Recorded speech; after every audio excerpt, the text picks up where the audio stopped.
Yang Mu, a mere commoner, suddenly awakened a remarkable supernatural ability. Each day, he is permitted to levy taxes upon the entire world, yet the tax rate is intrinsically linked to his own weight. Only by ascending in personal status and accumulating power and wealth can he continually enhance both his weight and tax rate. On February 1st, 2026, with a global population of 9.2 billion, Yang Mu's weight is ranked 1 in 52 million. The world produces 6,000 tons of gold annually, from which he can collect a tax of 1.15 grams. When Yang Mu's weight reaches 1 in 80 million, the world yields 61 billion tons of grain each year, allowing him to impose a tax of 72 tons. Furthermore, the resources subject to taxation are astonishingly categorized into levels: rare, precious, exquisite, and ethereal. Thus, Yang Mu's fortunes began to soar. The world's most colossal luxury fruit conglomerate was born, alongside the establishment of the most prestigious fine dining establishments. The most opulent sanatoriums were founded, and the wealthiest laboratories emerged. Concurrently, as his status and weight ascended, Yang Mu began to cast his gaze toward longevity and the cosmos. Chapter 1. A Life of Despair. On February 1st, 2026, at the Second People's Hospital of the province, on the 11th floor of the inpatient department, outside the glass window of the ward, a tempest raged, the howling winds instilling a sense of dread. It was unclear what objects outside were being buffeted by the winds, producing a cacophony, potentially the air conditioning unit or perhaps some tangled cables. Dark clouds loomed ominously over the city, the scene outside resembling a terrifying natural disaster. Such weather is seldom encountered in Hebei province, renowned for its tranquil demeanor, experiencing only a summer and winter, with snow rarely gracing the winter months. A young man lay upon the hospital bed, his vacant gaze fixed upon the tempest outside, seemingly unfazed by the storm.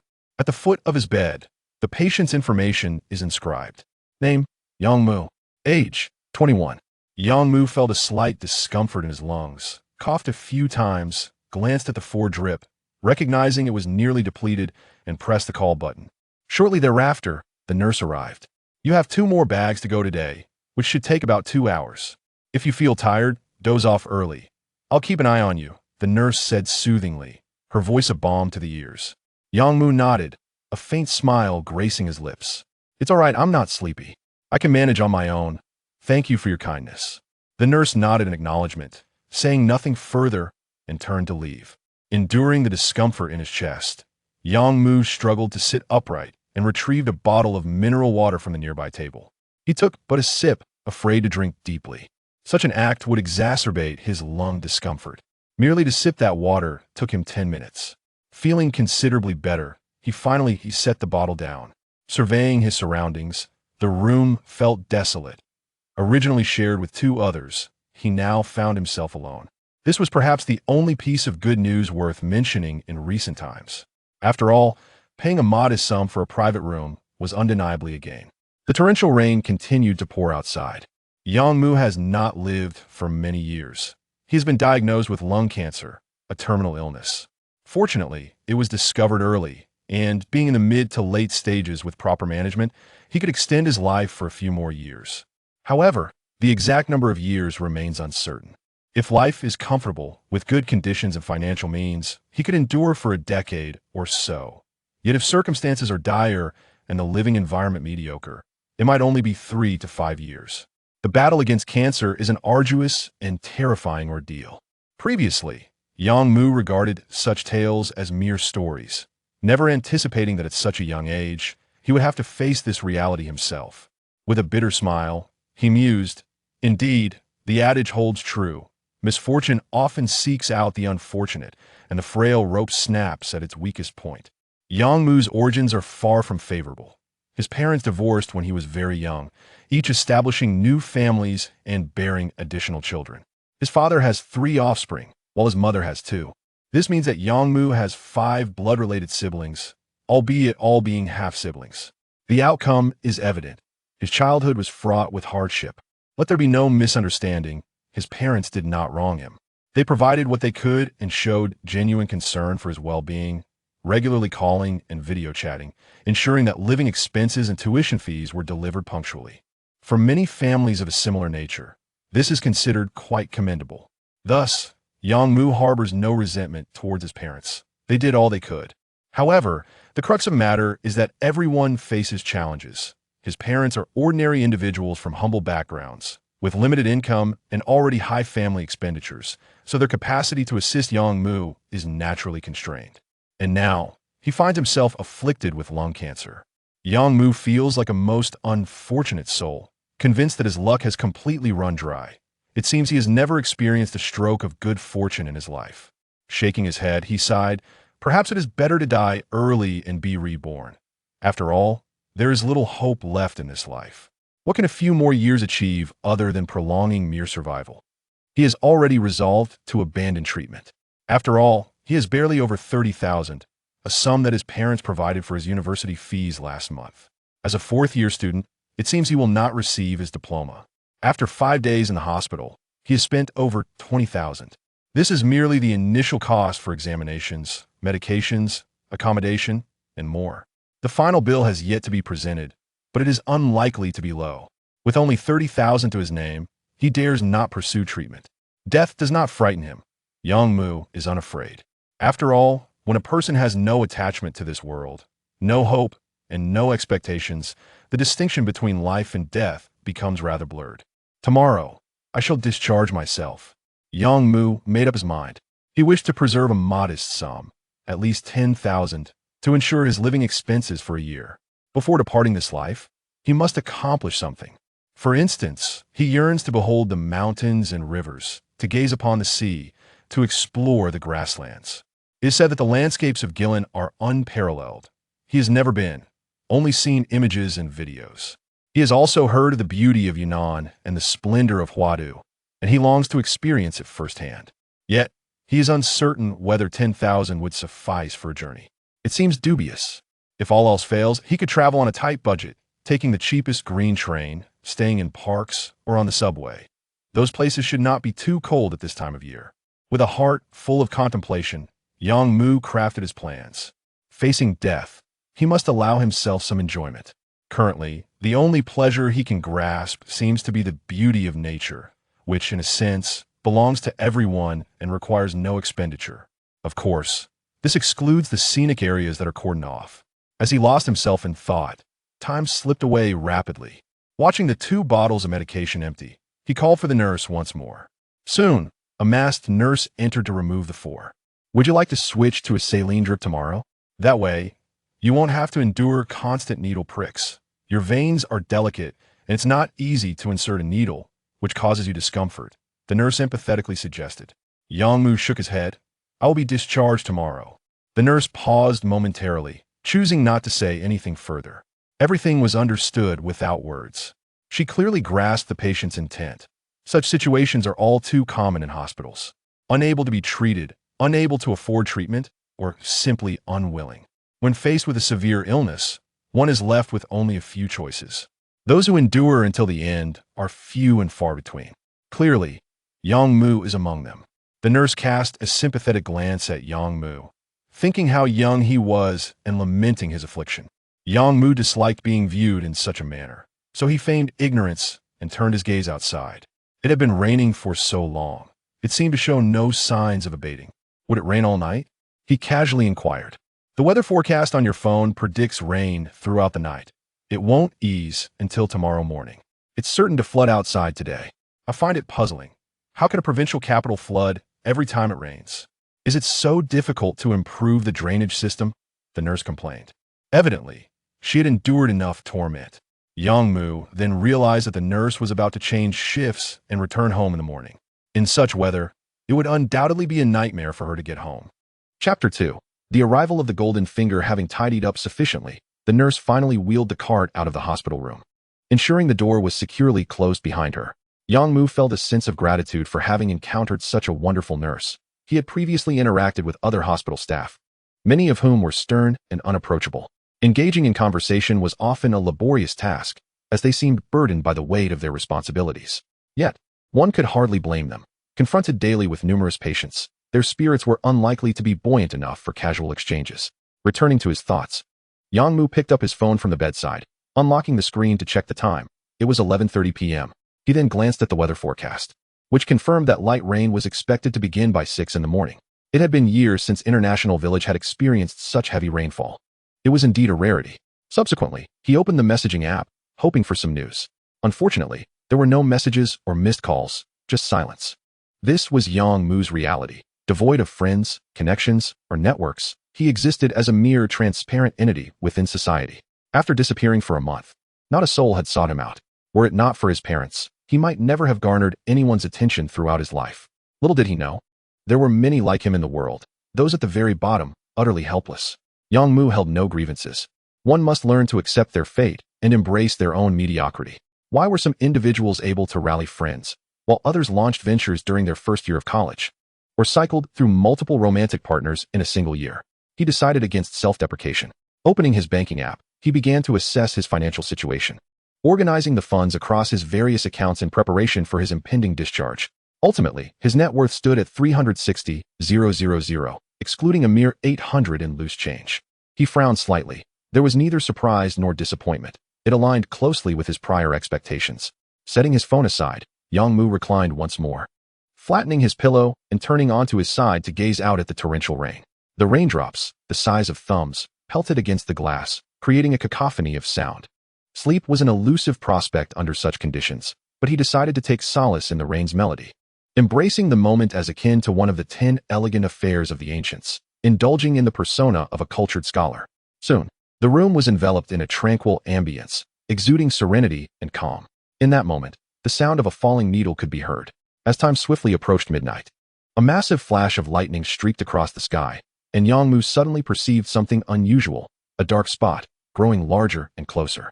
Momentarily stunned, he grabbed his phone, eager to capture this extraordinary sight. To his astonishment, the dark spot transcended the barrier of the window and instantaneously merged with his body. Yang Mu was left bewildered. He quickly reviewed the footage he had recorded, only to find everything appeared normal, no dark spot in sight. Shaking his head in disbelief, he pondered the incident for quite some time, resolutely convinced that he had not misinterpreted what had transpired. It was neither a figment of his imagination nor an optical illusion. Rising from the bed, he slipped on his slippers and made his way to the bathroom, switching on the light and scrutinizing his reflection in the mirror. He even disrobed to examine himself more closely, yet found nothing amiss, no signs of anomaly whatsoever. Confused and frustrated, he returned to his bed, gazing out at the relentless downpour. What did it all mean? Ultimately, he resigned himself to the notion that with only a few days left to live, it hardly mattered. If it could hasten his demise and alleviate his suffering, perhaps it was a blessing in disguise. After mentally rationalizing his situation, Yang Mu lay back down, closed his eyes, and prepared to drift off to sleep. At that moment, a profound transformation occurred. As he closed his eyes, concentrating on entering slumber, his consciousness was transported into a mysterious realm. The shock jolted Yang Mu awake. He sat up, gasping for breath, his lungs protesting violently, triggering a fit of coughing that persisted until he regained his composure. Squinting, he endeavored to recollect the events that had just unfolded. After swallowing hard, he attempted once more to succumb to the embrace of sleep. Indeed, the process repeated itself. He found himself in an enigmatic expanse, boundless and reminiscent of the cosmos, yet devoid of stars or light, shrouded in absolute darkness. Yang Mu floated aimlessly in this void, stripped of any sense of direction, orientation, or even the concepts of time and space.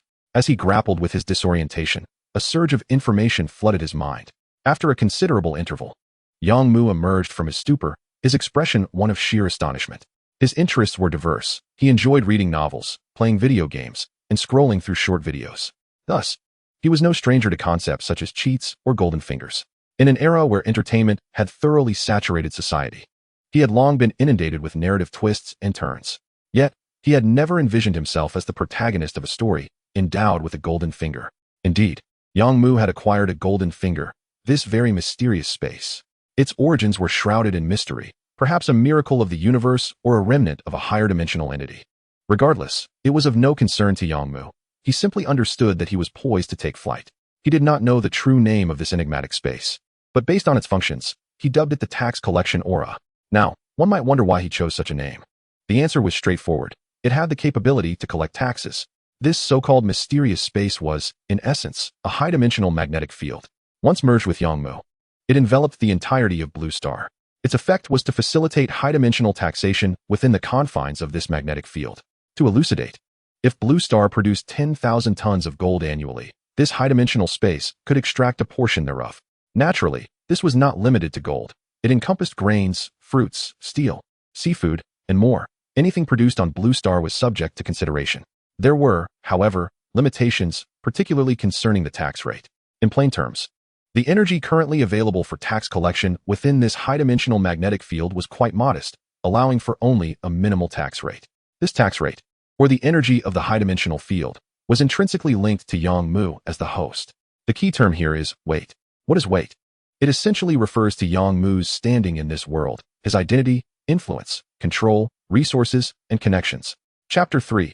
Analyzing the golden finger. The higher your weight, the greater your tax rate. As for Yang Mu's current weight, the golden finger had already provided its verdict. On February 1, 2026, with a global population of 9.2 billion, Yang Mu ranked as 1 in 7.2 billion. A dismal figure, indeed. In a world of over 9 billion, more than 7.2 billion individuals outstripped him in terms of standing.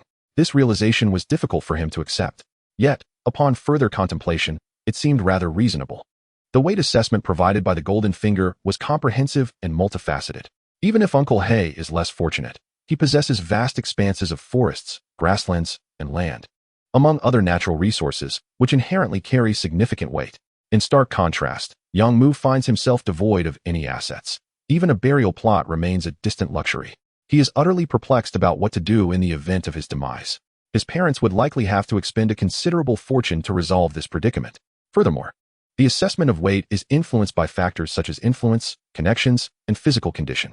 Clearly, Yang Mu's current situation places him at a disadvantage, with his weight not amounting to much. Alas, this is indeed a dismal state of affairs. Yang Mu shook his head. However, from this day forth, circumstances have shifted. Though his weight may be low and tax rates minimal, the potential is limitless. Yang Mu is eager to embark on this new venture. It is crucial to note that the golden opportunity of tax collection can be utilized once each day. The items collected must have been produced on Blue Star in the previous year. Notably, only those that have undergone human intervention qualify, while natural or wild products do not count. For instance, the basis for tax rates is determined by the volume of minerals produced by humanity in a year. If one were to consider nature's contributions, the mineral wealth of Blue Star would be astonishingly abundant, with the entire planet's interior brimming with minerals. Thus, this serves as a limitation. Now, the question arises, from which sector should Yang Mu initiate his first tax collection? After pondering for an extended period, he picked up his phone to search for answers. Baidu is unreliable. Who still uses that these days? Naturally, he opted for short videos, as they provide more precise information. Soon, Yang Mu uncovered several key details. Last year, the gold production on Blue Star was approximately 7,000 to 8,000 tons. If calculated at his tax rate of 1/7.2 billion, he would only be able to collect just over a gram. Yang Mu was left speechless. What can 1 gram of gold accomplish? The current market price for gold hovers around 1,000 yuan. Earning 1,000 yuan a day translates to 30,000 yuan a month, which seems reasonable. Yet, he quickly shook his head. This was far from sufficient. With such an extraordinary opportunity at his disposal, merely earning 1,000 a day felt like a dismal fate. He was not inclined to face death. Previously, he had no hope and no future, which made him indifferent. However, when one has a throne to inherit, hope and desire burgeon. This is the essence of human nature. Thus, Yang Mu's mind was now solely fixated on one thought: to amass wealth, substantial wealth, and then seek treatment for himself. Even if a cure were not immediately attainable, he could delay, perhaps for 10 or 8 years, until medical technology advances, offering hope for healing. If all else fails, with ample funds, he could invest significantly in research, establish research institutes, support laboratories, and fund scientists, among other endeavors. He refused to believe that lung cancer could outmaneuver the advantages of his golden opportunity. At this moment, Yang Mu was filled with hope for the future. Therefore, the question returns, what should he tax to maximize profit? Gold was immediately dismissed due to its low tax rate and minimal yield. It would be a waste to utilize his golden opportunity on such a meager return. Next, he considered seafood, which had a total annual production of 2 billion tons last year, encompassing both wild catches and farmed varieties, including the leisure harvests of coastal residents. Yang Mu calculated that, based on his current tax rate, he could collect around 30 kilograms of seafood daily. This left him feeling disappointed. It was still insufficient. Even if he could tax the most expensive varieties, such as lobsters, treasure crabs, and tuna, the returns would be minimal. Selling for a few tens of thousands lacked significance. Regardless of quality, where could he sell for hundreds of thousands? With only 30 kilograms a day, he possessed no pricing power. He shook his head, abandoning this option. Next, he turned his attention to grains, which boasted a global production exceeding 7 billion tons, including all edible foodstuffs, such as coarse grains and feed grains. Human consumption accounts for merely a quarter of this figure, roughly 2 billion tons. However, his golden opportunity could base tax collection on the entire 7 billion tons. Thus, he could potentially collect around a ton of grain. Yet, how much could he sell this for? A few thousand yuan? Even the finest varieties collected by his golden opportunity seemed unlikely to fetch a high price. Like seafood, he lacked channels, pricing power, and market access. Consequently, he decided to forego this option as well. Finally, Yang Mu's gaze fell upon the fourth piece of information: fruits.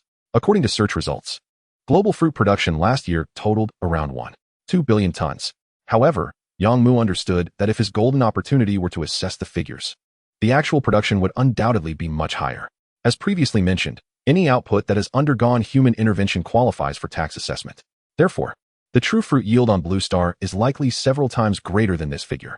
Across the globe, many fruit trees are cultivated by humans. Yet many do not contribute to official production statistics due to their unpalatability, inferior quality, or ornamental nature. Take Yang Mu's hometown, for instance, where every household has a few fruit trees, apricot and plum trees that soar to heights of several meters, yielding hundreds of pounds annually, yet go unpicked and uneaten due to the hassle.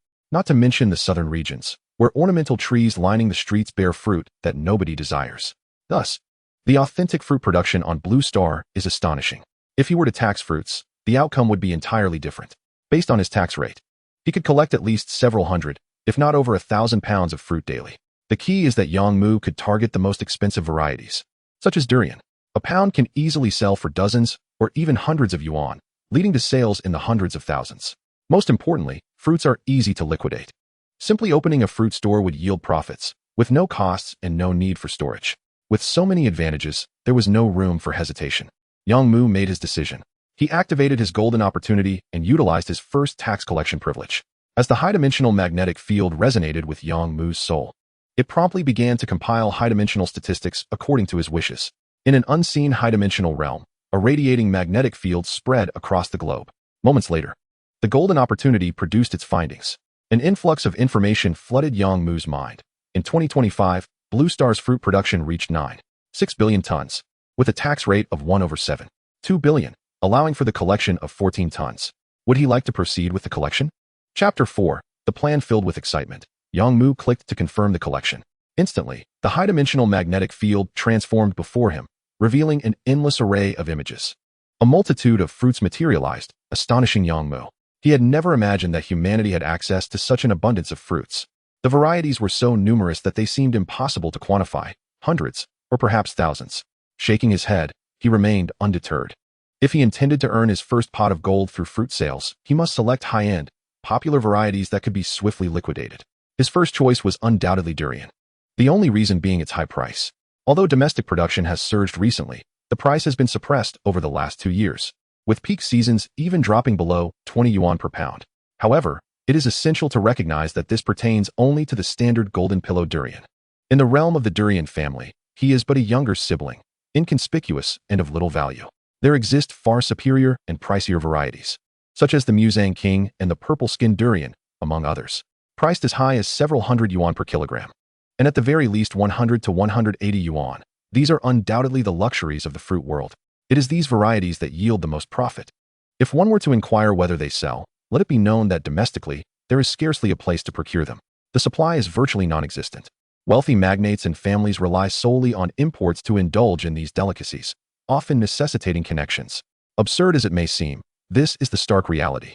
On one hand, there exists an abundance of low-end produce readily available, while on the other, luxury fruits remain in exceedingly short supply, yet are in high demand. Yang Mu is keenly aware of this disparity. Consequently, he swiftly dismisses other fruit varieties and opts solely for durians. In an instant, his golden finger conveys a wealth of information, materializing in his mind. By 2025, Blue Star will yield durians at a staggering XXX tons, comprising 36 tons of gem grade, 89 tons of exquisite grade, and 671 tons of rare grade, with the remainder being XXX tons. Yang Mu is taken aback. He had not anticipated that the items collected by his golden finger would be classified into such distinct tiers. Clearly, the so-called gem grade represents the pinnacle of durian production on Blue Star. Remarkably, only 36 tons of gem-grade durians will be harvested in a year. He is curious to discover their flavor and effects. However, since today is merely an experiment, he decides against collecting the gem grade, opting instead to preserve it for future tasting. His gaze shifts toward the rare grade. He promptly selects to confirm the tax collection. Instantly, 14 tons of durians manifest, isolated and stacked in a corner of the high-dimensional magnetic field space, each weighing between 5 to 10 pounds. As he observes, he realizes that there is but a single variety, the Muzang King durian. This is one limitation of his golden finger. It can only collect one type of item at a time, precluding any mixtures. Thus, he chooses the most marketable Muzang King durian, no matter how exquisite the product. If it fails to sell, its high price is rendered moot. 3,000 pounds of Muzang King, provided it is indeed delectable, will sell swiftly. At a price of 50 yuan per pound, that translates to a profit exceeding 100,000 yuan. Earning over 100,000 yuan in a single day is quite sufficient. He must resist the temptation to be overly ambitious. The initial phase must be adequate, with gradual development, prioritizing stability over haste. Yang Mu's consciousness returns to reality. He attempts to communicate with the magnetic field space, wishing to conjure a durian. However, upon reconsideration, he halts, surveying his surroundings. This is a hospital. Although there are no surveillance cameras, suddenly producing a durian would be too conspicuous.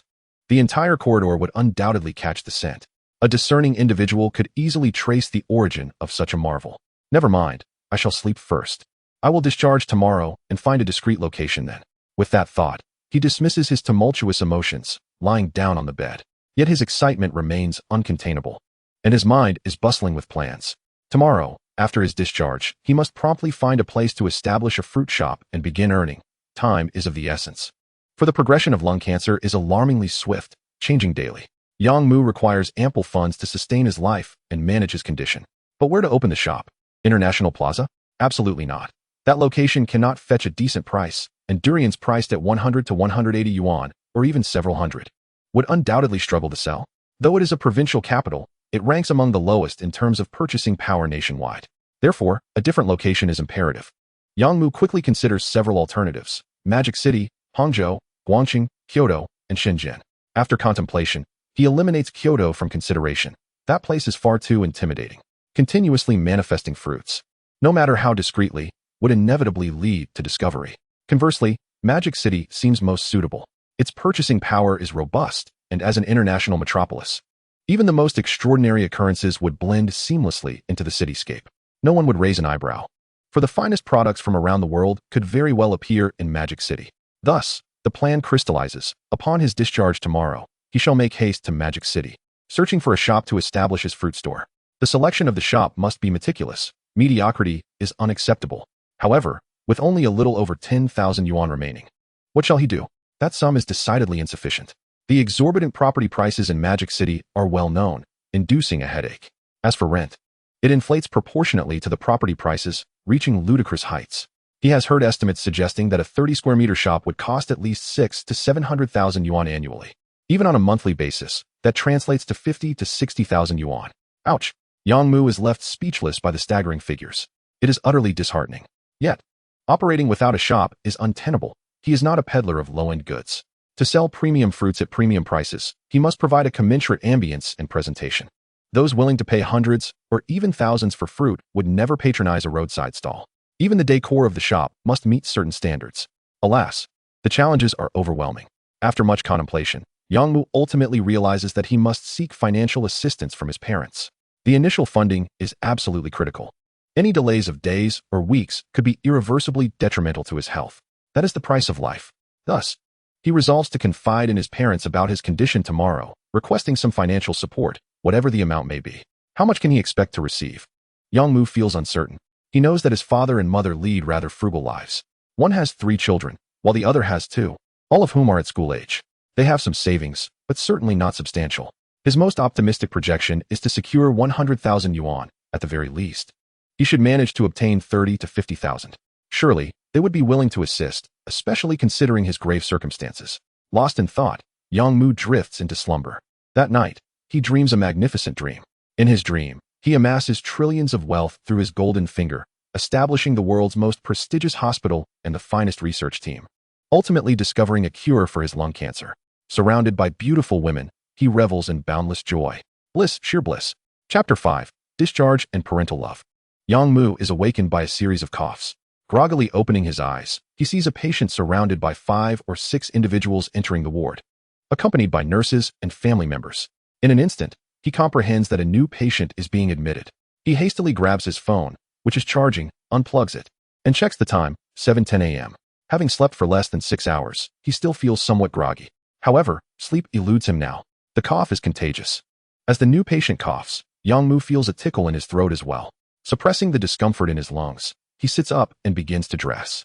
The advantage of being a man is that everything is readily available. He simply needs to grab a bag to be considered ready. Upon arriving at the nurse's station, he discovers that the nurse from yesterday is no longer present. "I intend to be discharged today. I would like to proceed with the necessary procedures," Yang Mu informs them. The nurse nods and begins to process his request. Yang Mu did not linger for long and proceeded directly to the billing counter on the first floor. The reason for his prior communication with the nurses was to facilitate the hospitalization settlement. Moments later, he found himself in the bustling lobby of the hospital's billing department, where a queue of over a dozen individuals awaited their turn. Glancing at the clock, he noticed that there was still half an hour before the office opened. Unwilling to wait, he stepped out of the hospital in search of a quick breakfast, meat stuffed buns, and wontons. After finishing his meal, he stood on the street, gazing at the hospital across the road, and picked up his phone. "Hello, Musy, what's up? What are you busy with?" inquired a middle-aged man with a rural accent. Yang Mu paused for a moment, organizing his thoughts before responding. "I have been diagnosed with lung cancer. Please come by. I'd like to speak with you and Mom at noon." The gravity of this unexpected news seemed to leave the man on the other end momentarily speechless. Yang Mu understood that his father needed time to process this shocking revelation, so he refrained from pressing him further and ended the call. Shortly after, he dialed his mother. In contrast to his father's reaction, his mother was far more perceptive. Upon hearing the news, she burst into tears, leaving Yang Mu feeling quite unsettled. It was evident that his parents still cared deeply for him, yet the harshness of reality made it difficult to articulate. "We'll meet at noon," he said succinctly before hanging up. Checking the time, it was just right, and he hurried to complete the discharge procedures. As he had anticipated, the total cost for less than a week of hospitalization amounted to 21,000 yuan, leaving him with just under 15,000. Sighing, he reflected on the current state of society, where money equated to everything. Without it, one was rendered insignificant. Only those who had experienced illness and hospitalization could truly appreciate the value of money, understanding that it could prolong life, safeguard dignity, and ensure comfort. Those who dismissed the importance of money often had yet to face adversity. A serious illness would surely temper their views. Now, Yang Mu felt thoroughly awakened. Exiting the hospital, he hailed a cab to the restaurant where they had arranged to meet. This establishment was a time-honored institution, having been in operation for over 30 years. As a child, his parents frequently brought him here. After their divorce, he would occasionally visit on his own. However, he hadn't been in over a year and was surprised to find it renovated, with the space expanded threefold, indicating its successful growth. Such long-standing establishments were stable. As long as they avoided mistakes, they could ensure a lifetime of comfort. Many entrepreneurs struggled for decades, yet they could learn from the steady, patient management of a traditional shop, which ultimately bore splendid fruit over time. Upon entering the restaurant and surveying his surroundings, Yang Mu was disheartened to find no familiar faces. He shook his head in resignation. Everything was changing. He felt an inexplicable discomfort. Perhaps he would not return here again. The essence of a cherished old restaurant lies in its familiarity and the memories it invokes. If those were stripped away, could it still be considered an old establishment? The owner had made a grave miscalculation. Of course, perhaps there was no intention to cater to loyal customers. "We open at 10. Would you like to rest in a private room meanwhile?" A server approached and inquired. Yang Mu nodded, acknowledging that it was indeed too early. Following the server, he entered a small private room that could accommodate fewer than 10 people. Once seated, the server brought a pot of tea and handed him the menu. "You can order now, and we will serve the dishes when the time comes." Without hesitation, Yang Mu began to order, well aware of his family's preferences and feeling no need to wait for his parents to arrive. Soon, 6 or 7 dishes were ordered. Just then, someone entered through the door. Yang Mu instinctively turned and stood up. "Father, you're here." The newcomer was his father, Yang Zilin, nearing 50, with a weathered face and calloused hands that bore testament to a life of toil. Indeed, his father had once served in the military and had since worked as a laborer, enduring back-breaking jobs in iron factories and coal mines. Although he had risen to a position of some authority, he still needed to work. Without uttering a word, he sat down across from Yang Mu. As Yang Mu prepared to speak, another person entered, their mother, Li Yun, aged 46, who appeared well-preserved, looking scarcely over 30. Upon entering, she embraced Yang Mu tightly, her tears flowing freely, clearly having sobbed throughout her journey. How could you, so young, have contracted this illness? You don't even smoke, she lamented, her voice trembling with anguish. It took a considerable amount of time for Yang Mu to calm her emotions before they settled into their seats. The room fell silent as he handed his parents his medical reports and scans, allowing them to understand his condition. The doctor said that if the living environment and treatment are favorable, I might endure for another 10 years or so. Otherwise, it could be as little as 2 or 3 years, Yang Mu remarked after sipping his tea. Perhaps the tea had irritated his lungs, for he couldn't suppress a few coughs. Yang Zillian frowned, inhaling deeply, instinctively reaching for a cigarette, but quickly realized and set the pack aside, looking at his son instead. We have only about 200,000 yuan at home. I can give you 150,000. Beyond that, we cannot manage, as you have 3 younger siblings, his father stated bluntly, promptly transferring the 150,000 yuan to Yang Mu's account. Yang Mu nodded. His father was straightforward, always direct in his communication, never one to beat around the bush. Half of their total savings had been allocated to him, leaving little to criticize. After all, his father too had to make a living. It was unreasonable to expect them to sacrifice everything, selling their home and car, and risking family separation for his sake. Such scenarios belonged in dramas, not reality. That is sufficient. Thank you, Dad. Yang Mu expressed his genuine gratitude. He understood that others in similar situations might not receive such generous support. The notion that a tiger does not eat its young was not necessarily applicable in today's society, where calculations were often starkly pragmatic. Li Yun had ceased her tears, and from her bag, she retrieved her phone. I didn't have much money, but your Uncle Wang contributed a bit when we left. So there's a total of 200,000. I don't have much to offer, but you can use this. While you're still able, go out and enjoy life. It will not feel like a regret, she encouraged. Uncle Wang was Yang Mu's stepfather, a kind man whom he had met a few times and found agreeable. Yang Mu had not anticipated such generosity. He reflected on how only through adversity could one discern the true character of a person. In the past, he had held Uncle Wang in high regard. Now, however, he recognized the situation's depth. With that, Yang Mu achieved his objective. He had secured a total of 350,000 yuan, a sufficient sum to execute his first plan. Chapter 6. The exquisite flavor of rare durian. With matters nearly concluded, the dishes began to arrive at the table. The trio had little appetite, and after nibbling on a few bites, they decided to leave. As they departed, his mother embraced Yang Mu tightly once more, shedding tears for a considerable time, utterly at a loss for how to express her feelings. His father, on the other hand, displayed less emotion. Men often kept their feelings contained, even if their hearts were heavy. All right, let us part ways. We'll keep in touch by phone. Don't worry. I will take care of myself. Yang Mu reassured his parents as he saw them off. Determined, he resolved that once he achieved success, he would ensure they lived comfortably. Soon, Yang Mu found himself once again alone. He reminisced fondly about the previous scene, a warm family moment shared among 3. Shaking his head, he lamented that it was but a fleeting warmth. He steeled himself. Time was of the essence, and he must seize every moment. He sought out a hotel and rented a room by the hour, where he refreshed himself with a shower and changed into a fresh outfit. Grabbing his phone, he began purchasing train tickets. To Shanghai, there were 2 swift options, a flight or a high-speed train. The fares were comparable. Yet the ascent and descent of a plane could impose a strain on his lungs. Thus, he opted for the high-speed train. He secured a ticket for the 2 p.m. departure and noted that he had less than 2 hours to spare. Yang Mu closed the windows and curtains of his room and checked for any surveillance devices. Once satisfied, he felt a sense of relief. Subsequently, he concentrated his mental energy, connecting to a higher dimensional magnetic field, which linked him to a durian within that space. In an instant, a durian manifested before him.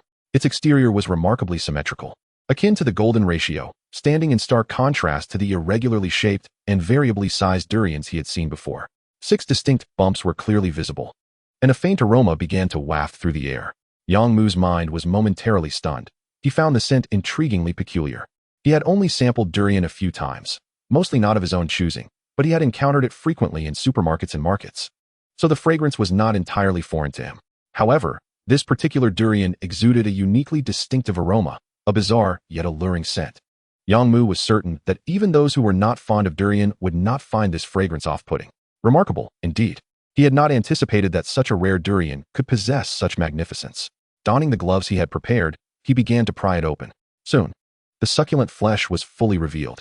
Yang Mu stood in awe, for there were 6 generous sections, filled to the brim, with an extraordinarily thin rind. Was this the quality of a rare durian? Absurd. However, considering its limited global yield of less than 1,000 tons per year, he understood immediately. Next came the moment to taste it. As he took a delicate bite, Yang Mu was left speechless the instant it touched his tongue.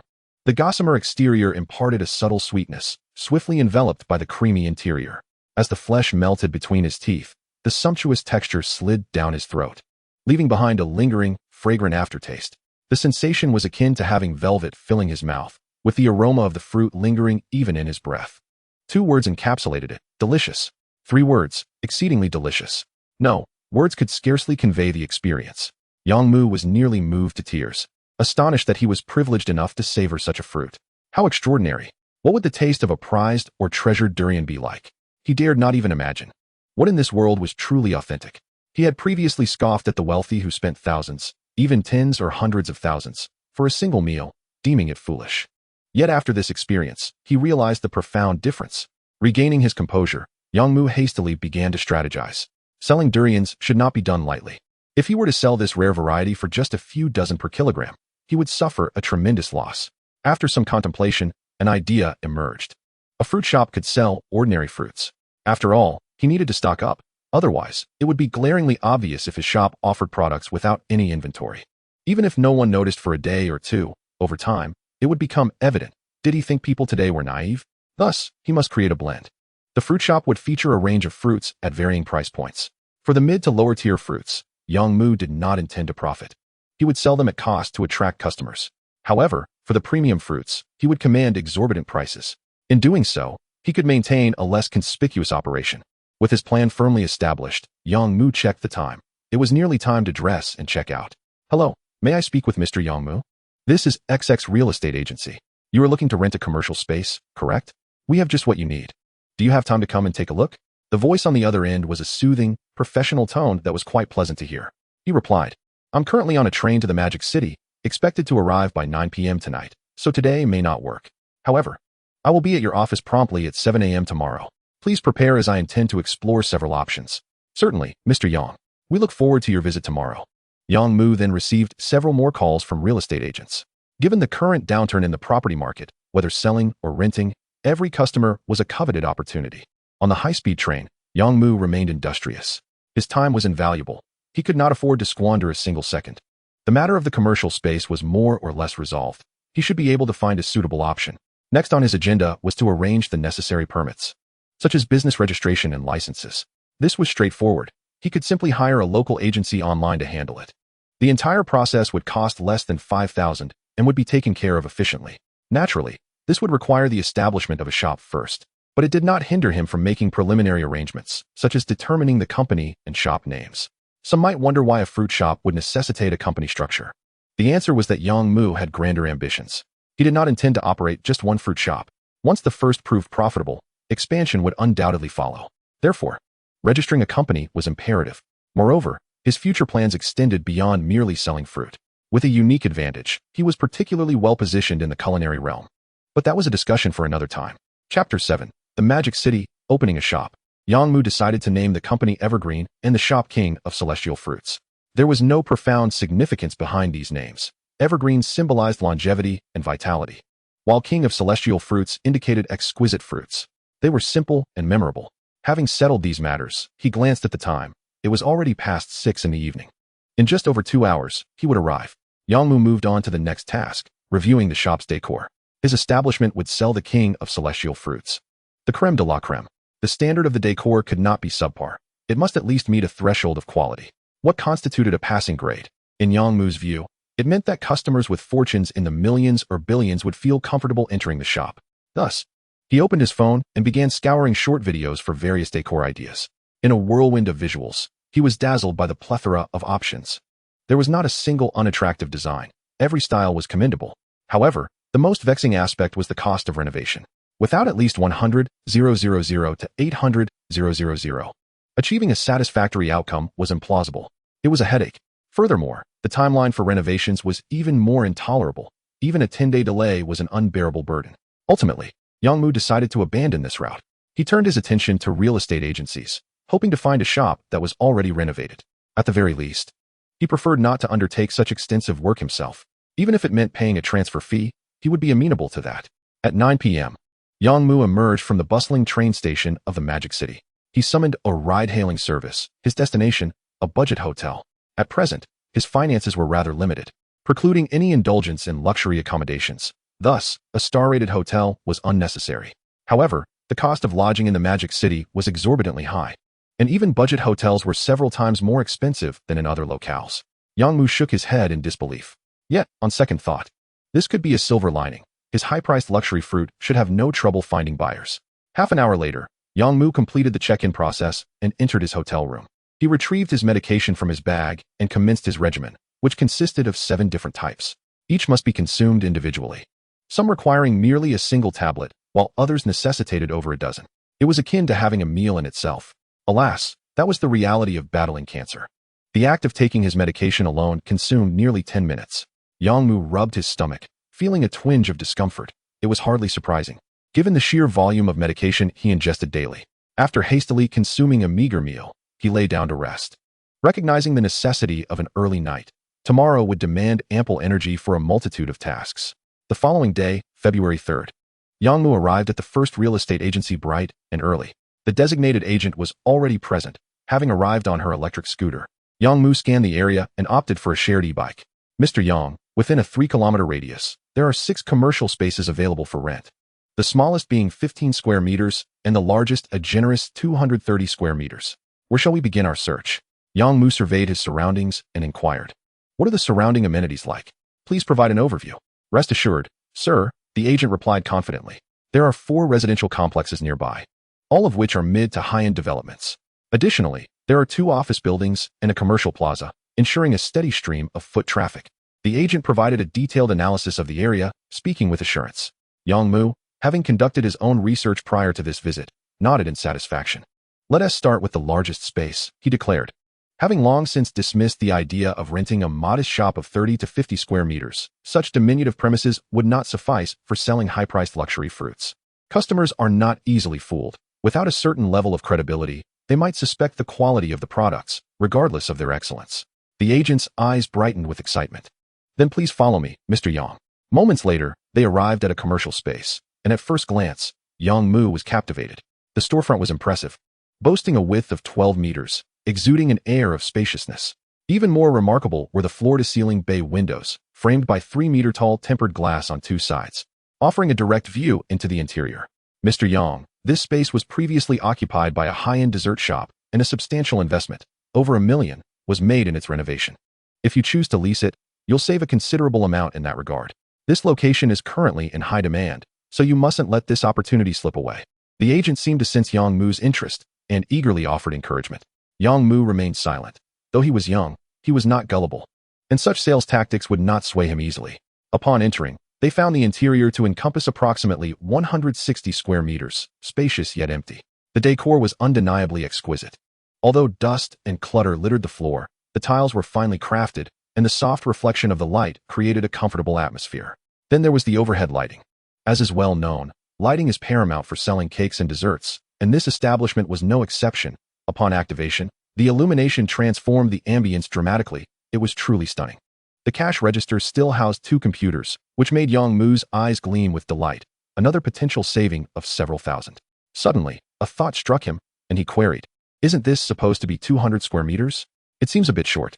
The agent promptly clarified, "In the back."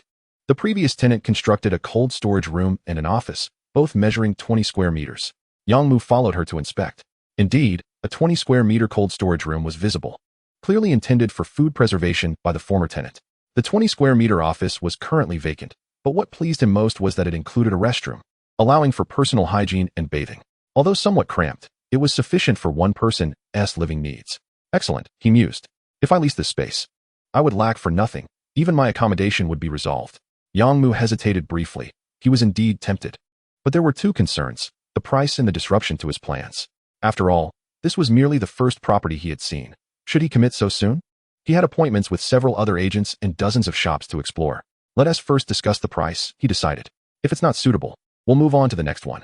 As anticipated, the price was steep, $280,000 a month. The agent provided a reasonable justification. This price is actually quite fair. Large commercial spaces are hard to rent out these days. Otherwise, it wouldn't be priced this way. Even small 20 square meter shops are going for $3,000 to $4,000. Furthermore, considering the quality of the renovation and prime location, 5 years ago, this would have been a highly sought-after site. Yang Mu nodded in agreement, acknowledging that 5 years prior, this establishment would not have rented for less than $400,000. He shook his head in regret. It's still too expensive. Let's move on to the next one. Unwilling to concede, the agent pressed on. Please don't make a hasty decision. There is room for negotiation. If you have any requests, feel free to voice them. The landlord is reasonable and open to discussion. Yang Mu pondered for a moment. Indeed, since he had taken a liking to the space, he should leave some room for bargaining. After some contemplation, he proposed $20,000, and I will only pay 1 month's rent up front without a deposit. Additionally, I would like to use the furnishings in the shop, and I request a 10-day rent-free period for renovations. The agent stared at him, astonished, as if he were mad. No deposit? Who would rent to you? What if you damage the property and vanish in less than a month? Where would the landlord find you? Nonetheless, the agent believed that it was worth discussing with the landlord. Such matters should not be decided unilaterally. Chapter 8. Preliminary Preparations. In truth, both Yang Mu and the agent were acutely aware that the likelihood of the landlord agreeing to such ludicrous terms was minimal. Who would acquiesce to such outrageous conditions? Yet the outcome was nothing short of astonishing. The landlord did not refuse. Instead, she intended to come in person to discuss. Soon, a Mercedes-Benz pulled up outside, and a portly middle-aged lady emerged. The entrance to the shop was spacious, measuring 12 meters, ample room for 4 cars, also contributing to the shop's spatiality. She scrutinized Yang Mu and inquired, "What type of business do you intend to establish?" "Fruits, high-end fruits," Yang Mu responded. The landlord raised an eyebrow in disbelief. "Are you serious? With an annual rent in the millions, how do you expect to profit from selling fruit?" Yang Mu chuckled heartily. "Rest assured, dear sister, if I dare to invest in this venture, I possess the capital. Just wait a moment. I have a small token of appreciation for you. Regardless of whether we reach an agreement today, consider it a gesture of goodwill in getting to know you." The landlord beamed at being addressed as sister, clearly appreciative of his discernment. In a swift motion, Yang Mu retrieved a durian from his backpack, a remarkable fruit that had just materialized from the spatial realm. Fortunately, his backpack was spacious enough, otherwise, extracting it would have posed a challenge. Upon witnessing this peculiar item, both the intermediary and the landlord were momentarily taken aback. It was indeed a rare sight to see someone pulling a durian from a backpack. Unfazed, Yang Mu proceeded to split the durian open before their very eyes. "Sister, do have a taste. If it pleases you, perhaps you might consider renting the house to me," he offered, presenting the fruit. The landlord, captivated by the distinctive aroma of the durian, instinctively took a piece and indulged in it. I just a single bite rendered her speechless. "What divine fruit is this?" she queried, carefully holding the durian, her brow furrowed in confusion. "Is this a new variety? It's incredibly delicious and visually appealing, with the flesh so neatly arranged." Yang Mu simply smiled, saying, "This is the premium fruit I intend to sell. What do you think?" The landlord promptly gave him a thumbs up. "Absolutely, if the quality is this high, your fruit shop will undoubtedly thrive. So, according to your proposition, we'll agree on a monthly rent of $200,000, payable monthly. However, you must still pay the rent, though I can grant you a grace period of 1 month. By next month, please settle the outstanding amount." Grateful, Yang Mu brought his palms together in appreciation. "Thank you so much. You are like a dear sister to me. And this means the world. Rest assured, you shall be our esteemed guest at the shop, with a 40% discount whenever you visit." "Haha, then I shall not hold back. All right, Xiao Zhao, let us sign the contract and finalize this today, as I have other matters to attend to," the landlord urged the intermediary. Soon, the three of them completed the rental agreement within the shop. By 11 a.m., everything was settled. The intermediary's fee was not Yang Mu's concern. It depended solely on the landlord's generosity. Gazing at the empty shop, Yang Mu felt a surge of enthusiasm. Yet the thought of his illness cast a shadow of melancholy over him. Shaking his head, he dismissed the troubling thoughts and picked up his phone to call a service provider. "The shop has been rented, and we can proceed to register for the business license. Don't worry, it will be ready within 3 days. You can focus on other matters in the meantime." In the following 3 days, Yang Mu was busier than ever, tirelessly recruiting staff, renovating the shop, sourcing supplies, procuring packaging, and purchasing necessary tools and miscellaneous items. He had to personally oversee everything, as many aspects were shrouded in secrecy. This was also a method of deception for the future. He needed to master the entire process himself. Particularly concerning the sourcing of goods, it was crucial to remain discreet. Otherwise, discrepancies in the products could lead to significant issues. During this time, his parents called him several times, aware that he had moved to the metropolis. They refrained from expressing worry, merely advising him to enjoy himself and savor the experience without regrets. As he reviewed his finances, he noticed they were nearly depleted. The shop's setup had cost over $30,000, and while the renovations were satisfactory, many expenses fell upon him. For instance, the fruit display counters and commercial refrigeration units were significant investments. He had also spent over $40,000 on inventory, completely filling a cold storage space of 20 square meters with a myriad of varieties. It wasn't his intent to purchase so much. He simply had no choice. In the realm of procurement, purchasing in smaller quantities would not yield favorable prices. The price difference between buying 100 pounds versus 1,000 pounds was stark.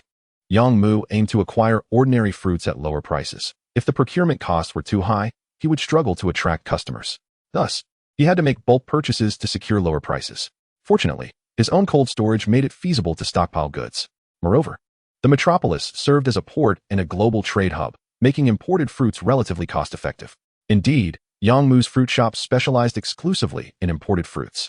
It wasn't a matter of lacking patriotism. Rather, to command higher prices, this was the route he had to take. Customers were drawn to this model. On February 7th, at 8 a.m., the shop sign was completed and the business license was acquired, although the company registration would take a few more days.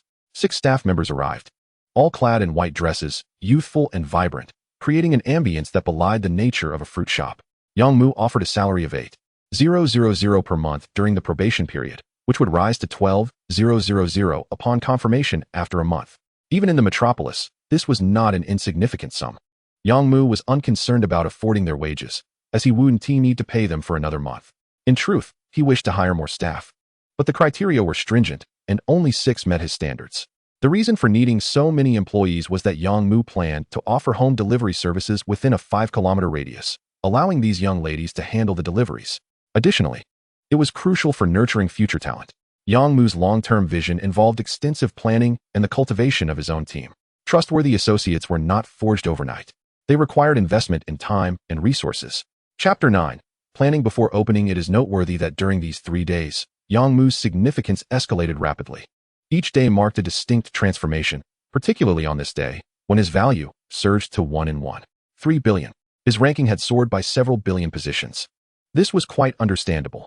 After all, compared to his time in the hospital, he now owned a fruit shop spanning over 200 square meters in the metropolis, employed 6 staff members, and was free of debt. Most importantly, his social standing and connections had also experienced significant advancement. All the fruit suppliers he had met, the landlord, and the individuals required for establishing his company were crucial components of this new chapter. All these elements contributed to his elevated status. Frankly, had it not been for his health issues, his standing would have certainly been within the top billion. It is hard to fathom that there are over 1 billion people in the world who surpass him in capability at this moment. Do you comprehend the implications of opening a 200 square meter shop in the metropolis? He undoubtedly belonged to the top 10% of the nation. Of course, maintaining this success would be another matter entirely. If he were to face bankruptcy within a month, his status would inevitably decline. However, it was evident that Yang Mu was not troubled by such prospects. The rise in his significance also meant an increase in his tax rate. From a previous rate of 1 in 7.2 billion, it had escalated to 1 in 1.3 billion. Consequently, the weight of fruit he could tax had reached over 8 tons daily. Note that this was the amount he could tax each day. Yang Mu had concluded that he would not face financial shortages in the future. After all, even if he did nothing but sell fruit daily, he could still earn millions. This was under the assumption that his status would not rise further. As long as he opened enough shops, he would prosper. During these 3 days, Yang Mu also ensured that his tax opportunities were not solely concentrated on durians. After all, a fruit shop could not solely rely on one type of fruit. He selected 3 additional varieties: 85 tons of watermelon, 31 tons of strawberries, and 62 tons of grapes. Coupled with the 14 tons of durians collected on the first day, he had a total of 4 types of fruit, all classified as rare by his special ability. Such a substantial volume of inventory would be impossible for a single fruit shop to sell entirely. Thus, Yang Mu also established online sales channels, engaging with various e-commerce platforms, online stores, and even food delivery services. To this end, he specifically hired 2 store clerks, responsible for this aspect of the business around the clock. This arrangement is temporary, with plans for an increase in staff. At 5 in the afternoon, the business license was delivered. Yang Mu let out a sigh of relief. Now everything was in place, and they could open for business the next day. By 8 in the evening, the sign of Xian Guo Wang shone brilliantly, the three characters illuminated by lights, making them exceptionally prominent. Yang Mu had spent over 10,000 just on this sign. It was an indispensable element. Moreover, the fruit shop would operate 24 hours a day, emphasizing the importance of maximizing profit every minute. After all, this was the bustling metropolis, where vibrant nightlife thrived, and the number of people enjoying fruit at night was astonishing. Even if they sold only a little in one night, it would be sufficient to cover the employees' modest wages. Therefore, Yang Mu needed to recruit more staff. Li Mei, let everyone pause for a moment. I'd like to hold a meeting. Yang Mu stepped out of his office, having just taken his medication, feeling somewhat uneasy in his stomach and speaking a bit feebly. However, Li Mei was exceptionally perceptive. With a high emotional intelligence, she constantly monitored her boss's movements, promptly reacting to his request. She was specifically recruited by Yang Mu as the store manager, earning a monthly salary of 21,000. The reason for her job switch was that her previous lease had expired, and she chose not to renew it, thus relocating. The distance to her former workplace was inconvenient, necessitating a job closer to home. For a young woman venturing into the metropolis, this was quite commonplace. After all, opportunities in the city were abundant, and positions like store manager were not difficult to find, though they were hardly prestigious in large companies. Little did she know that this seemingly casual job would present her with a leap in her career. Upon hearing her boss's instruction, Li Mei quickly clapped her hands and called out, "Everyone, please stop for a moment. We need to hold a meeting. The boss has something to discuss with you all." Instantly, the other 5 employees set aside their tasks and gathered around. In the center of the store, there was a spacious area of about 12 square meters, intentionally left empty by Yang Mu to create a sense of openness, avoiding a cluttered and oppressive atmosphere. Yang Mu approached the 6 individuals with a list in hand, stating, "We will open at 7 tomorrow morning. From now on, the store will not close. Organize your shifts accordingly. We may not have enough manpower, so let us all put in some extra effort at the beginning. If you work over 8 hours, you will be compensated at 3 times the overtime rate. Li Mei, as we currently lack an administrative and financial department, you will oversee this and keep proper records. Han Yun, you will handle the cash register and, during quieter times, manage online recruitment and the operation of our online store, as you have the relevant experience. Thank you for your hard work." Yang Mu then addressed another young woman. Han Yun, a beautiful 19-year-old girl from Yunnan, stood slightly shorter than 160 centimeters. She had dropped out of high school and arrived in the metropolis to seek her fortune. Having previously run an online store and worked as a cashier, her experience was quite ordinary, yet paired with her looks, she was considered a talent. Han Yun promptly responded, "It's no trouble, Mr. Yang. I don't mind the work. I have little else to do at home. So please let me know what needs to be done in the store." Yang Mu nodded in satisfaction. A key criterion for his recruitment was honesty and compliance. He truly had no time to manage employee emotional issues, which could be quite troublesome. The art of management was profoundly intricate, and Yang Mu believed he lacked the necessary skills for it. Thus, simplicity was the best approach. Of course, he planned to cultivate a management team later on to oversee operations. Ultimately, Yang Mu's goal was to become a hands-off proprietor, enjoying a leisurely life. Next, Yang Mu began assigning tasks. With only 6 individuals, each had their own responsibilities. Despite the modest size of the fruit shop, exceeding 200 square meters, there was no shortage of tasks, which were, in fact, quite complex. The process of selecting fruit alone was quite troublesome. Yang Mu's shop aimed for a high-end market. Even when selling ordinary fruit, it would only be imported products. Therefore, he could not tarnish his brand. Each time new stock arrived, it underwent a rigorous selection process. Take mangoes, for instance. If he ordered 1,000 pounds, upon unboxing, he would first cull those that were oddly shaped, scarred, or discolored. Ultimately, only about 800 pounds would remain. Then, another selection would be made to extract the finest 100 pounds, ensuring the best size and appearance. Only this select fruit would be put on display for sale. In other words, only 1/10 of the products sourced from suppliers would be offered for sale. This raised a question: what to do with the remaining 90%? The answer was simple. They would be sold at a discount or given away as complimentary high-end fruit. This approach, however, meant Yang Mu was operating at a loss, as the price of mangoes remained unchanged, and the profit from the high-quality fruit was minimal. He had not priced them excessively. Selling the rejected fruit at any price would result in a loss. Yet, Yang Mu aspired to generate profit by focusing on the high-end market. Only through such meticulous selection could he establish the store's reputation and caliber, ensuring that customers immediately recognized this as Xian Guo Wang. Even if he sold an apple, it would be of the highest quality, a rare find. By firmly establishing this positioning, he could attract genuine affluent customers and those willing to spend generously. Only then would his fruits find buyers. This was akin to cultivating a phoenix tree to attract the phoenix. As for the modest losses incurred from selling ordinary fruits, they were inconsequential. The profit from selling a rare durian would compensate for that. Besides fruit selection, another troublesome aspect was packaging. Yongmu invested considerable thought into this. As a high-end fruit store, the importance of packaging was undeniably paramount. Consider this: if a customer spends hundreds, or even thousands, on fruit, presenting it in a flimsy bag would reflect poorly on the establishment. Moreover, given that such expensive fruit might be intended as gifts, it was crucial not to turn customers away. Thus, over the past 3 days, Yongmu frequently browsed packaging images online, ultimately selecting dozens of options. Why so many? To accommodate various scenarios, such as packaging for strawberries, watermelons, grapes, and durians. He spared no expense in this regard, adhering to the highest standards. Especially notable was the packaging for durians, crafted from a solid block of sandalwood, with a factory price exceeding 500 yuan. Yongmu only purchased 10 as spares. In addition, preserving packaging for delivery was essential, emphasizing meticulousness and luxury. Yongmu's intent was clear. He was not out to exploit the less fortunate. A preliminary selection process would ensure that those without the purchasing power would refrain from entering his fruit shop. There was no need for discomfort on either side. Chapter 10. The support of landlord Wang Yulan. Gratitude for this era, where convenience reigns supreme. Whatever is needed can be acquired directly through online shopping. Everything one desires can be realized, whether it be renovations, packaging, or tools. The cost, however, has resulted in a complete depletion of cash flow.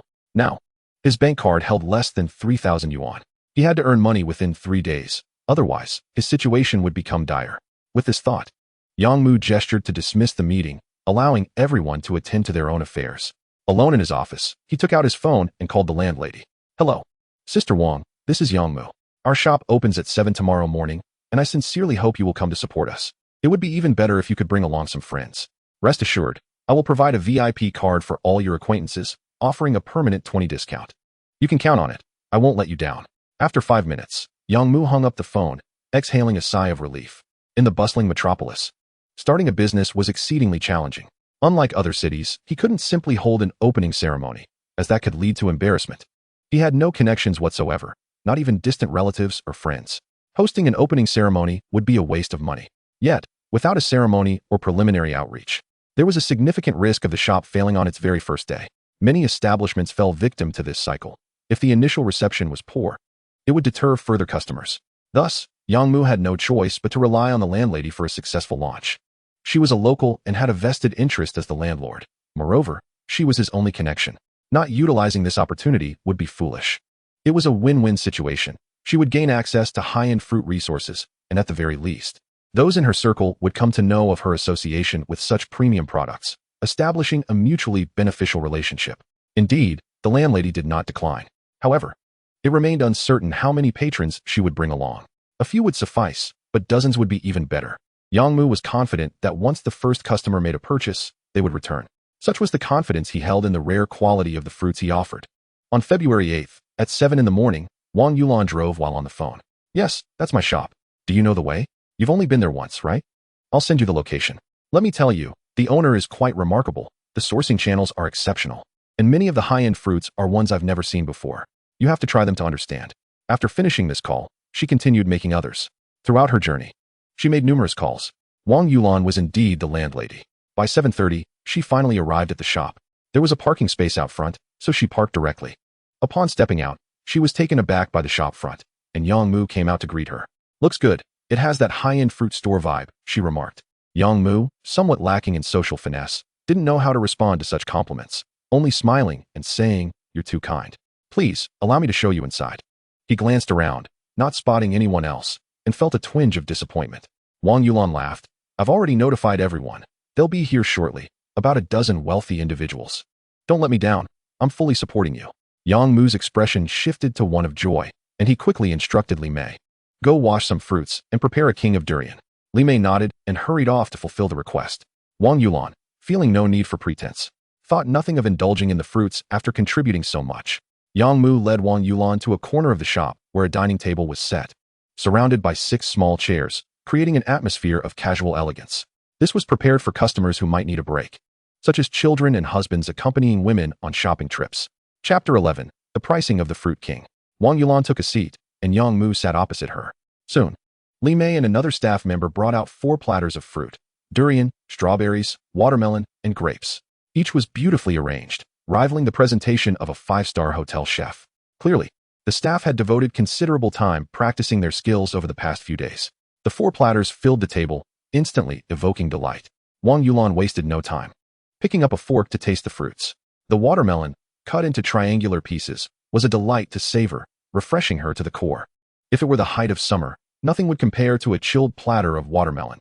It would be a divine experience. Wang Yulan was instantly captivated. To be honest, the durian Yang Mu had previously gifted her was indeed exquisite, but it did not leave as profound an impression as the watermelon did. She rarely ate durian and thus could not discern the vast difference. However, watermelon was a staple for her yearly consumption, and she could easily recognize the disparity. "What variety of watermelon is this?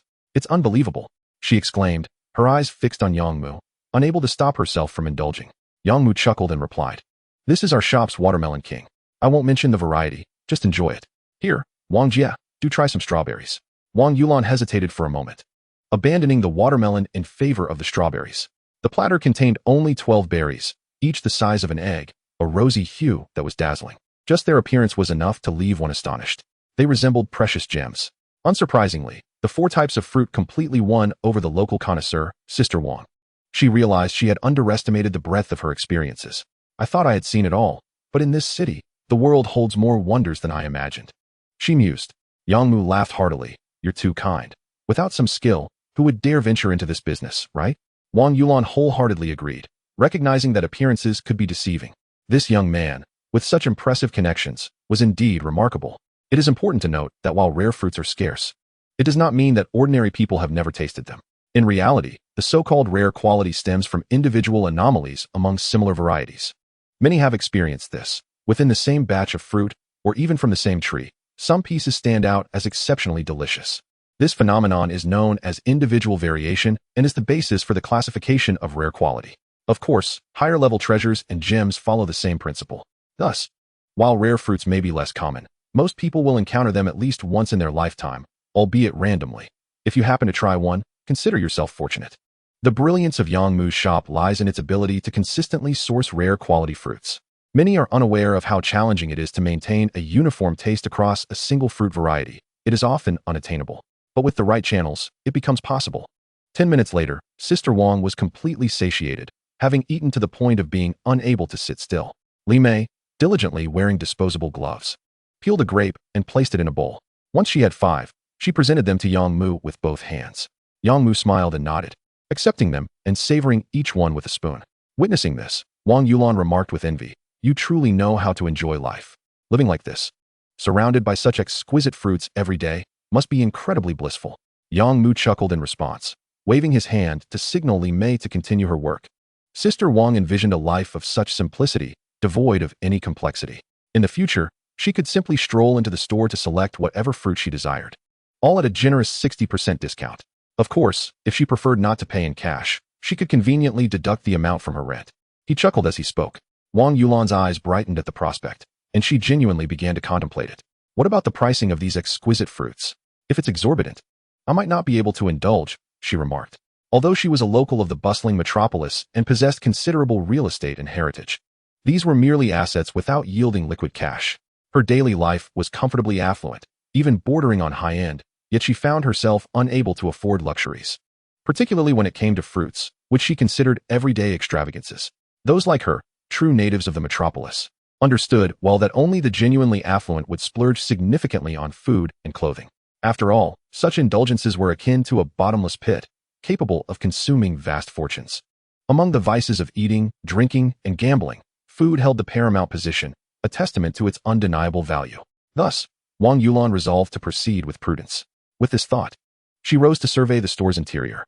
The entire fruit shop was remarkably spacious, spanning a generous 160 square meters, divided into 16 distinct areas.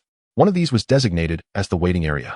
The remaining 15 spaces, each approximately 10 square meters, boasted circular fruit display tables with a diameter of 2 meters. In total, there were 15 display tables, all brimming with fruits of diverse varieties, exceeding 100 in total. The most striking were the 4 central tables, showcasing the renowned fruit kings. One table featured a pyramid of 36 large durians, artfully stacked, each adorned with exquisite silk ribbons tied in bows, enhancing their luxurious appeal. Next were watermelons, strawberries, and grapes. Though the quantities of these four fruits were limited, anyone with functioning eyesight could discern the unimaginable disparity between them and the other fruits. Wang Yulan glanced at the prices and was taken aback. They were sold by individual pieces rather than by weight. For instance, the durians varied in price. The smaller ones, weighing around 5 pounds, were priced at 888 yuan, while the larger ones, about 10 pounds, commanded a price of 888 yuan. As for the strawberries, each was priced at 66 yuan. She gasped in disbelief. It was truly outrageous. Wang Yulan inhaled sharply. Indeed, the label of high-end had not been misapplied. While she had anticipated that these premium fruits would not be inexpensive, she had not expected such pricing. Yet, when she considered the flavor, it seemed somewhat justified. Fortunately, she could afford it. Wang Yulan calculated her daily consumption. Based on her household's fruit intake, she estimated that they would consume around 4,000 to 5,000 yuan worth of fruit each day. With the 60% discount, that would bring the cost down to approximately 2,000 yuan. Wait, was she being unrealistic? Spending over 60,000 yuan a month solely on fruit, and she wasn't even put off by the expense? However, the thought that others would need to pay double the price to enjoy the same fruits brought her a sense of comfort. Chapter 12. The first day of business. Yang Mu also felt a twinge of anxiety regarding the pricing. This price was not particularly high. If it were in Japan or Europe, such varieties would fetch astronomical sums. Yet, the context of the metropolis required consideration of environmental factors. Setting the price too low would make future increases impossible, while setting it too high might deter customers, as money remained valuable. Just then, the first wave of customers arrived at the store. Zhao Ling, 25 years old, was not originally from the metropolis, but had relocated her household registration here due to her family's wealth, allowing her to establish a company and purchase property in the bustling city. Just 2 days prior, she had noticed a shop undergoing renovations in her neighborhood. Judging by the style, it appeared to be a fruit store, so she had kept an eye on it. Sure enough, she passed by again yesterday and saw the sign hanging. It was indeed a fruit shop. This astonished her. It was well known how exorbitant rental prices were in the metropolis, reaching unimaginable heights. A space of this size could easily cost several million yuan annually, yet it was dedicated solely to selling fruit. Was this real? Zhao Ling was curious. Perhaps the owner was a wealthy second-generation heir, embarking on a whimsical venture without regard for profitability. It seemed that only such individuals would disregard the business aspect, engaging in fanciful endeavors on a whim. Several of her wealthy friends did just that. One day they would decide to open a coffee shop, spending millions, only to fold 3 months later. Soon after, they would embark on another ill-fated restaurant venture, aimlessly floundering. Her curiosity piqued. She decided to visit the store on its opening day. "Welcome. May I offer you an introduction?" A staff member greeted her warmly as she entered. Zhao Ling nodded in response. The staff member then guided her through the fruit shop. The 11 display cabinets featured reasonably priced fruits, categorized into 3 tiers, with the topmost 10th representing premium selections. To her astonishment, Zhao Ling discovered that the prices were surprisingly affordable. An imported premium apple cost only 12 yuan per pound, a price comparable to domestic apples. The premium mangoes were priced at 22 yuan per pound, and these were all imported fruits. "This isn't expensive at all," she remarked instinctively. Next, she glanced at the remaining 90% of the fruits, which were offered at half price. Zhao Ling was taken aback. "Wait, are you serious?" After a brief explanation from the staff, Zhao Ling finally grasped the concept. The premium fruits and the others were actually from the same batch. The store simply categorized them based on appearance. Thus, for personal consumption, one could opt for the half-priced fruits, while those desiring to gift or maintain higher standards could choose the premium selections. She found it perplexing that with such a strategy, the owner wouldn't suffer tremendous losses. Who would still purchase the premium fruits? Eventually, Zhao Ling laid her eyes on the store's 4 illustrious fruit kings. Gasp! The girl was utterly astonished. It dawned on her that the previous offerings were merely a facade, serving as a backdrop. The owner was not relying on the common fruits for profit. Rather, the focus was on attracting the affluent clientele. She quipped, "Haha, I'm truly impressed. Indeed, they don't deceive the wealthy." The staff member smiled silently. The owner's pricing strategy had also drawn some criticism from the employees. After all, wasn't this blatantly exploiting the rich? The prices were exorbitant. Yet, as employees, they had no power to change it. Zhao Ling considered the shop size, neither overly large nor small. "What justifies your pricing? I would like to see," she mused, prepared to leave with a purchase. After all, being deceived once meant she wouldn't fall for it again. She decided to indulge in a charitable act for her father, who earned so much money. Surely, There should be an avenue for spending it. In that moment, Zhao Ling waved her hand grandly, purchasing all 4 varieties of the Fruit Kings. A 5-pound durian for 666 yuan, a 10-pound watermelon for 999 yuan, 2 bunches of grapes totaling 120 pieces for 200 yuan, and 10 strawberries for 666 yuan. Her total expenditure surpassed 6,000 yuan. At the checkout, cashier Han Yun's hands trembled. Goodness, someone actually bought them. Such expensive fruits were truly being sold. My heavens. The metropolis is indeed a lucrative place to do business. As the girl walked away, a profound silence enveloped everyone in the fruit shop. Wang Yulan raised her thumb in approval, saying, "My dear brother, splendid. On your very first day, you've achieved a resounding success. I have faith that you will surely thrive." Subsequently, customers began to flock in one after another. Perhaps the shop's location was indeed advantageous, ensuring a steady stream of patrons, with at least 100 passing through each day.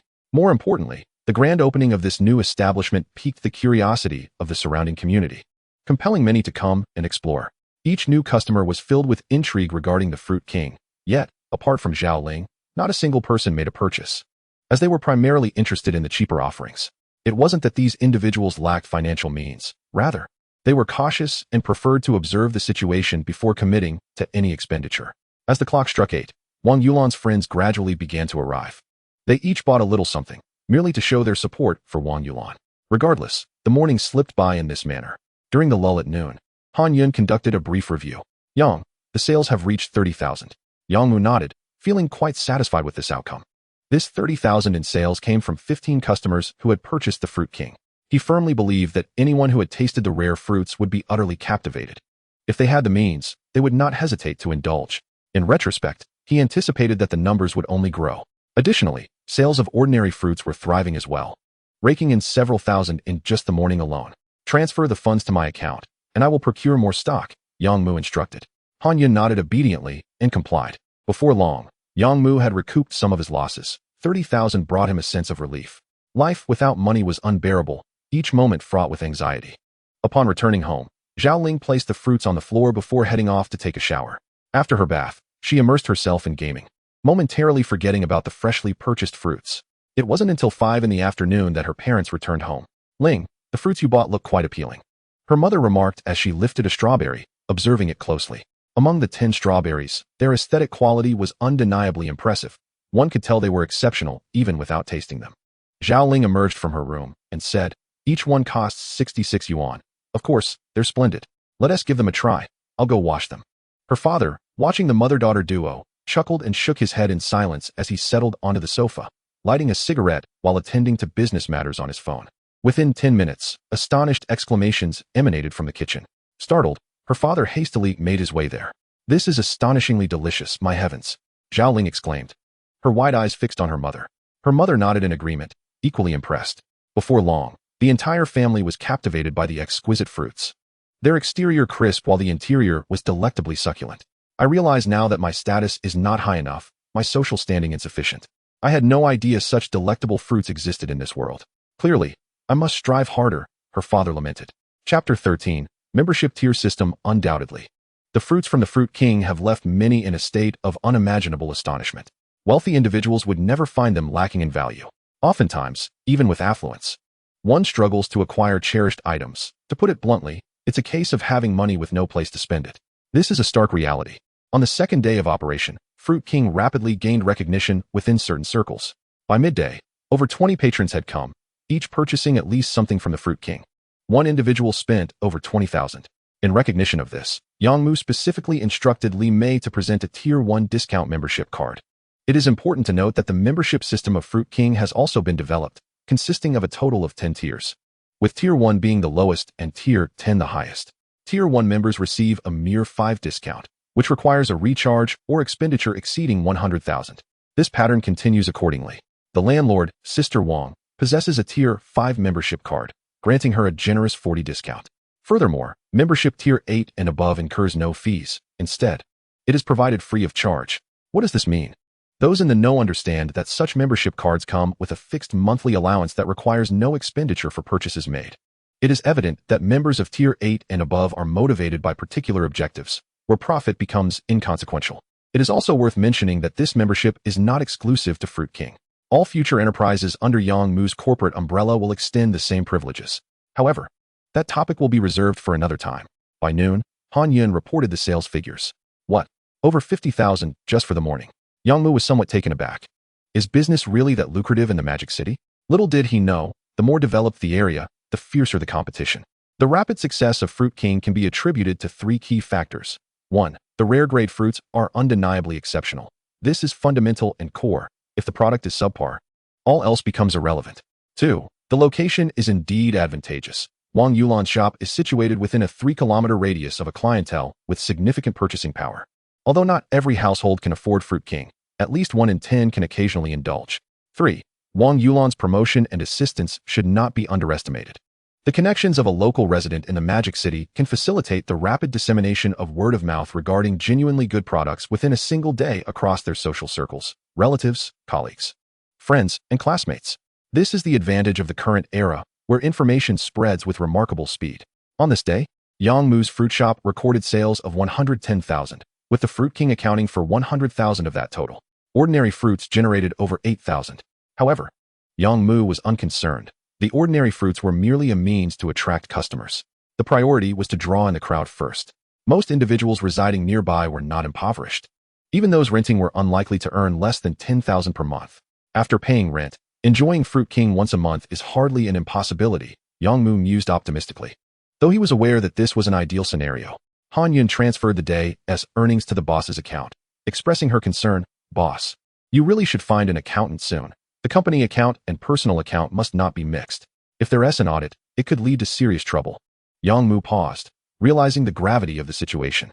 Indeed, company funds are not personal. Directly transferring them to a personal account constitutes tax evasion.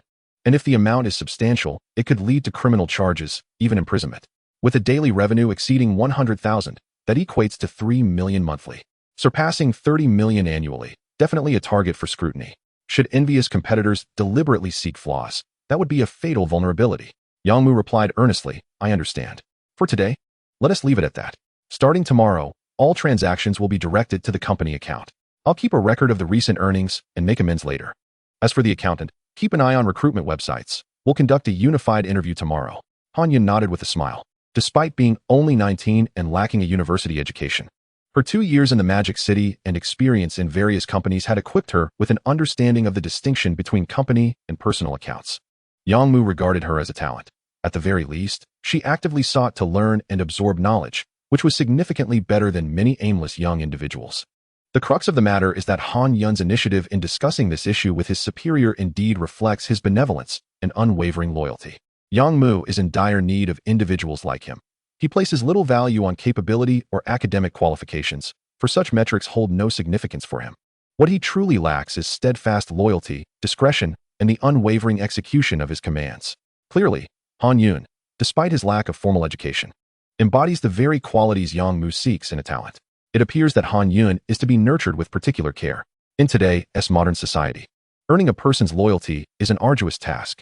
Yang Mu is destined to harbor many secrets, and should any of his subordinates harbor treachery, the ensuing losses would be insurmountable.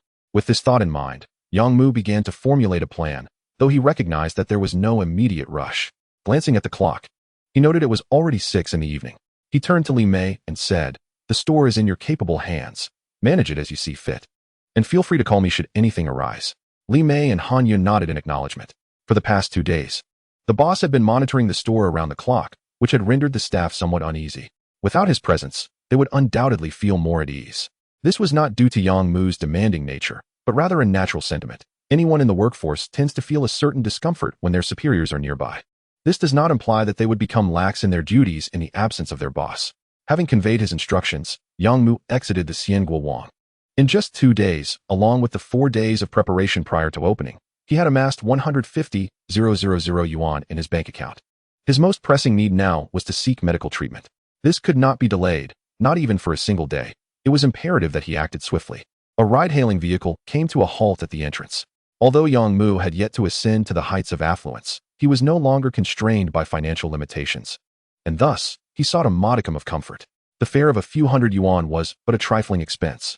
30 minutes later, he arrived at the Zhongshan Hospital affiliated with Fudan University.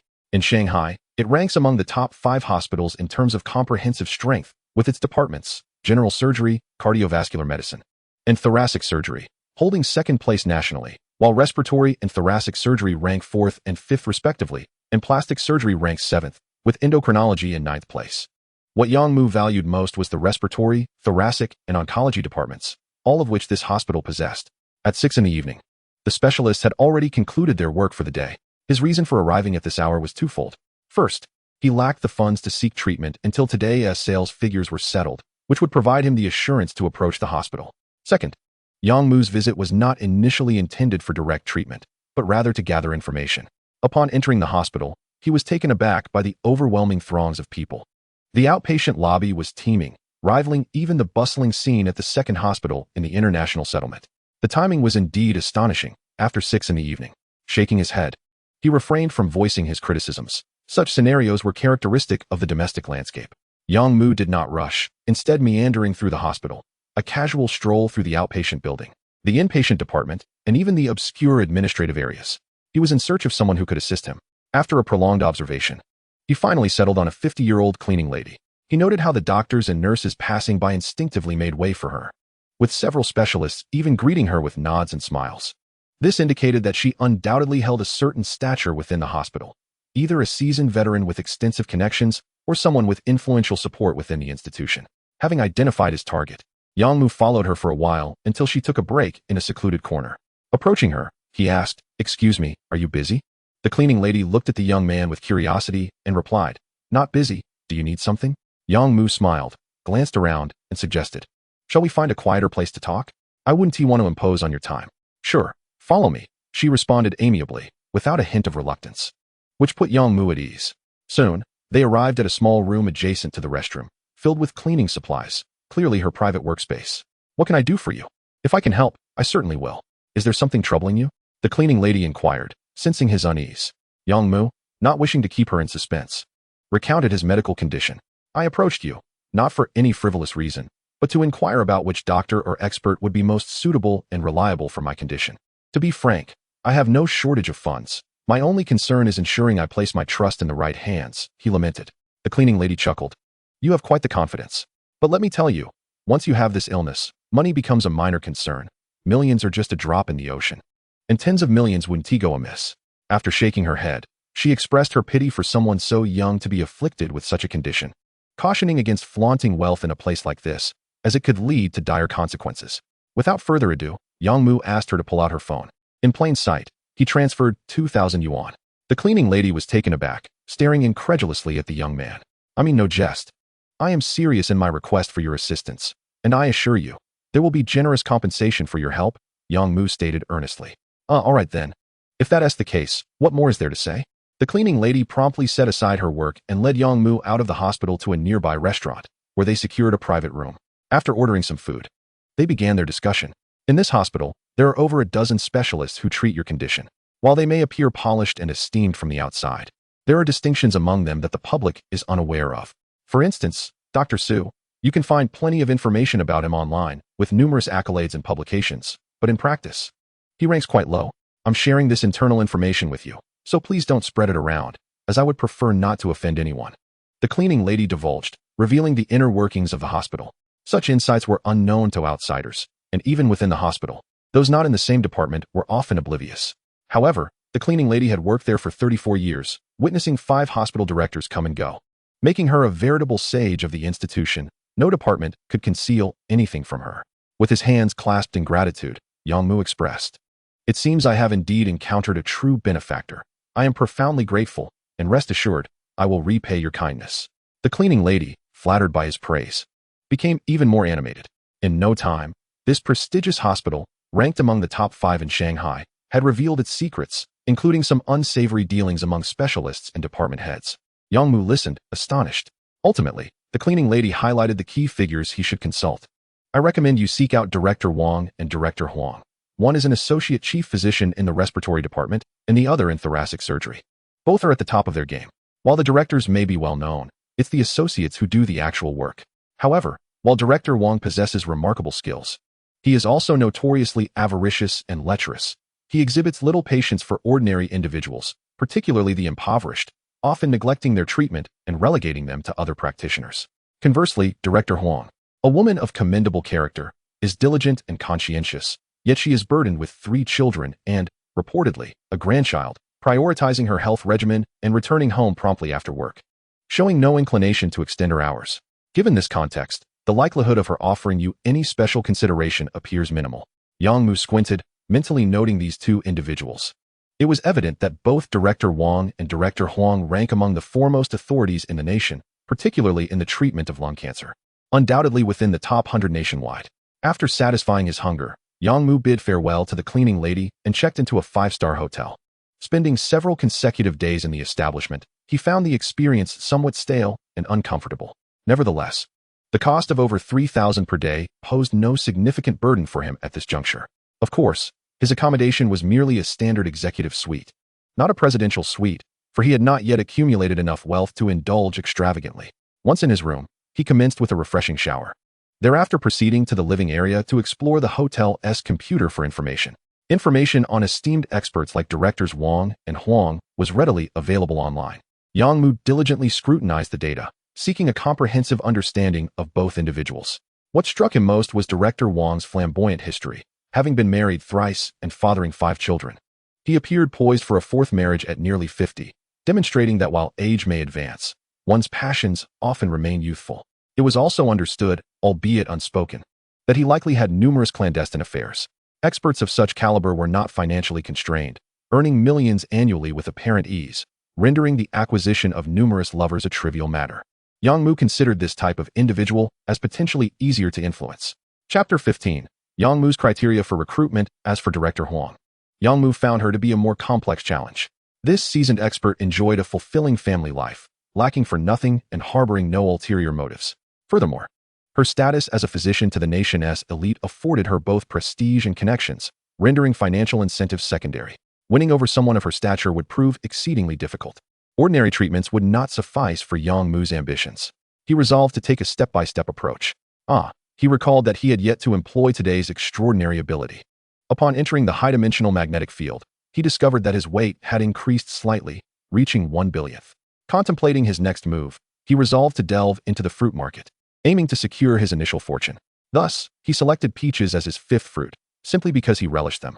He procured a total of 113 tons, all of exceptional rarity.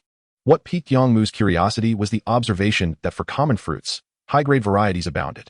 For instance, durian boasted 36 tons of gem grade, 89 tons of prize grade, and a staggering 671 tons of rare grade.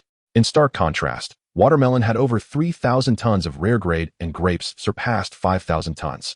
Analyzing these figures, Yang Mu concluded that the more ubiquitous a fruit, the more it had been cultivated and refined by humanity over millennia, resulting in an abundance of superior specimens.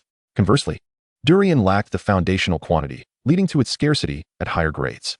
Thus, Yang Mu devised a strategy. When selling fruits with fewer high-grade quantities, he would price them exorbitantly. With only 600 tons of rare-grade durian produced annually, he aimed to sell at over 3,000, with prices hovering around 600 per pound, far too low given the rarity. Strict purchasing limits would be enforced, capping sales at no more than 3,000 pounds per day. The following day, at 6 in the morning, Xian Guowang operated around the clock, with only 2 staff members on duty at night. Yang Mu arrived just as they were transitioning shifts.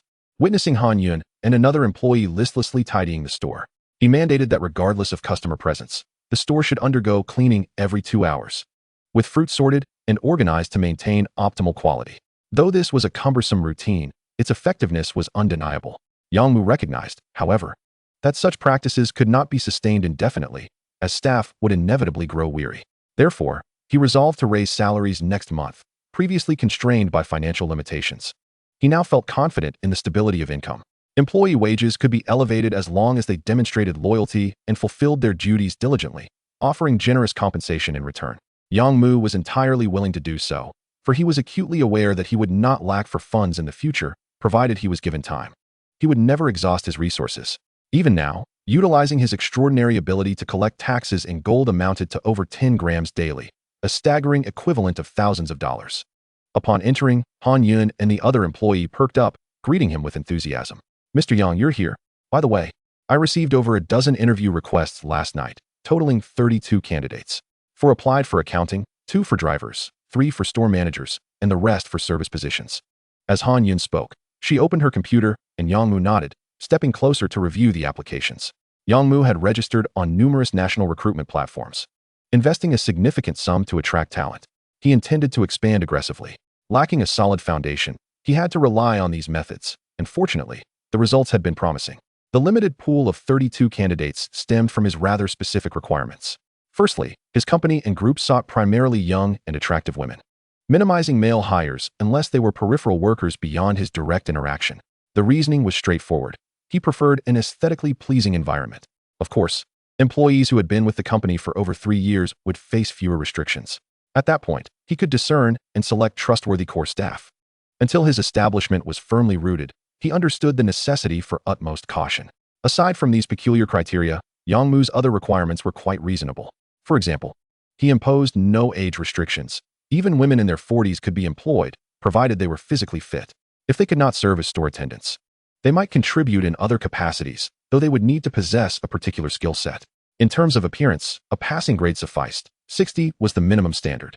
Yang Mu himself had an appreciation for aesthetics, and given the opportunity, he naturally preferred to surround himself with beauty, enhancing his dining experience. Reviewing the profiles of the 32 candidates, Yang Mu nodded in approval. He instructed Han Yun to invite them for interviews that afternoon. Afterward, he made his way to the cold storage.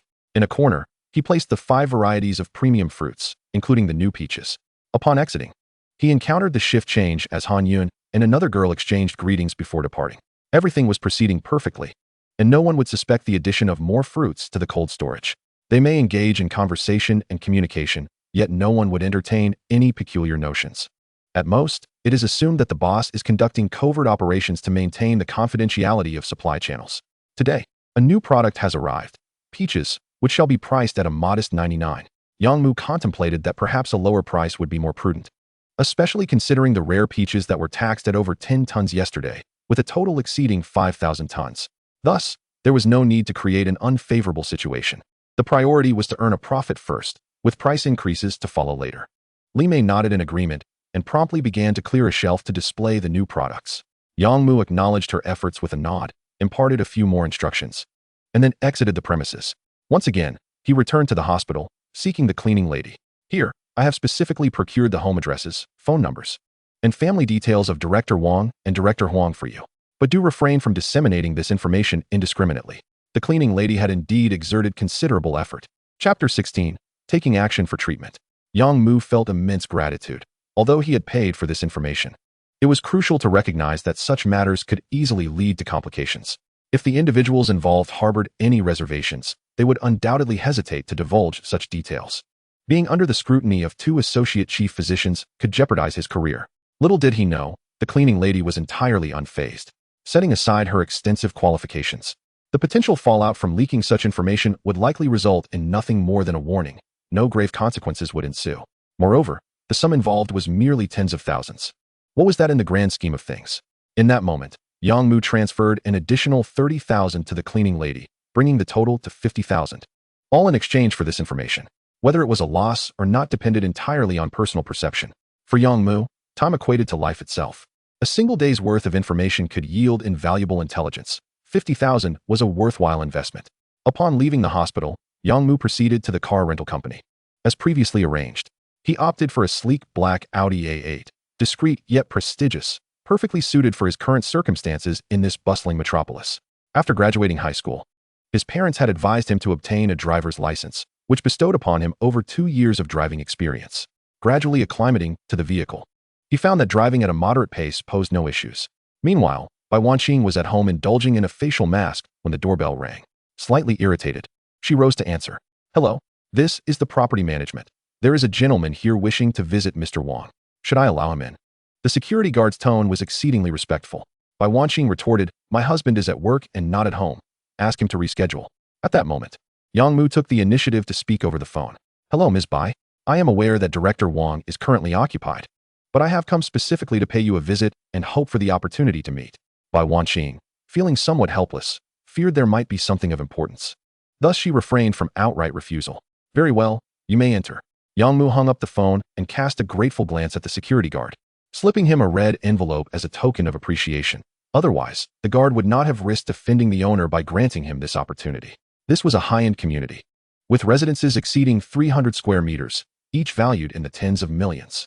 The security guard, undoubtedly, had his own standards. Subsequently, Yangmu arrived at Director Wang's residence, carrying 20 pounds of fruit. Upon seeing Bai Wanqing, he was momentarily taken aback by her beauty, marveling at Director Wang's taste. Indeed, achieving the pinnacle in any field often results in an abundance of everything: wealth, status, and women. Yangmu also held a deep admiration for Director Wang. While indulgent in pleasures, he still managed to progress in his medical career, indicating a natural aptitude for excellence. Bai Wanqing ushered Yangmu into the living room. "What is it that you wish to discuss? I am not in a position to influence old Wang's decisions." Clearly, she was not naive and understood he was there to seek a favor from her partner. It should be noted that Director Wang and Bai Wanqing were not yet married. However, they had been cohabiting for 6 months, and barring unforeseen circumstances, they were expected to formalize their union this year, making him a 4-time husband, a rather fortunate man. Without further ado, Yangmu expressed his request directly. "I require Director Wang's expertise for my ailment. I am not comfortable with any other physician. However, I would prefer not to endure unnecessary suffering. So I wondered if it would be possible for Director Wang to provide me with some special treatment. Rest assured, whatever you require, do not hesitate to ask. To be blunt, we lack for nothing. If others are willing to spend $1 million, I am prepared to offer 10 million, 100 million, or even $1 billion. It is all within reach." Yangmu's tone was bold, yet he was not exaggerating. Given enough time, even $1 billion would be but a trifle. Bai Wanqing's eyes sparkled with intrigue. This was a genuine display of wealth. "Understood. I will relay your situation to him. Please leave your medical records and images here. I will discuss them with him upon his return tonight, and I will ensure he contacts you." Yangmu nodded appreciatively, rising to express his gratitude once more. "These fruits are a small gift from me. The Xianguo Wang is also under my purview. If you find them to your liking, do not hesitate to call, and I will arrange for complimentary delivery." Bai Wanqing glanced at the fruit gift box on the floor, noting its exquisite appearance, and quickly recognized it as high-end fruit. However, having enjoyed such luxuries alongside Director Wang, she was not overly impressed. It was only after Yangmu departed that she had the housekeeper wash the fruits. Reclining on the sofa, she instinctively reached for a strawberry. Upon taking a bite, she was utterly astonished. "Wow, this is incredibly delicious." Sitting upright, her gaze fixated on the 5 fruit platters on the coffee table: watermelon, peaches, grapes, durian, and strawberries.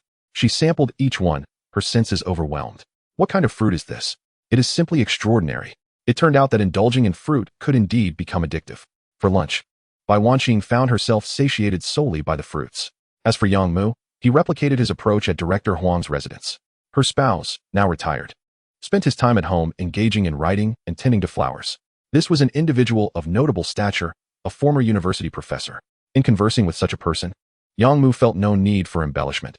He spoke plainly and directly. "Very well, I understand your situation and will convey it to her. You may return home now." With a sigh, Yangmu recognized that there was little hope at Director Huang's place. She appeared indifferent to his plight. He could only leave the fruit behind and turn to depart. By now, it was already 1 in the afternoon. Yangmu sought out a high-end restaurant, indulging in a meal that cost over 3,000, quite a comfortable experience. He resolved that his second venture would be to open a restaurant. With his unique ability to procure the world's finest ingredients, rare, precious vegetables, meats, spices, and condiments, if he were to employ some top-tier chefs, the culinary delights he could relish daily would be nothing short of extraordinary. In such a scenario, he would willingly forego profit, merely to serve his own palate. Only when faced with the specter of death does one truly comprehend the value of each day as a divine gift, worthy of being lived without regret. Under normal circumstances, calculating his lifespan at a mere 10 years would yield a total of 650 days. With 3 meals a day, that amounts to 10,000 meals. Is that a lot? Certainly. One must not settle for mediocrity in each meal they consume. One ought to honor their own existence. However, there is no urgency at present. The operations of the Fruit King have yet to find their rhythm. Upon finishing lunch and returning to the store, it was already around 3 in the afternoon. To his surprise, a considerable number of customers, over 20, were present, selecting fruits. Han Yun and her colleagues had also arrived, and with all 6 staff members engaged, they were nearly overwhelmed. Given that it was a high-end fruit shop, a one-on-one service was expected. Chapter 17. Recruiting 4 new members. Li Mei noticed her boss and promptly handed over the customers to other staff members before approaching him. "Mr. Yang, for candidates for interviews have arrived. They are waiting in the office. Perhaps you would like to see them?" Yangmu nodded in satisfaction, gesturing for her to attend to her duties as he made his way to the office.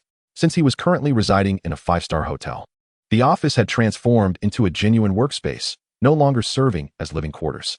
Upon entering, he found the four interviewees engaged in hushed conversation, which ceased immediately. Yang Mu took his seat at the head of the table and addressed them. Let us go around and introduce ourselves. Please state your name, the position you are applying for, and your age. Hello, Mr. Yang. My name is Zhang Xiaohong, and I am applying for the accounting position. I am 38 years old. Hello, Mr. Yang. I am Jiang Weiwei, applying for the position of shop assistant, age 26. Hello, Mr. Yang. I am Zhou Shiwen, aspiring to be the store manager. And I am 23. Hello, Mr. Yang. I am Shen Mingqi, seeking the role of assistant, and I am 24. Yang Mu observed them closely but discerned little, as he himself was an ordinary individual, lacking a university degree, social experience, or remarkable abilities. Thus, he relied solely on his instincts to make a decision. Yang Mu resolved to hire all four candidates for 3 reasons. 1. Their appearances were quite pleasing and aligned with his aesthetic preferences. They met all other criteria. Being unmarried and without romantic entanglements, or having been single. 2. Their enthusiasm during the interview was commendable. Not only did they arrive early, but they also waited nearly an hour without displaying any impatience. This level of composure greatly impressed him, warranting further observation. 3. He was in dire need of personnel. Even if they proved unsuitable later on, trial employment would merely result in a slight loss of wages, which was inconsequential. I am quite satisfied with your attitudes. Arriving early and waiting for an hour demonstrates your seriousness about this job. I will not act the villain and let you down. You will enter a 1-month trial period. If you prove suitable, you may stay, and your wages will be fully disbursed during this time, Yang Mu declared decisively, lacking the time for frivolous conversation. The 4 women were utterly astonished. They had not anticipated that their earnestness alone would suffice to please the boss. Indeed, those who work diligently are seldom met with misfortune. You may commence work today. It is rather busy outside, so change into your uniforms and assist, while simultaneously familiarizing yourselves with the company's operations. This is fundamental. Yang Mu instructed. The 4 nodded eagerly in agreement. Yang Mu retrieved 10 sets of uniforms from the office storage, all of which had been uniformly procured for convenience, varying in sizes for personal adjustments. Subsequently, he exited the office, allowing them to change. Within 10 minutes, the 4 new employees emerged, seamlessly integrating into the store. Li Mei assigned them to more experienced staff, who had only been there a few days longer. Everyone was still a newcomer. The operations of the Fruit King were straightforward. Within 2 hours, everything became crystal clear. Soon, all 10 staff members were managing with ease. The store was not large, merely over 160 square meters. By 6 in the evening, the number of customers had significantly dwindled. Han Yun commenced reporting on sales figures. Mr. Yang, today's total sales amounted to 142 million yuan, which I have already transferred to the company account. Yang Mu turned to Zhang Xiaohong. As the accountant, please manage the accounts, aside from tax matters. Do not concern yourself with anything else. He wished to clarify to Zhang Xiaohong in advance, so as to avoid any discrepancies between expenditures and income. Accountants are the first to notice financial irregularities. Given his current situation, scrutiny was unwelcome. Thus, he only entrusted Zhang Xiaohong with tax-related responsibilities and sales revenue statistics, omitting her from any inquiries regarding expenditures and the allocation of funds. This approach ensured utmost security. The store operates 24 hours. You shall create your own schedules, ensuring at least 2 staff members are present at all times. I shall not interfere, Yang Mu instructed. The others nodded in agreement. The newcomers were invigorated, having witnessed the afternoon's sales performance. It was astonishing, a mere fruit store achieving daily sales of over 100,000 yuan over the course of a year. That would surpass 50 million yuan. Ridiculous, indeed. The prospects of such a lucrative enterprise were exceedingly bright, and they were determined to work diligently, especially since the wages were quite favorable. Of course, Yang Mu had yet to mention the impending salary increase for the following month. Shen Mingqi, as my assistant. Please accompany me. I have some errands to run, Yang Mu said, directing his gaze toward her. Shen Mingqi nodded eagerly, fully aware that an assistant is expected to be at the boss's side at all times. Once arrangements were nearly complete, Yang Mu and Shen Mingqi exited the Fruit King. Do you know how to drive? He inquired. Yes, I can drive, Mr. Yang, Shen Mingqi replied with a nod. Yang Mu handed her the keys, and they both entered the car. Where are we headed, Mr. Yang? Shen Mingqi asked as she started the engine. To the nearest shopping mall, Yang Mu replied, glancing out at the evening scenery. It was now 7 o'clock, and the night was beginning to cast its veil over the city. The nightlife of the metropolis was starting to unfold, adorned with vibrant lights and the allure of urban splendor. Shen Mingqi grasped the steering wheel, her heart racing with a mixture of excitement and trepidation. Countless scenarios played out in her mind. Why was the boss heading to the mall? Could it be? However, Yang Mu was oblivious to her fanciful thoughts. He had realized today that he was lacking one essential element: presentation. Clad in attire worth several hundred yuan, proclaiming that money was no object would indeed be comical. Thus, he resolved to rectify this matter tonight. While extravagance was unnecessary, he intended to invest a few thousand yuan to enhance his appearance, ensuring he was not underestimated. Before long, they arrived at the mall. Yang Mu guided Shin Mingqi through the women's clothing section. The girl felt her cheeks flush, her mind racing with speculation. Could it be that the boss was interested in her? Was he really so forward? They had only known each other for a few hours. How could he be buying clothes and bags for her? How would she refuse such an overture? Yet, she soon came to her senses. Her boss was actually headed for the men's section. Embarrassment washed over Shin Mingqi. How mortifying. Fortunately, no one was the wiser. To spare the details, Yang Mu completed his shopping in half an hour, emerging transformed after spending less than 50,000 yuan directly from the company account. After all, the company was solely owned by him, and he was unconcerned about others' opinions. As for how to account for the company expenses and balance the taxes, that was not Yang Mu's worry. That was the accountant's responsibility. As long as he ensured compliance with tax regulations, he had no fear. With his investment being risk-free, he welcomed any tax obligations incurred. With his new attire, Yang Mu's previously ordinary appearance had been elevated, exuding an unexpected charm, particularly in terms of his demeanor. Perhaps it was the newfound confidence bestowed upon him, which cultivated an imposing aura that dispelled his previous timidity, rendering him far from ordinary. Chapter 18, Director Wang's Arrangements. A flicker of realization illuminated Shin Mingqi's eyes. This was the demeanor befitting a true boss. She felt a sense of satisfaction, knowing that working alongside such a leader would undoubtedly enhance her spirits. Yang Mu gazed at the upscale restaurant on the top floor of the mall and remarked, "I'm hungry, let us dine here." Shin Mingqi promptly declined, saying, "Boss, this place is rather expensive. I'll just grab a bite at the fast food restaurant on the first floor." Yang Mu, undeterred, waved his hand dismissively, insisting she follow him. The restaurant, specializing in seafood, was indeed exorbitant. A mere selection of 4 or 5 dishes cost over 10,000 yuan. Do not find this shocking. Such is the cost of living in the bustling metropolis. The priciest items in the nation, and even the world, are eagerly offered to the affluent denizens of Shanghai. Shin Mingqi felt apprehensive throughout the meal. She understood that the boss was not particularly interested in her. He merely wished to enjoy a sumptuous meal. Her presence was merely incidental, costing her 6,000 to 7,000 yuan, equivalent to half a month's salary. It was evident that her boss was genuinely wealthy. Contemplating the sales figures of Xianguo Wang, she quickly felt reassured. The profit margins were undoubtedly astronomical, potentially reaching 18 million yuan annually. Such extravagant dining seemed somewhat justifiable. After their meal, Yang Mu instructed Shin Mingqi to escort him back to the hotel. "I need you to pick me up at 6 tomorrow morning. Do not be late. And drive my car back," he stated as he exited the vehicle. Shin Mingqi nodded. "Safe travels, Mr. Yang." She watched as he entered the 5-star hotel, astonished that her boss resided in such a place. Could it be that he had yet to establish a home in Shanghai? Never mind, she thought. I'll head home now. Half an hour later, Shin Mingqi arrived home. Being a local, her family owned 7 or 8 properties, generating a monthly rental income of several 100,000 yuan. In such a household, even in Shanghai, they could be considered middle class. Furthermore, as an only child, and a beautiful one at that, she had never faced significant hardships. The reason she applied for the assistant position at Xianguo Wang was due to her family connections. Her parents had been lifelong friends with Wang Dajia, Yang Mu's landlord, and upon learning about the potential of Xianguo Wang, they encouraged their daughter to seek employment there. This exemplified the advantage of information. Growing alongside such a promising enterprise could indeed alter her destiny, far superior to laboring at a large corporation only to remain inconsequential for years. As soon as she entered the house, her parents inquired, "How did it go? Was it successful?" Shin Mingqi smiled and nodded. "I never expected your judgment to be so astute. This company indeed possesses potential.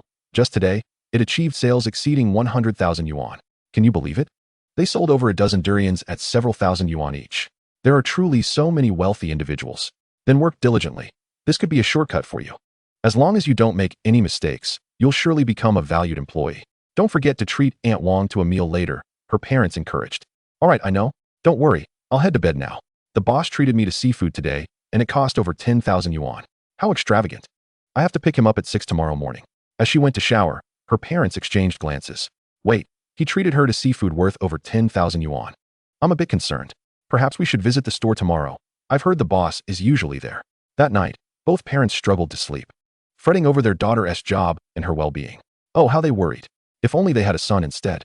In truth, if their daughter were to remain at home, living off their support, it wouldn't be such a significant issue. Yang Mu returned to his hotel room and decided to utilize his newfound advantage once more. He summoned the luxurious cherries, a fruit beloved by many and synonymous with high-end delicacies, notoriously expensive regardless of location. Even the cheapest cherries in China retail for over 50 yuan. Naturally, he enjoyed them as well. After manifesting a portion, he washed them and indulged in a pound. Simply delightful. At the same time, Director Wang returned home, his mind preoccupied with thoughts of Bai Wanqing's flawless physique and stunning beauty.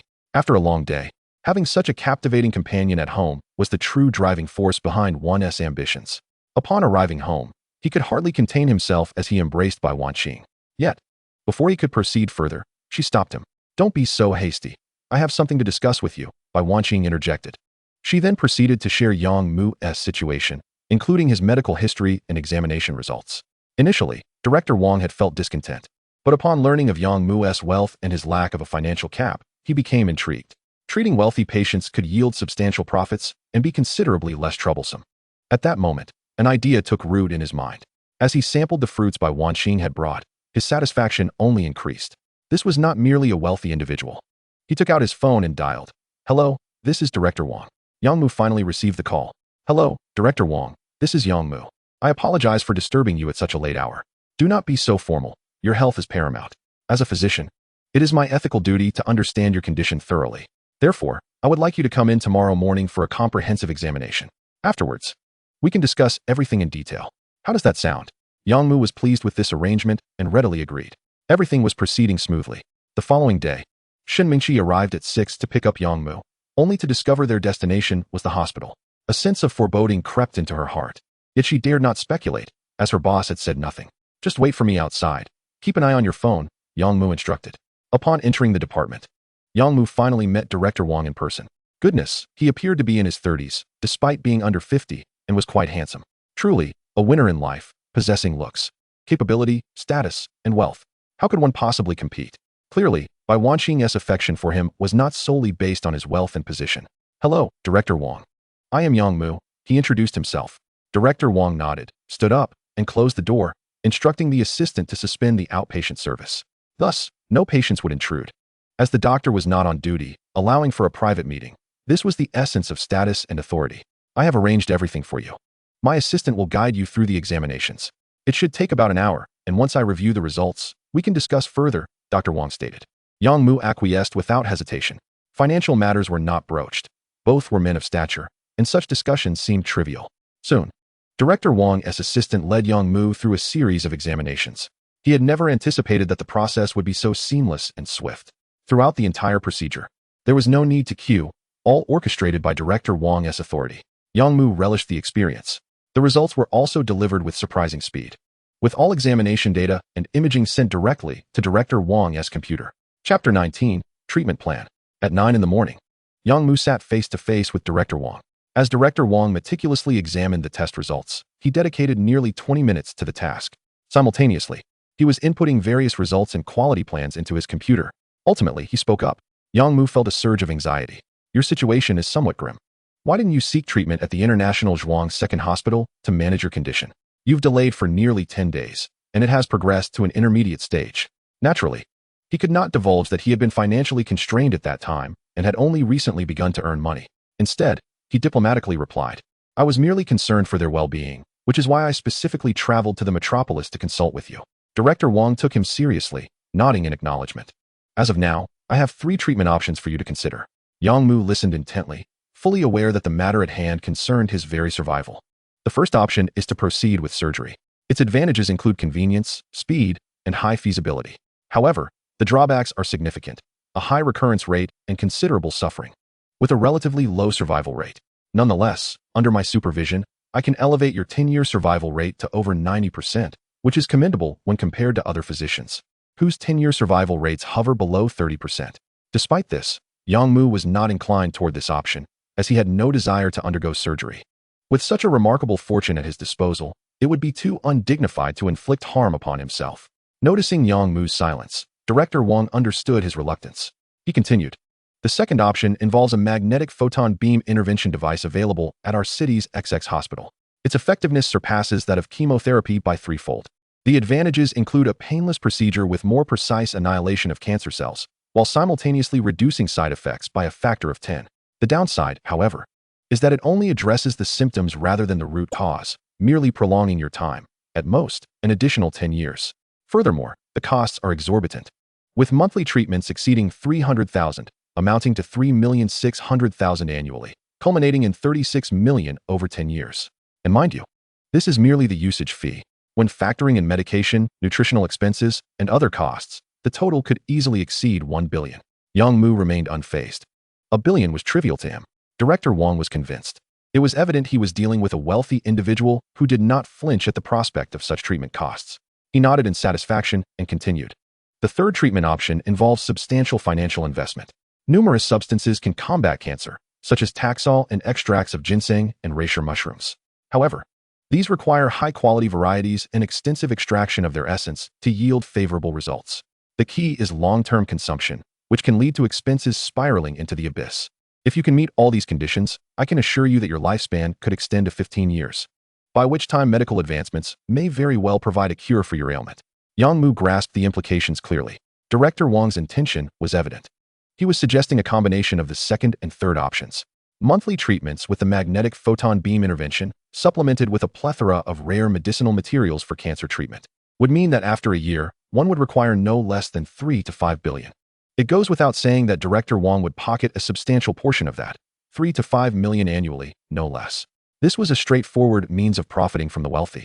And it was all above board. One would even feel grateful. Yang Mu was indifferent to how much Director Wang would earn from this arrangement. His only concern was whether this treatment plan was viable and trustworthy. Leaning back in his chair, he remarked, Director Wang, money is truly of no concern to me. Don't mention a few billion. Even tens or hundreds of billions would not faze me. You might think I am boasting, but you will come to realize the truth in due time. Therefore, I desire only the best treatment plan. Director Wang swallowed hard, taken aback by the magnitude of Yang Mu's claims. To suggest spending billions on medical treatment was audacious. After all, even among the wealthiest in the country, very few could readily produce such liquid assets. Of course, this referred only to the publicly known affluent. There were many hidden wealthy individuals. Yet, why should this young man be among them? Ultimately, it was not his concern. He decided to focus on his own matters and earn the money he was entitled to. Very well, let us proceed with this treatment plan. We can no longer afford to delay. Go for the magnetic photon beam intervention this afternoon to stabilize your condition. Director Wang provided an address.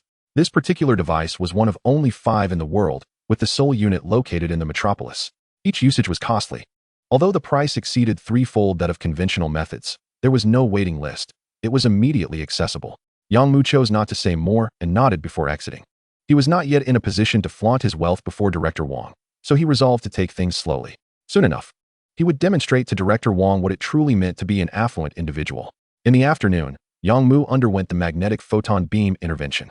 Including the subsequent medication and device fees, the total came to over $360,000. Fortunately, he had achieved his sales targets for the day, which allowed him to cover the cost. Otherwise, he would have faced embarrassment. The results were indeed promising. Throughout the day, he did not experience a single cough. He no longer needed to take an array of medications, just 3 would suffice. Moving forward, monthly sessions with the magnetic photon beam intervention would be all that was necessary. At last, he could fully devote himself to the expansion of his business. On February 11th, Yang Mu arrived at the store, brimming with vitality. By now, the number of employees at Xiangguo Wang had surpassed 20. The modest fruit shop was far too cramped, so his task for the day was expansion. First, he planned to rent an office building to serve as the company's future headquarters, organizing administrative, human resources, finance, procurement, and other departments. Next, he intended to continue the expansion of the fruit shop chain. Given the vastness of the metropolis, opening a dozen outlets would be more than feasible and entirely manageable. Lastly, he needed to enhance supporting infrastructure, including large cold storage facilities, refrigerated delivery vehicles, and international procurement channels. This was of paramount importance. As the fruit chain expanded, the process of materializing fruit from high-dimensional magnetic fields could no longer be as simplistic as it was now. He would require a large cold storage facility to materialize hundreds of tons simultaneously, then distribute them uniformly to each outlet. Additionally, establishing international procurement channels was essential.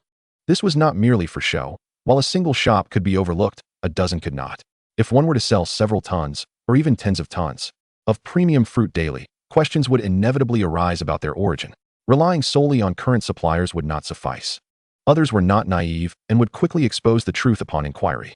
Thus, Yang Mu had to establish a unique international procurement channel for his company. In due time, he would procure whatever fruits his shops required from abroad. Once returned to the country, how they were sold would be of no concern to him. Others would find it nearly impossible to trace. Chapter 20. The launch of delivery services. All of this required substantial funding. A rough estimate suggested a need for at least tens of millions. However, in recent days, Yang Mu had been spending daily, leaving little room for savings. Although Xian Guowang's profits were substantial, amounting to over 100,000 daily, it was still just one store. Thus, Yang Mu needed to devise a plan to generate significant capital. Li Mei, could you all discuss the possibility of organizing a recharge event? With a wealth of talent at the store, the staff quickly generated several proposals. Yang Mu perused them briefly and decided to implement one. Ultimately, it mattered little. All plans would yield profit, just varying in scale. Han Yun, what is the status of the delivery and online store? When can we launch? Yang Mu inquired of Han Yun. It had been several days. They needed to commence the online store and delivery services, and they had ample manpower to do so. Mr. Yang, everything is ready. We can open today, Han Yun remarked. Very well, Han Yun, you shall take charge of this aspect from now on. Find 2 individuals to assist you. The 3 of you will manage the online order operations from the office, Yang Mu directed decisively. In no time, all arrangements were in place. Subsequently, Yang Mu accompanied Shun Mingxi to view properties. The task was indeed substantial. He promptly activated the previously saved real estate agent's contact numbers. There is no need to elaborate on the details. Within a single day, Yang Mu traversed a third of the bustling metropolis. He secured an office building and 6 retail outlets. The office tower, situated in the heart of the city, commanded a sky-high rent, occupying an entire floor of over 3,000 square meters, with an annual cost exceeding 30 million. The retail stores were all over 300 square meters, with the largest reaching an impressive 1,000 square meters, which Yang Mu intended to establish as the flagship store. In total, the annual rental expenditure surpassed 100 million. Real estate in the metropolis was utterly outrageous. Yet, Yang Mu remained unfazed. Of course, while the agreements were set, he currently lacked the necessary funds. The following 10 days would be crucial. At a certain financial firm, Secretary Zhang was in a state of dismay. His boss was a difficult person to please. Not only was he particular about life's luxuries, but he also had an acute attention to detail. Every aspect of living, from dining to leisure, must be flawless, with an unwavering pursuit of perfection. Although money was no object for the boss, he was exceedingly exacting in all matters. This afternoon, dissatisfied with the lunch offerings, he instructed his secretary to procure something more delectable. Zhang found himself exasperated, questioning the heavens about the difficulty of his task. With no alternative, he resorted to his smartphone, seeking assistance from relatives and friends, only to find a lack of originality. His boss had dined at every high-end restaurant in the metropolis and was a regular patron.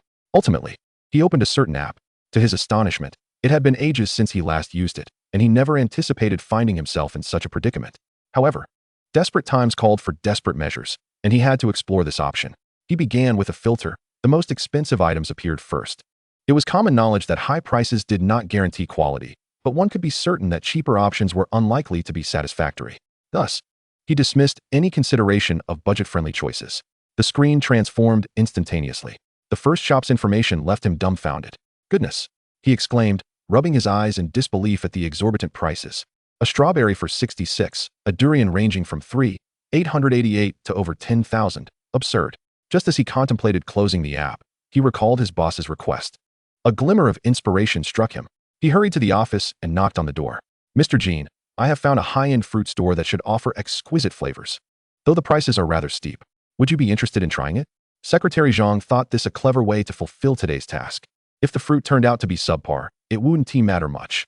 After all, with such high prices, it was unlikely to be unpleasant. At worst, it might not be as extraordinary as its cost suggested. Surely, his boss would not object, as he was merely exploring the offerings of such an expensive item without any ill intentions. Mr. Jean, of course, would not decline. Expensive? How expensive can it be? I am in the financial market, making millions daily. Is that not sufficient? An order arrived via the app, prompting Han Yun and her team to take notice. The first takeaway order of the day consisted entirely of fruit royalty. However, they were utterly unprepared for the astonishing sales figure, which exceeded 10,000. My heavens! Who is the fortunate soul, or rather, the affluent individual, who has dared to purchase over 10,000 in fruit from a new store? What audacity! Little did they know. The buyer was not merely confident, but rather indifferent to the price. If you dare to sell at such a rate, I shall not hesitate to buy. Should you attempt to deceive me, I assure you that I will make you acquainted with the might of legal recourse. Wealthy individuals are seldom afraid of being duped, for they possess ample means to safeguard their interests, unlike ordinary folk who must shoulder their losses alone. Han Yun promptly instructed the staff to prepare the goods, ensuring they were packaged exquisitely. The total weight exceeded 70 pounds, making it impossible for one person to deliver alone. Thus, the store dispatched 3 individuals to make the delivery. It is worth mentioning that Yongmu specifically rented 3 vehicles for the company to accommodate such scenarios. Given the high value of the fruit, caution was paramount. Using an electric vehicle for delivery could result in bumps, exposure to the elements, and temperature fluctuations that might compromise the fruit's flavor. Since it was a high-end fruit store, they would maintain that standard even in delivery, opting for sedans. While electric vehicles were available, they served different purposes. Before long, Secretary Zhang received the delivery of fruit worth over 10,000. 3 lovely young women, adorned in beautiful dresses, ascended the office building with 70 pounds of fruit in tow. Good day, this is an order from the Fruit King. Please verify the contents. Given the exorbitant cost of the goods, verification was essential. Any mistake could result in significant losses. Secretary Zhang, bewildered, nodded in agreement. Upon witnessing the fruit displayed on his office desk, he was left astounded. The packaging alone suggested that it was no ordinary purchase. Anything less than 10 or 20,000 would hardly justify such lavish wrapping. After confirming the order, the 3 young women departed. 10 minutes later, Mr. Jean was utterly enchanted by the exquisite flavors. He decreed that this store would become the go-to for daily orders, ensuring that each member of the executive team received a share. Spending over 10,000 daily? Not excessive at all. The taste of the fruit was simply too exquisite to resist. Concurrently, the Fruit King launched a recharge promotion. Every customer who had purchased from the store had their contact information recorded. Over 500 individuals had already been documented. The staff diligently called each one, providing thorough explanations and engaging discussions. Aside from more than 100 calls that went unanswered and over 200 refusals to recharge, a total of 146 individuals expressed a desire to visit the store for a face-to-face conversation. After all, this was not a trivial sum they were discussing, but rather amounts in the tens of thousands. At 8 o'clock in the evening, the store temporarily closed for an hour. Yongmu personally welcomed these prospective members, explaining the recharge promotion in detail. Previously, the rule stipulated that spending or recharging 100,000 would grant one a first-level membership with a 5 discount. Now, however, one could obtain a first-level membership card simply by recharging 50,000, and those who recharge today would receive an additional 5,000 worth of fruit as a complimentary gift. This promotional offer was already quite generous. The attendees were primarily those planning to frequent the store in the future, having already been captivated by the rare fruits offered by the Fruit King. In Chapter 21, the total recharge amount reached over 20 million. Thus, recharging now bore little psychological burden. What if one wishes to recharge even more? Someone inquired. Yongmu smiled and replied, since we are holding this promotional event today, I shall not hold back. Such favorable terms may not be available again. After a brief pause to calculate, he revealed the new rules. Recharging 100,000 will grant you a second-level membership with a 10 discount, along with a 15,000 consumption voucher. If you recharge 500,000, you will receive a third-level membership with a 15 discount and a 100,000 consumption voucher. For 1 million, a fourth-level membership with a 20 discount and a 300,000 consumption voucher will be yours. And so it continued, capped at 10 million. Should one truly recharge that amount, they would ascend to a 5th-tier membership, enjoying a 35 discount along with a complimentary 5 million in consumption vouchers. The rationale behind not refunding the amount, but rather providing vouchers lies in the future integration of the membership card with Yongmu's other ventures, as including the gifted amount in the calculations could lead to chaos. Thus, the vouchers can exclusively be utilized for purchasing fruits from Xianguo Wang, while the recharged funds may be spent across the company's diverse services. In Yongmu's estimation, this recharge initiative was unlikely to yield favorable results. Given that Xianguo Wang had only been operational for less than 10 days, such a brief period hardly sufficed to cultivate a loyal customer base. Consequently, he opted for a low-key approach, merely inviting clients to the store for discussions. Ultimately, securing several million in funds would suffice, primarily to cover the initial month's rent for the office and storefront. The unfolding of events indeed aligned with his expectations. Out of over 500 clients contacted, only a little over 100 showed up. However, what astonished him was the remarkable purchasing power of those who attended. Unbeknownst to him, those willing to engage in discussions about the recharge initiative had already mentally prepared themselves to spend, to varying extents. Yongmu had underestimated his own fruit empire. For many middle-class families, spending tens of thousands annually on premium fruits to elevate their living standards was quite justifiable. Upon calculation, the expense wasn't exorbitant. For a family of 4, provided they abstained from indulging in luxury fruits like durians, their daily fruit expenditure would merely hover around 1,000 to 1,800 monthly. This amounts to 2,000 to 3,000, not excessive by any means, especially considering that the average monthly household income in Shanghai typically exceeds 100,000. It's important to note that this figure refers to household income, not individual earnings. Thus, allocating 1/5 of a family's income to enhance their quality of life and savor exquisite flavors remains acceptable for most, particularly in a city like Shanghai, where the pursuit of quality living is paramount. Moreover, the allure of the Recharge initiative was undeniable. As successful individuals, they understood a fundamental truth. Xian Guowang was in need of capital, hence the promotional activity. They were astute investors, aware that once Xian Guowang flourished, such offers would likely become scarce, especially the membership discounts. A discount of 30 to 40 would translate into significant savings for long-term purchases. One should never underestimate the audacity of the affluent. They are willing to embrace such risks. The only perceived risk was the potential failure of Xian Guowang's supply chain post-recharge, rendering them incapable of delivering top-tier fruits. Yet, this possibility seemed minimal. The sustained sales over 10 days and the consistent availability of stock indicated a stable supply chain, which was sufficient assurance. Thus, Yang Mu was left astonished. Ultimately, every client who visited recharged their accounts, each exceeding 100,000. There were 21 clients who contributed 500,000 and 3 who surpassed the million mark, culminating in over 24 million in total. What a staggering revelation. In that moment, every employee at Xian Guowang, including the owner, was left in awe. A fruit shop, merely 200 square meters in size and operational for just 10 days, had amassed over 20 million in customer recharges. Truly extraordinary. Such thoughts of disbelief were natural, as the staff had never tasted their own premium fruits and were oblivious to the underlying factors, a lapse in Yang Mu's judgment. After bidding farewell to this group of customers, Yang Mu seized the opportunity during the store's downtime to instruct Li Mei to gather some fruit for all company personnel to sample.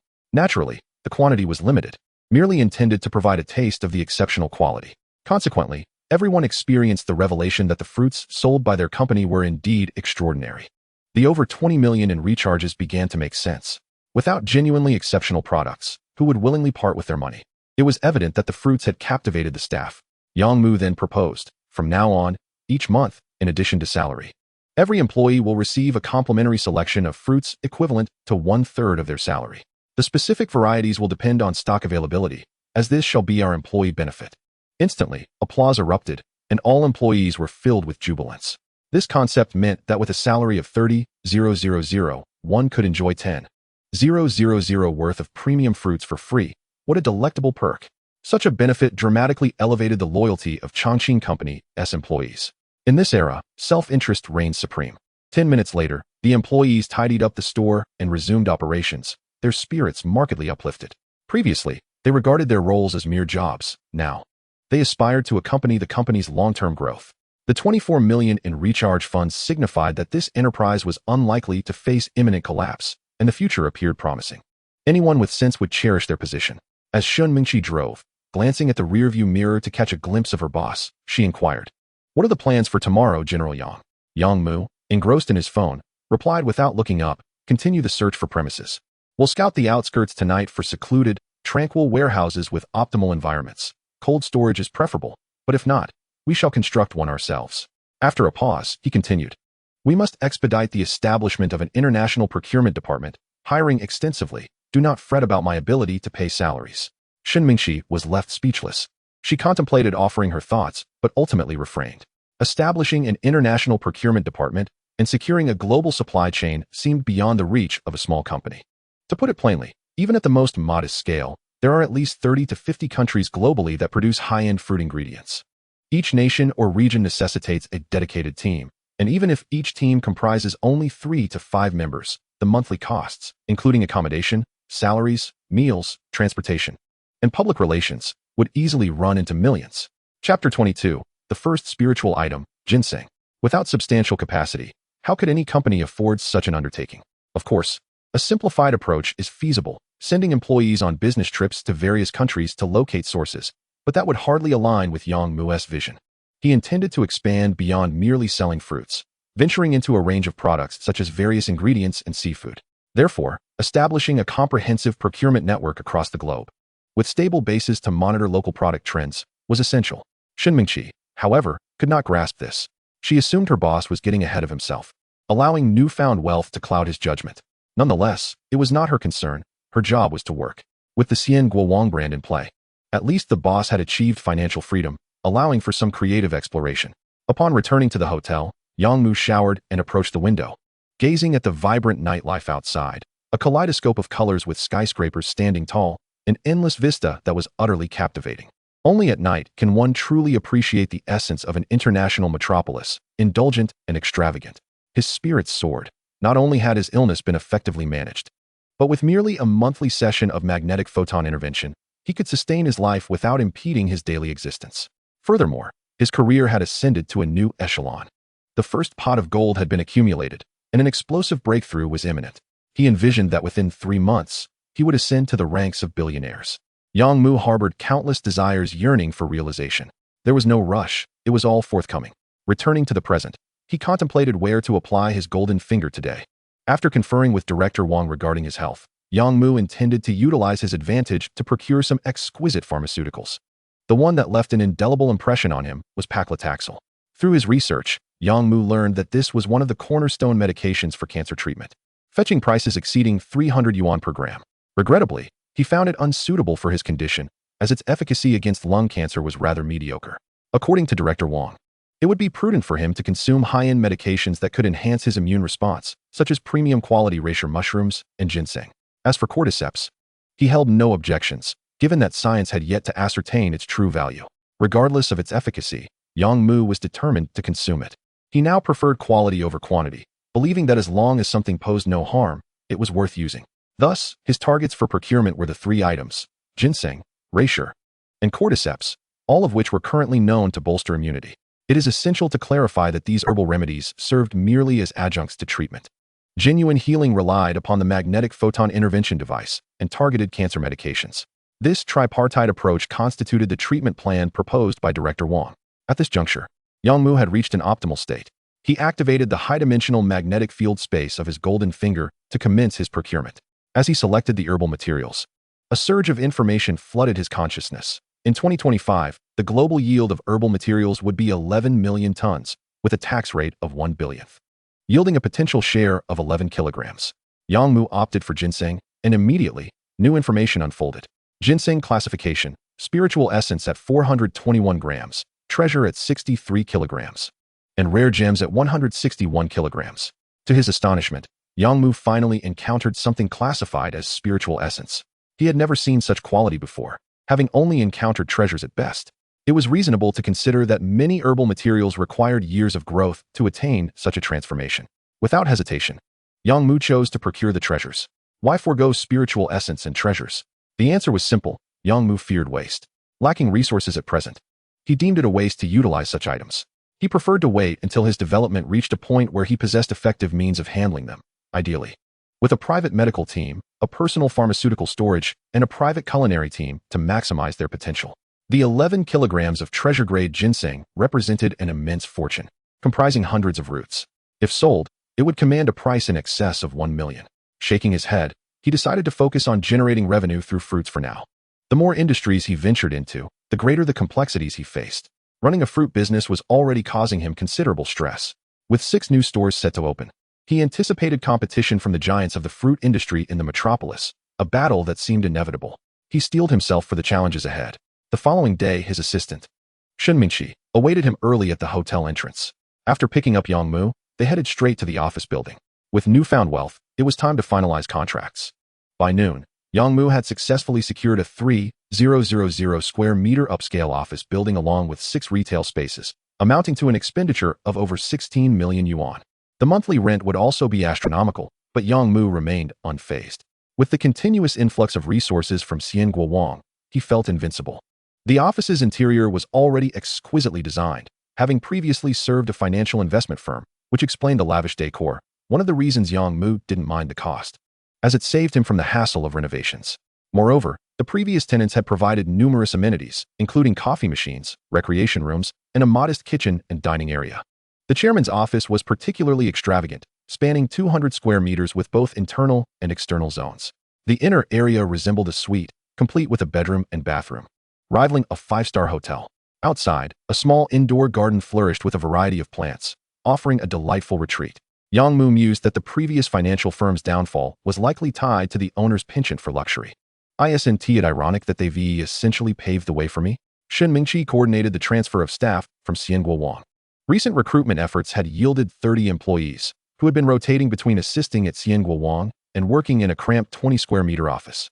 From this day forward, that would no longer be necessary. Han Yun and her online business team also relocated to the new office, while Li Mei brought over a dozen personnel as well. The management of the Xianguo store was entrusted to the new store manager. The 6 new stores must be opened without delay, Yang Mu instructed Li Mei. You are responsible for this. Time is of the essence. I expect everything, including hiring, training, and renovations, to be completed within 3 days.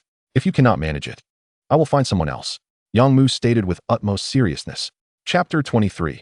The final outcome of the warehouse. Li Mei was but an ordinary individual without extraordinary capabilities. Yet she was a veteran under Yang Mu's leadership, and he was willing to grant her an opportunity. However, she could not impede his grand ambitions. The pressure weighed heavily on Li Mei, but she possessed ample courage and ambition. Resolutely, she promised, "Rest assured, Yang Zong, I will deliver." With that, she turned and hurried away. 3 days remained, and every moment counted. Li Mei resolved to forego sleep if necessary to accomplish the task. She understood that fulfilling Yang Mu's objectives would elevate her status within Xianguo. Failing to do so would relegate her to the role of a mere store manager. In the past, she would have been content as a store manager, but now, with 6 new stores about to launch and a flagship store of over 1,000 square meters on the horizon, such an opportunity was a rare chance to alter her destiny. She felt compelled to seize it. After all, how often does one encounter such life-changing opportunities in a lifetime? Before long, the entire Chongqing company was abuzz with activity, and Yang Mu found himself swept up in the whirlwind as well. Due to the relocation to a more spacious office, there was ample room to confidently and boldly recruit new employees. Consequently, the HR department continually extended invitations for interviews across various recruitment websites. In the span of a mere morning, arrangements were made for over 100 candidates. Yang Mu scarcely had time to sip water, as each interview required his personal attention. Thus, the day passed, culminating in interviews exceeding 200 individuals, with 142 ultimately selected. As long as the first impression was passable, he welcomed them aboard, prioritizing quantity over quality for the time being, reasoning that the company could gradually filter out the less competent. Upon returning to the hotel that evening, he contemplated his taxing objectives regarding the golden finger and the lingji. The details need not be elaborated upon. The following day, Yang Mu returned to the office, which had transformed into a bustling hive of activity. Hundreds of employees were engaged in various tasks, some on the phone, others providing customer service, and still others coordinating different operations, all exuding a palpable enthusiasm. Yang Mu felt a sense of satisfaction. The company was finally taking shape. Although he lacked innate talent and exceptional abilities, he possessed the advantage of an extraordinary knack. His agenda for the day included securing a warehouse in the morning and continuing recruitment in the afternoon. After spending some time in the office to review work reports, he departed with his assistant. Following the navigation directions, they arrived at a rather desolate area approximately 20 kilometers outside the metropolis. While the surroundings were sparse, they were not entirely barren. There were structures, trees, and even vegetable plots, though human presence was scarce. Soon, they reached their destination, the warehouse. Before him stood an impressive sight, 16 large warehouses, each approximately 10 meters high and spanning thousands of square meters. Remarkably, each one boasted a volume exceeding 10,000 cubic meters, totaling an astounding 160,000 cubic meters, an outrageous amount, certainly sufficient for his needs. The initial impression left Yang Mu quite pleased. At the entrance, a welcoming committee awaited his arrival, and a smiling figure approached as he exited the vehicle. "Mr. Yang, welcome. Thank you for coming. Please, step inside." One should not underestimate the significance of such hospitality from the warehouse owner, especially considering the current economic climate. Each day of vacancy for these 16 warehouses translated into astronomical losses. Once in high demand during the boom of foreign trade, these warehouses now languished in obscurity. Yang Mu nodded and followed inside, testing the ground with his foot. He noted the solid infrastructure. The road was capable of accommodating heavy trucks, ensuring no issues in transportation. "Mr. Yang, all 16 warehouses are fully renovated, with 3 equipped for intelligent management and complete with state-of-the-art facilities. 8 of them are cold storage units, while the remaining 8 serve as standard warehouses. Of course, if you prefer to customize them yourself, that is also an option." Yang Mu remained silent as he conducted a thorough inspection, confirming the presence of 8 cold storage units. It is worth mentioning that these cold storages not only offered refrigeration, but could also be set to a freezing mode of over -40 degrees, specifically designed for seafood preservation. What is the price? Yang Mu finally inquired. The warehouse owner, visibly anxious, replied, 2 million per year? Yang Mu smirked. You jest. Given the current circumstances, 2 million per month for warehouse rental? Let us not be ridiculous. That price was relevant 6 or 7 years ago. The others fell silent, acutely aware of the harsh reality. The entire world had succumbed to an economic downward spiral, with once coveted commodities now disregarded. The warehouse owner, displaying a steely resolve, finally stated, if Mr. Yang is willing to sign a long-term lease, I can offer it for 8 million a year, but it must be paid in 6-month installments. If that doesn't suit, I'll simply let it go. I'm not in dire need of this money, and I can absorb the loss. Yang Mu believed him. The warehouse owner evidently had other ventures and was likely affluent, despite the current downturn. Very well, I can accept that price. Let us finalize the contract now. I will have my team move in today, and your personnel must vacate. Moving forward, no one may enter without my express permission. Can you agree to that? Yang Mu did not engage in superfluous dialogue, as haggling over 100 or 80,000 was trivial. In the afternoon, a massive renovation crew entered the warehouse, tasked with executing Yang Mu's specifications, increasing the perimeter wall by 2 meters, installing an electric fence, ensuring no surveillance cameras or windows within the warehouse, thereby sealing it off completely. All entrances, including the main gate, were to be fitted with high-security intelligent locks, accessible solely by him. The ultimate outcome would be that no one but him could enter or exit the warehouse. As he walked, Yang Mu communicated his directives to the renovation supervisor. Rest assured, Mr. Yang, we will construct it precisely as you wish. With the funds in place, we could build a base if needed. This volume of work can be completed in a single day, the supervisor chuckled. Yang Mu smiled enigmatically. You said it. Don't forget, I may come looking for you later. Subsequently, he assigned 4 employees to monitor the warehouse while he returned to the office. His intention behind transforming the warehouse was clear: to facilitate his operations. In the future, the warehouse would be devoid of personnel, relying entirely on intelligent machines. To mitigate the risk of hacking, he established an internal network to severely limit external monitoring. Thus, Yang Mu could operate freely within this expansive warehouse, engaging in some clandestine activities, such as manifesting dozens or even hundreds of tons of fruit. As long as a significant number of transport vehicles were entering and exiting daily, the likelihood of detection was virtually nil, given that the Fruit King constituted less than 10% of the overall sales system. The remaining 90% were ordinary fruits, with their transactions appearing entirely routine. However, a potential vulnerability loomed: satellites. Chapter 24. I do not form friendships or accept dinner invitations. Presently, Yang Mu saw no alternatives and could only exercise caution moving forward. It was unlikely that the government would expend resources monitoring his warehouse with high-definition satellites to tally the goods. Such a notion seemed improbable. Nevertheless, should circumstances permit in the future, he aimed to address this risk, perhaps by establishing a fully enclosed storage facility or employing shielding renovations, though such measures would entail considerable expense. 3 days later, on February 15th, multiple refrigerated trucks departed from the warehouse, transporting over 100 tons of fruit, supplied over the preceding days, including 10% of the Fruit King, seamlessly integrated without raising suspicion. At 7 a.m., 6 new Fruit King stores grandly opened. On this day, many in the metropolis were astonished to witness a seismic shift in the fruit market. The emergence of the Fruit King chain directly seized a significant share of the high-end fruit market, leading many to exclaim that the sky was falling. However, in the face of such a vast market, Yang Mu's current supply of fruit remained grossly insufficient to meet demand. Yet it was enough to instill a sense of apprehension among competitors. Mr. Yang, the CEO of Hippo wishes to invite you to dinner. Decline it. I do not engage in any social gatherings nor discuss matters unrelated to business. Yang Mu firmly rejected the proposition, fully aware that each moment was a precious expenditure of his lifespan. Moreover, cancel all dinner invitations directed at me. Do not feel hesitant. I do not cultivate friendships. Members are the only exception. Yang Mu instructed his assistant. Clearly, Yang Mu maintained a level of discernment. Members were, after all, his benefactors, providing him with financial support, warranting some acknowledgement. At that moment, the financial officer, Zhang Xiaohong, entered the room. Mr. Yang, the sales figures for today have been released. 7 stores amassed a total of 13 million, with the flagship store contributing 500,000. Furthermore, we have welcomed 11 new members, all of whom are first tier. A smile graced Yang Mu's face. Over 2 million in a single day translates to over 60 million in a month. After deducting losses and costs, The net profit stands at a staggering 30 million. Half of the profit, quite extraordinary. Naturally, he understood that this success was entirely due to the rare fruits from the golden finger. Without them, relying solely on ordinary fruits would have led to ruin. Yet, the news did not end there. Mr. Yang, in addition, our online business has begun to surge, achieving over 1 million in sales today. However, we have received several negative reviews, some regarding packaging and others due to damage, reported Zhang Xiaohong.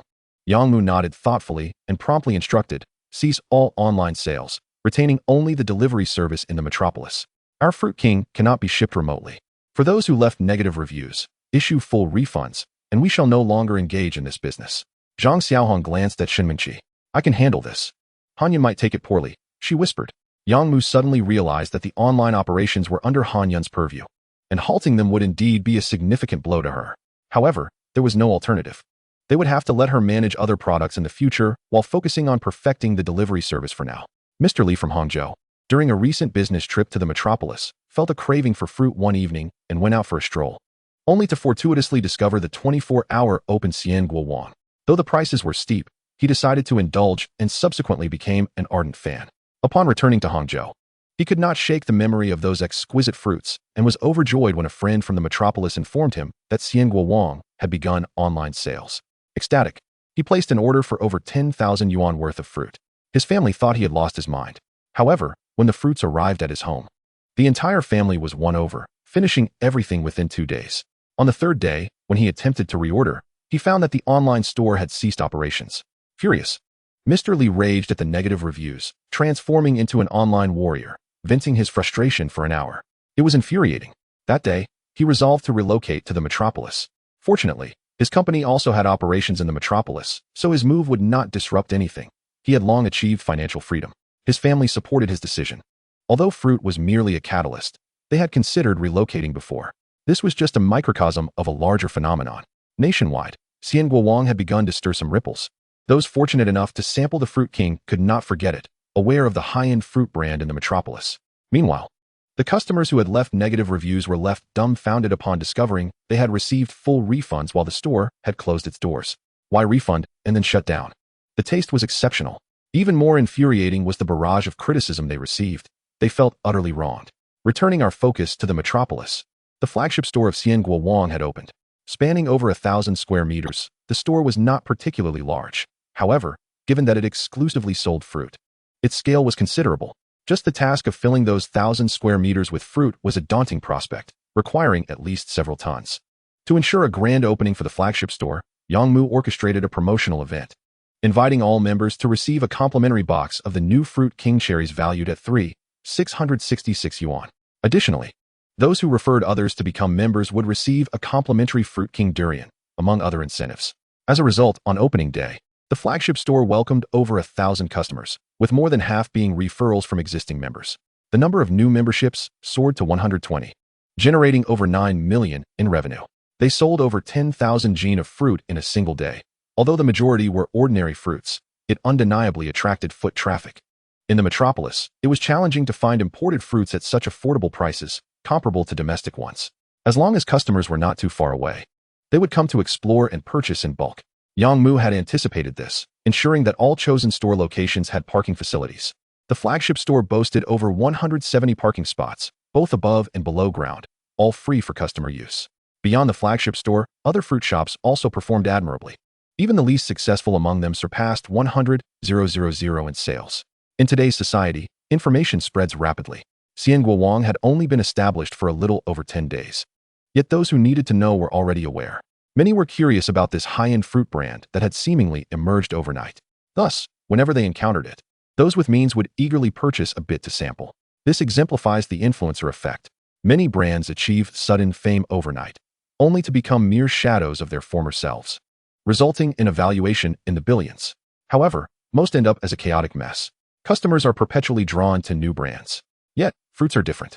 One may forget about milk tea or hot pot brands, but one cannot forego consuming fruit. The fruits from Xian Guowang represent the pinnacle. There are no alternatives. Hence, Yang Mu is destined for success. Days swiftly passed, and Xian Guowang continued to flourish.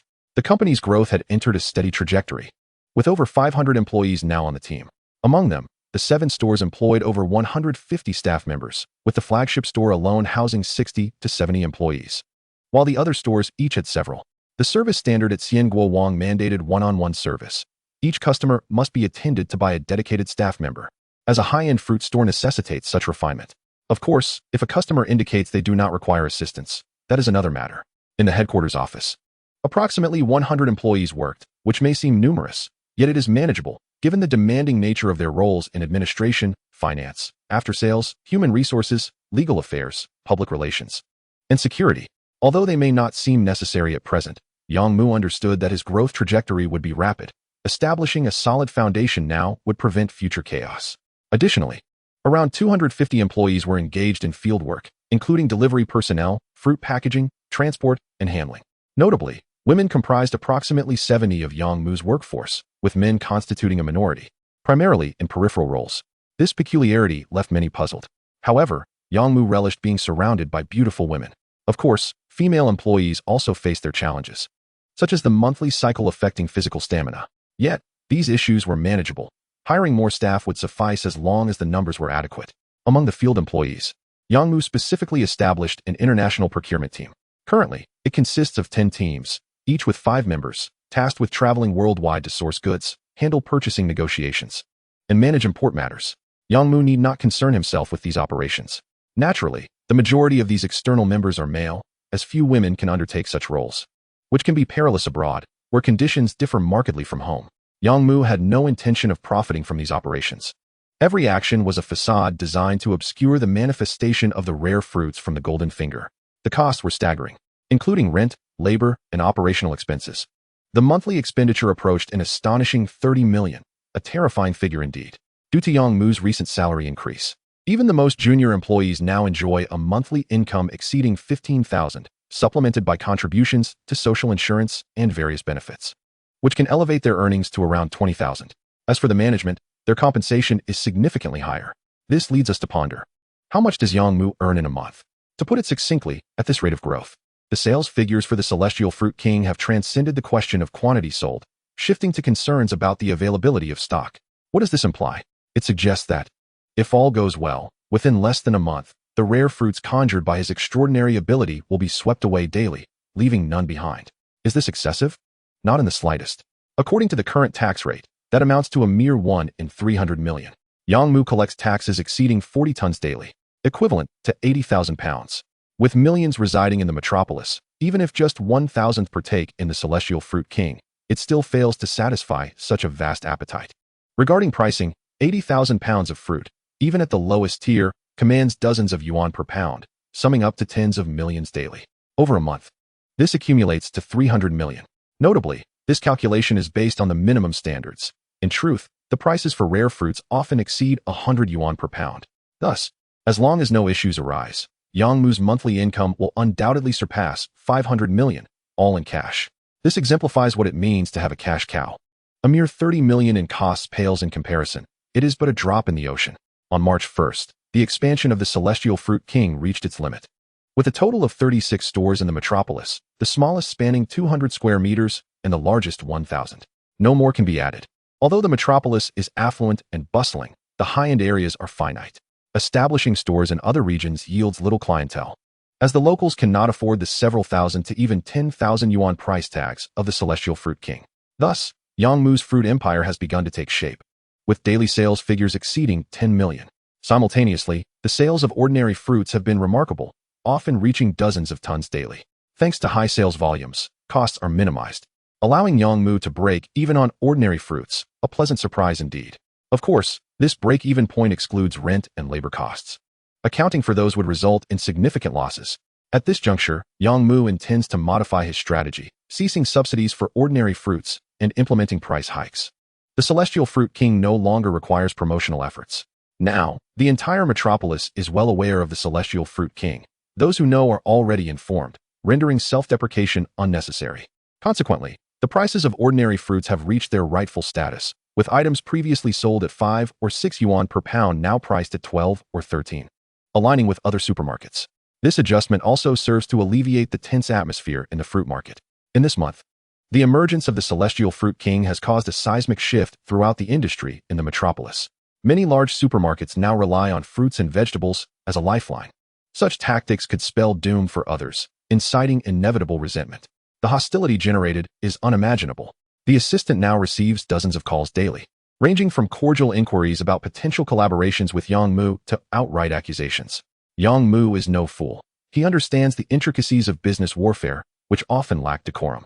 One might assume competitors would engage in fair play, yet there are numerous underhanded tactics at their disposal. For instance, individuals with connections in the bureaucratic realm might resort to reporting or slandering to incite investigations that could jeopardize his business. Even if proven innocent, the repercussions could be devastating. Such occurrences are far too common. Thus, once business stabilized, Yang Mu promptly adjusted prices, even raising them slightly above supermarket rates. The rationale? To evade calamity. As a result, the foot traffic to the Celestial Fruit King plummeted, halving in volume. Yet, this did not affect revenue. In fact, it even increased slightly, as ordinary fruits began generating profit. This maneuver provided a sigh of relief for the fruit and supermarket industries in the metropolis, as they began to comprehend that the Celestial Fruit King had merely sought to penetrate the market through a month-long promotional event. A tacit understanding emerged. All parties wished to conduct business peacefully. After all, in the metropolis, no one dares to act recklessly.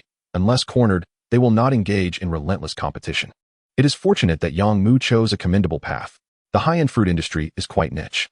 However, it must be noted that while there are numerous high-end fruit enterprises, most are foreign or international in nature. Yang Mu remains unfazed. One afternoon, Yang Mu arrived at the warehouse, instructing Shun Mingqi to wait outside. He approached the entrance alone. The door resembled something out of a sci-fi film, equipped with various access methods, fingerprint scanning, facial recognition, and password input, all of which required Yang Mu's direct intervention. Furthermore, high-definition cameras provided comprehensive surveillance of the warehouse perimeter, with only 16 internal warehouses being entirely enclosed. Chapter 26, Sales System Reform, Membership Frenzy. Each time a transport vehicle seeks entry, Yang Mu must remotely control the opening of all warehouse doors, an arrangement made for security purposes. Consequently, his phone is perpetually in hand. Within the warehouse complex, out of the 16 storerooms, only 4, all cold storage, have been activated. One might wonder why 4 are necessary when a single cold storage unit could accommodate over 10,000 cubic meters. However, the storage of fruits is a highly specialized endeavor, with optimal temperatures varying. For instance, bananas cannot even be refrigerated, while strawberries and durians have distinct requirements. Specific cold storage environments must be established for each type. Thus, 4 storerooms have been set up, and even that may prove insufficient. Yang Mu entered each room, retrieving the rare fruits collected through his extraordinary ability. Over the course of the month, he has harvested fruits through over 20 planned collections, accumulating a diverse array of species. Some, like durians, number less than 10 tons, while others reach up to 40 tons. At present, many varieties have already sold out. Yang Mu shook his head in dismay. Selling too quickly can be troublesome. He can only collect taxes once daily, equating to 40 tons of fruit at a time. Additionally, the collection limits for many fruits are capped. For example, the rare-grade durians total merely 600 tons worldwide. Once sold out, he must wait until next year for further collections.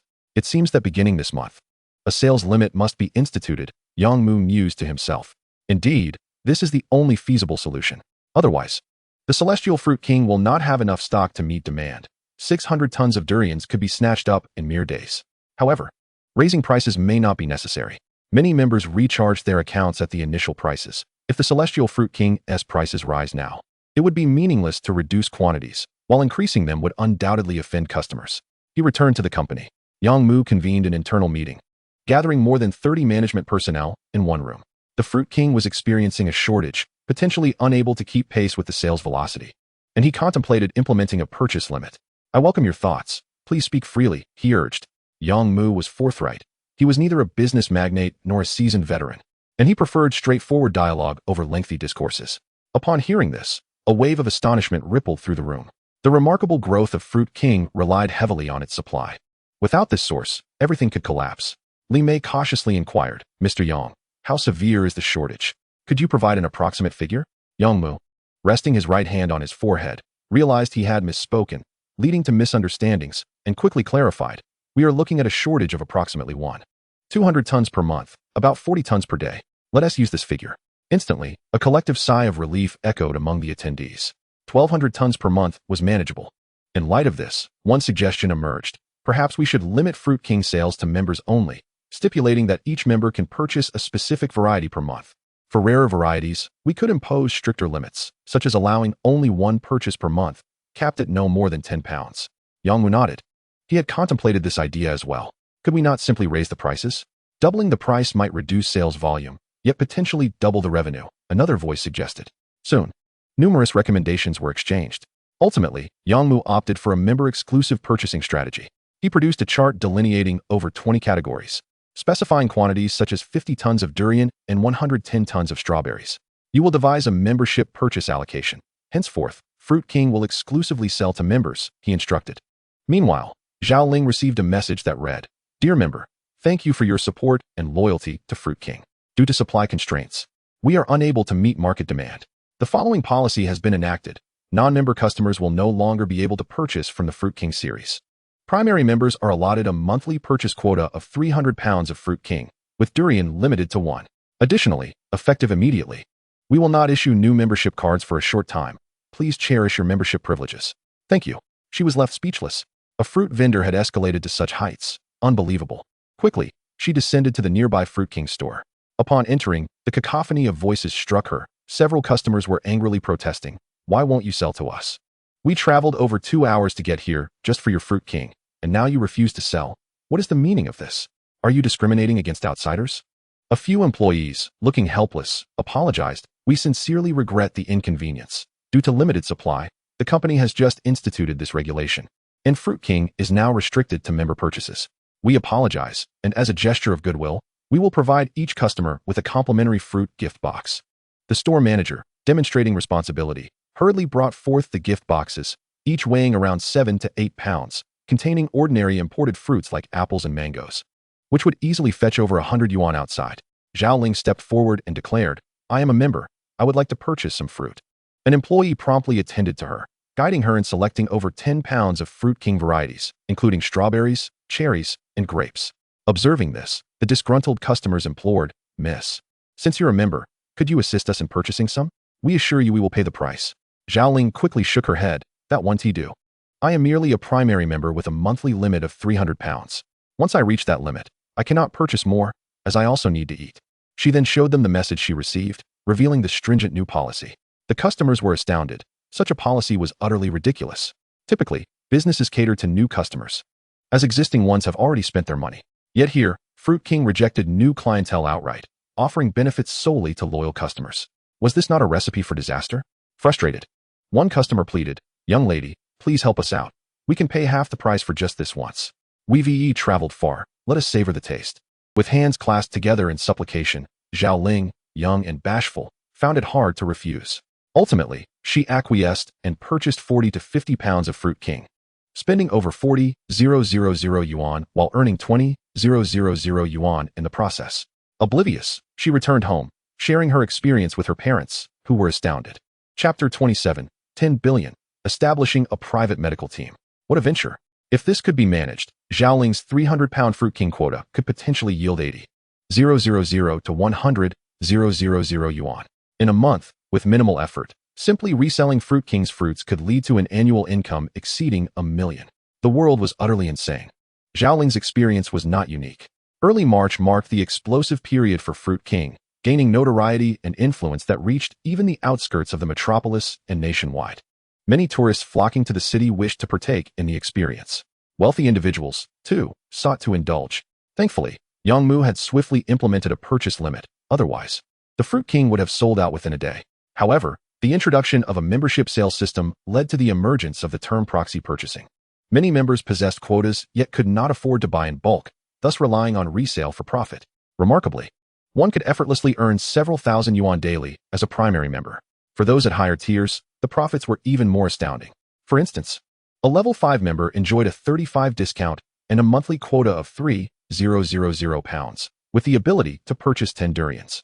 Selling them at 150 of the original price yielded staggering profits. Monthly incomes could easily soar into the hundreds of thousands. The entire community spiraled into a frenzy. This operation was unprecedented. As of now, only about 700 members existed for Fruit King, with fewer than 10 at level 5. It is a testament to the unpredictable nature of life and the astounding world we inhabit. Concerning the growth of Fruit King, Yangmu rode the wave. He merely earned what was rightfully his. If members profited, it was their fortune, a reciprocation for their trust in Fruit King. Initially, it was the loyalty of these members that propelled his swift expansion. Thus, Yang Mu bore no envy. The quotas were granted, and whether they consumed or resold was of no concern to him. Additionally, within the company, this practice began to take hold. According to regulations, every employee received a monthly quota of Fruit King equivalent to 1/3 of their salary. Selling this quota essentially doubled their income. With Fruit King already offering top-tier benefits within the industry, the added perks propelled it to the pinnacle. Even on an international scale, this was exceptionally competitive. At this juncture, employee loyalty soared to unprecedented heights. With no substantial personal interests involved, and with my biological parents at stake, there is no way you could persuade me to betray my employer.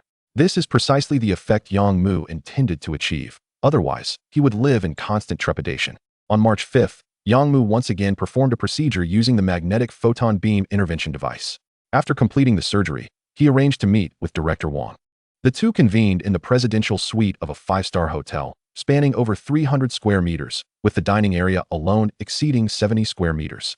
Two top chefs faced each other, grilling steaks and roasting 10 pounds of lobster, presenting an array of delicacies from land and sea. For this meal, Yang Mu spent more than 600,000 yuan, not including a bottle of red wine worth over 100,000 yuan. He poured a glass for Director Wang. The deep crimson liquid intoxicating and delightful. You are aware of my condition, so I shall abstain from drinking, Yang Mu remarked. Director Wang nodded with a smile, elegantly savoring a sip and reflecting, you are thoughtful. While this wine may not be the finest, it is indeed rare and difficult to procure, clearly requiring considerable effort. As Yang Mu enjoyed his steak, his assistant, Shen Mingqi, poured him a cup of tea. Director Wang observed the teapot, brimming with an assortment of ingredients: ginseng, spirit herbs, cordyceps, goji berries, and more. This tea is meticulously crafted. It seems you have sought out an expert, he noted. Yang Mu chuckled wryly and shook his head. I merely stumbled upon a fortunate coincidence. Traditional Chinese medicine is indeed remarkable, yet there are far too many charlatans. I do not know any esteemed practitioners personally. Who can discern the genuine from the counterfeit? One can only endeavor to find reliable sources. Alas, it is a daunting task. Director Wang nodded in agreement, acknowledging the challenges faced by patients in distinguishing between authenticity and deception. Even those in positions of power can be misled. What are your intentions in summoning me today, Mr. Yang? Director Wang inquired. Yang Mu glanced at Shen Mingqi, who presented a bag of documents. Director Wang accepted it, and, upon opening, found it filled with densely packed pages. Though he could not read them all, the first page revealed Yang Mu's intentions. You plan to establish a private medical team? He exclaimed in astonishment. Furthermore, it appeared to be an ambitious endeavor, with an initial staff count exceeding 100 individuals. Notably, this figure did not even include nurses or support staff. Every one of those 100 were physicians. This is utterly outrageous. It's akin to the configuration of a hospital. Yang Mu nodded, finishing his tea, and calmly stated, I do not wish to die. Those 4 words were imbued with profound sorrow and poignancy. In that moment, both Director Wang and Shen Mingqi comprehended Yang Mu's sentiments. As a wealthy individual, a billionaire with an annual income in the tens of billions, who would ever desire to meet their demise? If there were a chance for healing, any expenditure would be deemed acceptable. Disregarding their reactions, Yang Mu continued, for the establishment of this private medical team, my annual investment will amount to this figure. He extended a finger. Director Wang's eyes widened in disbelief as he tentatively guessed, 10 billion? Yang Mu shook his head, 100 billion. The sheer magnitude of his declaration left Director Wang astounded. 100 billion. What a staggering concept. One must not be deceived by the exaggerated figures often bandied about online, where projects or sales figures are frequently inflated into the hundreds of billions or even trillions. In contemporary terms, money retains substantial value, particularly when one is not relying on bank loans but dealing in pure cash. Currently, in the entire nation, there are likely no more than 100 individuals capable of producing 100 billion yuan in cash. It is crucial to clarify that this refers to individuals, not corporations, institutions, or enterprises. Clearly, the investment of over 100 billion yuan into a private medical team represents a monumental financial commitment, one that would astonish even on a global scale. Director Wang's hand trembled as he set down his wine glass, taken aback by the revelation. He had no doubt. He was acutely aware that the enigmatic Yang Mu before him was the mastermind behind the legendary Xianguo Wang, a figure so elusive that countless individuals yearned for a mere glimpse of him. What profits does Xianguo Wang generate? Many have speculated outside. Based on sales volume, the total annual revenue should be in the hundreds of billions. Calculating a profit margin of 30% yields a staggering 30 billion. Given that high-end fruits inherently command substantial profit margins. Thus, Director Wang had no doubt regarding Yang Mu's capacity to undertake such an investment. After a moment's contemplation, he ventured. What does Mr. Yang propose? Yang Mu indicated the proposal document. I intend for you to take the lead, and I wonder if there is an opportunity for collaboration. Director Wang remained silent for a moment, furrowing his brow as he contemplated the implications for a considerable duration before replying. If you wish for me to lead, then this proposal cannot proceed as it stands. He set down the folder. Yang Mu recognized that Director Wang had other thoughts and promptly responded, I am all ears. Director Wang nodded. In our country, private endeavors are perpetually subject to various restrictions. For instance, many high-tech devices are beyond the purchasing eligibility of private individuals. Numerous medications also require permissions that are not granted to private entities. However, if it were not private, the situation would be entirely different. Yang Mu instantly grasped the essence of Director Wang's argument. Should he spend 100 billion to establish a private medical team, it would ultimately be devoid of significance, as he would lack the eligibility to procure many cutting-edge medical devices and medications. What then would be the purpose of assembling such a team, but to squander funds? What is Director Wang's suggestion? Yang Mu inquired, already forming a hypothesis in his mind. Given your substantial investment, why not establish a hospital? With such credentials, everything would fall into place, Director Wang suggested with a smile. Yang Mu understood. He began to contemplate the merits of this proposal. Rather than merely assembling a private medical team for 100 billion yuan, why not construct a super hospital instead? The advantages were manifold. First and foremost, as Director Wang had stated, without the platform of a hospital, one would be ineligible to purchase many high-end devices and medications, lacking the authority and allocation to do so. For instance, the magnetic photon beam intervention device is singular in the country. If a second were to be produced, it would undoubtedly be allocated to a hospital. No matter how much money one possessed, the state would not grant it to a private individual. This issue transcends mere finances. Secondly, with a hospital in place, it would be possible to recruit top-tier doctors and medical personnel, most of whom are generally disinclined to provide services to private individuals, just as Director Huang had done previously. He would hardly engage with outsiders outside of working hours. No amount of wealth could alter that reality. However, with the establishment of a hospital, the dynamics would shift. With ample benefits and support from various medical platforms and equipment, attracting elite medical talent would become feasible. Once they entered the hospital, as the owner, one would not lack access to premier medical resources. Lastly, another benefit lies in the fact that investing in a hospital would invigorate his enterprise, transforming it from a mere financial drain. While it would likely incur significant losses, this is an entirely different matter. A hospital that operates at a loss can enhance its medical technologies and keep pace with global advancements in healthcare. Conversely, a private medical team that incurs losses represents a complete waste, as the skills of the doctors would stagnate. Why would Yang Mu wish to sustain a medical team that cannot progress? In an instant, Yang Mu experienced a profound epiphany.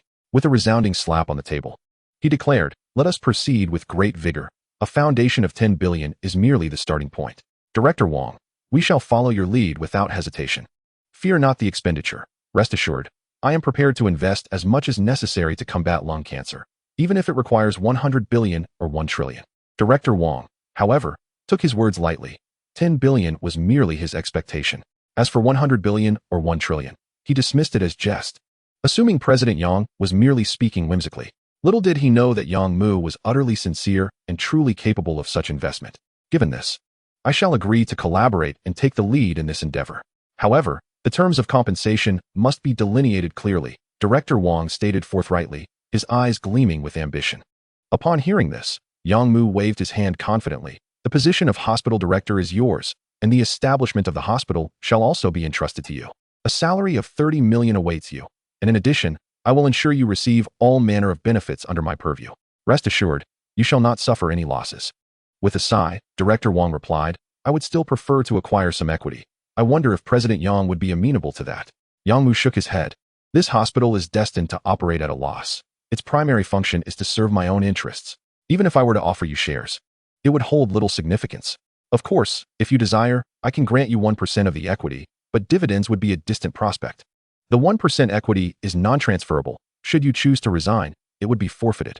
Given the anticipated value of the hospital, which could potentially exceed hundreds of millions in the future, Director Wang felt content with the arrangement. A salary of 30 million, the prestigious position of hospital director, and 1% equity. He was not yet 50 and had already reached the pinnacle of his profession.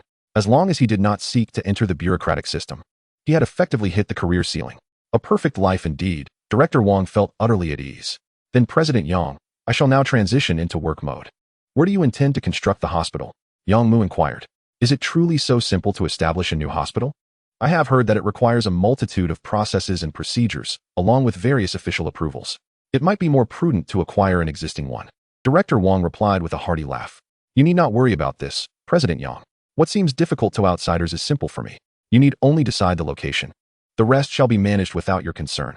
Such confidence. Yet, this was the realm of the elite. As the deputy director of a top-tier hospital and one of the nation's top 100 physicians in a specific field, he possessed considerable connections and influence. Developing a private hospital is challenging, primarily due to insufficient funding.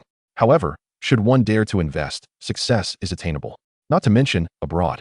The finest medical institutions are predominantly backed by capital. In our country, there are over 50 private hospitals of comparable caliber. Yang Mu nodded thoughtfully, contemplating the location of the hospital. It was imperative that it not be too distant. He envisioned living primarily in the southern regions, with the metropolis serving as a pivotal area for his future endeavors. Thus, it would be ideal for the hospital to be situated in proximity to this city. He opened his smartphone's map application and began to explore. Surrounding the metropolis were economically thriving areas such as Suzhou, Hangzhou, Shaoxing, Jiaxing, Nantong, Wuxi, and others, each a formidable city. How about establishing a therapeutic hospital amidst picturesque landscapes, in an environment free from pollution? Yang Mu proposed.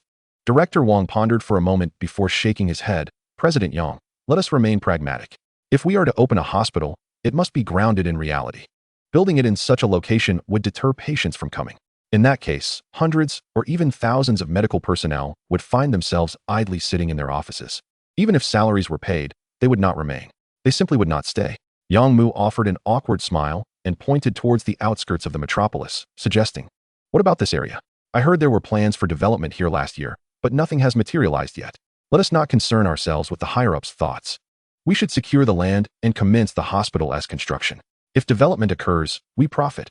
If not, it is of little consequence. After all, it is merely the outskirts of the city, which surely cannot be too far. Chapter 29, Loans. So this is how easy it is. Director Wang surveyed the area and nodded in satisfaction. This is acceptable. Last year the city issued a directive to develop this area. And since there has been no movement this year, entering now, while not exactly bottom fishing, is certainly a gamble worth taking. The land prices there have doubled in the past year, and if development is confirmed, they are likely to continue rising. Yang Mu shook his head. That is of little concern to me. I am indifferent to whether land prices rise or fall. I have no intention of profiting from land sales.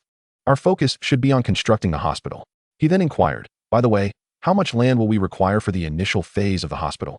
Instead of answering directly, Director Wang remarked, the largest hospital in the world is in our country, Zhengzhou, boasting 10,000 beds and occupying over 800 acres. With a workforce of over 15,000. How does President Yang envision constructing this? Yang Mu was taken aback. Merely 800 acres? That seemed rather modest for the world's largest hospital. However, considering the land prices, he refrained from making any bold statements.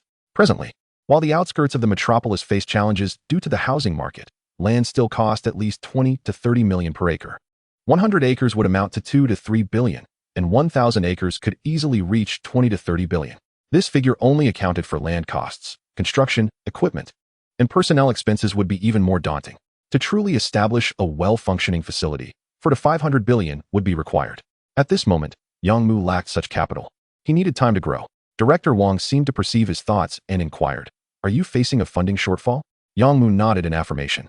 With a knowing smile, Director Wang responded, this is actually quite easily resolved. Your Xianguo Wang is renowned. It is a premier industry.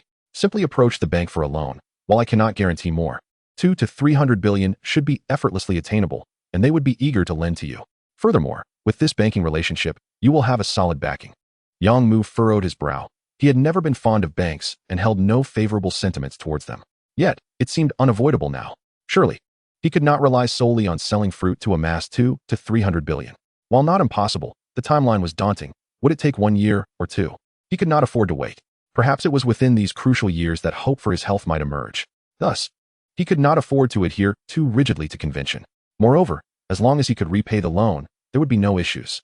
Given the sales figures of Xianguo Wang, it would be a trivial matter, devoid of risk. If President Yang is interested, I happen to know a few friends in the banking sector who could arrange a meeting for you, Director Wang suggested. Ultimately, Yang Mu consented. After all, he currently possessed less than 5 billion in cash flow, a mere drop in the ocean for such a grand project, hardly enough even for startup costs. Unless he considered establishing a smaller hospital, which was clearly not his ambition. If he was to pursue this path, it must be the best. Otherwise, how could medicine progress? The following day, at the same five-star hotel, the roles were reversed. The guests were not Yang Mu, but rather executives from two banks. This demonstrated that when one possesses value, loans are readily available. Upon their initial meeting, the atmosphere was congenial. The specifics of their discussions need not be elaborated. The performance of Xianguo Wang was indeed remarkable. In a span of merely 1 month, sales figures soared beyond 700 million, with reported profits reaching 200 million. Employing over 500 staff members, all of whom receive comprehensive social insurance benefits, the company's annual revenue is poised to surpass 100 billion without any strain. As a local of the bustling metropolis, one can distinctly perceive the dominance of Xianguo Wang within the industry. It is fair to assert that, in the realm of premium fruits, Xianguo Wang stands invincible. The only constraint they face lies in the sourcing of their products. In fact, should they choose to act without scruples, they could easily elevate their prices, yielding profits that would double at the very least. Yet, they have opted against such tactics, instead implementing a purchasing limit that allows profits to be shared with their members. This clearly illustrates their lack of intent to amass excessive wealth. What does this signify? It indicates that Xianguo Wang is exceptionally confident, harboring no fears of impending bankruptcy. If a company of this caliber were to encounter difficulties, one could only conclude that the future is bleak for all. There would be no point in pursuing loans or banking endeavors. Presently, two banks have committed to fixed loan amounts, each securing 50% of Xianguo Wang's equity, amounting to a total loan capacity of 12 billion, or 240 billion. Is this some excessive? It may seem so, but in reality, it is hardly considerable. The current economic climate is vastly different from that of 5 or 6 years ago. Banks are eager to lend, yet the populace is hesitant to borrow due to economic uncertainties. Hence, as long as there exists a reputable enterprise, promising projects, and trustworthy founders, negotiations are feasible. Fortuitously, Director Wang did not disclose Yang Mu's medical condition to the banks. Otherwise, they might have been reluctant to extend credit. The thought of lending to someone facing terminal illness poses a substantial risk. Who would repay if they were to pass away? Regardless of the circumstances, Yang Mu successfully acquired a loan of 240 billion, but with it came unprecedented pressure. Firstly, the company's cash flow and revenue must be funneled through the two banks, with accounts under strict supervision, rendering discretionary spending a challenge. Secondly, Yang Mu himself faced restrictions on international travel. Applying for a passport or booking flights abroad was virtually out of the question, as the banks would undoubtedly intervene. With hundreds of billions owed, the potential for him to abscond was a concern that could jeopardize many others. Nevertheless, these constraints were of little consequence to Yang Mu. He had no intention of leaving the country, fearing for his life. Despite the numerous flaws domestically, there was one undeniable advantage: the safety and security of the environment. In this land, regardless of one's power, wealth, or connections, no one dares to act recklessly. Of course, there are hidden realities, but on the surface, reverence for the might of the state is paramount. The world's foremost military power does not engage in jest. It can be articulated that within the confines of the nation, the only entity that can impose upon him is the state itself. No one else may dare to challenge him. However, abroad, the situation is starkly different. Not only can the government impose its will, but any random individual might also take advantage of you. Even a beggar could pose a threat. In contrast, one would rather face death within their homeland, unless one could evolve into a formidable entity capable of self-preservation overseas. With the acquisition of 240 billion, Director Wang was invigorated. The prospect of establishing a hospital on such a grand scale suggested that even a mere 1% stake in the venture could appreciate to a value exceeding 1 billion. One must ask, as a physician, what more could one aspire to? Status and wealth seemed to be settled matters. Thus, he promptly resigned and began his quest for land acquisition. When the municipal government first encountered the hospital project, they were left in a state of astonishment. A hospital sprawling over 1,000 acres, anticipated to become the largest general hospital in the world, boasting over 10,000 beds and a workforce of 20,000. Should this project come to fruition, it would undoubtedly be a monumental boon for the metropolis. Chapter 30. The terrifying blueprints for hospital construction. Naturally, the authorities were not easily convinced and opted for an investigation first. In no time, Yang Mu's background was thoroughly scrutinized, including his struggles with lung cancer, the Xianguo Wang enterprise, and the substantial loan of 240 billion. Furthermore, Director Wang's credentials were also transparently laid bare. It was evident that Yang Mu had dedicated his entire focus to the healing arts, making the establishment of such a vast hospital not only reasonable but also aligned with his interests. With the authenticity of this venture established, matters proceeded smoothly. All necessary approvals were granted, particularly regarding land acquisition, which brought immense joy to Yang Mu. Previously, the price of land had hovered around 20 million per acre for residential and industrial purposes, but for hospital construction, the cost was significantly lower. The change in land classification led to a dramatic reduction in price to 6 million per acre, and they were even allocated the prime locations. Thus, instead of merely 1,000 acres, Yang Mu sought 3,000 acres. A total of 180 billion was earmarked for land purchases. It was not that he sought more, but simply there were no additional parcels available in the suburbs. The government was left flabbergasted and reiterated the stipulation that these lands were solely for hospital development, prohibiting residential or industrial use, among others. Yang Mu assured them of compliance, and the deal was finalized. In truth, the authorities were less concerned with the financial gain from the land sale than with the prospective impact of this monumental hospital on the city. Clearly, if Yang Mu's hospital were to materialize, it would draw global attention. With a staggering capacity of 20,000 beds and over 30,000 employees, it would directly foster employment for hundreds of thousands and attract patients from around the world. The latent benefits far exceeded mere financial estimates. In light of this, the government explicitly expressed its commitment to providing substantial support for subsequent construction and operations. Although it was a private hospital, it was understood that in this nation, one's assets are also assets of the state. Hence, the authorities would not concern themselves with trivialities. Should the state require access to the facility, could one truly refuse? Thus, in a certain sense, private enterprises in this context also function as state enterprises. This is the unique characteristic of the system. Within 3 days, the land transactions were completed and the properties were fully transferred to Yang Mu's name. The hospital was officially named Xian Yuan, echoing the essence of Xian Guo Wang with the shared character Xian. Yang Mu harbored a steadfast desire. He wished to leverage this opportunity to live a remarkable life, free from the shackles of illness, even to attain longevity. Of course, such aspirations seemed far-fetched at present, and there was no need to dwell on them. Once the land was secured, the 60 billion in the Xian Yuan Hospital's account was swiftly allocated, distributed among 6 construction firms to commence work. In less than 2 days, over 3,000 laborers and more than 800 heavy machinery vehicles arrived on site to begin construction.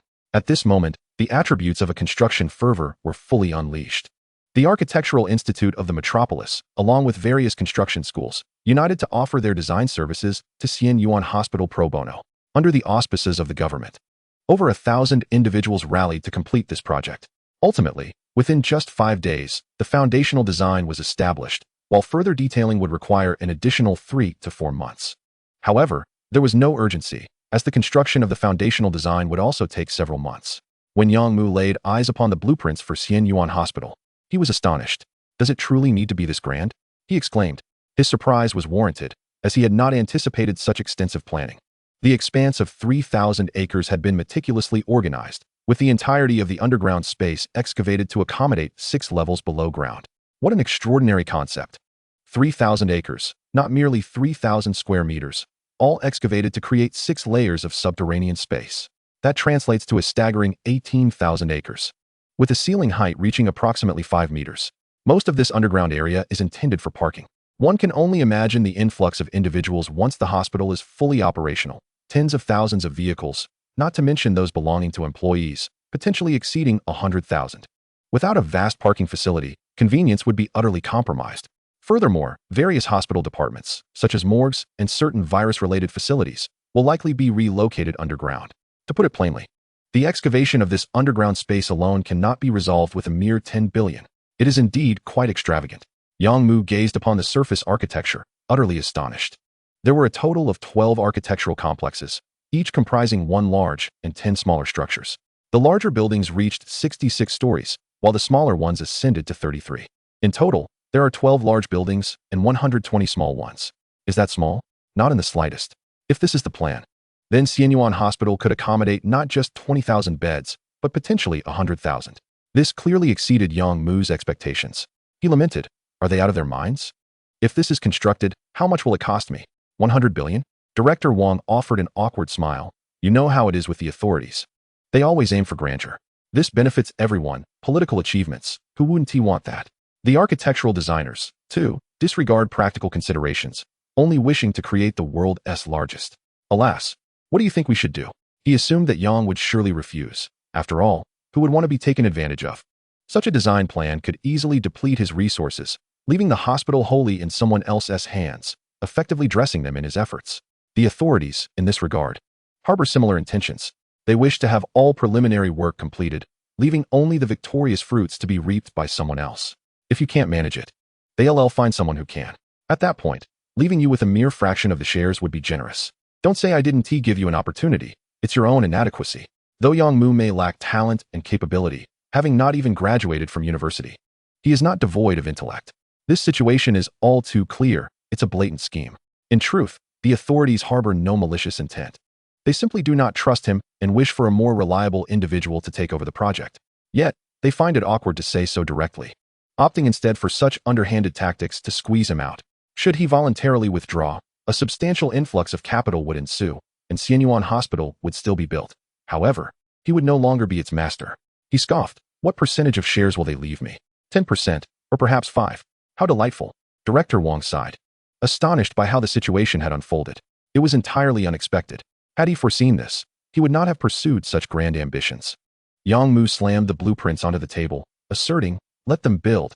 If they dare provide me with the blueprints, I shall proceed. It's merely a matter of money, which I can earn back." Director Wang was left speechless. What kind of reckless words are these? Over 1,000 billion, don't jest. Chapter 31. The Intrigues of the International Procurement Department. Yang Mu had not anticipated such a swift turn of events. In just over a month since acquiring his golden opportunity, he was already on the verge of initiating a billion-dollar project. The development of Xiangua Wang had been impressive, yielding 500 to 600 million monthly. However, this was nowhere near sufficient for a billion-dollar endeavor. Yet now, circumstances forced his hand.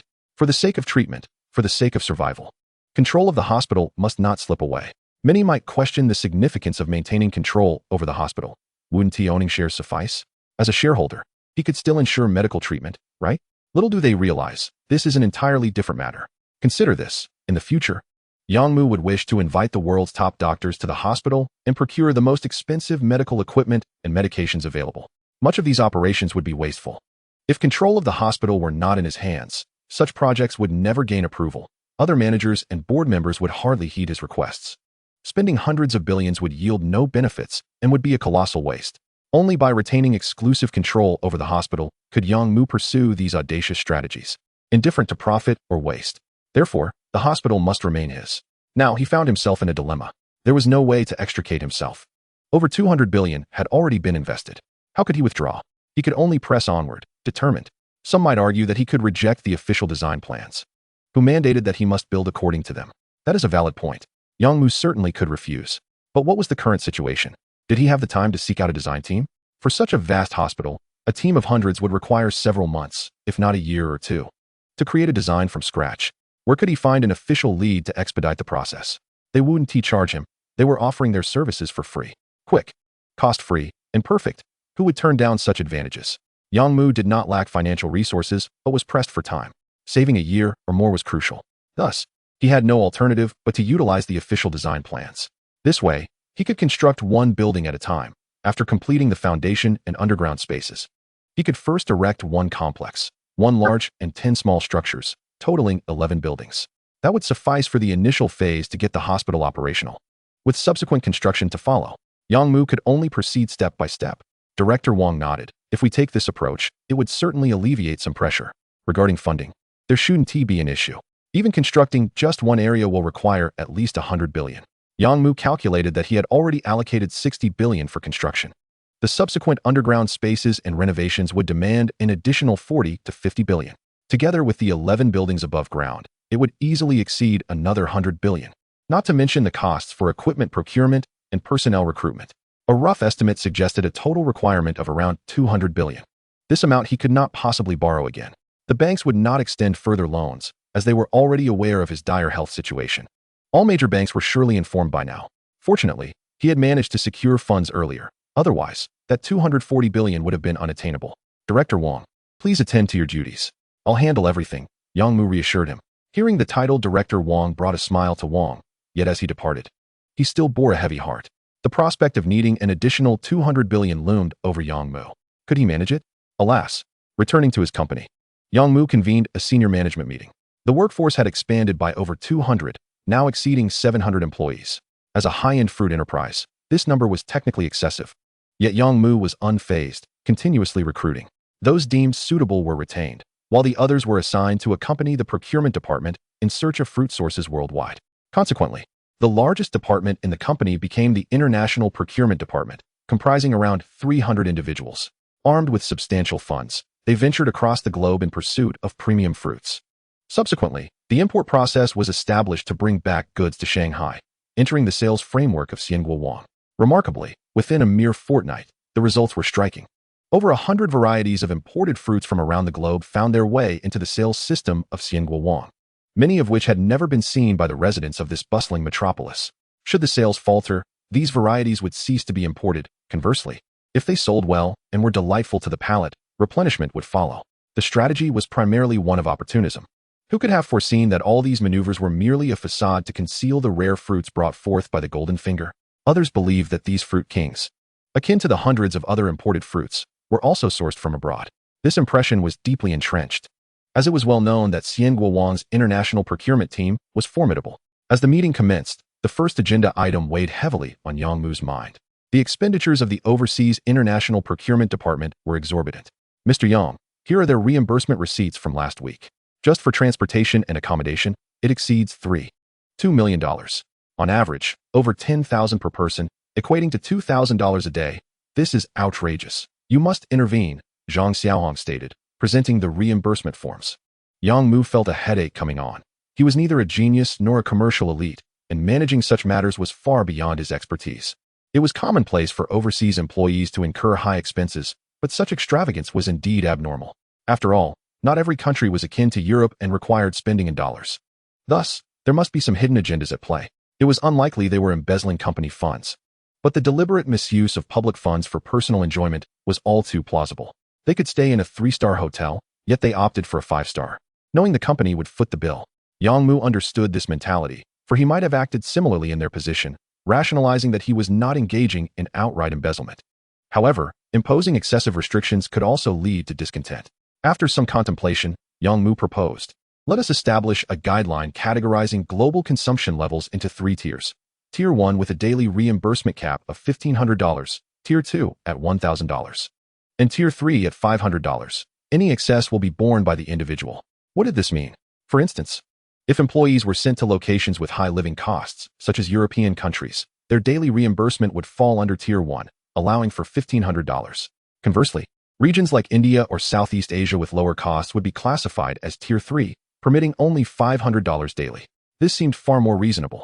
The reimbursement amounts would naturally correspond to local living expenses. One could not expect to spend at European standards while in Africa, could they? Chapter 32. The Luxury Hotel Project. Thus, the voracious appetite of the International Procurement Department could be somewhat curtailed. Yet, this standard remained high, even at $10,000 a day. Encompassing food, lodging, and transportation, it was undoubtedly a premium arrangement, even in Europe and America. Yang Mu was not a fool. He understood that offering such benefits would make the arduous task of international procurement more palatable, ensuring comfort in their daily needs, thereby alleviating grievances.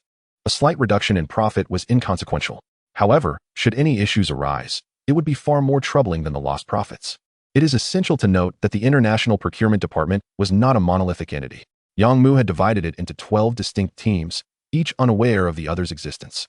Communication was strictly one way to him, and they had all signed confidentiality agreements to prevent any potential leaks. The secrecy surrounding their procurement sources would ensure that no discrepancies arose.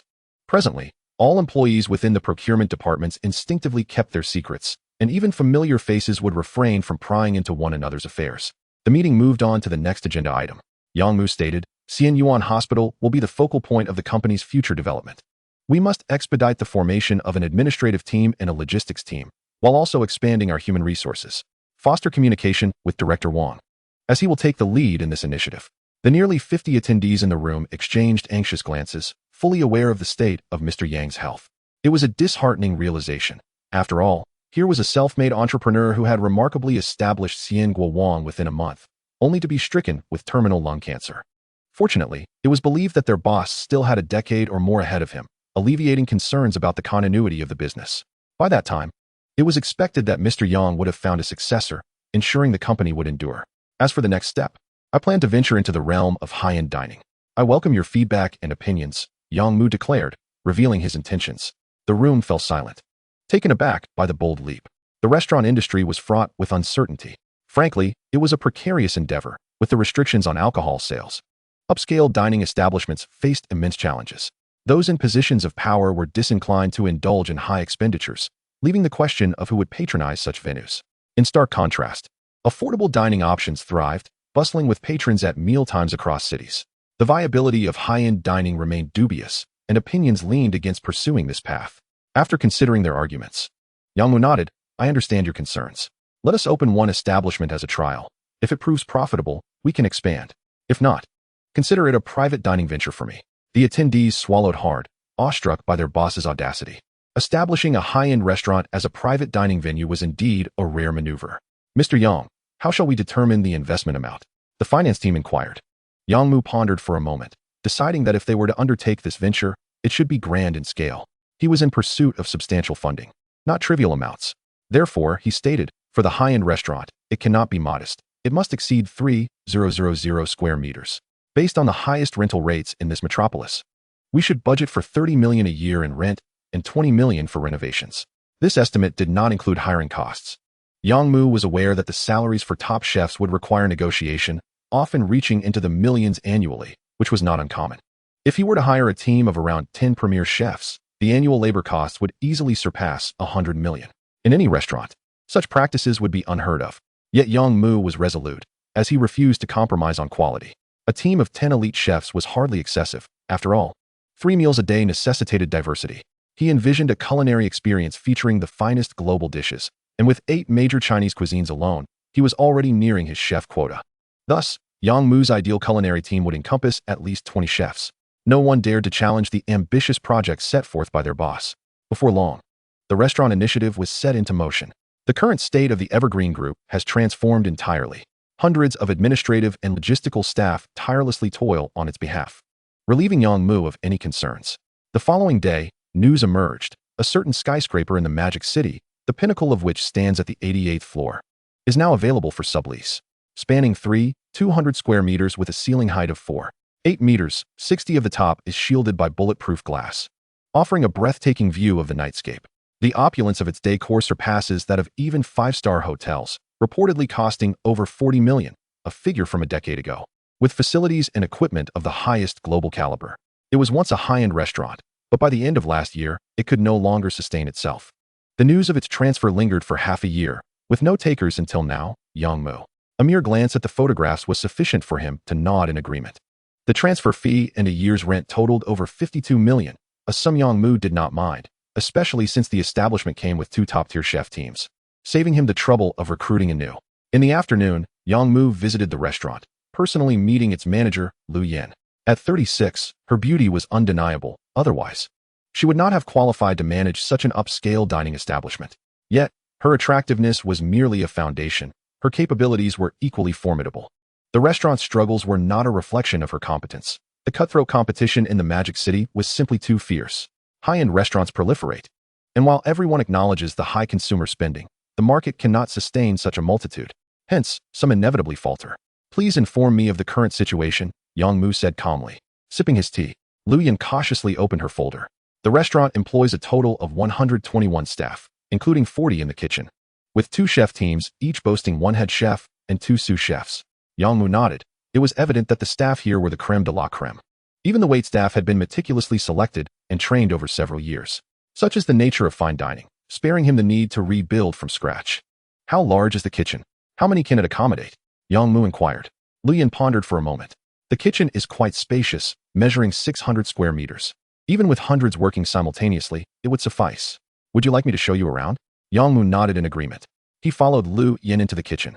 Upon entering, he was delighted to see the 40 kitchen staff members lined up in 2 rows, welcoming their new boss. The kitchen was immaculate. Every surface, from the stoves to the floors and cabinets, sparkled without a speck of dust. This was the hallmark of a high-end restaurant, although he had never witnessed such cleanliness before.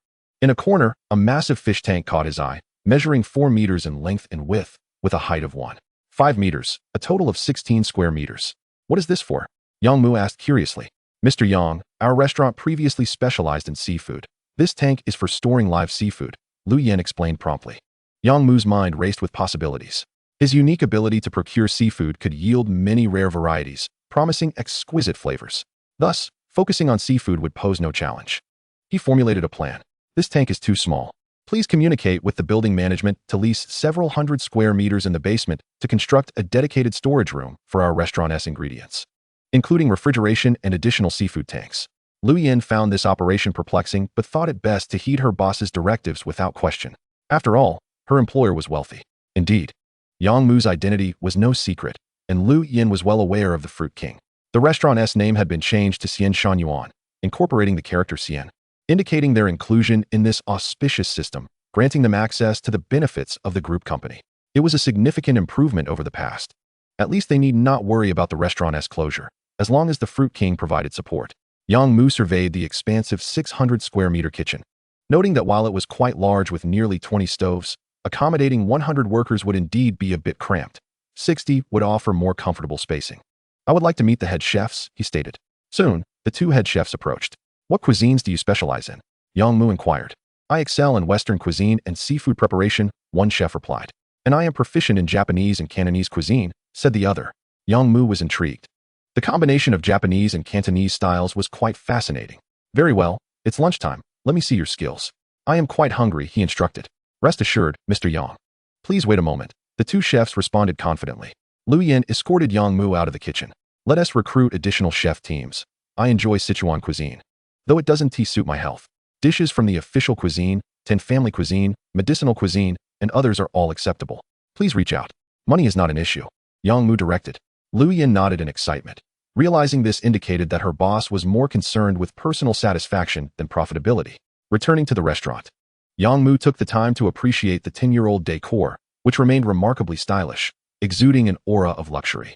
The chandeliers were classic and exquisite, while the imported carpets, cleaned at great expense regularly, still looked splendid after a decade. The soft texture beneath his feet was genuinely enjoyable. The restaurant was divided into a main dining area and private rooms. The main hall spanned 1,000 square meters with 100 tables of varying sizes. The larger ones could seat 10, while the smaller accommodated 2.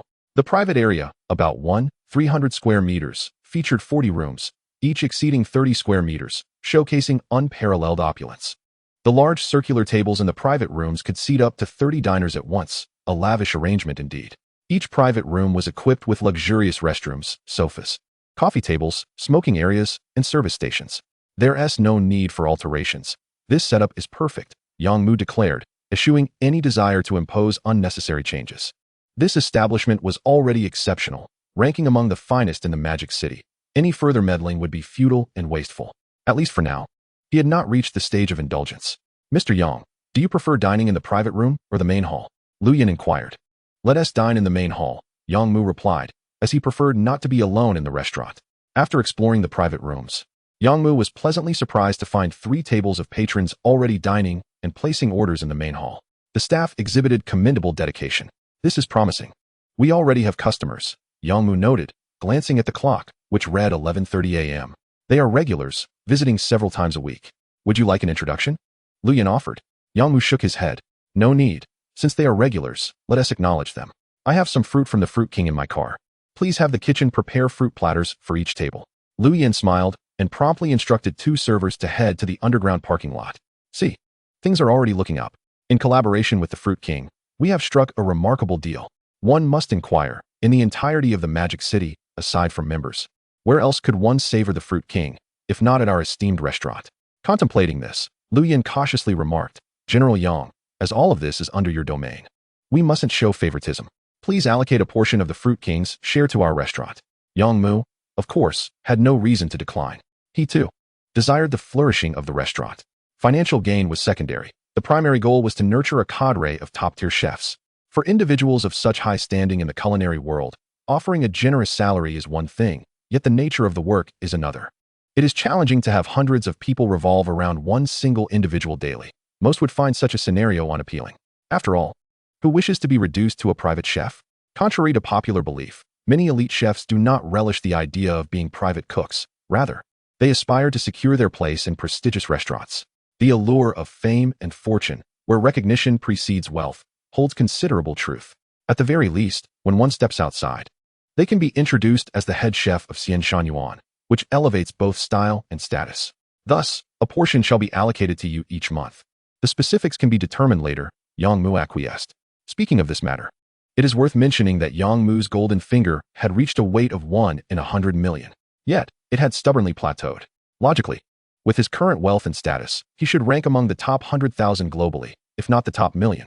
Yet, finding himself at 1 in 100 million was perplexing. Could it be that there exist 100 million individuals more formidable, wealthier, and of higher standing than he? Ultimately, he surmised that his physical condition was the limiting factor. The constraints of lung cancer had shackled his status and weight at 100 million, rendering further advancement impossible. In essence, as long as his health remained unhealed, no amount of wealth or elevated status would enable an increase in his weight. Yang Mu felt a sense of helplessness. Fortunately, the current tax rate sufficed. Initially, the daily tax on fruit could only reach approximately 40 tons.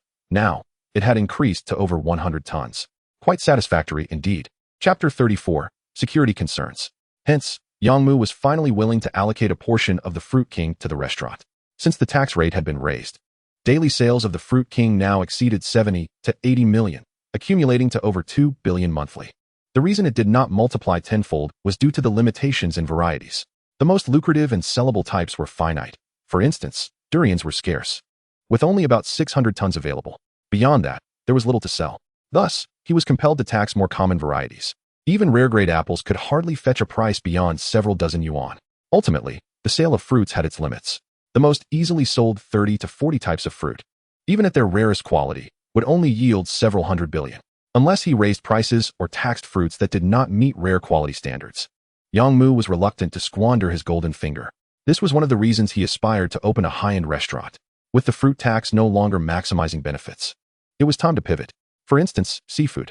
Last year, the global production was 2 billion tons, and his tax rate could collect 22 tons, equating to 4 for 100 pounds. Quite impressive. One must consider that he was collecting high-quality seafood, priced unimaginably high. For instance, abalone could weigh 1 to 2 pounds, costing tens of thousands.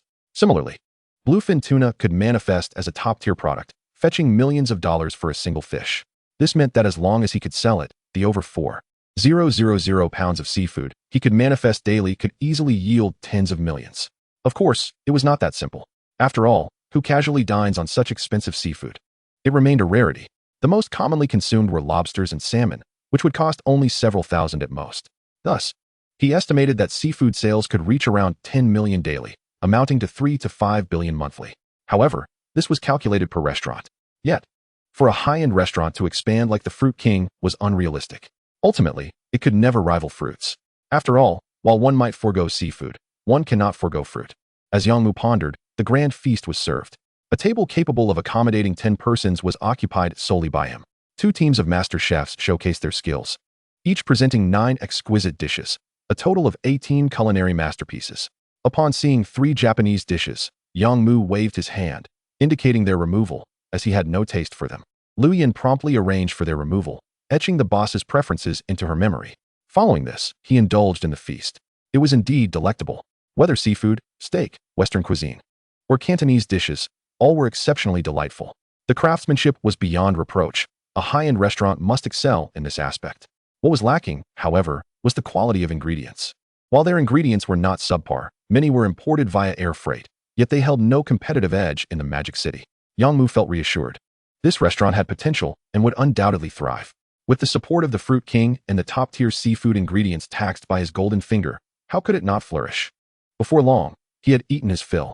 A significant amount of food had been wasted on the table. Had it been ordered, it would have amounted to several tens of thousands. Yang Mu composed himself, needing to adapt to this lifestyle. Waste was inconsequential. The crucial point was whether he had relished it. For someone on the brink of death, such concerns seemed trivial. Having satisfied his hunger, Yang Mu remarked, "I notice the staff seems a bit sparse. Let us hire another 100 people. They must be meticulously selected, and management must be exemplary." Lu Yin agreed, recognizing this as a positive move. At this juncture, it was already the peak dining period. The restaurant was filled with 7 tables.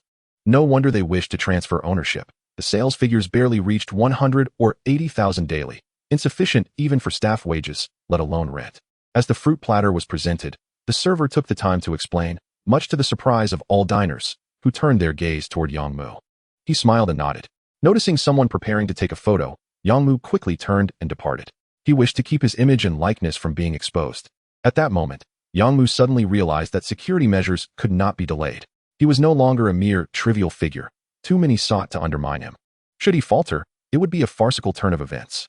Upon returning to the company, Yang Mu summoned Wang Yin, the head of security, a woman with military background. How many security personnel do we currently have? Only 12, primarily responsible for patrolling the warehouse and monitoring the transport shop, she replied. Yang Mu contemplated and said, let us establish a separate unit within the security department, dedicated solely to my personal safety. Consider it a private bodyguard service. Salary and benefits should be top tier. Recruit for me at least 24 individuals, divided into 3 shifts to ensure 24-hour protection. Wang Yin inquired, should we limit recruitment to women? If so, options will be quite limited. I suggest that the majority of bodyguards be male. Yang Mu shook his head. While it is acceptable to have male personnel, their responsibilities should be confined to external security. Internal, personal security must be entrusted to women. Given the scarcity of qualified individuals domestically, we shall look abroad. The world is vast, and talent is abundant. However, meticulous scrutiny is paramount to avoid hiring subpar candidates. It would be prudent to invest substantially in collaboration with intelligence and consultancy firms to assist in the thorough investigation of personal backgrounds. Such measures may not be appropriate domestically, but they are perfectly acceptable overseas, where intelligence companies operate with complete transparency. Indeed, even the dark web can facilitate everything. A single cryptocurrency can reveal a person's entire lineage. Understood, Mr. Yang. I shall set this in motion. Wang Yin, decisive and efficient, exited the office. As he gazed at the empty room, Yang Mu finally felt a sense of relaxation wash over him. He retreated to the inner office, reclined on the bed, and closed his eyes. Suddenly, a thought struck him. He had yet to establish a home of his own. Currently, he resided either at the company or in 5-star hotels, which was hardly a sustainable arrangement. I shall address this matter tomorrow, he mused. Just then, his phone rang. Upon seeing the caller ID, he was taken aback. It was Yang Hongbing. This was his half-brother, the first child from their father's second marriage, who should be 18 this year. Why was he calling? It seemed rather inexplicable. The siblings rarely communicated, often going a year without exchanging more than a few words. Nevertheless, Yang Mu answered. After all, blood ties are unalterable. Moreover, their father had once given him a sum of 150,000, which could not simply be overlooked. Hello, this is Yang Mu. Is that you, Hongbing? What is the reason for your call? He inquired directly. Chapter 35, Brother Yang Hongbing. Brother, I beg you for a favor. Yang Hongbing's demeanor was somewhat awkward, reminiscent of their father. Speak. I heard you are in Modu, and I would like to stay with you for a few days, if that is all right. His words were tentative, clearly lacking confidence. Yang Mu was taken aback. What could have prompted this? Was he truly in dire straits? What on earth has happened? You must clarify, or I cannot permit you to come. Yang Mu insisted on understanding the situation. After much hesitation, Yang Hongbing finally revealed the truth. He had fallen in love at an early age. At just 18, he was romantically involved with a girl, leading to turmoil at school and home, with both parents intervening multiple times to no avail. The two were resolute in their determination to stand firm against all opposition. Their father and mother were at a loss, ultimately expelling him from the house in a fit of anger, exclaiming, "Don't bother returning. If you're so capable, then fend for yourself out there." Although said in anger, their father's frustration had been exacerbated by Yang Mu's circumstances. Yang Hongbing was stubborn. What are you thinking? You're about to take college entrance exams. Why engage in such foolishness? Yang Mu was equally infuriated. Yang Hongbing did not attempt to defend himself, but simply stated, "Brother, I cannot live without her. I would rather die." Yang Mu was left speechless, unable to comprehend such fervent emotions. Yet, he recognized that young people at this age often risk everything for love. To thwart them could lead to tragedy. Fine, come, but do you have money for a ticket? I don't. Please buy one for me. Yang Hongbing replied cautiously. All right, send me your ID number. Yang Mu instructed. However, he received 2 ID numbers in response. Are you out of your mind? You plan to bring a girl along. Do you realize the implications of such actions? This is illegal. Yang Mu was incensed. It turned out that Yang Hongbing was not alone. He intended to bring his girlfriend to Modu with him. Was this feasible? Certainly not. It could be construed as abduction, and the girl's parents would not hesitate to report them. Brother, she has no parents left, and her aunt treats her poorly, making her life unbearable. She truly has nowhere else to go. I beg you, Yang Hongbing implored, nearly in tears. Yang Mu, moved by his brother's plight, finally grasped the gravity of the girl's situation. After a long silence, he reluctantly agreed. Given his current stature, he could manage this situation. Meanwhile, at the International Zhuang train station, two young individuals, a boy and a girl, sat forlornly in a corner.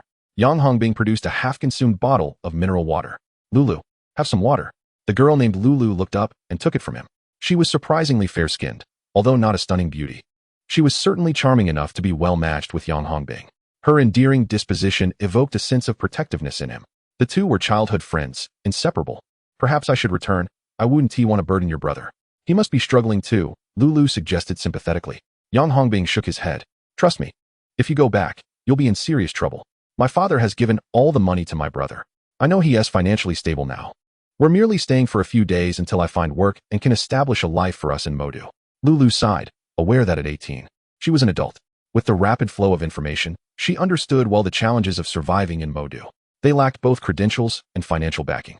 What basis did they have to settle there? Yet, they had no other options. Going to Modu provided at least a relative to rely on. Venturing elsewhere would truly leave them without any prospects. Just then, Yang Hongbing's phone chimed with a message. "It must be my brother confirming our tickets." He opened his phone and was astonished to see 2 business-class seats.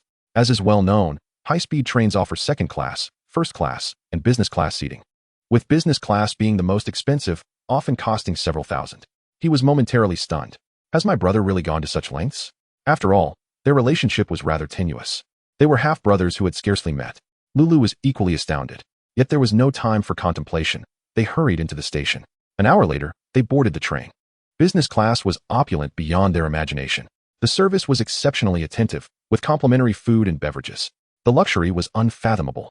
"Your brother is truly generous. He treats you well. We must express our gratitude," Lulu remarked. Yang Hongbing nodded earnestly, finally grasping the essence of familial bonds.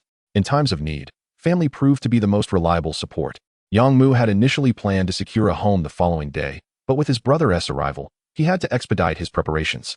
In the afternoon, he instructed his assistant to notify various real estate agencies to bring available listings to the office.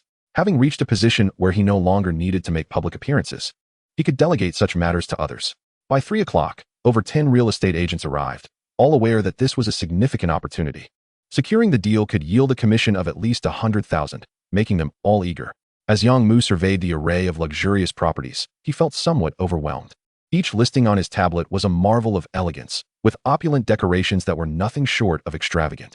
This is the magical metropolis, where top-tier luxury residences abound. Let us refine the options. We seek properties available for immediate occupancy, free from legal disputes and subsequent complications, and exceeding 1,000 square meters. Yang Mu established these criteria. The reason for the 1,000 square meter requirement is that he needs to accommodate security personnel later on. A smaller space would be utterly inadequate. Indeed, with the standards set, the process became much simpler. Out of hundreds of listings, 90% were swiftly eliminated, leaving only 12. Among these, merely 3 were expansive flats, while the remaining 9 were villas. Properties exceeding 1,000 square meters are predominantly villas, as large flats of such size are exceedingly rare. Yang Mu perused the options and promptly dismissed the Tan Palace and the Purple Gold Garden, these ultra-luxurious abodes, each valued in the billions. It was preposterous. He saw no need to indulge in such extravagance at present. His budget was around 100 million. He could always acquire more lavish properties when wealthier in the future. Ultimately, Yang Mu selected a villa measuring 1,200 square meters, featuring a 300 square meter garden, a swimming pool, 2 subterranean levels, and 3 above ground. It was undeniably opulent. However, due to its slightly remote location, it offered excellent value at 1 billion. This will do, he decided. Let us expedite the paperwork. Han Yun, take a team over to help with the arrangements. Purchase what is necessary, make any changes, and ensure it is ready for occupancy by tonight. Yang Mu delegated the task to Han Yun. Chapter 36, A Day of Astonishment. At 10 p.m., Yang Hongbing emerged from the Magic City station with his young girlfriend. Their attire was rather shabby, bordering on disheveled. Lulu gazed in wonder at the vibrant lights and bustling nightlife of the metropolis, a kaleidoscope of colors. Although the international zone was also a provincial capital, the disparity was stark, almost as if they existed in entirely different realms. Yang Hongbing felt a twinge of inferiority. Tightly gripping Lulu's hand and carefully maneuvering through the crowd to avoid any collisions. Soon, they reached the main street. He intended to check his phone when he noticed a message from his brother. It contained a license plate number, a name, and an address. "My brother has arranged a car for us. Let us go find it," he exclaimed. With that, They followed the address to the parking lot, searching for the specified license plate number. The night was dark. Despite the presence of streetlights, visibility was poor, prompting them to turn on their phone flashlights.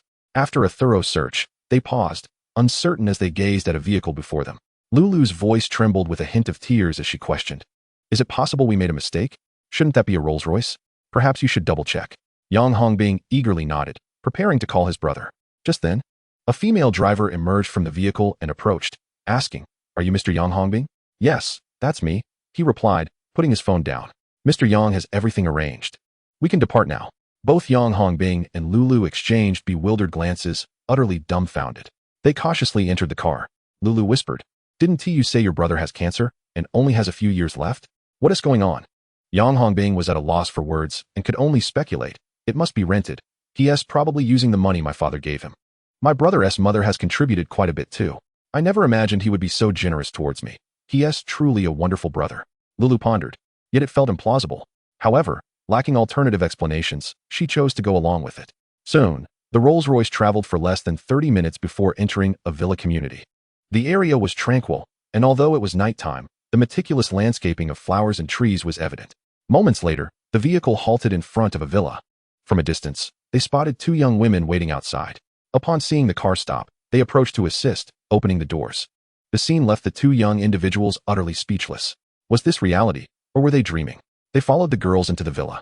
Once inside, the lights illuminated a vibrant garden, complete with a long swimming pool shimmering in the light. This was what luxury looked like, something they had only ever witnessed on television. They stood in awe, rendered speechless. As they traversed the garden, they finally entered the villa, greeted by a grand living room spanning a staggering 200 square meters.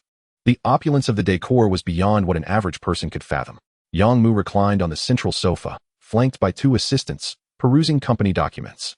Yang Hongbing and Lulu stood cautiously to the side, hesitant to utter a word. The atmosphere was palpably still. After a considerable time, Yang Mu finished reviewing the documents, affixed his signature, and handed them to his assistant. Raising his gaze, he directed his attention toward Yang Hongbing, gesturing to the sofa. The two hurriedly took their seats. "You two may reside here. In due course, I will arrange for your household registration and academic enrollment, aiming to secure placements for you both in the Magic City. As for Fudan University, that's out of the question, but you might consider the engineering university." Yang Mu outlined his plans. Yang Hongbing found himself devoid of the courage to respond, feeling as though he were in a stupor. The world had taken on an absurd quality, one that was hard to believe. His brother had become successful, arranging for their residency in the Magic City and even contemplating their university education there. My heavens! This is more surreal than any film could portray. "Are you hungry? Let us go have dinner," Yang Mu suggested, leading them to the dining room. The restaurant was expansive, measuring 100 square meters, with the kitchen bringing the total to 160 square meters. A team of 12 chefs busily prepared an exquisite feast, all sourced from the Xianshanzhai. Before long, an opulent spread was laid out. 10-pound lobsters, premium king crabs, abalone, sea cucumbers, and the finest Buddha jumps over the wall dish, among others. Of course, there were stir-fried dishes as well. The lavishness of the meal was beyond what Yang Hongbing and Lulu could fathom. They hesitated to eat, fearing that all this opulence might be a ruse, and they would ultimately have to pay for it. This meal could easily cost upwards of 100,000 or 80,000. They could not afford such a bill. "Go ahead and eat," Yang Mu encouraged. The attending young women stepped forward, offering to serve dishes and prepare the food, eliminating the need for them to lift a finger. These weren't mere maids. They were employees directly assigned from Yang Mu's company. There was no need to question their willingness. Every staff member was eager to serve their boss. This was the reality of Yang Mu's current standing. Eventually, the trio concluded their lavish meal. Yang Hongbing and Lulu, both in their growing years and having spent the day in a state of anxious anticipation, had hearty appetites and consumed a great deal. Yang Mu glanced at the clock. It was nearly midnight. Due to health reasons, he seldom stayed up late. "I'll take my leave now. You may choose your rooms. Just inform the staff," he stated before departing, offering no further commentary. Yang Hongbing initially expected his brother to offer some admonitions or words of wisdom. However, to his surprise, Yang Mu remained indifferent. Unbeknownst to him, Yang Mu was disinterested in such matters. To put it plainly, he was merely a brother, not a father. Even if he were one, he could not dictate these affairs. He simply needed to focus on his own responsibilities. Following the meal, Yang Hongbing felt less self-conscious and timid. Once outside the dining room, he, along with the assistance of the staff, selected a room. The young couple did not share the same bed, despite their early romance. They had not yet crossed that final threshold, maintaining a modicum of boundaries, an indication that they had not entirely lost their way. I wish to have a chat with you. Let us delay sleep for a while, shall we? Lulu expressed, her heart brimming with words. Yang Hongbing nodded and ushered the girl into his room. You're not deceiving me, are you? Lulu pointed accusingly at Yang Hongbing as they entered. Yang Hongbing protested vehemently. That is preposterous. I would never deceive you. My brother was just an ordinary person, never even graduated from college. Recently, he was diagnosed with lung cancer, and my father has given him all the money we had. That is all I know. If there is any deceit, it would have to come from my father, but that hardly seems necessary. He was utterly perplexed by the situation. Then why such a drastic change? It's astonishing. It can't be that your brother has suddenly become prosperous in just under 2 months, Lulu remarked, her brow furrowed in incredulity. After some contemplation, Yang Hongbing could only nod in resignation. Perhaps the explanation lies in my brother's past involvement with Bitcoin. And he has finally struck it rich. Chapter 37, A Surge in Restaurant Profits. There were no further explanations available. Ultimately, the two found themselves adrift, swept along by circumstances. Meanwhile, before midnight, Yang Mu extracted over 4,000 pounds of bluefin tuna from the magnetic field of his golden finger, all from the finest sections. Typically, a 300-kilogram tuna yields less than 30 kilograms of the premium cuts. Yet, Yang Mu had managed to secure 400 pounds. After resting, the next day, Yang Hongbing and Lulu awoke past 9. They made their way to the restaurant for breakfast, only to discover that the elder brother was absent. Upon calling, Yang Mu replied, Since it's your first visit to the magic capital, why not enjoy a few days of fun? I'll have my assistant drive you around. Thus commenced the blissful life of Yang Hongbing and Lulu, the details of which shall remain undisclosed. As for Yang Mu, he visited the warehouse in the morning, opening a cold storage facility to place the bluefin tuna within and notified the restaurant to come collect it. He then proceeded to the company and summoned Shinminchi. Please assemble a management team for the villa. It requires proper oversight and care. We can't keep relying on company employees for such tasks. Around 20 to 30 individuals should suffice. If the villa cannot accommodate them, arrange for training at the company for future use. In truth, even 20 or 30 would be an underestimate, but the villa was currently too small, measuring only 1,000 square meters. Next, Yang Mu called upon the head of the public relations department. This so-called department was straightforward in its purpose, handling troublesome matters. Yang Mu had invested considerable effort into establishing this public relations team, comprised entirely of young women with influential connections in the magic capital.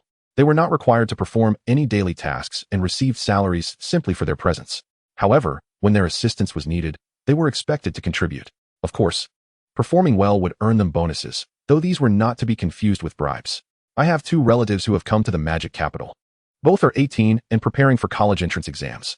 I would like you to facilitate their residency permits and help them secure a place at a reputable university. Perhaps even Fudan, Yang Mu stated, gazing at the woman before him. She was in her 30s, rather unremarkable in appearance, yet her background was impressive, which justified Yang Mu's monthly expenditure of 200,000 on her. Mr. Yang, regarding the education system, my family cannot intervene. The residency permits are manageable. It's merely a matter of money. Given our position with the Fruit King, the taxes we contribute could easily facilitate 2 permits, if not 20. I can handle that. However, for the school placements, you will need to seek assistance from someone else, the woman replied, displaying a keen understanding of her capabilities. Yang Mu nodded in agreement. Then surely you know someone who can assist with this matter. Please act as the intermediary for an introduction. The woman responded, that can certainly be arranged. That afternoon, Yang Mu met with a prominent figure in the education system at Xianshenyuan. The discussions held little significance to recount, but Yang Mu exited the restaurant with a smile.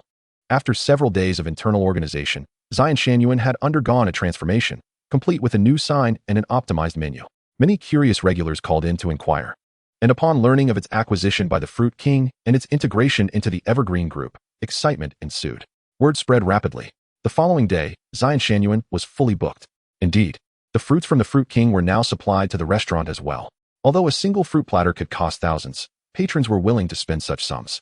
After all, acquiring these items directly from the Fruit King was not an option. Simultaneously, the restaurant's exquisite ingredients were also discovered. Within a few days, Yang Mu provided 7 varieties of rare seafood, including bluefin tuna, wild single-headed abalone, wild lobster, treasure crab, wild yellow croaker, and others. These ingredients were distinctly categorized, and the waitstaff would emphasize to customers the difference in pricing between standard ingredients and these exclusive, premium offerings. If 2 diners were to partake, a single meal could easily exceed 10,000. For banquets, one should not expect to spend less than 100,000. However, the quality was undeniably remarkable. Those who had dined there would not dispute its value, as these premium ingredients could command high prices in any country or region. In the magic capital, however, they were not considered exorbitant.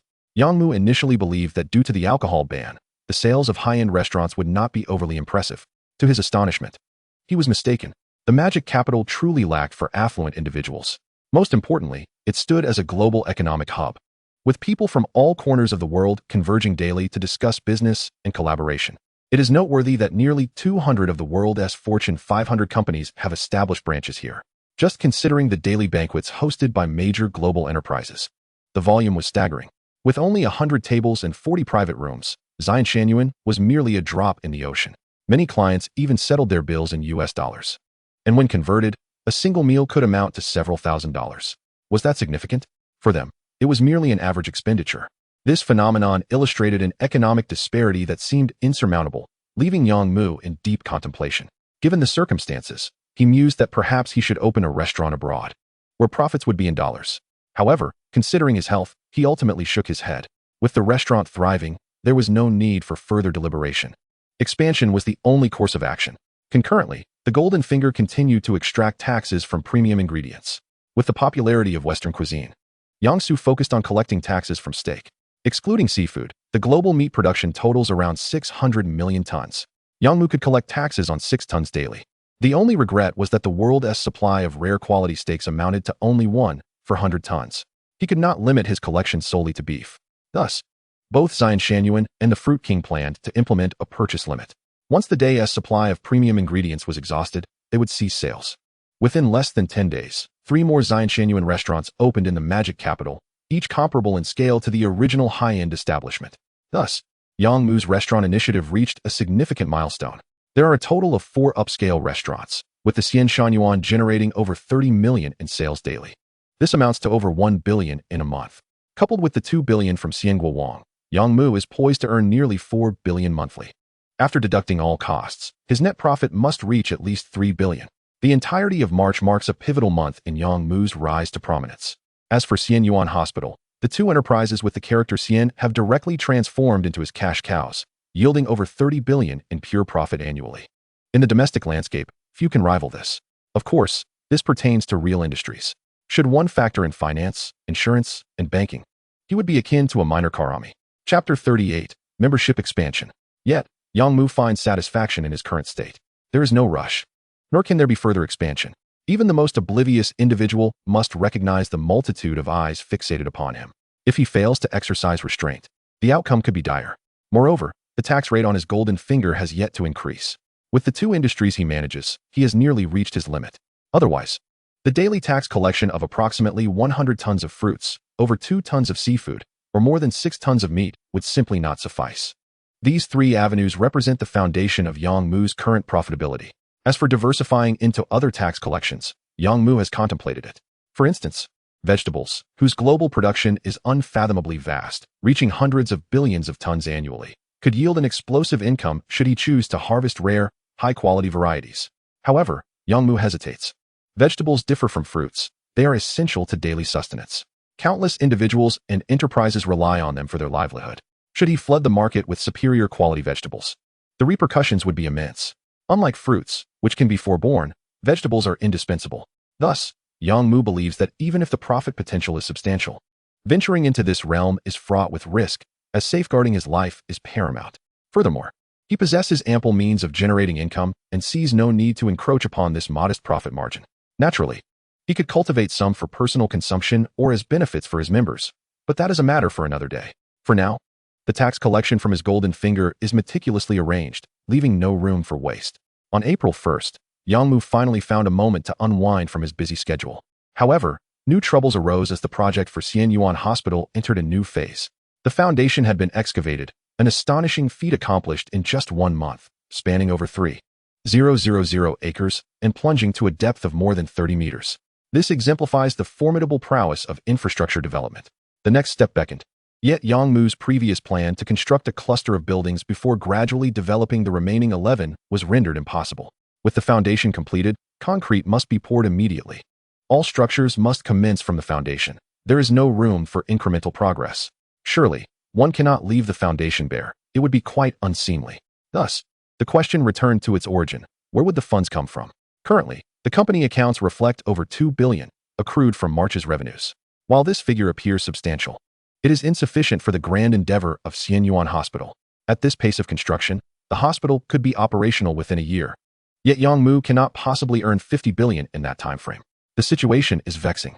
The banks are out of the question. Suddenly, Yangmu recalled the membership event from earlier. It seems the solution lies therein. Since the last closed membership issuance, no further adjustments had been made, even with the subsequent increase in his tax rate. This time, he decided to launch a new round of membership activities. Unlike the previous event, which included a meeting, this announcement directly outlined the process. At the designated time, an online one-on-one communication session for members would commence. Every prospective member must first pay a deposit of 10,000 yuan to qualify.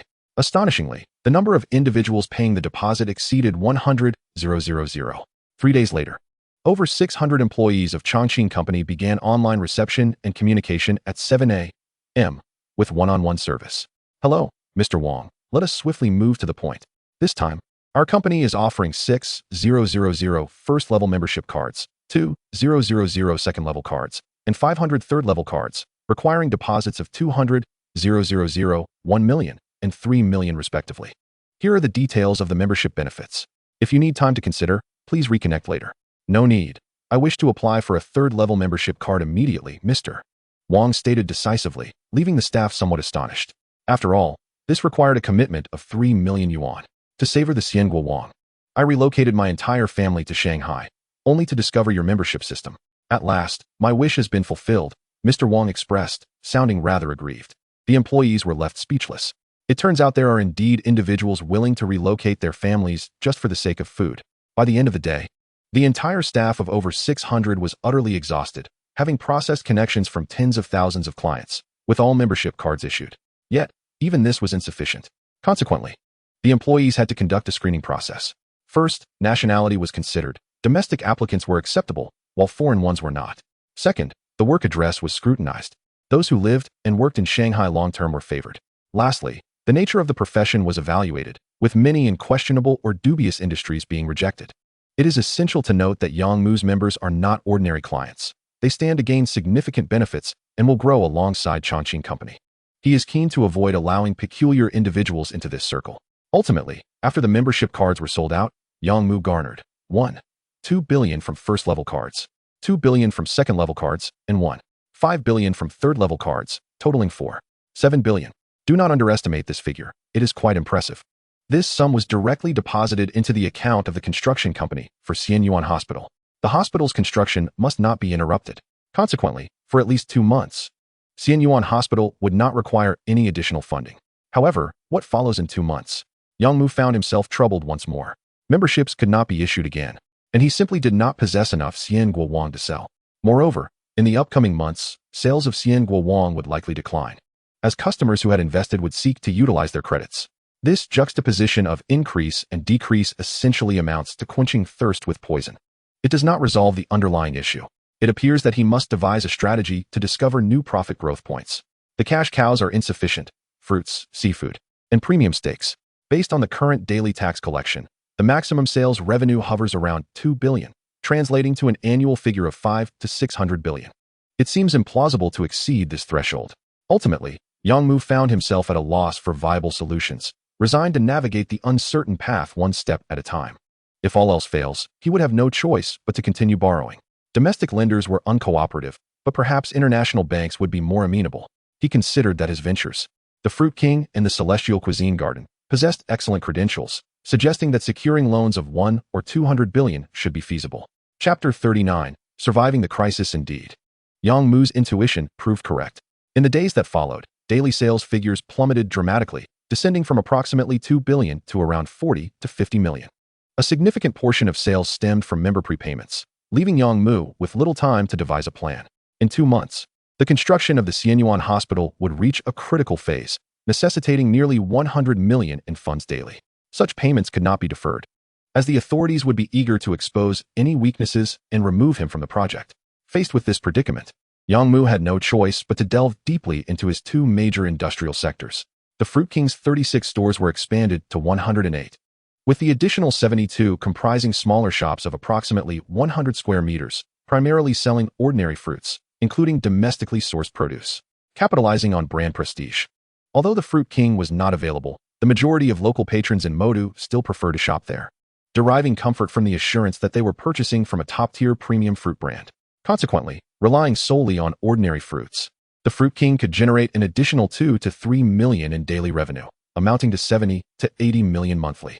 The net profit reached over 10 million, a figure that, while seemingly modest, was commendable. This profit did not include the Fruit King's earnings and was replicable. Recognizing the feasibility of this strategy, Yang Mu swiftly instructed his company to commence expansion. Throughout April, the Evergreen Group remained relentless, gradually infiltrating dozens of cities surrounding Modu. Some locations opened more than 10 stores, while others added 3 to 5. In a short span, the Fruit King's presence became ubiquitous, with advantages in distribution, pricing, quality, and brand recognition. The Fruit King established a firm foothold in every city, albeit with varying profit margins. By the end of April, over 200 Fruit King locations had emerged across 30-plus cities in the Modu vicinity, resulting in a direct increase of 100 million in monthly revenue. The primary limitation on further expansion stemmed from the Fruit King's exclusive direct sales model, which restricted reach to distant areas. Inadequate transport and storage capabilities could jeopardize the brand's integrity. Thus, expansion was temporarily halted. At this juncture, Yang Mu's Fruit King brand boasted 108 stores in Modu and over 260 in surrounding areas, totaling more than 370 locations. Daily revenue exceeded 60 million, with non-Fruit King sales contributing over 20 million. If calculated accordingly, the monthly profit from non-Fruit King sales alone approached 100 million, an astonishing figure considering the costs associated with ordinary fruits. This additional income provided Yang Mu with considerable peace of mind. Though not substantial, it was significant, as it underscored the Fruit King's enduring brand appeal, an invaluable asset for securing bank loans. On May 1st, Yang Mu marked 3 months in Modu. It was also his third occasion operating the magnetic photon intervention device. A throng of people accompanied him as he exited the hospital. Yang Mu's security team had assembled, comprising 36 members divided into 3 shifts, with each working 8-hour rotations while the others rested or trained. The family villa was insufficient to accommodate everyone, prompting him to purchase a nearby property for less than 100 million, funded through a loan, as the company made the acquisition. Presently, Yang Mu preferred to avoid cash transactions whenever possible. After a month, he had amassed only 15 billion, inclusive of profits from the Celestial Cuisine Garden. Yang Mu sighed in frustration. Following the membership promotion, the Fruit King sales figures were disheartening. The underlying issue remained his excessively low tax rate. The fruit yield could only be taxed around 100 tons daily, leaving no room for improvement in sales. As he settled into his car, Yang Mu rubbed his forehead and inquired of his assistant, "If we were to outsource the brand, how much could we potentially receive?" At this point, Yang Mu's assistant was no longer a solitary figure, but rather a team of 10. Shen Mingqi had assumed the role of secretary, a position she had secured more due to favorable timing than any particular skill, as Yang Mu had been in need of personnel. Now, with the Fruit King enjoying both stature and renown and financial resources abundant, talent naturally gravitated to him. Thus, Yang Mu assembled a team of elite assistants, relying on them to manage company affairs. It ultimately depends on Mr. Yang's appetite. To put it bluntly, if we were to act shamelessly, reaping tens or even hundreds of billions should not pose significant difficulty. Yang Mu nodded thoughtfully. 100 to 180 billion isn't an insignificant amount, but it hardly warrants damaging the Fruit King's brand. Let's not consider it. Reflecting on the situation, he recognized that opening national franchises, even with a modest franchise fee of 100,000 per store, could yield thousands of franchises. However, the potential earnings of billions in franchise fees would be overshadowed by the risk of tarnishing the Fruit King's reputation, an unwise trade-off, especially since he would still rely on it to sell the Fruit King. With profits exceeding 20 billion monthly, it was imperative that no complications arose. Just as Yang Mu sat in the car, lost in thought and wearing a troubled expression, an unexpected turn of events unfolded. On the street, a small delivery truck suddenly lost control and barreled toward Yang Mu's vehicle. In an instant, everyone was caught off guard. Too sudden, too swift. The entire sequence transpired in under 5 seconds, leaving no time for preparation. Even the bodyguards in the vehicle had no effective response. The bodyguard in the front passenger seat reacted the quickest, unbuckling her seatbelt and swiftly throwing herself back, fitting herself into the limited space to shield Yang Mu. With a resounding crash, the vehicle was overturned. Surrounding bodyguard vehicles quickly rushed to the scene to intercept the delivery truck's next move. Yang Mu felt a sharp pain and a wave of dizziness wash over him. As he wiped his face, he instinctively noticed the warm trickle of blood. Yes, blood. Realizing the gravity of the situation, he turned to the bodyguard who had shielded him, a 31-year-old woman whose name escaped him. Yet, she had saved his life, displaying remarkable dedication to her duty. In that moment, Yang Mu felt an overwhelming sense of relief at having survived. The bodyguards outside rushed in, opening the car doors to extricate everyone. "Mr. Yang, are you all right?" The head of the bodyguards asked anxiously. Yang Mu, bloodied and seemingly unable to move due to a potential leg fracture, reassured them. "I'm fine. Check on them." He glanced at the car, and within moments, the grim reality set in. The driver, assistant, and bodyguard, 3 lives lost. Yang Mu gasped, realizing the extent of the animosity directed at him, as the impact had been brutally severe. Were it not for the bodyguard who immediately pressed against him, the outcome would have undoubtedly been dire. Chapter 40. Self-examination and planning. This was certainly no coincidence, Yang Mu stated coldly. He was young, had not graduated from university, lacked innate talent and capability, yet he was no fool. The bodyguard dragged the perpetrator from the truck, and in an instant, the stench of alcohol permeated the air. Yang Mu's expression darkened. The methods employed were crude and straightforward, yet remarkably effective. Drunk driving incidents, regardless of the number of casualties, could lead to a maximum sentence of merely a decade or so. With a competent lawyer, one could even be released in just a few years. With good behavior, and perhaps a few reductions in sentence, it was conceivable that one might serve only 3 to 5 years. At that moment, Yang Mu felt an overwhelming urge to explode with rage. Yet he found himself utterly powerless. Everything was within the bounds of legality and reason. This was the harsh reality. He approached the offender, a middle-aged man in his 40s. Crouching down, Yang Mu whispered, "No matter who you are, I will ensure your entire family perishes. Lose even one, and I shall take your surname." Rising to his feet, he turned to leave. "Notify the legal department, security department, and the assistant department to handle the follow-up. I must take my leave." Yang Mu was filled with fear of death, perpetually sensing imminent danger. Upon returning to the villa, he was still drenched in cold sweat. The experience was exhilarating.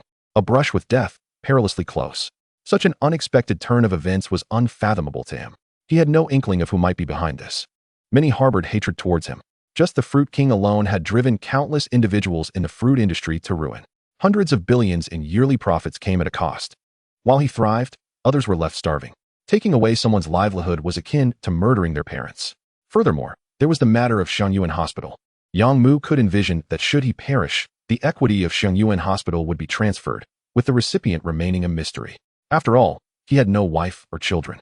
His parents existed, yet their circumstances evidently disqualified them from inheriting any equity. Alternatively, his enemies might possess the means and methods to ensure that his parents and siblings were deprived of any rights to it. The more he contemplated, the more distressing it became. His body trembled. The bodyguard and nanny assisted him in cleaning up. Lying on the bed, Yang Mu looked at the head of the bodyguard team. "Selena, do not contact Director Wang. Simply find any hospital and invite them privately to assist me with treatment. Ensure robust security. Everyone must guard the villa. Additionally, the nanny should undergo a thorough review, with the company assisting, including their communication records and bank statements." The team leader was trustworthy, as she was not a national but rather recruited from France, having previously served in the Foreign Legion, with 7 years of combat training. If Selena had any issues, he would surely meet his demise today. Selena nodded, understanding that this was unnecessary to mention. She would undoubtedly conduct a thorough investigation. Soon, the villa fell into silence. Startled, Yang Mu drifted into sleep. He awoke around 9 in the evening, discovering that Yang Hongbing and Lulu had already vacated the premises. Observing his bandaged leg, he assessed it and found it manageable. Selena approached him as he roused. The doctor stated there are no fractures, just bruises and contusions. A topical application and bandaging will suffice. It should heal in about 10 days. Yang Mu nodded, sitting up with the nanny's assistance. Without needing to say a word, the prepared meal was brought to him. "We bought the ingredients ourselves. It's certainly safe," Selena explained. Yang Mu felt a wave of relaxation wash over him. He had been so on edge that even eating seemed unsafe. After finishing his meal, he began to reflect on the events of the day. Pursuing his enemies seemed futile, as it would undoubtedly lead to a dead end. Those capable of such actions undoubtedly wielded power and influence. They possessed means. Even if he were to uncover their identities, what could he do? In this country, retaliation was nearly impossible. He lacked the strength for such endeavors, having only developed over 3 months. What grounds did he have for vengeance? Did he possess loyal subordinates? Were there any willing to sacrifice themselves? If not, it was best to cleanse his mind and rest. Ordinary individuals, even with billions, remained ordinary, their resources and influence negligible. Yang Mu found himself in this predicament, despite his current ownership of the Evergreen Group. With thousands of employees and a monthly revenue exceeding 20 billion, it had only been a mere 3 months since his rise. In truth, apart from his wealth, he possessed nothing else. Connections, status, allies, intelligence, friends, and networks were all non-existent. Without these, wealth was merely a number. Yang Mu realized he needed to calm himself and carefully plan for the future. In these past 3 months, he had been wholly absorbed in hard work, focused solely on earning money, even foolishly attempting to launch a super hospital project. It was sheer madness. Although he faced severe health issues, there was no urgency. Hadn't a crisis just occurred? Did he truly believe that in a law-governed society, everything would be smooth sailing? On the contrary, such a society made one more vulnerable, as it offered a plethora of methods to inflict harm, leaving one defenseless. Today was a prime example of such brute force tactics. What could he use as a shield? Only luck could assist him. Therefore, he must meticulously plan his future development and lifestyle. That night, Yang Mu remained awake for an extended period, leaning against the headboard. He opened his laptop and began drafting his plans, fearing the loss of his thoughts and continuously recording them. Ultimately, after a night's labor, he completed his preliminary development plan for the future. 1. Relocation. He could no longer reside in a city fraught with peril like Magic City, where threats were abundant, and he could not leverage his advantages. What were those advantages? An endless flow of funds, which would allow him to continually recruit bodyguards, security personnel, and protective equipment. In an urban environment, these assets would serve little purpose. Opponents could easily put him in danger through simple means: poisoning, arson, car accidents, and so forth. Conversely, if he moved to a remote and spacious location where he could build a manor and structures, deploying hundreds of security personnel and bodyguards to create formidable defenses, his safety would be unparalleled. Unless the authorities sought to apprehend him, he would have no cause for fear. 2. Personal matters. He must resolve his major life issues promptly. His enemies acted with impunity due to their perception that he had no children, family, or heirs. Should he die, there would be no concerns left behind, and his vast empire would crumble like a sandcastle, devoid of foundation. However, if he had heirs, numerous children, the scenario would differ significantly. At the very least, enemies would hesitate to eliminate him, as it would yield no benefit, and they would gain nothing. Hence, Yang Mu needed to marry and procreate at the earliest opportunity. Even if he did not marry, he should aim to have several children for his own sake and for the future. Chapter 41. Arrangements and Compensation. 3. Establishing his own circle, or, in other words, seeking allies who could assist him. In this world, one cannot thrive in isolation. Humanity is inherently a social species. A glance through history reveals that no individual has ever ascended solely on their own merit. Family, friends, allies, and subordinates serve as the true catalysts of success. Without these connections, how can one rise to prominence or safeguard their legacy? This principle holds true both in ancient times and in the modern era. Therefore, it is imperative for him to swiftly cultivate a network. At the very least, he should not remain an isolated figure, as mutual assistance and the exchange of information are vital. The unfortunate incident he experienced left him utterly in the dark, devoid of any suspects or leads, which underscores Yang Mu's complete detachment from the outside world. He is woefully unaware of his adversaries and foes. These 3 plans are of utmost urgency for Yang Mu. Everything else, including industrial development and the establishment of the Xianyuan Hospital, can be set aside. If he were to meet an untimely end, there would be no future to speak of. Lung cancer may afford him a lifespan of 15 years, which indicates that he still has time. Preserving his life is paramount. Now, the pressing question arises: from where should he commence with these 3 plans? First, let us discuss the relocation. Moving away from the city is straightforward, but determining a new place to reside presents a challenge. His enterprises and warehouses are situated in the bustling metropolis, and he requires access to the ingredients for his ventures every few days.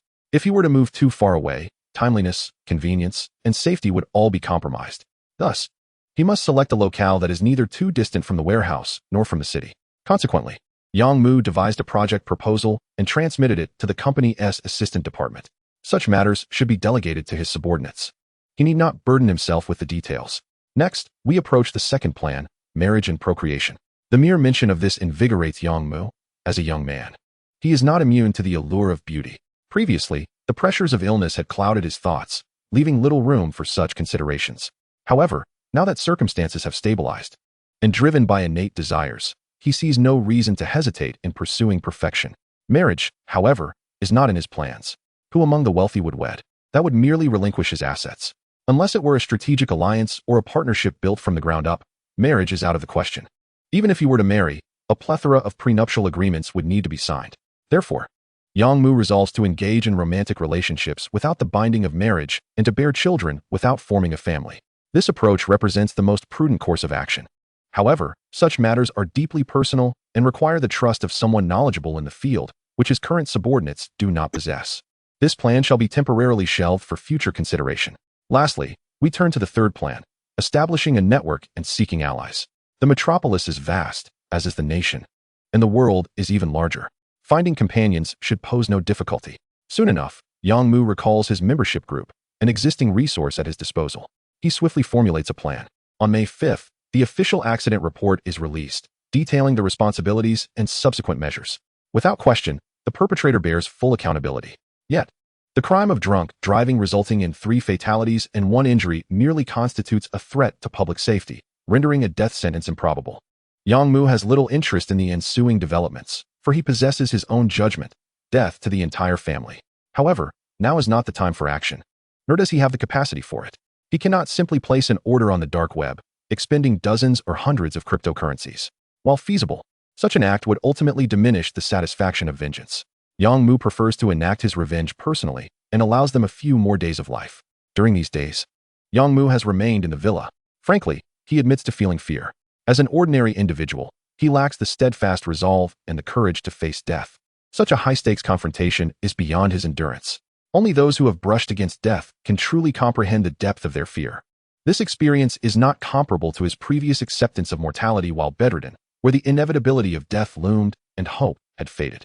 The following day, Yang Mu is compelled to leave the villa, for the products of Xian Guowang are on the verge of selling out, necessitating a resupply.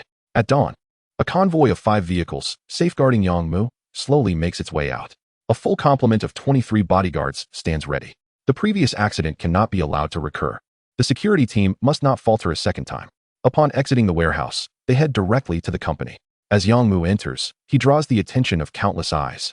Clearly, news of his accident has spread, particularly given the tragic loss of 3 lives. Among the deceased was an assistant who had been a close companion. The shock is palpable. Such events, typically confined to the realm of cinema, have now manifested in reality. Many are filled with trepidation. For Xian Guowang has indeed obstructed the fortunes of many, leading to the ruin of countless lives. There are undoubtedly many who wish for Yang Mu's demise. Disregarding the employees, Yang Mu proceeds straight to his office, where Selena has already arranged for a security sweep. She then accompanies 3 individuals for close protection. Understandably, anyone who has endured such an experience would exercise caution. All 9 assistants are present, 2 have resigned, and 3 seek to change positions. Only 5 remain steadfast. For the compensation of working as Yang Mu's assistant is unparalleled. The subsequent compensation arrangements for the deceased are to be determined by them. Spare no expense. The first order of business for Yang Mu today is addressing the compensation for the 3 deceased. To label it simply as compensation would be misleading. It is more accurately described as a welfare benefit. Their deaths bear no direct connection to Yang Mu, yet he cannot afford to appear stingy. This is not only for the deceased but also for the living. Otherwise, who would dare to devote themselves to him in the future? Thus, he ensures that the welfare benefits for the 3 deceased are maximized. The bodyguard who lost his life receives a direct compensation of 20 million yuan, along with a residence in the metropolis for their family, including household registration and 2 positions at Chongqing Company, which, even if unoccupied, would yield a generous monthly salary. All social insurance contributions will be made at the highest levels. One could say such a package is quite generous. It is not that Yang Mu is unwilling to offer more, but he currently lacks the capital to do so. Once his fortunes grow, he will provide further compensation. After all, he will not forget. One must understand gratitude, especially for life-saving kindness. As for the assistant who suffered an unforeseen calamity, although she did not save his life, her death is nonetheless connected to him. Thus, the company offers a compensation of 5 million yuan, along with a position that requires no duties, providing a fixed salary, inclusive of social insurance. The same applies to the driver. Once the compensation arrangements are finalized, Yang Mu can clearly sense the shift in the gazes of those around him. A generous employer is indeed a commendable one. It is imperative to recognize that the 3 deceased also possessed additional compensations and benefits. These companies provide additional benefits. The boss has the discretion to withhold them, as the official announcement deems this an unforeseen circumstance. Nevertheless, the boss has generously offered substantial compensation, demonstrating remarkable benevolence. One cannot deny that in this era, money possesses the power to truly save lives. As long as the compensation is adequate, it can soothe the sorrow of the bereaved, regardless of their grief. Of course, there are exceptions to this rule. After all, sorrow is transient, whereas money can sustain one's life. Now, let us discuss another matter. I intend to invite certain members to host a banquet aimed at strengthening collaborations.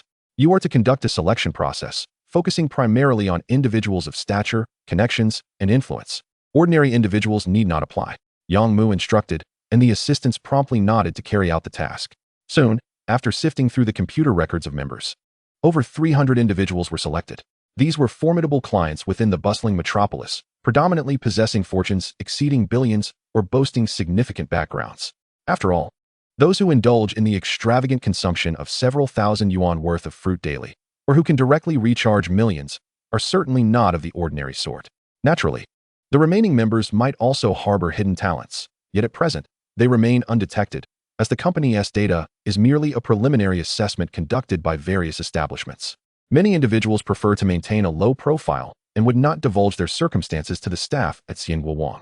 Thus, Yang Mu could only extend invitations to those whose accomplishments were apparent. With the guest list finalized, the next step was to secure the banquet venue. While this might pose a challenge for others, it was mere trifles for Yang Mu, who owned 4 upscale Xianshan Yuan restaurants. He could simply designate one to temporarily cease operations while reallocating half of the staff and a top-notch culinary team from the other 3 locations to assist. For this banquet alone, over 500 staff members, including 7 culinary teams comprising 140 chefs, specializing in seafood, Cantonese, Sichuan, imperial cuisine, Western fare, and Japanese dishes, were summoned. Additionally, over 300 waitstaff were organized to ensure the smooth execution of the event, providing personalized service. But that was not all. In an unprecedented move, Yang Mu retrieved several rare and precious fruits and ingredients from his enchanted space, previously collected after taxation. These were meant solely for his enjoyment and were not for sale. For this banquet, he aimed to dazzle and astonish the attendees, ensuring they would be left in awe. Yang Mu understood clearly that to cultivate connections and networks, one must possess value. Otherwise, those with power, influence, and wealth would have no reason to engage with him. Merely selling fruit would not suffice. Thus, he needed to identify his competitive edge. Undoubtedly, this lay in the realm of premium fruits and ingredients. The rarity of these items was beyond comparison, and their exquisite taste was unforgettable to anyone fortunate enough to indulge. The esteemed Mr. Jin, known as Jin Shang, operated a financial company with assets in the billions.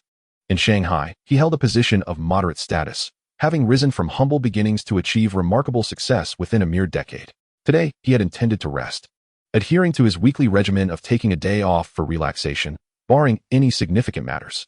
However, this morning, his secretary informed him that Xianguowang would be hosting an exclusive banquet for members that evening, to which Jin Shang had been invited. Xianguowang, the fruit I consume daily? Jin Shang finally grasped the connection. He had little interest in such matters, viewing it merely as a fruit seller. Society operates in such a manner. Unless one is entrenched within an industry, understanding its intricacies proves challenging.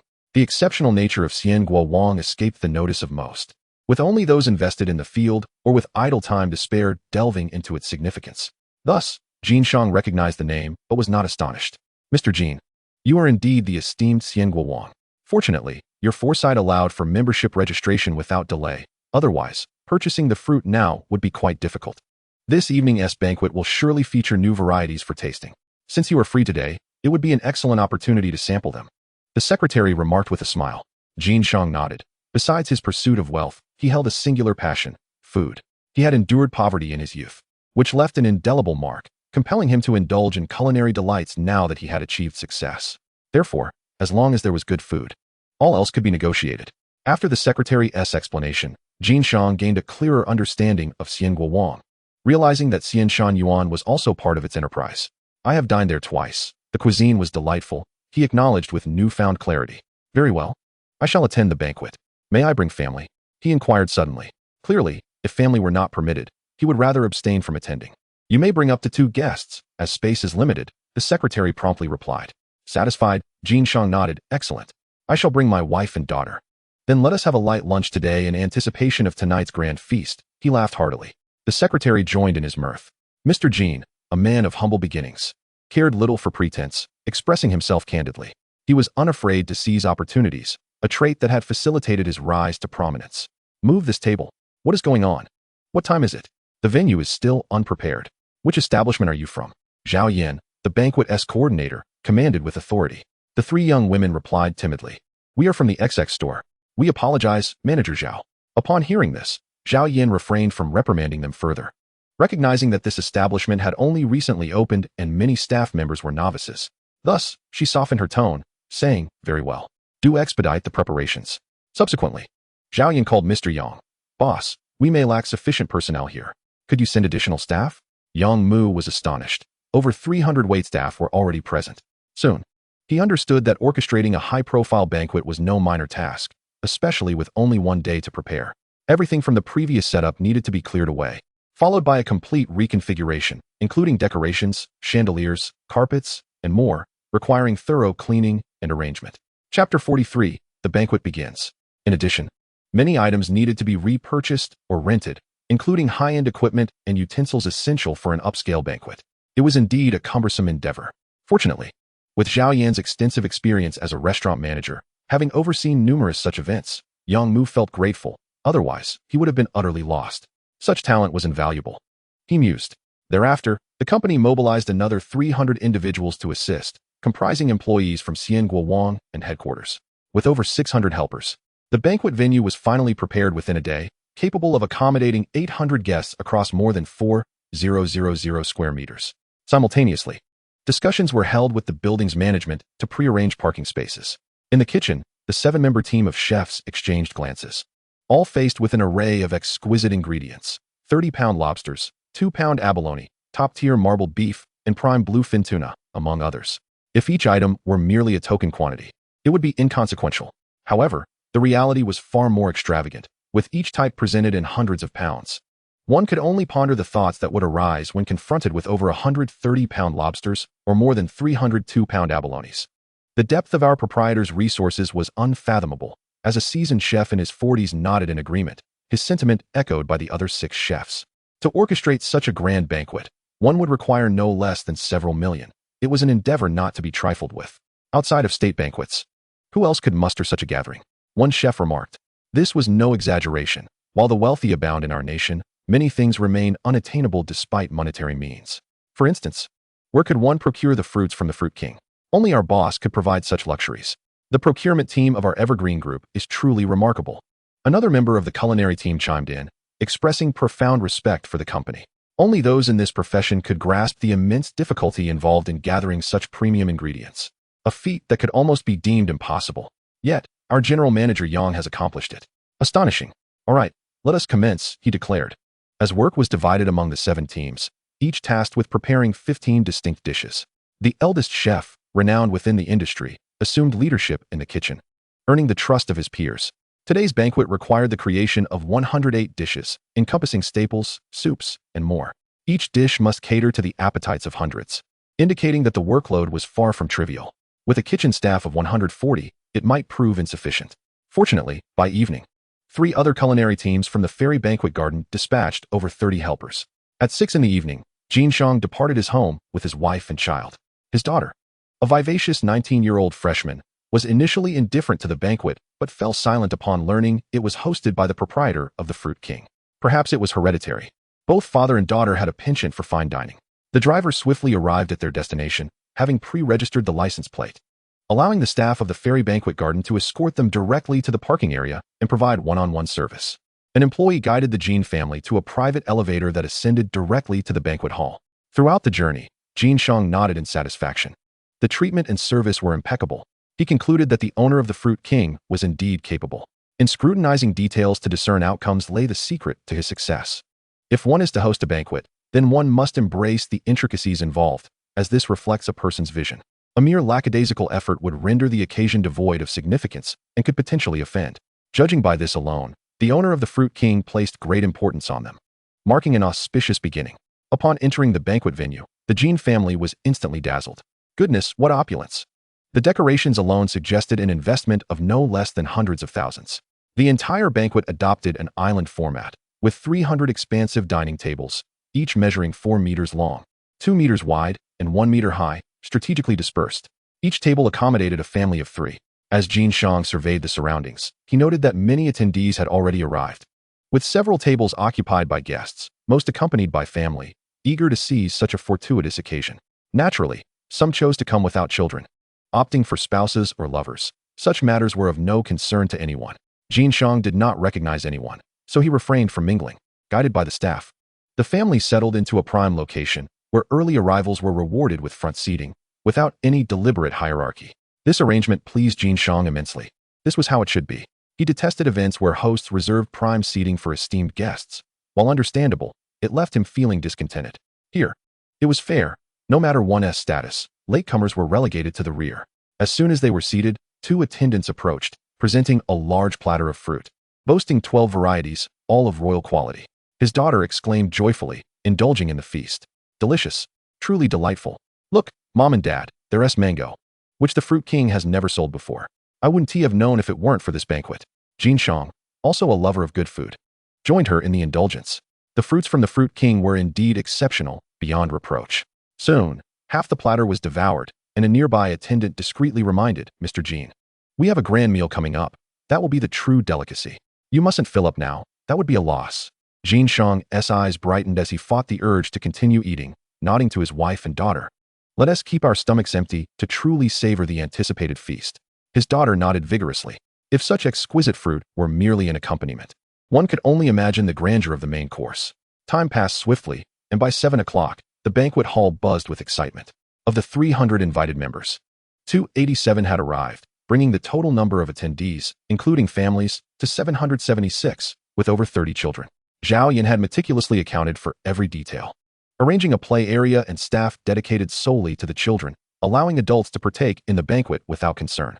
Nearly 300 members were not ordinary individuals, many of whom were acquainted with one another. As introductions were made, friendships blossomed. Chapter 44, A Stunning Banquet. Jin Shang encountered acquaintances and engaged in conversation. "This banquet is splendid," an old friend remarked, nodding in satisfaction. "Though it seems costly, I wonder what Yang's intentions are," Jin Shang mused thoughtfully. "What else could it be but to forge friendships? You're not aware of the circumstances, are you? Just days ago, 3 people lost their lives due to a mishap involving Yang." Jin Shang quickly grasped the situation, gasping in realization. "I see now. Too much profit can lead to too many enemies, hence the desire to expand his circle." His friend nodded, speaking in hushed tones. "Do you know how much Yang earns in a day? The turnover alone exceeds 2 billion. Just think about it." Jin Shang was left astonished. That figure was utterly ludicrous. This was not a financial scheme or some trivial enterprise. It was a tangible business. Every penny earned was legitimate, taxed, and available for discretionary spending. The implications of this were incomparably significant. Many individuals have found ways to amass wealth, and some even more so. However, the origins of their fortunes often raise eyebrows. Whether through financial manipulation or dubious means, there invariably lies a shadow of illegality lurking beneath the surface, waiting to be uncovered by diligent authorities. Consequently, these individuals tend to exercise great caution in their expenditures, embracing a life of discretion. In stark contrast stands Mr. Yang, the mastermind behind the Xiangguo Wang, whose earnings are wholly legitimate and impeccably above reproach, flawless, without a trace of compromise. "I now understand why he became a target. His success undoubtedly incites envy," mused Jin Shang. Simultaneously, he comprehends the desperation that drives some to resort to such extreme measures. The substantial profits of Xiangguo Wang did not materialize out of thin air. The market is finite, and for every gain, there are losses. Undoubtedly, the high-end fruit market in the bustling metropolis has undergone a thorough upheaval, leading countless individuals to financial ruin. Alas, this is the harsh reality. Jin Shang himself has witnessed adversaries brought to their knees, stripped of their fortunes. What choice does one have? It is implausible to forego personal growth and profit for the sake of others. The law of the jungle prevails in our world, and it is often more merciless than one can imagine. This friendship is solidified, Jin Shang concluded with certainty. There is little doubt that Mr. Yang possesses a profound foundation. His cash cow alone commands respect, a lifeline in critical moments. At that moment, the banquet commenced. Zhao Yan, serving as the MC, took to the stage without delay, merely outlining a few rules. Firstly, photography and videography were strictly prohibited, ensuring the event remained private. Secondly, she provided an overview of the evening's agenda and the culinary offerings.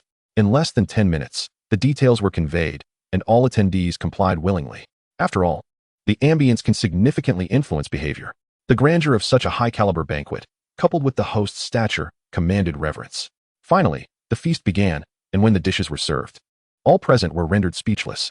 Each table was adorned with a staggering 108 dishes. Among them, half a lobster graced the table, each weighing 30 pounds. An extravagant portion that was simply unmanageable. With tables spanning 8 square meters, could they accommodate 108 dishes? Fear not, for Zhao Yan had meticulously planned every detail in advance. From the type of plates to the shape of the soup bowls, all chosen with great care. Visually stunning, aromatic, and delectable, the food was a feast for the senses. The Jin family transformed into voracious diners, indulging heartily. This was not an isolated occurrence. The entire banquet fell into a serene atmosphere. No one spoke. No one engaged in idle chatter. Everyone simply consumed their meal.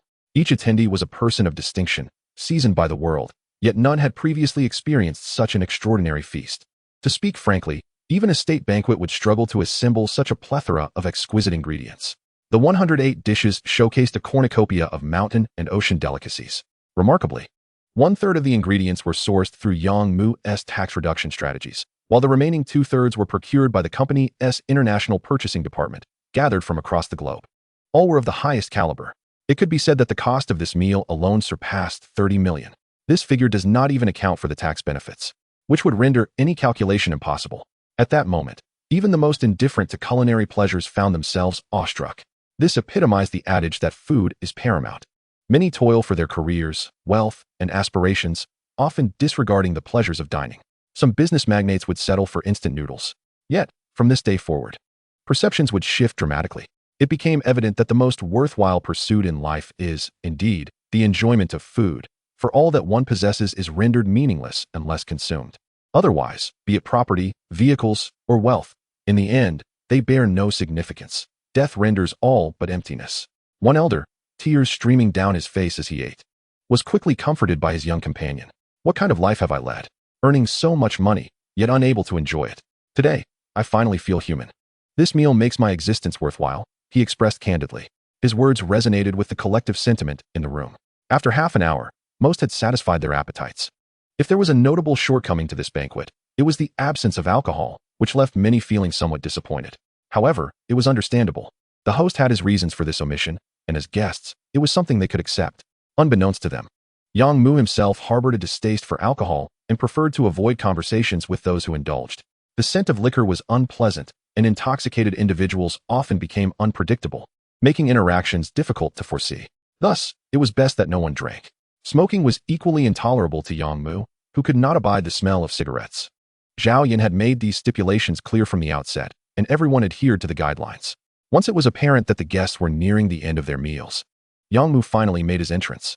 Hailing from humble beginnings, he was uncertain how to host a banquet effectively. Thus, he refrained from taking the stage and instead approached the dining tables with a warm smile. You must be Mr. Yun. I am Yang Mu. A pleasure to finally meet you. I hope you enjoy the meal. There will be a surprise shortly, so save some room, he cheerfully announced. In an instant, Mr. Yun and those nearby rose to their feet, realizing that this unassuming young man was none other than the host of the evening, the proprietor of Xianguo Wang. Yang Mu. Had he not introduced himself, they might have mistaken him for an ordinary server, given his modest demeanor and lack of ostentation. Chapter 45, Salon, a Grand Banquet. Despite his ordinary appearance, there was no mistaking the significance of this individual. He was a rising star in the metropolis, with Xianguo Wang and Xianshan Yuan generating daily sales of 2 to 3 billion, raking in annual profits exceeding 100 billion. A veritable cash behemoth. It is worth noting that these accomplishments were achieved within just 3 months of establishment. One could only imagine the landscape 2 years hence, a thought both exhilarating and daunting. Thus, while many of the attendees were themselves billionaires, none dared to display arrogance. They all rose to greet him. Before long, a crowd of over 100 gathered around Yang Mu. In lieu of alcohol, he directed the kitchen to prepare juices from rare fruits. When the juices, crafted from 3 exquisite fruit varieties, were served, the attendees understood the true meaning of a surprise. With such offerings, why would one desire alcohol? This was the essence of luxury, the epitome of an affluent lifestyle. Mr. Yang, allow me to introduce myself. I am Jin Shang.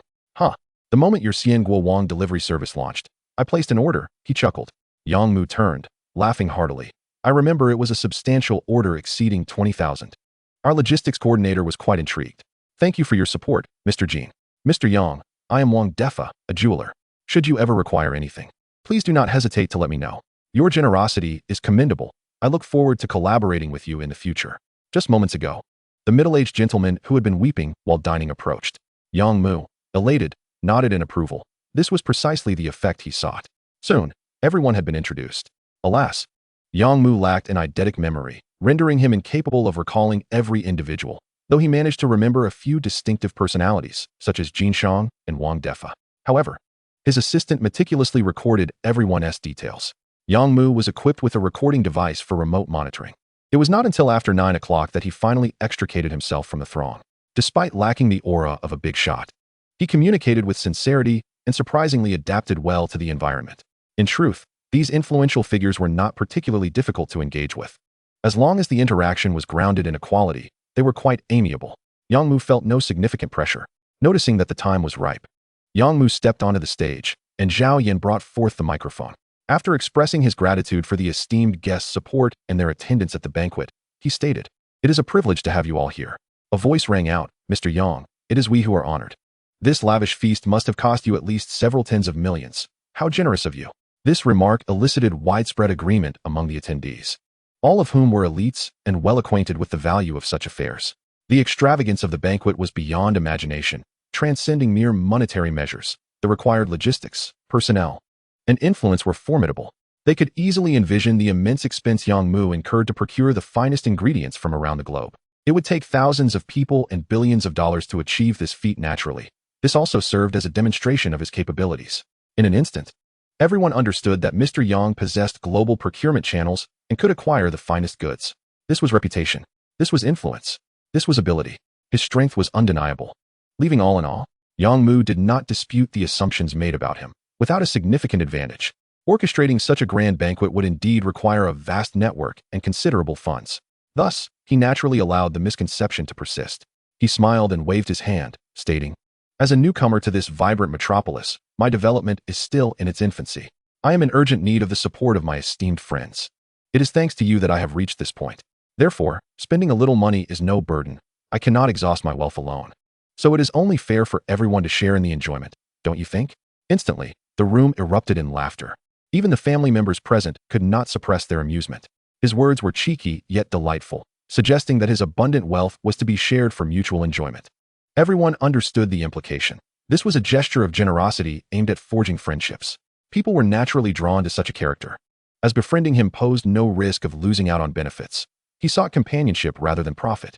Continuing, Yang Mu announced, "I have more good news to share. I intend to establish an upscale members' salon, and this gathering marks the inaugural wave of members. Henceforth, we shall convene once a month, maintaining the same level of grandeur, which I will orchestrate to ensure you all have a worthwhile experience." At once, a wave of astonishment swept through the crowd, disbelief reflected in their expressions. "Mr. Yang, are you serious? Such lavish feasts every month?" Someone asked incredulously. Yang Mu raised his juice glass and replied with a smile, "I assure you, I speak truthfully. My sole aim is to cultivate friendships." The audience was left astounded by this revelation. What did this entail? Hosting such a lavish banquet would cost not less than 100 million, and this was based on the cost of the finest fruits. If others were to undertake it, it could easily exceed 200 million. 12 gatherings in a year would amount to several billion, all for the sake of friendship. Mr. Yang was exceedingly generous and remarkably benevolent. Who would not wish for a friend like him? At that moment, everyone present acknowledged and accepted him. The act of liberally spending was strikingly impressive, neither ostentatious nor displeasing, but rather smooth and refreshing. Inevitably, someone inquired, "Mr. Yang, since you are establishing a members' salon, perhaps it would be prudent to devise a name, so it does not come across as an informal gathering." This suggestion garnered widespread support.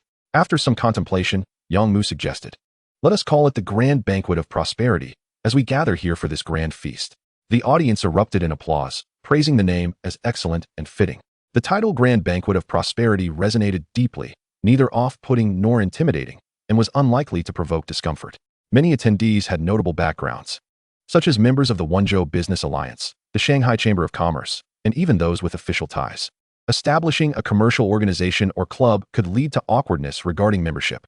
However, naming it the Grand Banquet of Prosperity made it easily explainable. It was merely a culinary salon for discussing gastronomy, devoid of any commercial or political connotations. Perfectly executed, it was simply exquisite. Yang Mu had not anticipated this layer of sophistication. He merely spoke off the cuff, without any intention of forming a business alliance or organization. His sole desire was to expand his circle of friends and connections. Subsequently, another individual posed a question. "Mr. Yang, Will new members be accepted in the future? And what rules will govern this? Yang Jun nodded in agreement. Naturally, there will be rules. In order to introduce new members, at least 10 existing members must recommend them, and no more than 30 newcomers can be added each month. Each member may recommend only one person per month. What do you think? A wave of excitement swept through the crowd, with enthusiastic applause in agreement. This was the essence of power, of benefit, of resources. Mr. Yang had set the stage for collective prosperity, fostering a win-win situation. Each newcomer would require the endorsement of 10 members, indicating that every participant held significant influence. Many began to realize the immense potential benefits contained within this salon. They were not foolish. They were top-tier elites who quickly grasped the substantial advantages at play. If this salon was executed well, it would yield tremendous benefits for all involved. Yang Mu, in relinquishing this authority, had no choice. He lacked the connections to seek new members himself. This was a clever strategy, leveraging his members to help curate a network. Those who joined would become part of Yang Mu's circle. But there was more to come. Yang Mu continued. Every member who enters the salon will automatically receive a privilege, a monthly share of premium-grade fruits. Whether consumed personally or gifted, the choice is yours. Of course, these premium fruits would also come at a cost. Yet, at the very least, they could be purchased. Everyone present had tasted the exquisite fruits and savored the juice. The experience was unparalleled. Time swiftly passed, and soon it was 10 o'clock in the evening. The banquet was drawing to a close. Yang Mu, with a new smartphone, personally added each member as a friend and exchanged contact numbers. This device was restricted, permitting only members to reach him. Simultaneously, a group was established. A salon membership group comprising 3,000 individuals, where everyone communicated and chatted together. Subsequently, Yang Mu personally bid farewell to each member.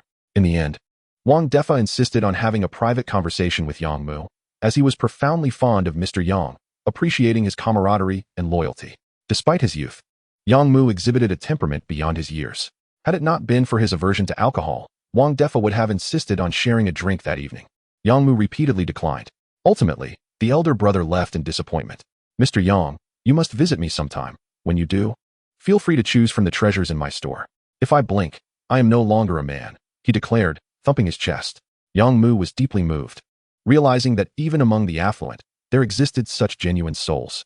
In the jewelry industry, when one speaks of treasures, it typically pertains to items worth at least $1 million, and the willingness to give such gifts demonstrated a true friendship. To be honest, the day's achievements were substantial, even exceeding Yang Mu's expectations. In just one evening, he had forged nearly 300 connections, the minimum being billionaires from the bustling metropolis. Of course, in this city, $1 billion in assets hardly qualifies one as wealthy. Yet it certainly surpasses the middle class. For Yang Mu, this was just right. Were a multitude of $100 billion or even trillion-dollar magnates to arrive, he would struggle to assume the mantle of leadership. Progressing gradually, without haste, he observed Zhao Yan's busy figure, knowing that the aftermath of the event would require extensive effort, necessitating work late into the night. Yang Mu cast a glance at his assistants. The two assistants nodded, swiftly bringing in 4 boxes from outside. Manager Zhao, may I have everyone's attention for a moment? Yang Mu waved his hand. Soon, everyone gathered around, including approximately 200 staff from the kitchen. Thank you all for your hard work tonight. This is an additional bonus. Consider it overtime pay. Please do not be dismissive of it. With that, the two assistants opened the 4 boxes. Each contained $2 million in cash, totaling $8 million. Instantly, laughter erupted among the crowd. Each person would receive at least 10,000 yuan, a significant sum. While it might seem trivial to those at the chef level, for ordinary servers, it represented nearly half a month's salary. Mr. Yang's generosity was commendable. Thank you, boss. You're the best. The praises flowed incessantly. Yang Mu smiled and said, Zhao Yan, let everyone disperse early. We shall suspend business for another day tomorrow to allow time for cleanup. Zhao Yan furrowed her brow and replied, Mr. Yang, please do not worry. Rest assured, I will manage everything. Yang Mu chose not to argue further and turned to leave. Zhao Yan then addressed the crowd. Our establishment generates millions in revenue daily. I trust you all understand what losing a day entails. The boss is good to us, but we must remain sensible. Let us finish our tasks before leaving. Any objections? Everyone nodded in agreement. No objections. What could they possibly say? The boss had distributed $8 million in overtime pay in one night. What was a few extra hours of work compared to that? It was akin to staying up late playing video games. The following day, as Yang Mu awoke from his slumber, he received a phone call. It was from a member. So early, what could this be about? Yet, he couldn't be petulant. Having made friends just yesterday, it would be inappropriate to ignore a call today. Hello, is this Mr. Yang? Haha, am I interrupting you? Is it convenient to talk? The voice on the other end was initially cheerful, but turned somber. Yang Mu's heart skipped a beat, and he replied softly, I'm at home, just got up. Is there something you need? The caller hesitated before quietly stating, a few days ago, you were involved in a car accident. I know a bit about it, but I cannot be certain if you are interested. Yang Mu sat up, his tone serious. Thank you, brother. I am sincerely grateful. You can trust me. What you share will remain confidential. I believe in Mr. Yang's integrity and character. I would never speak of such matters indiscriminately. If you have time, let us discuss this privately. We can't say too much on the phone. After hanging up, Yang Mu quickly dressed and instructed Selena to lead a team to accompany him. Throughout the morning, Yang Mu learned everything. The brother had understated the situation. He had uncovered nearly all of the enemy's significant information. Remarkable. Yang Mu had not anticipated such a substantial yield on the very first day. Hosting this banquet had proven to be an extraordinary success. Brother, you are in the insurance business, aren't you? Haha. Then I shall ensure all my company's employees are insured through you. Yang Mu reciprocated the goodwill. It is worth noting that this was not merely basic social insurance. It encompassed personal commercial insurance, such as accident and critical illness coverage. The premiums were substantial, amounting to tens of thousands or even hundreds of thousands annually. Yang Mu intended to secure commercial insurance for all his employees, which would total over $1 billion in premiums for the year. This represented a significant account for any insurance company, given that they had shared such important information. One must be considerate. Indeed, the brother laughed heartily, expressing his satisfaction. Dealing with Mr. Yang is straightforward. Rest assured, I will keep a close watch and inform you of any new developments immediately. Chapter 47. The shock of parents. Yang Mu exited with a grim expression, his heart brimming with rage. The enemy's identity was surprisingly unexpected. It was neither a rival in the fruit industry who had been driven to bankruptcy by him, nor an owner of a high-end restaurant who had gone under. Instead, it was a second-generation heir. This was utterly absurd. He could never have imagined such a twist. Yet, it was an irrefutable fact. The reasoning was simple. The individual had set their sights on the Shangyuan hospital. This remarkable project, if seized, would yield boundless benefits: political power, economic gain, status, influence, connections, and so forth would all be within reach. The crux of the matter was that it was quite feasible. Yang Mu was but a small player, lacking any backing. Should the individual meet their demise, it would pose no problem for anyone else. At that point, the second-generation heirs could comfortably divide the spoils however they wished. After all, Yang Mu was nearing his end. Anger surged within Yang Mu, threatening to explode. What infuriated him further was that even with knowledge of the enemy's identity, he felt utterly powerless. In this country, the authorities wielded absolute control. The methods he could not employ were at their disposal. They could act without concern for consequences. While he was compelled to tread carefully, it was a hopeless situation. Returning to his car, Yang Mu's eyes gleamed with a cold light. He would remember this grudge. Of course, there was good news as well. At least he knew that, on the surface, he had no reason to fear. If the group of second-generation heirs could apprehend him through legitimate means, they would not resort to such underhanded tactics. Clearly, as long as he committed no wrongs, evaded tax evasion, refrained from engaging in dubious dealings, and adhered to the law, they would have no choice but to resort to such conspiratorial schemes. This realization brought him some relief. Despite his current valuation in the hundreds of billions, Yang Mu still felt immense pressure. Beyond potential enemies, he feared that the authorities might target him as a mere insignificant figure. This was not unfounded. Over the years, countless individuals had met dire fates. Yet, in hindsight, it was evident that flies do not bother an intact egg. Those who had been dealt with were never innocent. They all had their share of issues. Reflecting upon it, it is indeed true that within such a vast nation, regulations must be upheld and boundaries observed. Otherwise, it would not have reached its current stature. One must possess faith in the grandeur and ambition of a great nation. It is this understanding that has afforded Yang Mu a considerable sense of comfort. Another source of his joy stems from the remarkable success of the membership salon, Shengshi Huayan. To his astonishment, the mere establishment of this circle has yielded such bountiful rewards. The future benefits are boundless, far surpassing his previous estimations. At present, Yang Mu places greater emphasis on this salon. With a network of 300 members, all prominent figures from the metropolis, their intricate interconnections, if harnessed effectively, could elevate him significantly. Upon returning to the company, Yang Mu commanded his staff as the convoy slowly departed. Meanwhile, Yang Zelin has been beset by worries. His son, Yang Hongbing, has been missing for nearly a month without a trace. To exacerbate his distress, Lulu's family has visited several times, creating a ruckus and even threatening to involve the police. In truth, they did alert the authorities, but the matter was ultimately dismissed, as it was not a case of crime or abduction, but rather two 18-year-olds eloping. How could one investigate such a situation? At best, They could make inquiries and facilitate communication, but little else could be done. This predicament has caused young Zeline to neglect his work. His wife weeps daily, and their daughter struggles to focus on her studies, resulting in a chaotic household. Where could Hongbing possibly be? Surely he must have a place to go, his wife inquired, attempting to calm her frayed nerves. Yang Zeline persisted in his attempts to reach his son by phone, but to no avail. Perhaps he had changed his SIM card. But why was he not even responding to messages? What could possibly be wrong? Could he have been deceived and ended up in northern Myanmar? This thought startled his wife, further agitating Yang Zeline. Over the past few months, a series of distressing events has overwhelmed him. Even the most composed individual would find it intolerable. First, his eldest son was diagnosed with lung cancer. Then their savings were depleted, followed by the elopement of his younger son. And now, chaos reigns, with his work halted.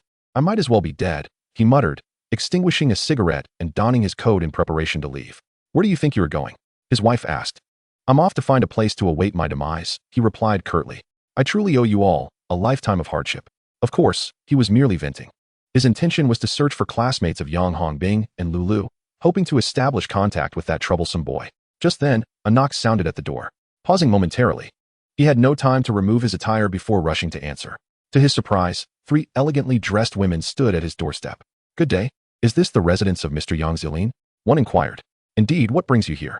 Yang Zeline welcomed them inside, adhering to the principles of hospitality. Pardon the interruption, Mr. Yang, but we are here on behalf of Chairman Yang. We require your assistance with some formalities regarding a household registration transfer. Over the next few days, you will need to make some appearances. This is a necessary procedure, and we will accompany you throughout the process. Wait a moment. Household registration transfer? Chairman Yang? Yang Zeline was taken aback. He interrupted the woman. Please clarify who Chairman Yang is and why I must transfer my household registration. Half an hour later, Yang Zeline, in disbelief, exclaimed, My son, Yang Mu, has become immensely wealthy in just 3 months, earning billions. So, now we must relocate to the metropolis? And Yang Hongbing has already gone there, with plans for him to attend Fudan University? The woman chuckled awkwardly. If that is the summary, then yes. That is about the gist of it. The middle-aged man gasped in astonishment, nodding. Very well, we shall adhere to his arrangements. What was there to discuss? Such an opportunity for prosperity was certainly not to be dismissed. What about his 2 sisters?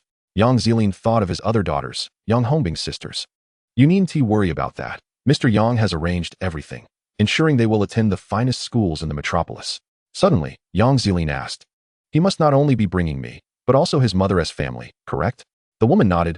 We have another team in place to handle that matter. Yang Zeline kept his thoughts to himself, feeling no discomfort. It was only natural.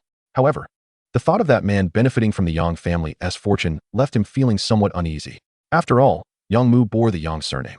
The wealth he amassed belonged to the Yang family, yet it seemed to favor an outsider. Meanwhile, Li Yun was far less composed than Yang Zeline. This unexpected news sent their family into a frenzy. Mom, is it true? Are we really moving to the metropolis? A girl asked, her face filled with disbelief. Li Yun, still processing the information, nodded with uncertainty. It seems to be the case. Your brother has found success and is earning money, but this cannot be right. It doesn't make sense. We are on the verge of collapse. How could he suddenly soar to such heights? Yet, this was indeed the reality. Strangers would not exert such effort to facilitate the household registration of an entire family of 4. However, questions loomed. What would they eat, drink, and where would they stay? Moreover, what about Ling Ling and Ding Ding, who needed to attend school? The voice of Li Yun's husband, Wang, Yang Mu's stepfather, interjected. Perhaps I should make a call to inquire, he suggested. Unable to contain her curiosity, Li Yun directly dialed Yang Mu. Hello, mother, it's quite late. And you're still awake. By the way, I've been busy and forgot to mention that I arranged for your household registration transfer. Please cooperate when the time comes. Yang Mu, upon answering, remembered just how preoccupied he had been, neglecting family matters. Li Yun sighed in relief, reassured that all was well. The mother and son conversed for a while about the household registration, eventually transitioning to discussions about work and schooling. Yang Mu assured her, just come. Everything will be arranged for you. My father will also be present.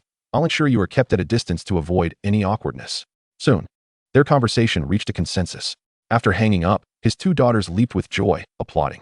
This is fantastic. Are we really moving to the metropolis?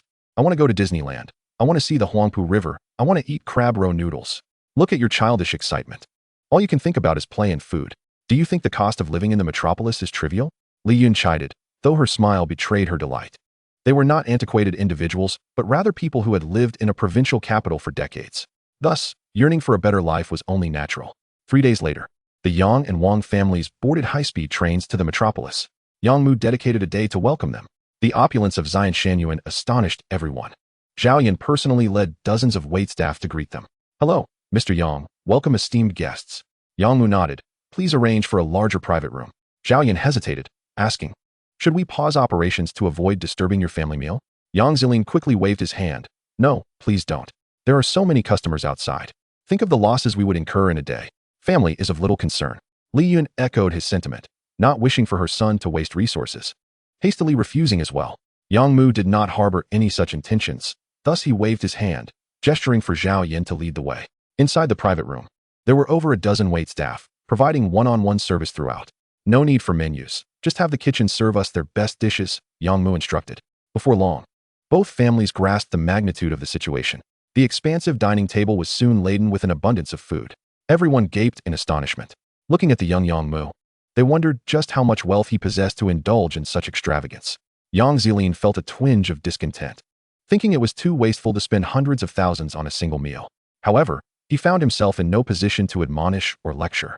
Given the unique circumstances surrounding their father-son relationship, they had not lived together for many years, and it was his grandparents who had overseen his upbringing. Now that Yang Mu had achieved success and was able to provide for them, it would be unreasonable to expect him to adhere to more frugal practices. Yang Zilin understood this social nuance and ultimately chose to remain silent. Li Yun, too, had nothing to say. As a woman, she was primarily concerned with the present and did not ponder the broader implications. While she also felt the wastefulness, she was pleased, as it signified her son's filial piety and brought her pride. As long as this doesn't become a habit in the future, it's acceptable, she thought. "Xiao Mu, how is your health?" Li Yun suddenly inquired. After eating halfway through the meal, Yang Mu set down his chopsticks and explained his condition. The best treatment plan could manage his illness, and if all went well, he could live for another 15 years. There was no need for concern. Everyone felt a surge of happiness. 15 years was commendable. Even an ordinary person without health issues could not guarantee reaching 40 in today's society. Who could predict such things? Yang Zilin nodded in agreement. "Perfect. It won't hinder your plans for marriage and children. You must take action soon. Don't delay, as you'll want to leave behind an heir." Yang Hongbing and Lulu were also present at this family gathering, remaining silent and keeping their heads down. It was only when Yang Zilin glanced at them that they managed a bitter smile. "Dad, we have no choice," they sighed. "Well, it is what it is. Your brother has helped you out. Otherwise, your future would be bleak." Yang Mu, noticing they had nearly finished, spoke up. "Mom, Uncle Wang, I've arranged accommodations for you. The driver will take you over shortly. You needn't worry about the school. All the paperwork is done, and it's within 500 meters of the district. Dad, let Hongbing take you there. I have other matters to attend to." Uncle Wang promptly stood, flustered with gratitude. "Thank you so much, Yang Zong. I truly appreciate it." His excessive politeness slightly irked Li Yun, yet she refrained from voicing her displeasure, considering her son's stature and wealth. After all, old Wang had little direct connection with her son. Addressing him as Xiao Mu might offend. Their entire family was relying on him to thrive in the metropolis. One must understand the intricacies of social relationships. These days, few are naive. Lingling, ding ding, come and bow to your elder brother.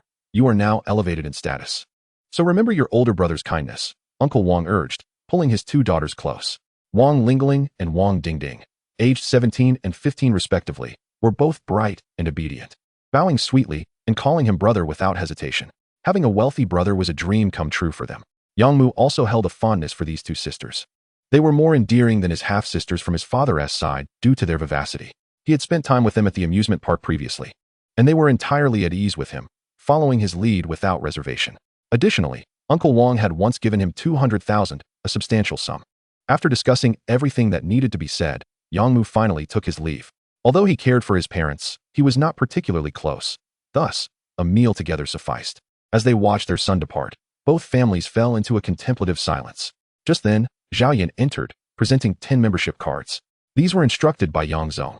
They are all part of the family's enterprise. Dining at the restaurant is complimentary, and the same goes for Xiangguo Wang, though the quota is limited.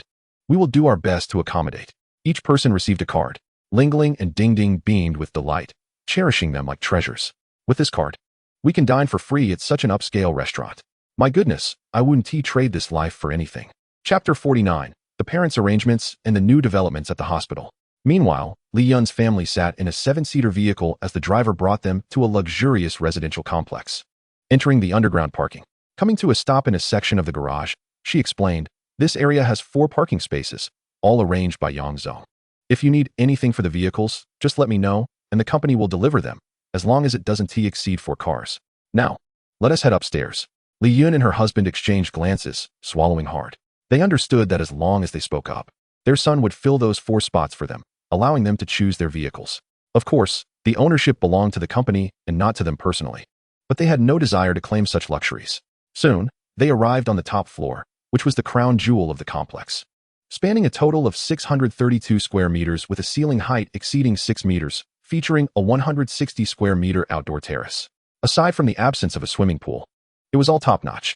The residence included 4 bedrooms, a study, an entertainment room, 2 living rooms, a dining room, a kitchen, and a piano room. She pointed in a certain direction. Everyone turned to look, and indeed, in one room stood a grand imported piano, large and evidently of superior quality. "Brother remembers we are learning piano," Ling Ling and Ding Ding exclaimed joyfully. Li Yun was utterly satisfied. Additionally, Yang Zong had arranged for 2 housekeepers, and there was no need for a chef since a nearby Xian Shan Yuan could deliver whatever they desired with a simple phone call. How thoughtful!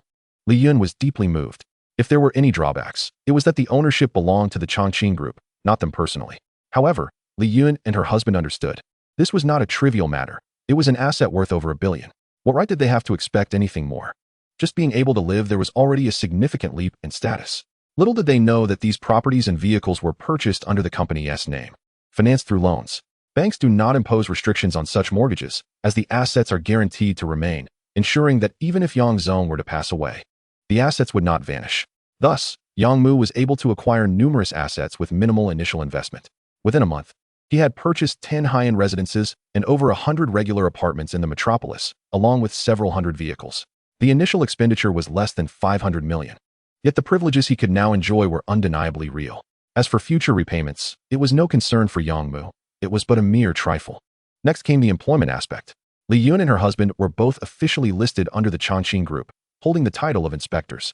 Their job responsibilities included daily inspections of the company's stores, conducting random checks, documenting any issues, and reporting them. This was considered a leisurely position. Each day, one inspects a single store, eventually overseeing 10, all under your watchful gaze, with no specific regulations in place. The remuneration, however, is exceptionally generous, exceeding 100,000 yuan per month. Combined, the total reaches 200,000 yuan. Moreover, this amount does not include the benefits of the 5 insurances and 1 fund, as well as commercial insurance. With such a lucrative salary, one could afford a substantial down payment for a large house in the suburbs of Shanghai within just a year. In a word, it's delightful. On the other hand, Yang Zilin's situation surpasses even that of Li Yun and his associates. He resides in a spacious flat with 5 parking spaces, also serving as an inspector. To put it plainly, the inspector role has been specifically established by Yang Mu for his family. This arrangement neither interferes with the company's operations nor leaves them idle. Thus, the family has been comfortably settled. After leaving the dining hall, Yang Mu proceeded to the company, where Director Wang had been awaiting his arrival for some time. "Apologies for the wait. I was having dinner with my family," Yang Mu said as he took a seat. "It's quite all right. I haven't been waiting long." Director Wang replied, sipping his tea. "What progress has been made at Xianyuan Hospital?" Yang Mu accepted the tea brought by his assistant. "The underground work is complete, and construction on the above-ground structures has commenced. One of the building complexes has already reached 5 stories, while the other 11 have just begun their first floor." Yang Mu raised an eyebrow and inquired, "If we were to focus all efforts on completing one building complex, how soon could it be finished?" Director Wang calculated briefly. Based on their construction speed, it would take 3 months, not including internal decoration and equipment installation. Yang Mu straightened up, contemplating the implications.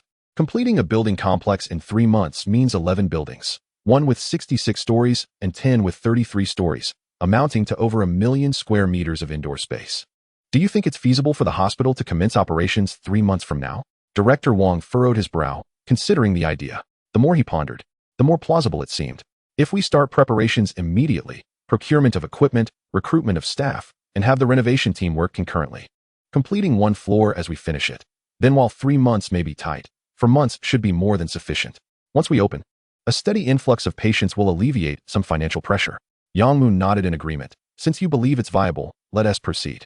My vision is for the main building to serve as the inpatient department, with 66 stories capable of accommodating at least 5,000 to 6,000 beds, all in single rooms. Indeed, with 66 stories, each floor exceeding 4,000 square meters, allocating less than 100 beds per floor translates to around 40 square meters per bed. Even after accounting for shared spaces and corridors, each bed would still enjoy approximately 25 square meters, a lavish allocation indeed, comparable to many hotel suites. Director Wong concurred, acknowledging that a new hospital, especially one aiming to be the largest in the world, must exude a certain level of elegance. In this day and age, who still considers 4 or 8 person wards? It's quite outdated. Furthermore, Yang Mu continued, we should dedicate a secondary building for VIP rooms, 33 stories high, with 400 to 500 rooms, each luxuriously appointed at over 300 square meters. And I would like a separate building for myself, he added. I prefer not to share accommodations. Director Wong gasped, Mr. Yang, this is truly extravagant. A 33-story building with over 100,000 square meters of interior space, dedicated solely to one person? Such treatment is beyond what even a president might receive.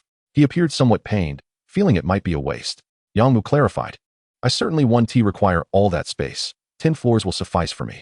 The remaining 23 can be designated for equipment, housing various expensive medical apparatuses. This arrangement will benefit not just me, but also allow other patients to undergo examinations here. Wong nodded, recognizing the practicality of this approach. With 23 floors dedicated to equipment, it would be ample, capable of accommodating examinations for thousands of patients daily. As for any potential disruption to Yang Mu, there was no cause for concern, as his 10 floors would be completely sealed off, featuring a private entrance and elevator. What shall we do with the remaining 8 secondary buildings? Yang Mu inquired. Director Wong contemplated before responding. At least 2 should serve as outpatient services and pharmacies. One is a closed patient ward, and another could be transformed into a laboratory. The remaining 4, what would you suggest, Mr. Yang? We could convert them into additional patient beds, potentially allowing for over 10,000 beds. Yang Mu listened intently. The term closed patient ward referred specifically to facilities for patients with infectious diseases, such as tuberculosis or AIDS, necessitating isolation. It was entirely reasonable to establish such a ward, as hospitals cannot simply neglect or refuse treatment for these patients. The laboratory was also a point Yang Mu had previously highlighted. He had not forgotten that his primary motivation for opening the hospital was to address his own lung cancer. Thus, advancements in medical science were of paramount importance to him. Relying on others was far less appealing than depending on himself. Yang Mu envisioned assembling the world's most elite medical talents and geniuses at Xianyuan Hospital to collaborate on treatment plans. He firmly believed that, with current technological capabilities and a commitment to financial investment, it would be feasible to conquer lung cancer within a decade. As for the allocation of the remaining 4 secondary buildings, Yang Mu had a plan in mind. Let us convert them all into a hotel-like setting, a 5-star establishment. Director Wong was taken aback and quickly shook his head. Mr. Yang, that's not permissible. The land use rights do not allow for any commercial usage, including hotels. Yang Mu smiled. I didn't specify that the 5-star hotel must be operational. He rose and walked to the window, observing the bustling city below. Look at the size of this city, the daily commute. It's a hassle. If doctors and nurses could reside directly within the hospital, without worrying about daily necessities, wouldn't that be far more comfortable? Director Wong stood in stunned silence, realizing the magnitude of Yang Mu's proposal. Housing thousands of doctors and nurses would require thousands of suites. For buildings could encompass over 400,000 square meters of space. On average, each suite could be around 30 square meters, which is quite adequate. It could even accommodate family members. Of course, reality would be less than perfect, as there would inevitably be variations in living standards. Chief physicians, associate chief physicians, professors, associate professors, internationally renowned doctors, general practitioners, and head nurses would all require differing living conditions. In due course, housing allocations could be determined by rank and compensation, with top-tier suites potentially exceeding 500 square meters. Thus, the 4 secondary buildings could house over 3,000 individuals, not accounting for family members. However, Director Wong shook his head, expressing his reservations about the feasibility of such a plan. The costs would be exorbitant, and maintaining 4 buildings would demand significant financial resources. Operating a hotel necessitates continuous service, requiring a substantial number of staff, including housekeepers and maintenance personnel. Daily room cleaning, laundry, and sanitation would require at least 1,000 employees. Just think of the monthly payroll, millions in labor costs. Yet Yang Mu was resolute in his intentions. Director Wong chuckled wryly. I now understand why you were reluctant to offer me shares initially. With the current approach, this hospital is destined for losses. It seems my annual earnings of 30 million will be the endpoint. Yang Mu burst into hearty laughter. I have always maintained that this hospital exists for our ailments. Whether it is profitable is of little consequence. Director Wong sighed. I just wonder how long the hospital can sustain this way. If it goes on like this for 3 to 5 years, we might end up selling our blood. Unintentionally spoken, the listener took heed. Upon hearing the term selling blood, Yang Mu's eyes gleamed with interest. Wait a moment. It appears this could be quite lucrative. He hastily inquired, how much do patients pay for blood transfusions these days? Although Director Wong was puzzled by Yang Mu's sudden inquiry, he replied, actually, blood itself is not charged for, but there is a usage fee for about 100 milliliters. It costs over 100, depending on the region and hospital. In the bustling metropolis, at our Xianyuan hospital, it would be at least around 160 yuan. This is for the most common blood type. For rare blood types, 100 milliliters could range in the thousands, and for even more precious blood, it is priceless and lacks a market. The crucial point is that all of this is available yet scarce. There is currently a blood shortage in many areas. The more Yang Mu listened, the more exhilarated he became. This is good, truly valuable. Immediately, he began to usher his guest out. Let's wrap up for today, Director Wong. Follow my plan, and you can get back to your work. Director Wong, bewildered, was ushered out of the office. Shaking his head, he returned to his responsibilities. The upcoming 3 months would see a significant increase in workload. Just recruiting doctors would be a daunting task. Initially, they would need at least 1,000 to fill various departments. Additionally, nurses and similar staff would be required. Medical equipment would need to be reserved in advance, much of which would need to be imported, involving customs and numerous other complexities. Fortunately, Director Wong was not alone. He had a team. At the headquarters of the Chongqing Group, each day saw new employees joining. At least 200 individuals were assigned to the Xianyuan Hospital project, establishing administrative and logistical departments, among others. However, for the forthcoming tasks, this number was still insufficient. A significant increase was necessary. Yang Mu entered the inner office suite alone. Lying on the bed, he entered a heightened state of mental clarity. First, he examined the annual blood production figures. Ultimately, he arrived at a staggering number, over 300 billion liters. Goodness, this is insane. Why is there so much? It is utterly absurd. A single person has only about 4 to 5 liters of blood. Thus, even if we sum up all of humanity, it would be less than 30 billion liters of blood, assuming total exsanguination. But what on earth does 300 billion signify? Soon, the information became clear. Yang Mu realized that this 300 billion referred to the annual blood production from humanity. This figure not only included the 20 liters of blood produced annually per person through metabolism, but also encompassed the blood obtained from slaughtered animals. All of this was included in the count. Just consider how many animals are killed each year to produce such a volume of blood. It is entirely reasonable. Yang Mu calculated his potential tax rate. If viewed from this perspective, he could collect tax on 3,000 liters of blood each day. Even more intriguingly, he could entirely choose the blood type. If he desired type O blood, he could manifest it. He could even produce the most precious golden blood. It is well known that golden blood is the rarest blood type in the world, with fewer than 100 individuals possessing it. Regarding its worth, even the most common blood type, at 3,000 liters, would be valued at 4 to 5 million. Adding in a bit of rare blood type would elevate that to tens of millions. Yang Mu found himself breathless. This income potential is astonishingly rapid. Although it may be slightly less than selling fruit, it represents a fundamentally different concept, yielding varied results. After all, one can forego fruit, but one cannot do without a blood transfusion, otherwise, one would perish. In time, with ownership of the world's largest hospital and tens of thousands of patients daily, the demand for blood would far exceed 3,000 liters. Chapter 51. The hospital begins its expansion. Suddenly, Yang Mu felt that the tax-collecting aura of his unique ability held immense potential yet to be explored. On this planet, any product related to humanity could potentially be included. What else might he have yet to discover? No need to rush. He would take his time. The current tax rate was low, and he could not desire everything at once. After all, he could only collect taxes once a day. More frequent opportunities must be dedicated to the Fruit King. If he diverted attention to other matters, the Fruit King's income would diminish. Thus, unless the new tax-generating items yielded greater revenue than the fruits, he could not change the tax category. Blood, while seemingly capable of generating tens of millions in a single day, still fell short compared to the Fruit King.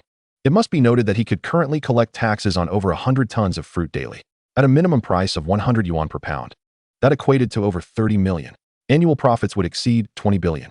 Of course, once the hospital opened, blood would still need to be supplied.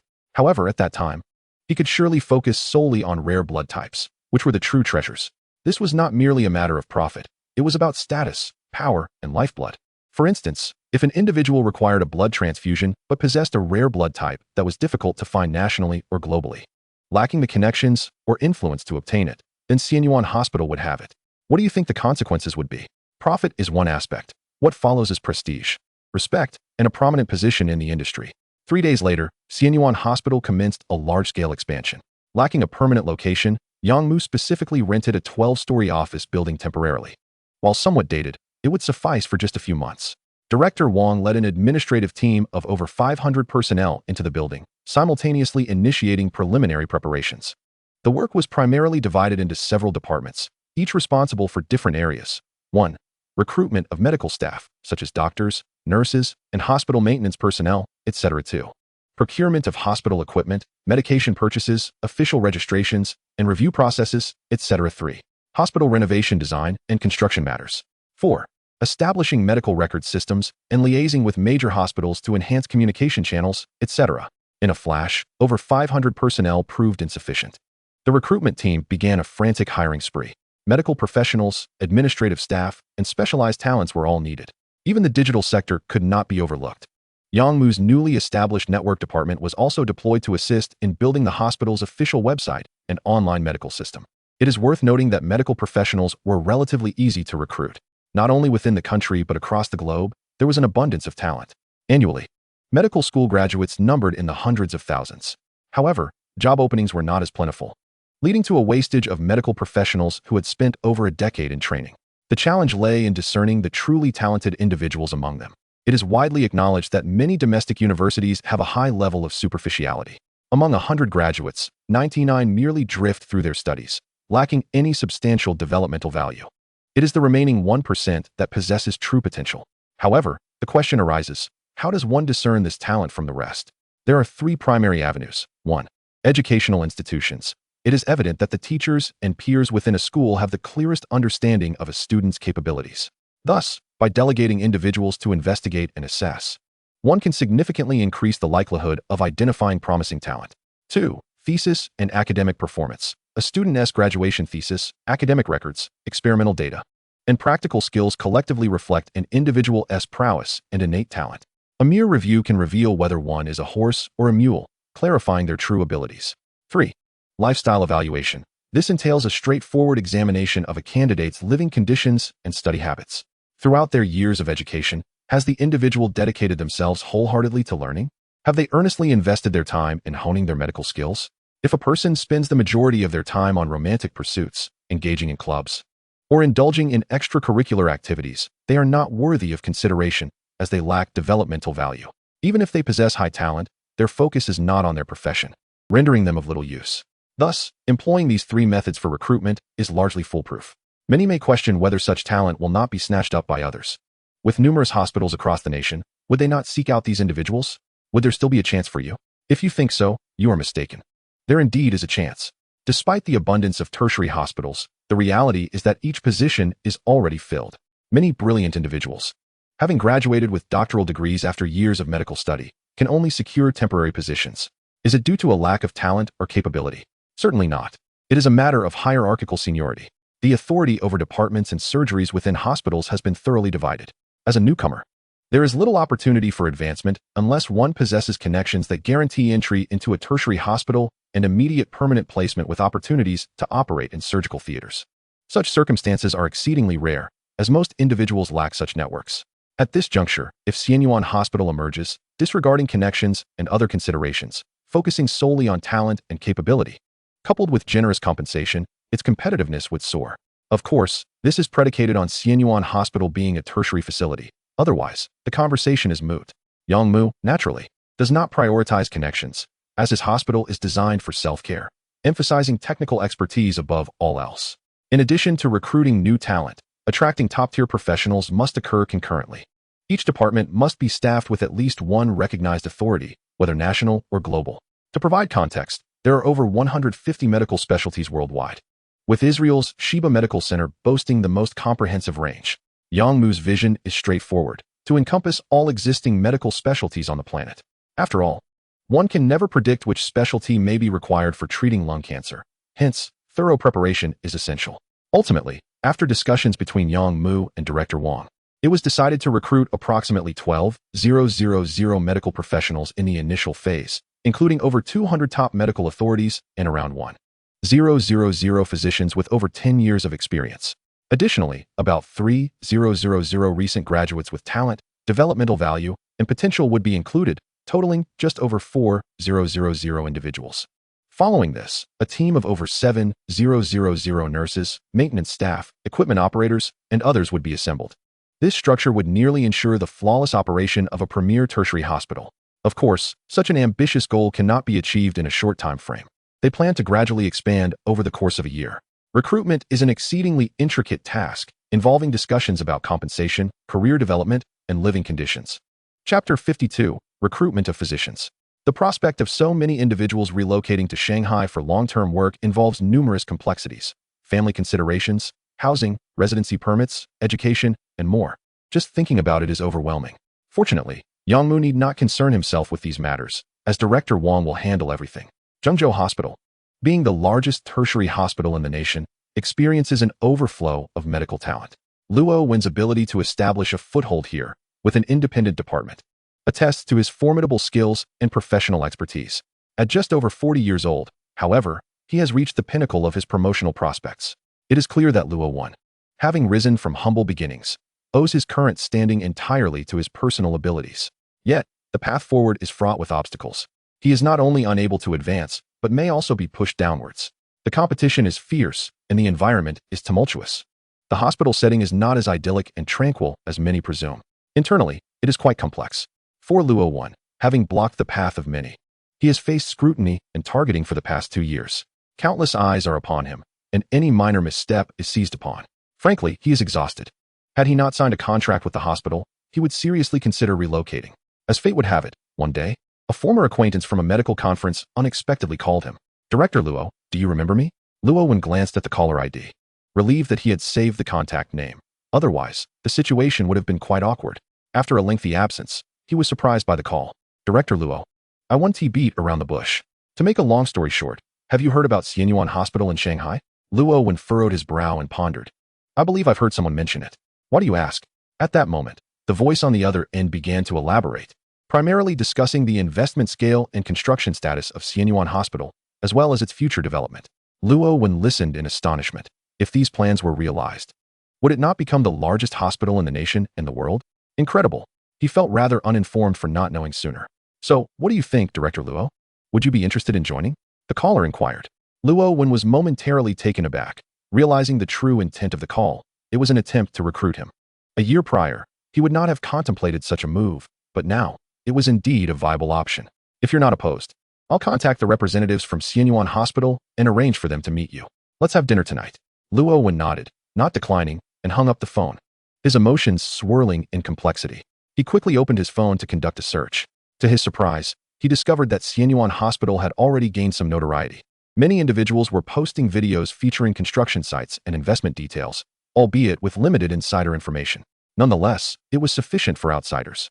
Hundreds of billions had been invested in a sprawling 3,000-acre area in Shanghai.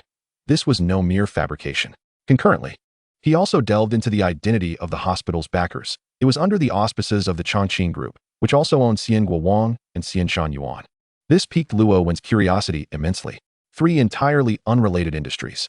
Yet, the terrifying profits of Xian Guowang and Xian Shanyuan provided him with a profound sense of reassurance. With such a cash cow backing him, one could surmise that the hospital would thrive. This matter was worth discussing. At 7 p.m., 4 individuals of significant importance arrived at Xianyuan Hospital, having specifically sought out a high-end private dining establishment in Zhengzhou. "Director Luo, it is an honor to finally meet you.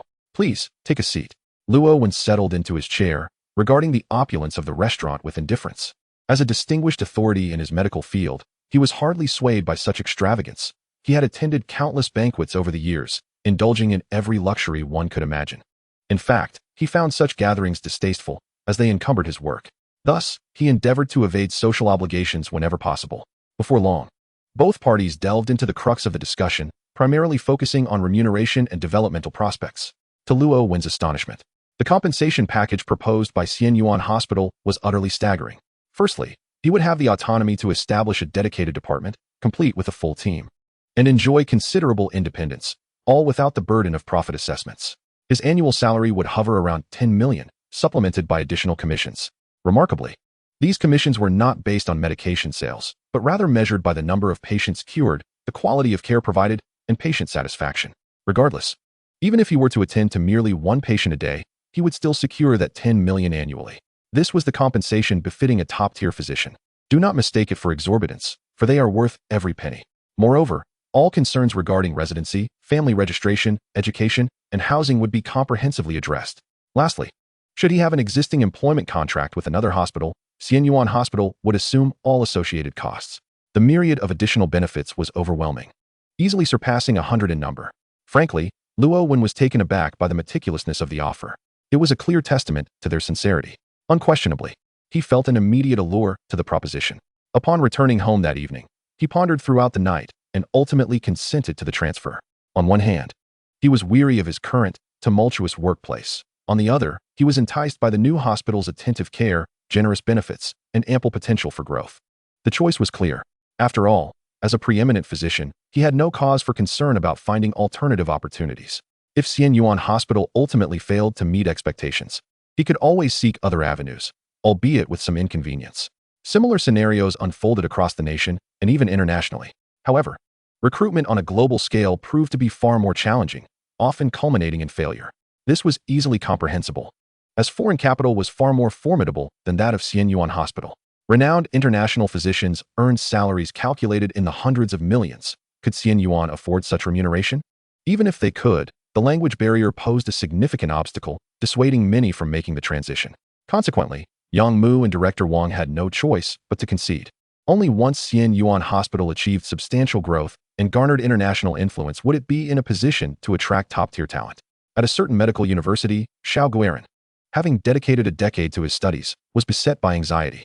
Approaching 30 and having finally completed his doctoral degree, he faced the humiliating predicament of having nowhere to go. He dismissed opportunities in smaller locales, while top-tier hospitals remained out of reach. This was not due to a lack of capability or talent, but rather the overwhelming competitiveness within the field. Major hospitals were unlikely to conduct individual assessments for prospective hires. Many candidates never even received the opportunity for an interview. How could he not be troubled? However, fortune soon smiled upon him. The emergence of Xianyuan Hospital ignited hope for many, particularly for newcomers like Xiao Guiran, who possessed both skill and potential. Lacking connections and a supportive network, they were in dire need of a platform. Without hesitation, he applied. 3 days later, Xianyuan Hospital dispatched a team to the medical university to conduct a comprehensive assessment of the new applicants. The institution cooperated fully, for it was a mutually beneficial arrangement, and they had no intention of creating obstacles. The number of applicants exceeded 700, necessitating thorough investigations into each individual. The scrutiny was astonishingly detailed, even extending to inquiries about romantic relationships, whether they had been involved, the stability of those relationships, and the time devoted to them. This left many astonished. Yet, it soon became clear what this entailed. Astute individuals understood that this was an evaluation of whether a candidate prioritized their studies and the enhancement of their medical skills. If one dedicated half their time to romantic entanglements or other trivial pursuits, such individuals were destined for elimination. Of course, there were exceptions. Those who were married were viewed favorably, as it indicated a stable personal life. The vetting process was exceedingly intricate, but I digress. Ultimately, over 100 candidates from this nationally renowned medical university were accepted, a commendably high ratio. Simultaneously, numerous medical schools across the country were under Xianyuan Hospital's scrutiny. Some specialized institutions admitted only a handful of applicants, with the most selective accepting as few as 2 or 3. This was unavoidable, as the quality of candidates was simply lacking. Yang Mu sought only the best. The extensive recruitment initiative had far-reaching implications, lasting nearly a month. The results were nothing short of remarkable. In total, over 4,000 individuals signed employment contracts with Xianyuan Hospital, including more than 120 industry authorities across 40 common specialties. What Yang Mu initially anticipated would take a year to accomplish was completed in just a month. What could one say? It was a testament to the relentless nature of society. Not only were individuals competing fiercely, but artificial intelligence was also encroaching upon their territory. Many tasks within hospitals no longer required human intervention, as AI could now diagnose conditions. Yet, these matters were secondary. Presently, Yang Mu faced a more pressing concern: finances. He had underestimated the expenditures required for a large Tier 3 hospital. The construction of Xianyuan Hospital was already extravagant, but the maintenance costs were even more staggering. The bills laid before him caused his complexion to drain of color. They could be categorized into three primary types. 1. Personnel recruitment. The salaries for approximately 10,000 employees would necessitate annual expenditures in the hundreds of millions. Additionally, recruitment would incur costs associated with breach of contract fees, relocation expenses, and other initial outlays, amounting to at least 2 to 3 billion. 2. Equipment procurement. This was even more outrageous. For the first time, Yang Mu grasped the exorbitant prices of advanced medical equipment. For instance, the imported photon beam interventional device he currently utilized cost 300 million US dollars, equivalent to around 2 billion yuan, not including installation and maintenance expenses. This was not an isolated case. Proton and heavy ion therapy systems also commanded prices in the tens of millions. Countless other devices, such as the United Imaging UMI, surgical robots, photon counting CTs, and integrated operating rooms, range from tens of millions to over 100 million. Moreover, many devices could not be purchased in singular units. Surgical robots, CT machines, and operating rooms required at least 10 to 8 units to be even remotely sufficient. 3. Additionally, numerous small to medium-sized medical devices were required. And given the larger quantities needed, their overall cost was significant, calculated in millions and tens of millions. Upon statistical analysis, merely the procurement of medical equipment alone requires an investment of no less than 100 to 180 billion, rendering any claims of establishing a top-tier tertiary hospital rather audacious. Such is the nature of contemporary society. While technology has indeed advanced significantly, financial resources are indispensable. In the absence of funds, even the most sophisticated technologies remain irrelevant. In contrast to the aforementioned expenditures, the third category appears somewhat more reasonable, albeit only relatively so, as renovations also entail substantial costs. It is widely acknowledged that constructing a building comes with a definitive price tag, whereas renovations can incur limitless expenses. Hospital renovations are no exception. If one seeks to economize, it is feasible to achieve results with a mere 10 to 8 billion. However, to realize the vision of a premier hospital, one must invest upwards of 100 to 180 billion. Considerations include patient wards, beds, operating rooms, lighting, flooring, glass, ventilation, filtration systems, and sterile laboratories, among others. To put it succinctly, even 1,000 billion could be expended in this endeavor. Yang Mu cast aside the bill he was holding, slumping into his chair and closing his eyes. Alas, is this not a bottomless pit? The deeper one sinks, the more challenging it becomes. Had he known, he might have refrained from pursuing such a grand hospital project. After a lengthy pause, Yang Mu roused himself, shaking his head. It was futile to lament the situation. With such significant sunk costs, abandoning the project was not an option. The only course now was to seek solutions. Let us first address the initial matter. Salaries and penalties for breach of contract to settle these individuals, over 10,000 people, would require at least 30 billion. Although this figure is substantial, after more than a month, he has managed to accumulate over 19 billion in the company's account, and in another couple of weeks, that sum could be accessed. However, should he utilize this money, other financial avenues must be explored. What then of the procurement of equipment? Yang Mu pondered for an extended period before a light bulb moment struck him. How could he have overlooked his golden touch? He possesses the ability to levy taxes on all human creations, including medical devices. Without delay, he entered the high-dimensional magnetic field space to search for medical equipment. Instantly, data materialized. In 2025, the global output of medical devices reached 12 billion tons, allowing for a tax collection of 12 tons. Indeed, this was feasible.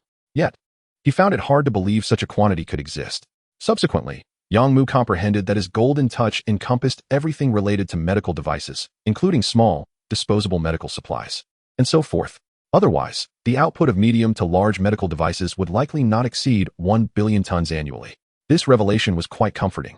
The capacity to materialize 12 tons of medical equipment daily was, indeed, a delightful surprise for Yang Mu. A single MRI machine weighs approximately 10 tons and could be materialized in a day, whereas purchasing one would cost over 100 million. A proton therapy system, weighing over 200 tons, could materialize in just 20 days, but Yang Mu would not pursue that. 20 days without selling the Fruit King would jeopardize his company. Moreover, there are only 10 of these systems in the world, with one located in Wuhan. All are meticulously documented. What grounds would he have for claiming the 11th? It would be sheer folly to assume people are gullible. If Yang Mu were indeed to materialize a proton therapy system, it would be glaringly suspicious. Thus, he could only materialize equipment that boasts significant production numbers, at least in the thousands. Fortunately, apart from the proton therapy system and the top-tier nuclear magnetic photon beam intervention device, other medical equipment has remarkable production rates, totaling in the hundreds of thousands each year. Even if Yang Mu materialized a few units, it would not attract undue attention. Chapter 54. 3 Solutions to Financial Challenges. For Yang Mu, this could yield substantial profits. With a mere few days of tax collection, he could save billions. Unfortunately, this venture cannot be resold. It is strictly for his own use. Of course, meticulous planning is essential, and he must navigate this process with utmost discretion. Should any discrepancies come to light, it would spell disaster. Since his golden touch allows him to tax medical equipment, this segment of funding could be alleviated. Nevertheless, he would still require an expenditure of 20 to 30 billion, as many ordinary medical devices, such as ECG machines and surgical equipment, must be purchased. One cannot expect the golden touch to cover everything, so where would the funds originate? Additionally, renovations at a cost of 10 to 8 billion would be beneath his standards. At least 100 to 180 billion would be requisite. If all 12 construction complexes adhered to this benchmark, it would amount to over 1,000 billion. Yang Mu chose to focus solely on the first matter at hand, as it was imperative for his own needs. This being the case, he would require a minimum of 100 billion to fulfill the preliminary investment for the Xianyuan hospital. Without this capital, the hospital could not commence operations. Yang Mu racked his brain for solutions, but to no avail. With only 2 months remaining, he could not afford to delay. Where could he procure the necessary funds? Yang Mu resolved that for matters of expertise, one must consult professionals. He promptly convened a meeting of the company's management team, with over 100 individuals in attendance. The current Chongqing company is no longer a small enterprise. The Xian Guowang alone boasts over 2,000 employees, while the Xian Shanyuan employs around 1,000. Including the headquarters and hospital staff, the total workforce exceeds 4,000. Furthermore, the overseas procurement team comprises several hundred more. However, today's meeting did not concern them. So the presence of over 100 managers was not unreasonable. Yang Mu articulated his needs, and instantly, a brainstorming session commenced. What had initially appeared to be a daunting challenge suddenly revealed a plethora of potential solutions, leaving him astounded. Among the options, 3 stood out as particularly suitable for his circumstances. 1. Engage in financial ventures. While others may resort to deceit, Xian Guowang need not do so. By leveraging the Xian Guowang brand, he could establish financial bonds. With the right banking and bond companies, this could be accomplished seamlessly. By promising a certain interest rate for 1 year, many would willingly invest their funds. Essentially, this equates to borrowing money, similar to corporate bonds. If his company requires 100 billion, he could raise funds from the public, guaranteeing a 10% interest rate for 1 year. If customers find the terms agreeable and believe he can repay the loan, they will purchase his corporate bonds. How simple it is. Yang Mu's confidence stems from the stability of Xian Guowang. It is evident to anyone with discernment that Xian Guowang is not on the verge of collapse. It is a lucrative enterprise, a veritable cash cow. Thus, if he initiates bond issuance, it will undoubtedly sell well, as there are always eager buyers. 2. The second option involves private lending. There is no shortage of affluent individuals in the city, and among the members of Xian Guowang, many are wealthy. With a loan of 10 million from one and 1 billion from another, it would be swift to amass tens of billions. 3. The final approach, which Yang Mu favors most, is straightforward. If Xian Guowang and Xian Shanyuan can offer memberships, why should the hospital not do the same? This realization dawned upon him. As the world's largest and most luxurious top-tier hospital, this constitutes a valuable resource. The availability of hospital beds is limited, particularly the more than 500 luxurious suites, each encompassing an impressive 300 square meters, rivaling the presidential suites of 5-star hotels. Would you not desire such a level of treatment?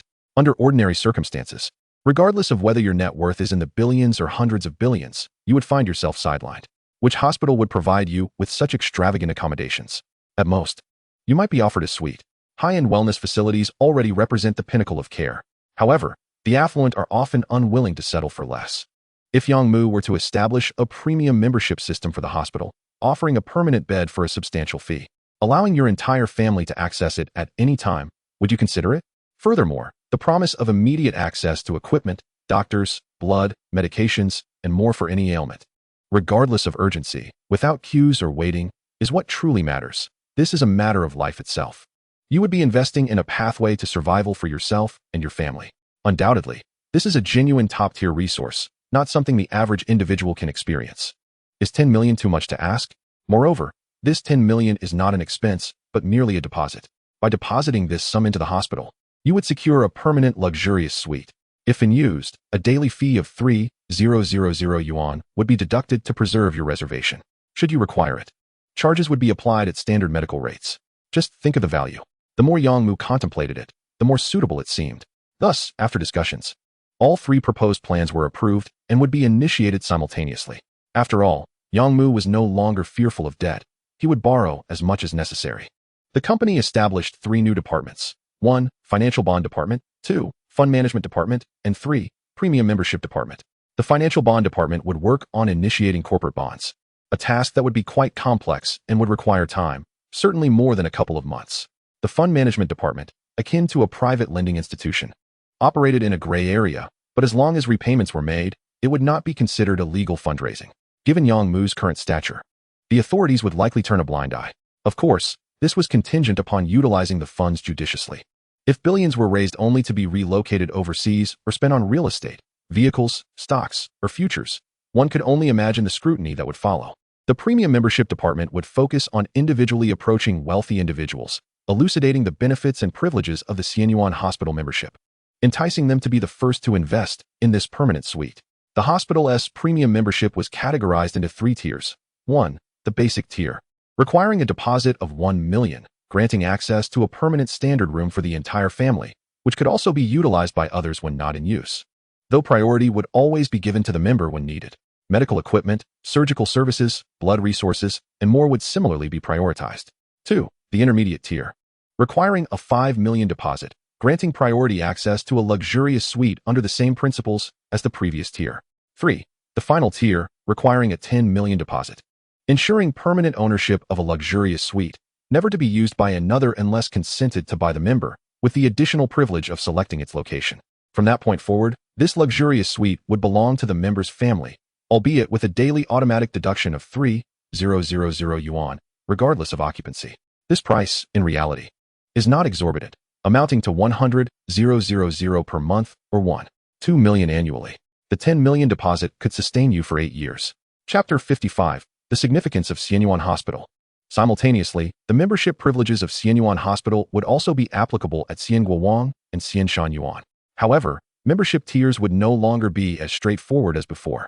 A deposit of 1 million would confer a level 2 membership, 5 million would grant a level 3 membership, and 10 million would elevate one to level 4 membership. Initially, Yang Mu believed that 10 million was the ceiling. After all, while there are many affluent individuals in the Magic City, and the hospital's privileges are appealing, it is fundamentally a form of precaution, and he doubted anyone would be willing to part with more money. Little did he know, he had vastly underestimated the foresight of the wealthy. The day after the implementation of the hospital membership plan, Yang Mu received a phone call. "Hello, Yang General. This is Jin Shang." Yang Mu paused momentarily before realizing that this was a member of the Shengshi Huayan Salon and one of its wealthiest individuals, with a net worth exceeding 7 billion. Notably, he was involved in finance, possessing liquid cash rather than heavy assets. "Hello, Director Jean. What have you been busy with lately? It's a pleasure to hear from you." Yang Mu glanced at the date, May 21st. With more than 10 days until the next salon gathering, he suspected this call was not concerning the banquet. As he speculated about Jin Shang's purpose for calling, the latter wasted no time in inquiring. "I hear that your Xianyuan Hospital is launching a new membership plan. We must not overlook our own people. After all, you are our elder brother in the salon." Yang Mu rubbed his forehead, nearly forgetting that he held such valuable resources. He smiled and said, "How about we have a small gathering tonight at our salon? I can share the details with everyone, and if they are interested, they can show their support. If not, it will simply be a chance to strengthen our bonds. I'll take care of the arrangements to ensure a delightful dining experience." "Great. I look forward to it. I want to eat beforehand, haha." Yang Mu hung up the phone and summoned his assistant. "Send a notice to all salon members that I am hosting a temporary banquet tonight. If they are available, they should come. Where will it be held, Yang General? Let us stick with the Xianshan Yuan from last time. Have Zhao Yan manage the arrangements. And close for the afternoon. We don't need anything too extravagant, as this isn't a formal invitation," Yang Mu instructed. The assistant nodded and departed. At 6 p.m., Yang Mu arrived at the restaurant. To his astonishment, around 200 people had gathered, an impressive turnout of approximately 70 of the salon members. This demonstrated the high regard in which Yang Mu was held. Regardless of the occasion, whenever he called, people were eager to respond. Of course, many might have been motivated by the prospect of a sumptuous meal. Unbeknownst to them, the remaining 100 individuals were either not in the Magic City or genuinely had pressing matters to attend to. Otherwise, the turnout would have been even greater. With an informal gathering, there was little formality. Attendees exchanged casual remarks before diving into the meal. This time, the fare was certainly not as exquisite as the last, lacking rare delicacies and premium fruits. Nevertheless, it remained a top-tier dining experience. leaving everyone thoroughly satisfied. Once the guests had feasted, Yang Mu gestured for attention. Two of his assistants, clad in sharp business attire, approached the front with microphones in hand and began to speak. There was no need for elaborate embellishments. As the audience consisted of reputable individuals, deception would be futile. Each guest received a beautifully crafted brochure, totaling 100 pages, adorned with vibrant illustrations on both sides. During this period, the company's design and advertising departments have been diligently organizing. The images within depict the perspective scenes of Xianyuan Hospital, showcasing patient rooms, medical equipment, and lush greenery, among other elements. In an instant, all present were left astounded. A collective gasp resonated through the room. Everyone exchanged glances, ultimately directing their attention toward Director Yang. Most of the attendees were unaware of the developments surrounding Xianyuan Hospital. It is often said that contemporary individuals exist within an information cocoon. If one lacks interest, it is exceedingly difficult to acquire knowledge from other industries.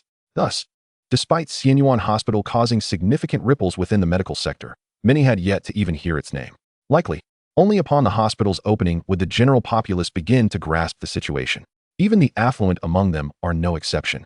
It is not that their channels of information are outdated, but rather that they choose not to concern themselves with trivial data, deeming it a waste of time. However, today, they became acquainted with Xianyuan Hospital and Yangdong's strategic vision. Remarkably, the gathering was left speechless. If this vision were to materialize, it would herald good news for all. To be candid, money is undeniably significant. However, there are matters that wealth cannot resolve. Take illness, for instance. Should one fall gravely ill, possessing billions would be of little solace. Countless millionaires have passed unexpectedly, leaving behind vast fortunes, resulting in familial turmoil. Therefore, the privileges offered by Xianyuan Hospital are genuinely essential for many, particularly for those who are wealthy yet find themselves in a precarious financial situation. Possessing hundreds of millions, yet feeling neither here nor there. At most, they might secure a private medical team. Yet this pales in comparison to the resources available at a top-tier hospital.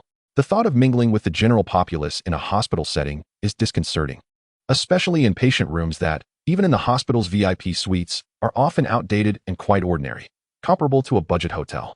However, should Yangdong's plans come to fruition, Xianyuan Hospital would entirely fulfill their needs. Perfection. Is 10 million too much? It may seem considerable, but it is essential to understand that this sum represents a deposit, not an expense. Held within the hospital, it could potentially save lives. Regular health checkups would utilize the most advanced equipment from leading hospitals. With a team of thousands of doctors available for consultations, one must ask, is there a more reassuring prospect? The answer is unequivocally no. There is no comparable level of medical treatment available throughout the country.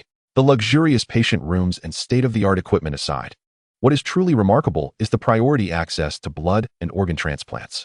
What does this entail? It means that should suitable organs become available, and if 10 individuals are in need, as a member, one would naturally be first in line. Let us be frank. Who can guarantee they will remain free from illness in the future? In truth, there are only two ways one can perish: through accidents or through illness. There are no other alternatives. Even dying of old age falls within the realm of dying from illness. At that moment, virtually everyone present generously opened their wallets, eager to secure membership. They were all members of the Shengshi Huayan Salon, having already acknowledged Yang Mu's character and capabilities at the previous banquet. This foundational mutual trust facilitated the subsequent discussions. That very evening, over 160 individuals opted to become members of Xianyuan Hospital. Chapter 56. Progress in Awareness. What astonished Yang Mu the most was that 10 million was not merely a ceiling, but rather a floor. Indeed, everyone was required to deposit at least 10 million, with some, such as Jin Shang, even contributing as much as 100 million. Mr. Jin, what does this signify? Such overwhelming generosity. Yang Mu found himself somewhat bewildered. After all, 100 million is no trivial sum. For most severe illnesses, this amount is more than sufficient, often far exceeding what is truly necessary. If a cure exists, a few million or even 20 to 30 million would suffice. Should the illness prove incurable, even several billion would be pointless. There is simply no need for such extravagance. Yet, Jin Shang shook his head and lamented, "Director Yang, I must confess, we feel rather insecure. In the financial world, who can predict what today or tomorrow holds? While we still have some resources, it is prudent to arrange for the future and avoid suffering later. Consider this 100 million as my final safety net." Yang Mu felt a profound respect for his foresight. Indeed, this 100 million is far superior to mere savings and more reliable than leaving behind real estate or gold. Should Jin Shang face bankruptcy, he could seamlessly relocate his family to Xianyuan Hospital. This sum would be sufficient for them to reside in a luxurious 300 square meter suite, enjoying an opulent lifestyle. All expenses for food and drink could be covered using the deposited funds. Most critically, there would be no need to worry about illnesses or any medical-related concerns. Everything would be managed by the hospital. 100 million, enough for a family to last a lifetime. Based on the minimum standard of 2 million per year, that would sustain them for over 50 years.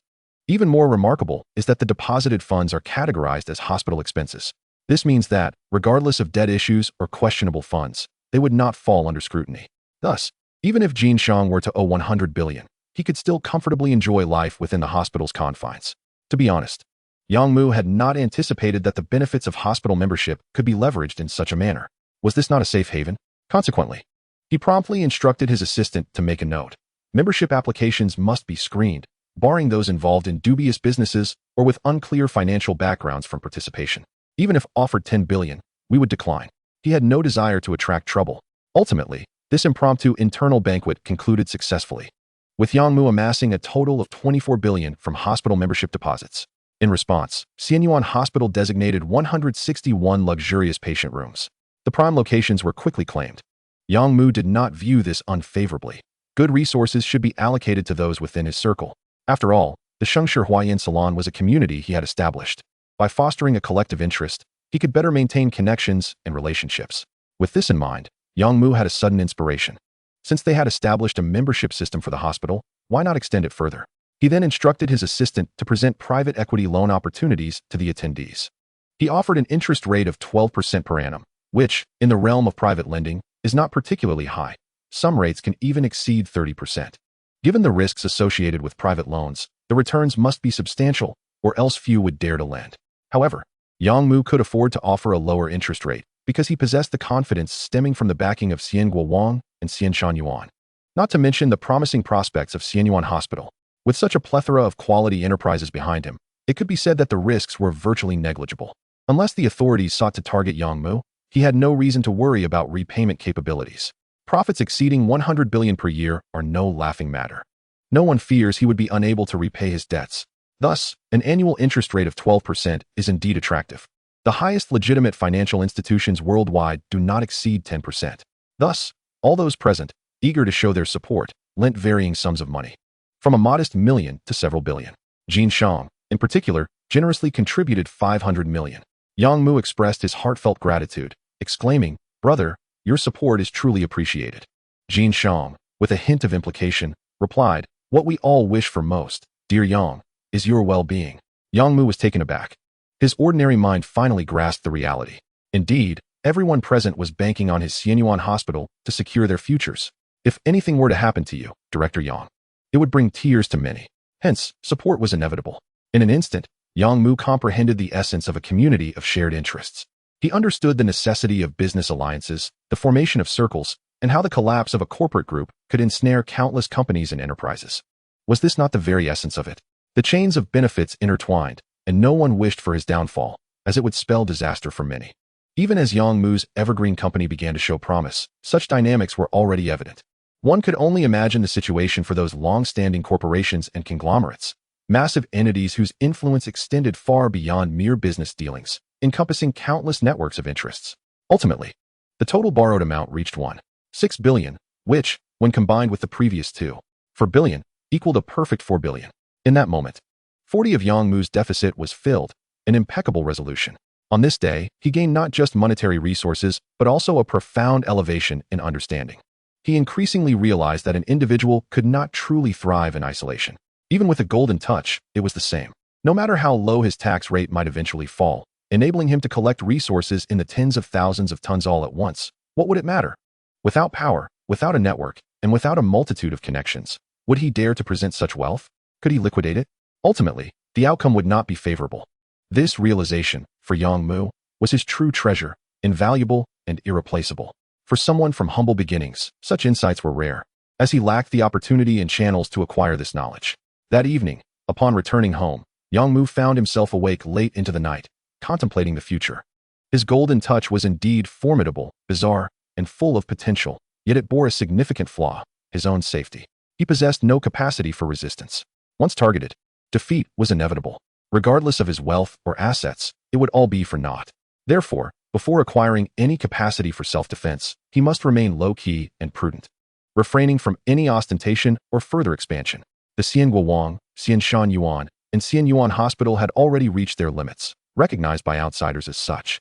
Should he foolishly pursue grandiose ventures, he would undoubtedly invite endless troubles, investigations, audits, surveillance, envy, and treachery, among others. Beyond that, his primary concern should be self-preservation. Without expanding his enterprises and influence, how could he more judiciously wield his golden touch? Chapter 57. Deciding the Future's 3 Development Directions. Lost in thought, Yang Mu gradually drifted into slumber. Of course, before midnight, he did not forget to utilize his golden touch once more. This time, he again collected taxes on fruit. The daily yield from the Fruit King was simply insufficient to meet demand. Missing even a day would create a significant gap. This predicament troubled Yang Mu immensely, as both the Xianshan Yuan and the Xianguowang relied heavily on his golden touch. He wondered if the tax rate could be further increased. On May 25th, several days had passed, and the 3 plans Yang Mu devised were progressing smoothly. He would refrain from discussing corporate bonds, as they could not be secured in the short term. However, private loans brought him great delight, as his team of fewer than 50 had successfully amassed over 3 billion. Additionally, the membership benefits and luxury wards of Xianyuan Hospital had sold out 300 units. Notably, this was not the limit. That was simply the number available. In other words, had more luxury wards been available, demand would have soared even higher. Yang Mu had completely underestimated the value people placed on Xianyuan Hospital's membership benefits. There were many astute individuals, not just Jin Shang, utilizing a small portion of excess funds to secure a lifetime of happiness for their families and a life free from illness was an overwhelmingly profitable exchange. Otherwise, they would find little opportunity to spend their money. At this point, Yang Mu had raised a total of 12 billion yuan. Compared to the 10 billion gap he faced, he had an excess of 2 billion. Without hesitation, he deposited the funds directly into the account of Xianyuan Hospital. Additionally, Xianguowang still had 2 billion in reserve. 2 words, comfort. For the first time, Yang Mu felt a sense of relief. Indeed, one cannot be overly honest in this world. If one can borrow money, then borrow. If one can stir the pot, then do so. If one remains law-abiding, nothing will be accomplished. Of course, he spoke from a position of privilege. With a golden touch to fall back on, he had little to fear. After all, ordinary people could only dream of borrowing such sums. What should he do next? Yang Mu muttered to himself, recalling the unresolved questions from the previous day. He resolved to continue pondering. In the future, where should he direct his efforts to fully utilize his golden touch while ensuring his safety? Should he establish a private militia? Construct overseas bases? He shook his head. None of these options were suitable. They were mere flights of fancy. It was not that they were impossible, but rather that they lacked significance. In this world, the mightiest fist remains that of the state. No matter how he developed, challenging such a formidable behemoth was unattainable.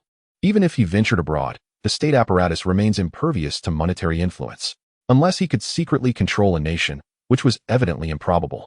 Not to mention, even if he succeeded, it would likely prove of little utility, for this world is governed by powerful nations. Controlling a small country would merely be a redundant endeavor, offering scant assistance. Small nations are even less secure. A handful of elite mercenaries or assassins could obliterate him repeatedly. Rather than squander time on such pursuits, he might as well remain grounded at home, where at least the world's foremost power offers protection. Excellent, the tone was set. He would proceed in this direction. Since he would not venture abroad nor pursue private militias or bases, how could he ensure his safety domestically? This was a question he could not seek assistance for, nor could he consult with others. Thus, he was left to ponder alone. After much contemplation, Yang Mu devised 3 strategies. 1. Cultivate connections and gradually form a larger circle, thereby fortifying his own position. He believed this would, to some extent, enhance his safety. However, one could not be certain of its effectiveness, as these so-called networks can sometimes lead to betrayal. 2. Seek a powerful ally, one capable of influencing the domestic landscape. This seemed an undeniable necessity, for regardless of how he navigated the future, this step was essential. At his level of influence, avoiding political engagement was impossible. He must at least be acquainted with a few formidable patrons. 3. To empower oneself, such strength may embody an indispensable value or perhaps a clandestine technological marvel. Upon this contemplation, Yang Mu's eyes sparkled with inspiration.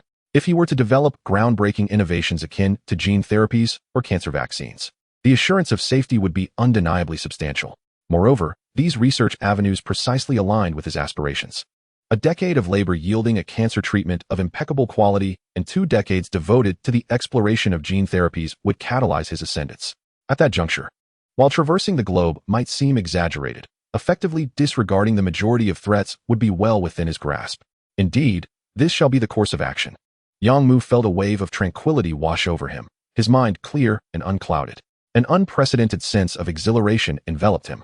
Clarity regarding his future had emerged, and the sensation was nothing short of exhilarating. No longer lost, no longer apprehensive. Just then, his assistant knocked and entered. Director Yang, Wang En, and the others have returned. Yang Mu sat up, nodding. Let them in and prepare some tea and fruits. The assistant nodded and exited. Shortly thereafter, a team of 6 entered the office, 3 men and 3 women. Individuals specially recruited by Yang Mu, each tasked with overseeing a distinct department. This department's sole mission was to identify a suitable living area for Yang Mu, constructing a home uniquely his own. As previously discussed, due to the incident involving the car accident, he harbored reservations about residing within the city and thus sought to relocate. Consequently, he had dispatched them to scout various locations, and it appeared they had news to share. Wang En took a sip of the tea offered by the assistant, placed it down, and stood up, presenting 10 documents. Yang Mu nodded, methodically opening each one for review. Simultaneously, Wang En elucidated, we traversed across the nation, visiting over 19 provinces and more than 630 areas, ultimately selecting these 10 locales as the most suitable. He continued, the first is situated in a mountainous region of Guangxi, renowned for its breathtaking scenery and pristine nature. The air is rich with rare particles, and the 5 local villages boast numerous centenarians, making it a celebrated land of longevity. Yang Mu was captivated, his thumb brushing over the photographs within the documents. Indeed, there were numerous centenarians depicted, along with survey data indicating that 70 of the elderly over 90 years old thrived in the area. This meant that most families had members living well into their 90s, with even 3 individuals reaching the remarkable age of 110. What was even more enviable was that the majority of these centenarians remained active and self-sufficient. Such a phenomenon was astonishing to Yang Mu, who had grown up in a cosmopolitan environment, having never encountered such vitality. For him, living beyond the age of 80 was already a mark of great longevity, and those surpassing 90 were exceedingly rare. He could hardly fathom the prospect of living in such a place and the potential for a lengthy life it promised. No one could comprehend his yearning for longevity. Witnessing others effortlessly surpass the century mark filled him with envy. Reflecting on his own serious illness, Yang Mu sighed. He could not detach himself from the bustling metropolis. Otherwise, his 3 major enterprises would falter. Chapter 58. The 10 Estates and Palaces. Is this place available for purchase? Yang Mu inquired tentatively. Wang En shook his head.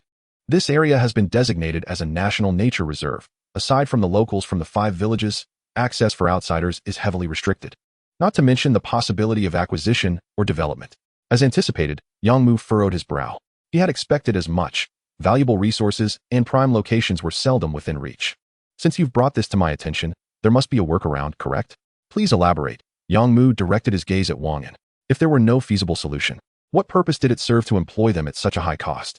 Wang En smiled and responded, while outsiders cannot purchase or develop the land, locals face no such restrictions, provided they adhere to the reserve's regulations. Before Yang Mu could inquire further, Wang En elaborated, among the 5 villages, one known as Imolan village spans over 4,000 acres, featuring 5 mountains and a 600-acre natural lake, yet houses only 230 families, totaling around 700 residents. If our company were to employ every individual in this village, we could allow them to modify their village according to our specifications. In turn, they would gain financial security, improved living conditions, and a better environment, while sacrificing only the insignificant mountain lake. Furthermore, we could transform 70 of the land and mountains into village enterprises, such as a wellness resort or free-range animal husbandry. Yang Mu's eyes lit up. This was nothing short of brilliant. It perfectly circumvented all restrictions. Indeed, with no outsiders involved, it would all be managed by the villagers themselves. By securing the livelihoods of every villager, such an operation would be entirely feasible. And what constituted their livelihoods? Quite simply, it was money, salaries, social security, pensions, and benefits. Yang Mu raised his head, asking, according to your plan, how much would we need to allocate to them annually? Wang En calculated briefly before replying. Each individual would require at least 200,000 a year. This sum would ensure their compliance.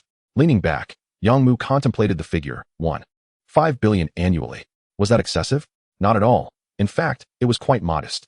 With such a minimal expenditure, he could acquire land in the village of longevity. However, a flicker of unease crossed his mind. It feels precarious. Should anyone harbor ill intentions and demand more money, we might be betrayed.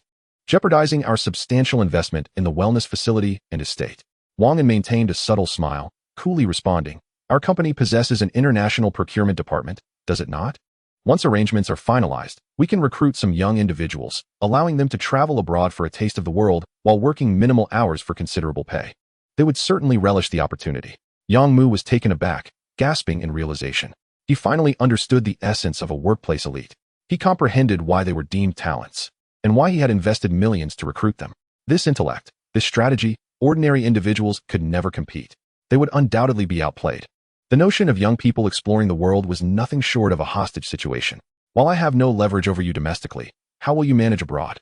At that point, the villagers could only tread cautiously, fully at Yang Mu's mercy. If they complied, all would be well. If they resisted and attempted to stir trouble, well, that would be unfortunate. The international realm was fraught with uncertainties. A little misfortune or accident was all too commonplace. Yang Mu nodded, affirming, "Let it be so. Proceed with your efforts. I will allocate a budget of 300 million, allowing for generous compensation, while the subsequent construction and renovation plans can progress simultaneously."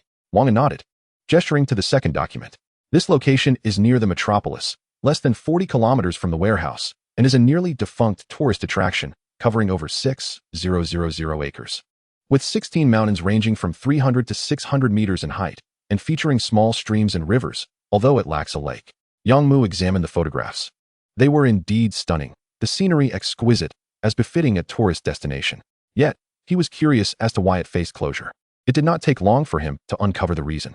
This site was also unfortunate, surrounded by numerous other attractions, and, more annoyingly, situated too close to the metropolis. As outsiders come to visit, it is only natural that they would venture into the enchanting metropolis, where indulgence in culinary delights, entertainment, and leisure is inexhaustible. If one seeks to explore the mountainous regions, why not choose a 5A scenic area or another splendid destination? Compounding this is the chaos in management, a lack of funding, and a vicious cycle. The less money there is, the more difficult it becomes to renovate and improve, leading to a decline in visitors. Ultimately, this leads to a dead end. Yang Mu felt increasingly satisfied with the situation. While this place may not boast the same allure as the mountainous regions of Guangxi, it provided precisely what he currently required. He needed to reside near the metropolis to continuously gather his resources and store them in his warehouse. As for the Guangxi project, it could be developed gradually and perfected over 2 to 3 years. By that time, he should also be able to emerge from his current predicament. When the time comes, he would have the freedom to choose from the nation's top 10 palatial residences at his leisure.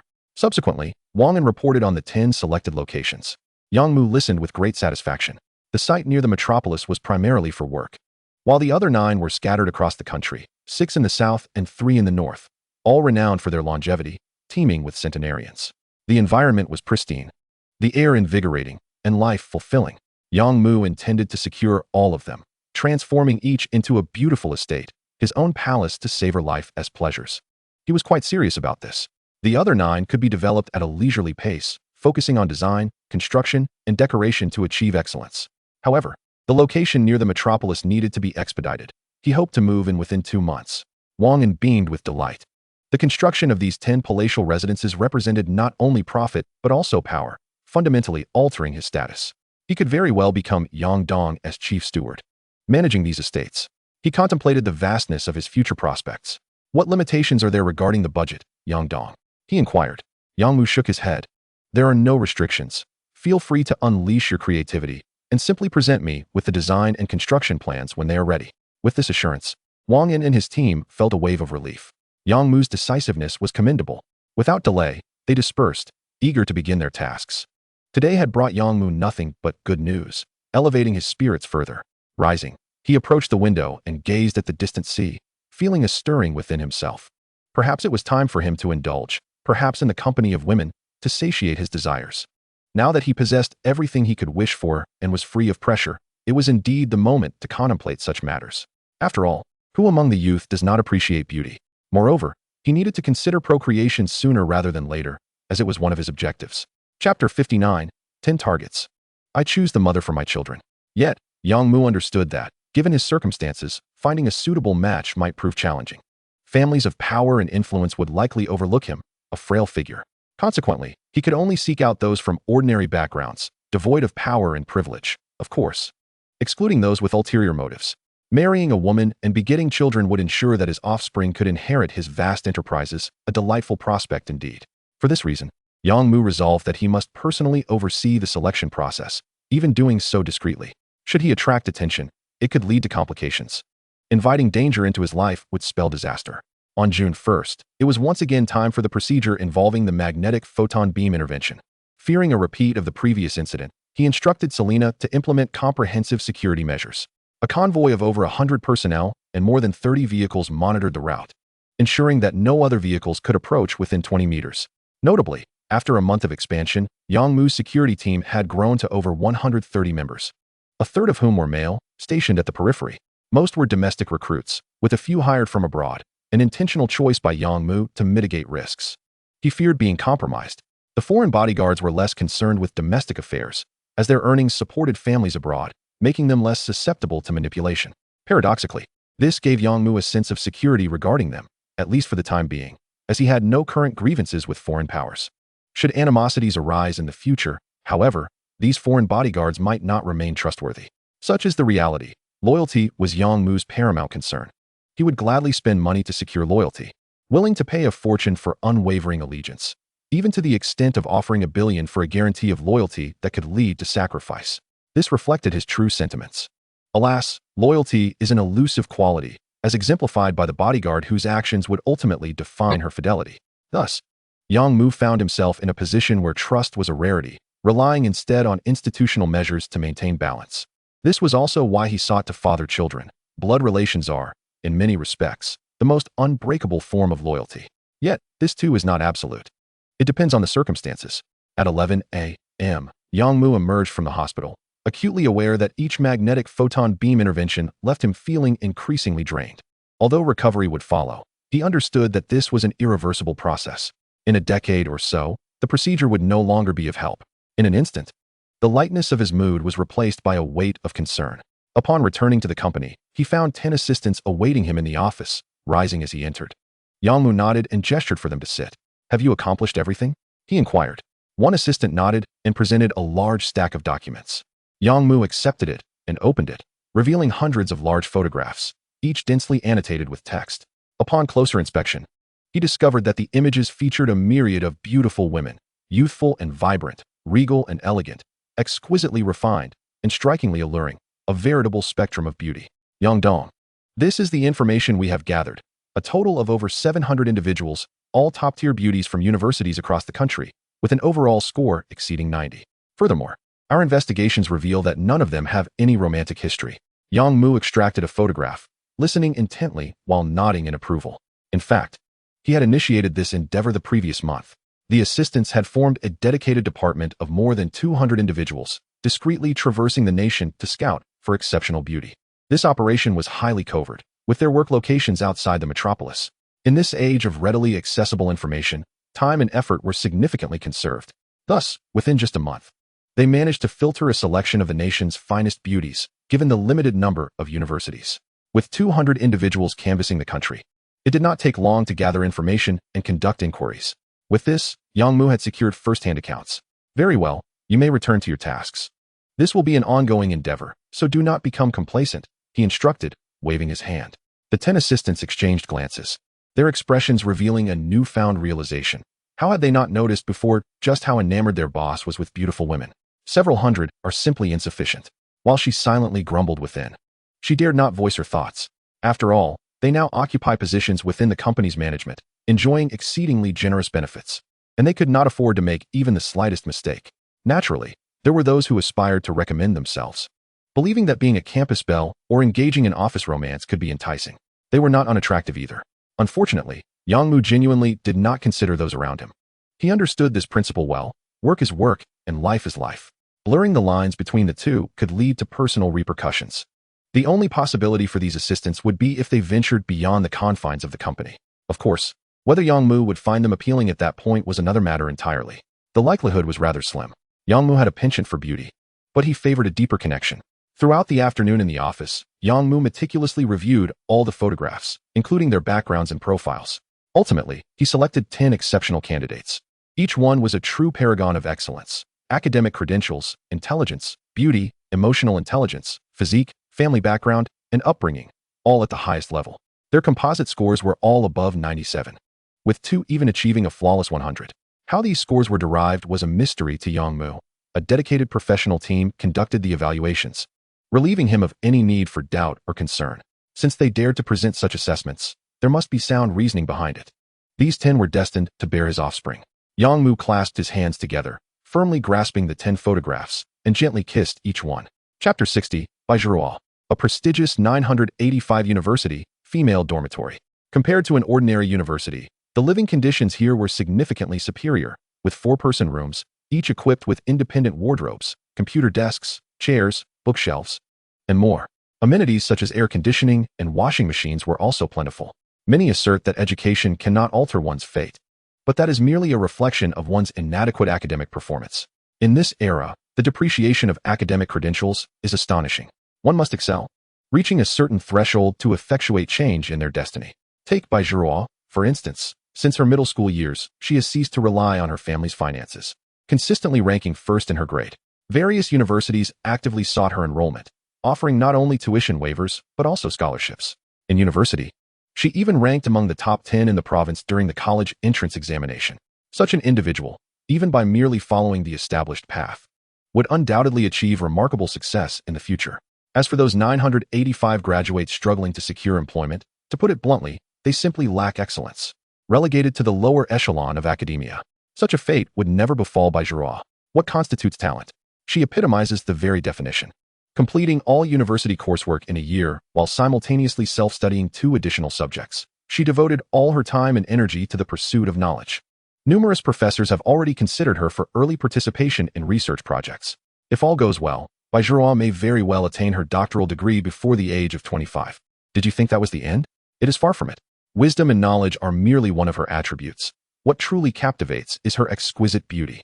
People often say that intelligence and beauty cannot coexist, yet by Giroir shatters this notion.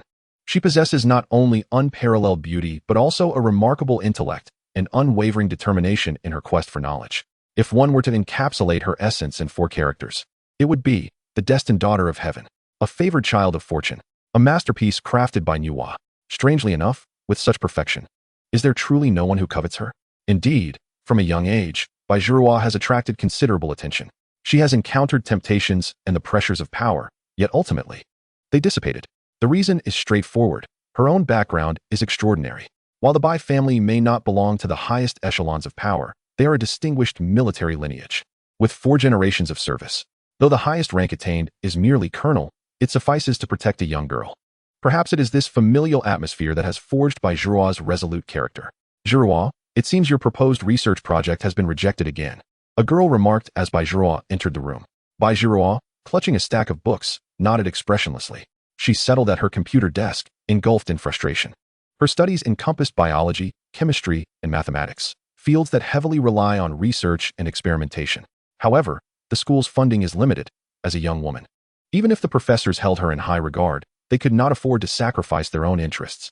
Thus, while following established research projects would be manageable, pursuing her own initiatives was an unattainable dream. This situation left the ambitious by Giroir feeling somewhat discontented. It was not that she lacked humility. Rather, time was not on her side. She was unwilling to squander years in obscurity within the academic realm, merely waiting for her qualifications to propel her forward. That was not her aspiration. This is the solitude of genius. She did not wish to drift with the tide, nor did she want to compromise her ideals. Though such an assertion may sound severe, it genuinely reflects her sentiment. However, where would the funding for research projects come from? Ranging from hundreds of thousands to millions. It was hardly feasible to draw from her family's resources. The Bai family, though a military lineage, was not a commercial dynasty. While the military provided commendable benefits, it did not extend to casually dispersing millions, especially for a purely research-driven endeavor without any prospect of profit. Such expenditures would be an imprudent use of family funds. Only governmental sources could possibly provide such support. With this thought, Bai Giroir sighed heavily. Amidst this, one of her dormitory friends chuckled. If I were you, I'd just select a rich second-generation heir as your boyfriend. Then, whatever you desire would be at your fingertips. He could even build you a private laboratory. And every time you get intimate, it should cost $1 million. Instantly, the other 3 girls erupted into hearty laughter. This was merely a jest, after all. Despite Bai Giroir being the epitome of beauty, in this day and age, attractive women abound, and wealthy individuals are not foolish enough to spend exorbitant amounts chasing after girls. Do you have any idea what a million represents? You could spend an entire month at a top-tier club, surrounded by the finest company. Bajra was well aware that they were joking, yet she did not shy away. Instead, she smiled and replied, "All right, if such a person truly exists, do make sure to reserve him for me. What is a boyfriend after all? For the sake of a research project, such a sacrifice is bearable. Consider it a mere bite." In that moment, all four of them clutched their stomachs in laughter. The cold and aloof goddess of beauty unexpectedly uttered such audacious words. Who would have expected that? The speaker was casual, while the listener was contemplative.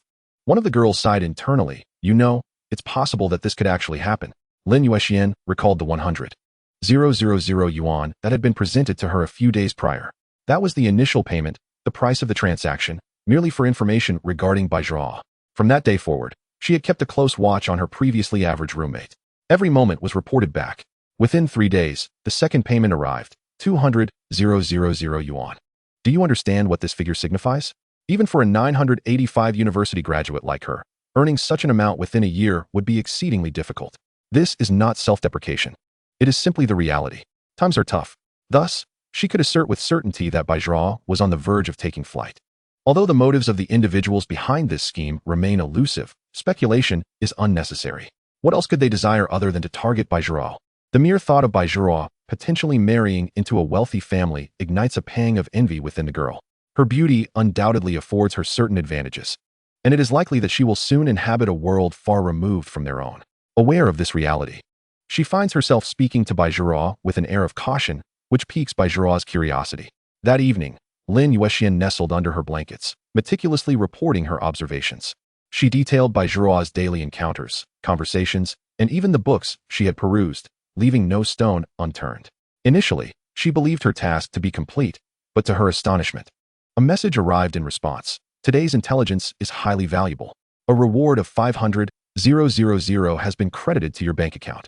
Additionally, in due course, please arrange a meeting with her for a day out, and we will ensure the venue is suitably prepared. Lin Yuexian felt a surge of joy followed by a wave of shock.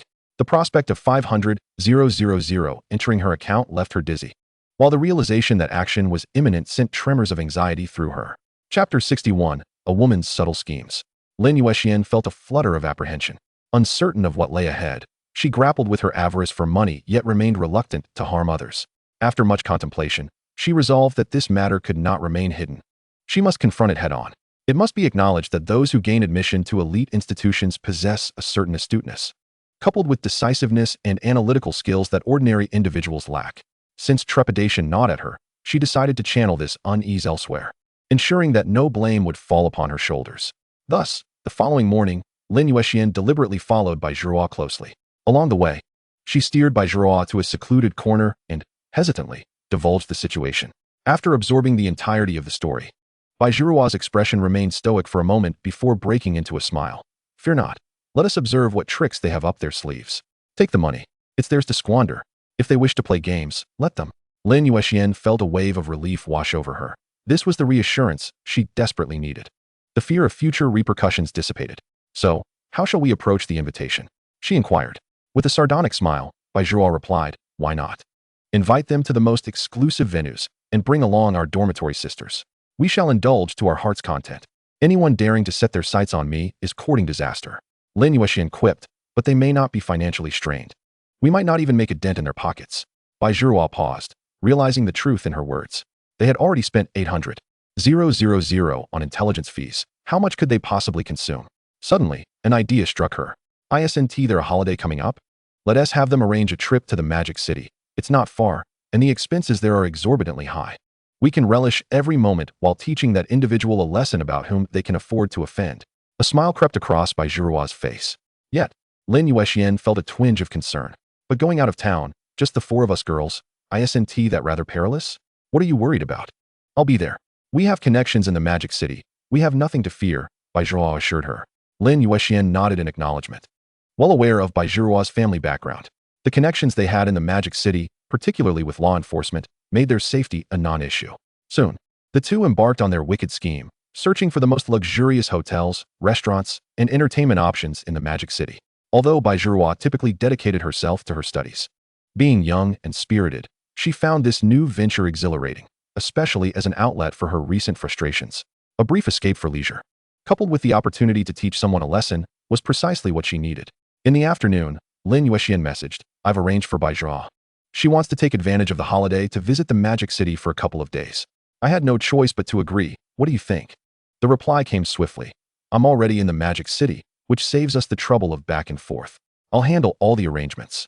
Lin Yuexian's heart raced. After a moment's thought, she continued. She mentioned wanting to dine at Xian Shuanyuan and Xian Guowang.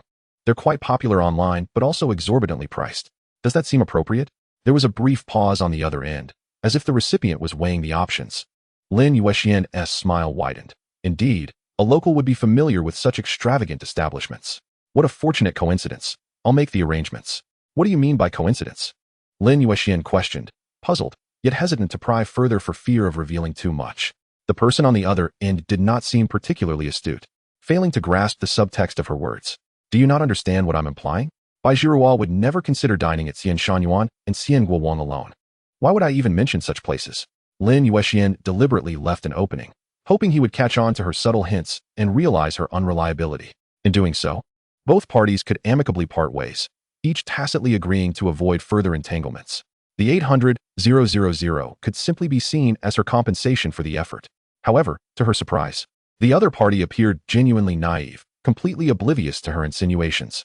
Unbeknownst to her, Yang Mu's intellect was rather ordinary. He truly did not comprehend her meaning. Due to the covert nature of this affair, he had initially delegated responsibility to others. The practical execution fell squarely on his shoulders. Thus, in conversing with Lin Yuexian, he remained blissfully unaware. As an individual who had never experienced romantic relationships, he was hardly a match for a top-tier university student. However, it was not that Yang Mu lacked progress. He had developed a multi-billion-dollar enterprise, a feat not easily achieved. Yet, none of this growth translated into wisdom regarding relationships or women, leaving him stagnant in that regard. Had he possessed even a modicum of cunning, he would have long since secured Lin Yuexian's trust. Very well, it's settled then. We'll head over tomorrow. Oh, and remember, there will be 4 of us. Our entire dormitory is coming. Please refrain from any mischief. Baizhua is no ordinary person, Lin Yuexian warned, feeling the weight of the situation. Yang Mu chuckled, offering no reply as he set his phone aside. He had no intention of engaging in any inappropriate behavior. He sought a partner, not an adversary. If this arrangement did not work out, he could always seek another. There was no need for recklessness. The following day, Lin Yuexian and the 4 girls disembarked from their flight. The grandeur of the Magic City airport left first-time visitors in awe. The 4 girls were brimming with excitement, with Baizhua treating the trip purely as a leisurely excursion. Upon exiting the airport, a young man in a suit awaited them. Lin Yuexian exchanged a quick glance with him, nodding as she introduced her companion. "This is my distant relative, my cousin." "Yes, my cousin, Lin Mu. He is here to take us around today, right? You've made all the arrangements, haven't you?" Yang Mu failed to detect any inconsistencies. His gaze captivated by Baizhua. Instantly mesmerized, his heart raced. Such a woman, who could possibly be in her company? Moments like these, he could only dream of experiencing through videos. In any other circumstance, such an encounter would have been unimaginable. Yet here he was, face to face with her, momentarily at a loss for words. Fortunately, Baizhua, well versed in the scenario, politely greeted him. "Hello, cousin Lin Mu. Thank you for your assistance today." Her demeanor was friendly. Yet she was taken aback by how youthful he appeared, seeming nearly her age. She had expected an affluent older gentleman or a middle-aged man, not someone so contemporaneous.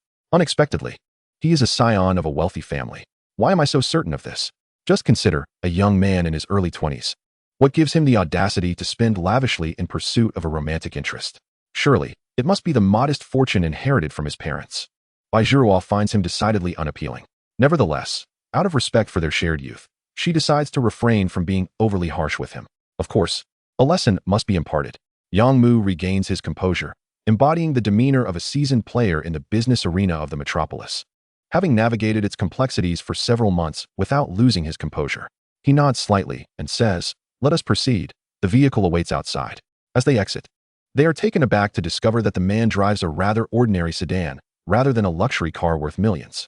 This revelation elicits a measure of surprise from Lin Yuexian and Baizhua. Chapter 62. Regrettably, we are not destined. This revelation stirs a flicker of appreciation in Baizhua, albeit a fleeting one. At the very least, he is not ostentatious. Were it not for the knowledge of his background, having once paid 800,000 to acquire information, Who would suspect that a young man driving a plain vehicle could be a wealthy heir? The driver, serving as a bodyguard, indicates that while Yang Mu wishes to maintain a low profile and resolve personal matters discreetly, he does not compromise on safety. Hence, the necessary arrangements are in place. You all can take the car. We shall find our own way, one girl suggests. The sedan accommodates only 4 passengers, and the other 2 roommates are considerate enough to understand. Yang Mu remains silent, casting a glance at the bodyguard driver. There's another car behind. You may use it. As they turn, indeed, another unremarkable vehicle pulls up. The 4 girls exchange glances. Lin Yuexian smiles and urges Bai Zhihua to enter the car. Thank you. The 2 girls respond politely. Although they are unaware of Lin Yuexian and Bai Zhihua's ulterior motives, they sense something amiss. However, it matters little to them. They are merely here to enjoy themselves, treating it as an entertaining spectacle. Once inside the car, Lin Yuexian cheerfully remarks, "Brother, you promised to treat us to a meal at Xianshan. Bai Zhihua, for reasons unknown, suddenly feels a wave of disinterest wash over her. It seems rather tedious. She is not one to take advantage of others. Considering their brief visit to the metropolis, she decides it best to avoid any unnecessary complications. Thus, she pulls Lin Yuexian aside and addresses Yang Mu directly. Let us be frank. Lin Yuexian has shared your intentions with me. We are not meant to be. So let us not waste time. Please take us to Disneyland, and we shall part ways. As for the money, it is a gift from you. Lin Yuexian will not return it. If you feel dissatisfied, you may pursue legal action, and we shall deal with that." Lin Yuexian is taken aback, her complexion paling. Bai Zhihua has truly put her in a precarious position. How could she betray their earlier plans so abruptly? It is mortifying. Lin Yuexian lowers her head, too ashamed to look up. 800,000. Who could swallow such a bitter pill? She can only imagine Yang Mu's fury. Lin Yuexian realizes that Bai Zhihua intends to achieve 3 objectives in one stroke: to retaliate for her betrayal of information, to sever any potential consequences of this affair, and to enjoy a brief excursion in the metropolis. Such cunning. Just yesterday, they were strategizing together on how to deal with Yang Mu. Indeed, this prodigious girl is far from simple. She is remarkably shrewd. Yang Mu is somewhat bemused. He glances at Lin Yuexian, then at Bai Zhihua, and sighs, chiding himself for his naivety. He has been unwittingly manipulated. Well, let us consider this a chance meeting. Although my methods may be less than honorable, it is the only way I could meet you. By the way, I am Yang Mu. Having laid everything bare, it is only fair that we all feel at ease. Let us enjoy our meal as planned and get to know one another. If there truly is no hope, we can part amicably. Yang Mu speaks plainly. Bai Zhihua hesitates for a moment, but seeing Lin Yuexian's ecstatic expression, she ultimately nods. Given the effort he has expended, it would be rather unacceptable not to agree to share a meal, if only to mitigate future disturbances. Soon, they arrive at Xianshan. Yang Mu enters the private room directly via a private elevator. The 4 girls gaze curiously at the opulent decor. Let the dishes be served, Yang Mu instructs. Zhao Yan nods and, as she retreats, casts a curious glance at Bai Zhihua. This is indeed sensational news. It seems the company will soon have a female proprietor. She muses. Lin Yuexian glances at Yang Mu, internally questioning whether he should not have taken their orders. To serve dishes directly feels rather impolite. Seemingly sensing her thoughts, Yang Mu smiles and explains, "This establishment boasts a total of 98 signature dishes. I have arranged for them all to be served. So there is no need to place an order. Whatever you desire will be available." The 4 girls suddenly understand. Lin Yuexian nervously glances at Bai Zhihua. Things are becoming increasingly peculiar. It appears that Yang Mu is not as simple as he seems. The girls, not foolish, discreetly use their phones to gather information about Yang Mu. Instantly, the revelations come flooding in. He is the owner of Xian Guowang and Xianshan, as well as the chairman of Chongqing Group. Gasp. He has built a fortune from scratch in just 4 months. The 4 girls are left in stunned silence, with Bai Zhihua no exception. She takes a deep breath and re-evaluates the young man before her. "Mr. Yang, you jest. This is quite the exaggeration." "I am not jesting. Let us eat first and discuss further afterward," Yang Mu replies with a smile. Before long, a lavish feast is laid out before them, featuring ingredients of exquisite rarity, with others being top-tier delicacies sourced from around the globe, many of which the girls have never encountered. The girls are gracious, unabashedly indulging in the meal, exhibiting a level of sophistication that surpasses that of an average family's children. Yang Mu feels a swell of satisfaction.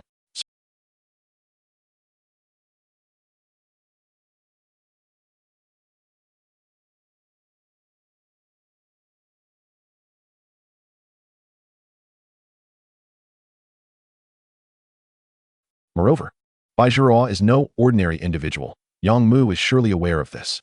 With the others gone, Yang Mu gestures for Bai Zhihua, to join him on a nearby sofa. Would you care for something to drink?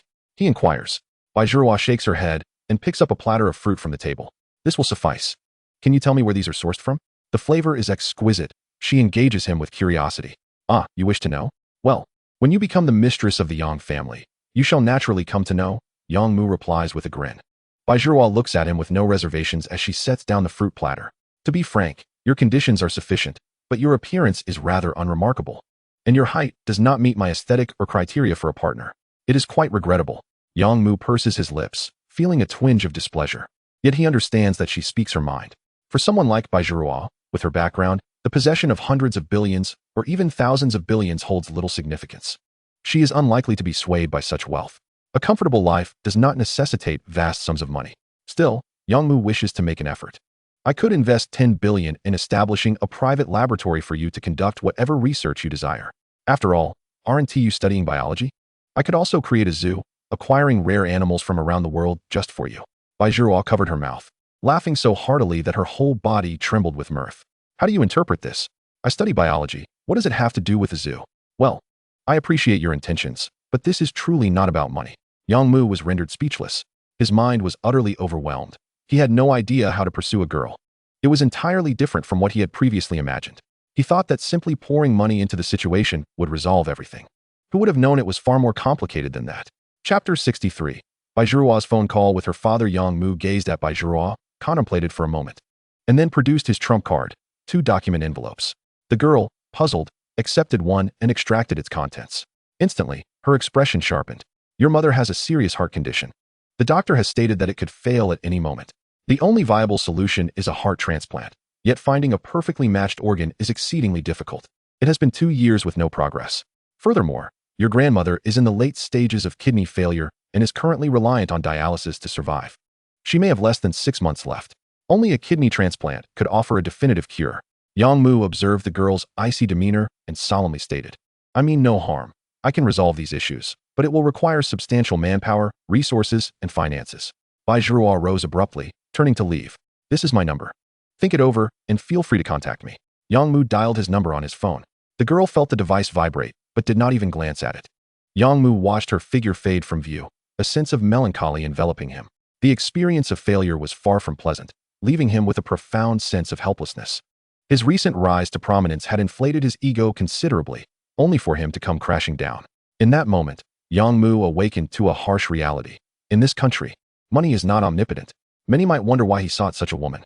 Could he not simply find someone whose problems could be solved with money?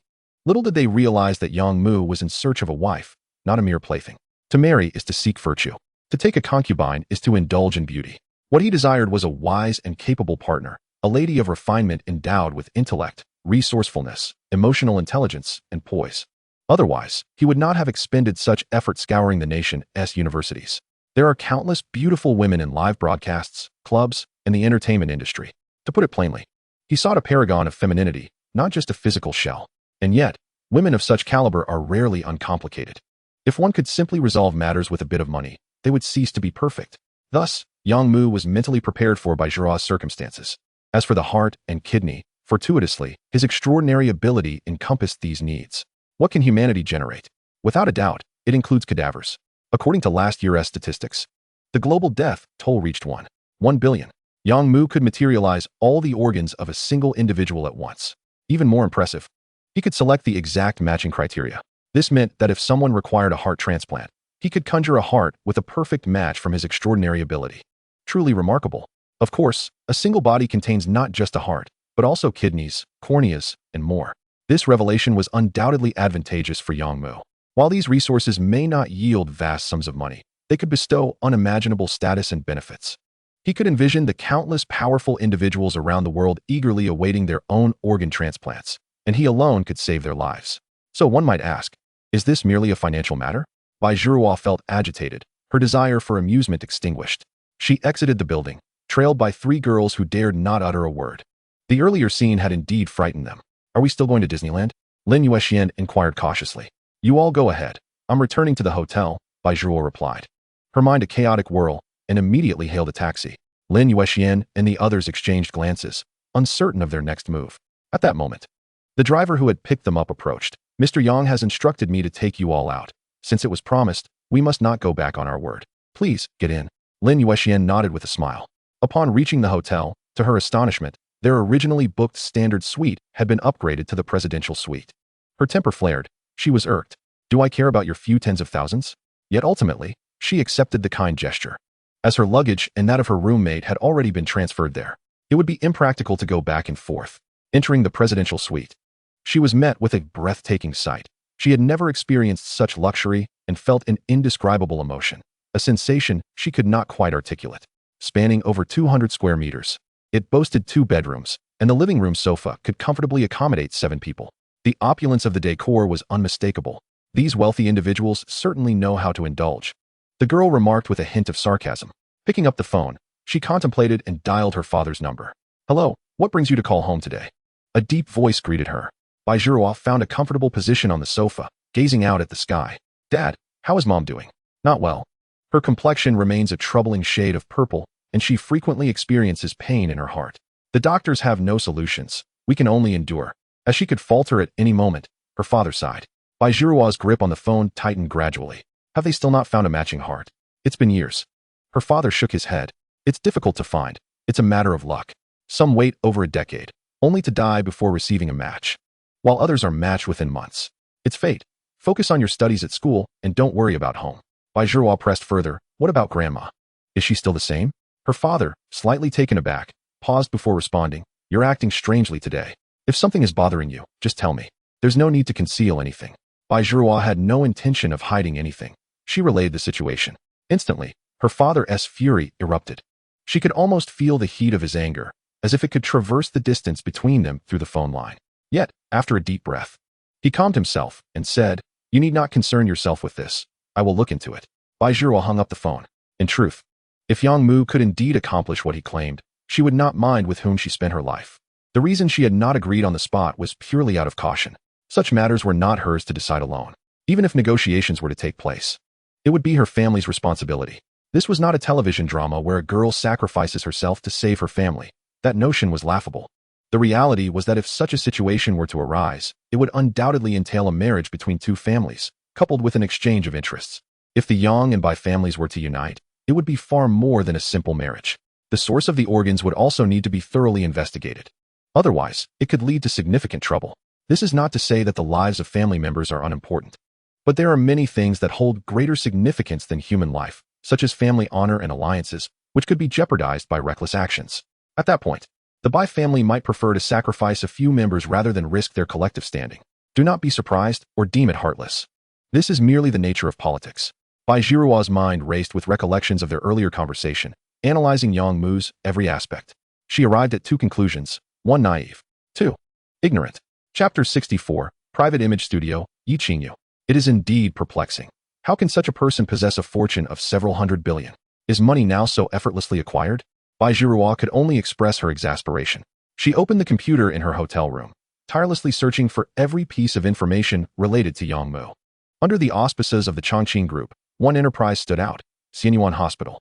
A flicker of intrigue sparked within her as she meticulously collected this data, organizing it into a document. As her understanding deepened, her jaw gradually dropped. How absurd. Only now did she realize that the world's largest hospital is set to be established in Magic City, and it is under Yang Mu's purview. Her mind was in a whirl. She finally comprehended why Yang Mu dared to make such bold statements. Considering Chongqing's expansive global procurement channels and the world's foremost tertiary hospital, it seemed that acquiring 2 organs would not pose a significant challenge. Gradually, Bai Zhiruo reached a decision. Meanwhile, Bai's father also commenced his own investigation. In contrast to his daughter, who could only glean information online, his sources were far more abundant. Soon, a wealth of information arrived from Magic City, detailing tax records, trajectories of rise, and Yang Mu's background. The crux of the matter was that he was afflicted with lung cancer. The middle-aged man initially felt admiration, but ultimately fell silent. He set down the information and began to pace his office. He was not particularly fond of marrying into business magnates, and indeed, the Bai family had an inherent aversion to merchants, particularly those involved in finance, virtual enterprises, and the internet. However, Yang Mu was an exception. He engaged in real industry, which was somewhat more acceptable. What might transpire if the 2 families were to unite? Bai's father pondered his terminally ill wife and his bedridden mother. All he would be sacrificing was a daughter. Furthermore, she would likely lead a good life. He surmised that Yang Mu would certainly appreciate her. What was there to hesitate about? Yang Mu returned to his company, somewhat disheveled. Everything was at odds with his expectations. Others were completely disregarding his strategies. This was a significant blow to him. He decided it was best to focus on developing his career. When flowers bloom, butterflies shall come. Yet, upon glancing in the mirror, he realized his appearance was decidedly ordinary, standing at 169 centimeters, not even reaching 170. No wonder girls were disinterested. Women are visual creatures, and they tend to favor beauty more than men do. Alas, this was a critical flaw. How could he compensate for it? Yang Mu found himself in a quandary. Suddenly, an idea struck him. Since he lacked in looks, he could make up for it with his outward appearance. He promptly summoned his assistants and housekeepers, totaling 20 individuals. It is worth noting that Yang Mu now had 15 assistants and 5 housekeepers.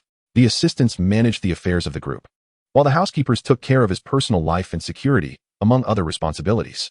The task of seeking and creating a palace for him, handled by Wang En, was a separate matter entirely. He envisioned finding a beautiful woman to serve as his chief housekeeper. After all, it would be a pleasant sight. Although Wang En was exceptionally capable, having a man by his side felt somewhat uncomfortable. What methods can enhance my image and charm to attract female attention? Yang Mu cut straight to the point. The group exchanged glances. One assistant suggested, why not establish a studio dedicated to your branding? We could invite esteemed masters from around the globe to assist you. Everyone nodded in agreement. Clearly, this proposal was the most feasible. As for finances, come now. Does the boss lack money? Only they understood how profitable Chongqing Company was, generating billions in revenue daily, with profits that were staggering. This investment was but a trifling matter. Indeed, upon hearing this plan, Yang Mu nodded in approval. All right, proceed with it. I will allocate 100 million for this investment. Strive for perfection, do not fear expenditure, but avoid waste. Spend wisely, Yang Mu cautioned. The group nodded and then departed. The boss might not yet grasp the scale of establishing a private image studio with 100 million, but they refrained from explaining, knowing he had the financial means. Often engaging in investments exceeding 100 million. Perhaps, to him, anything below that threshold was not worth mentioning.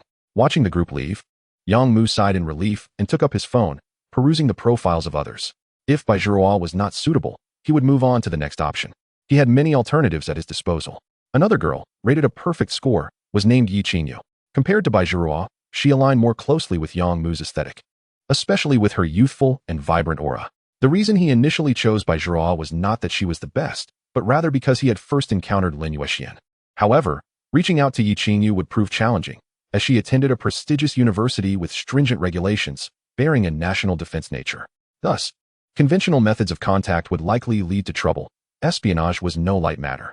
The only opportunity to connect with Yi Qingyu lay within the realm of gaming.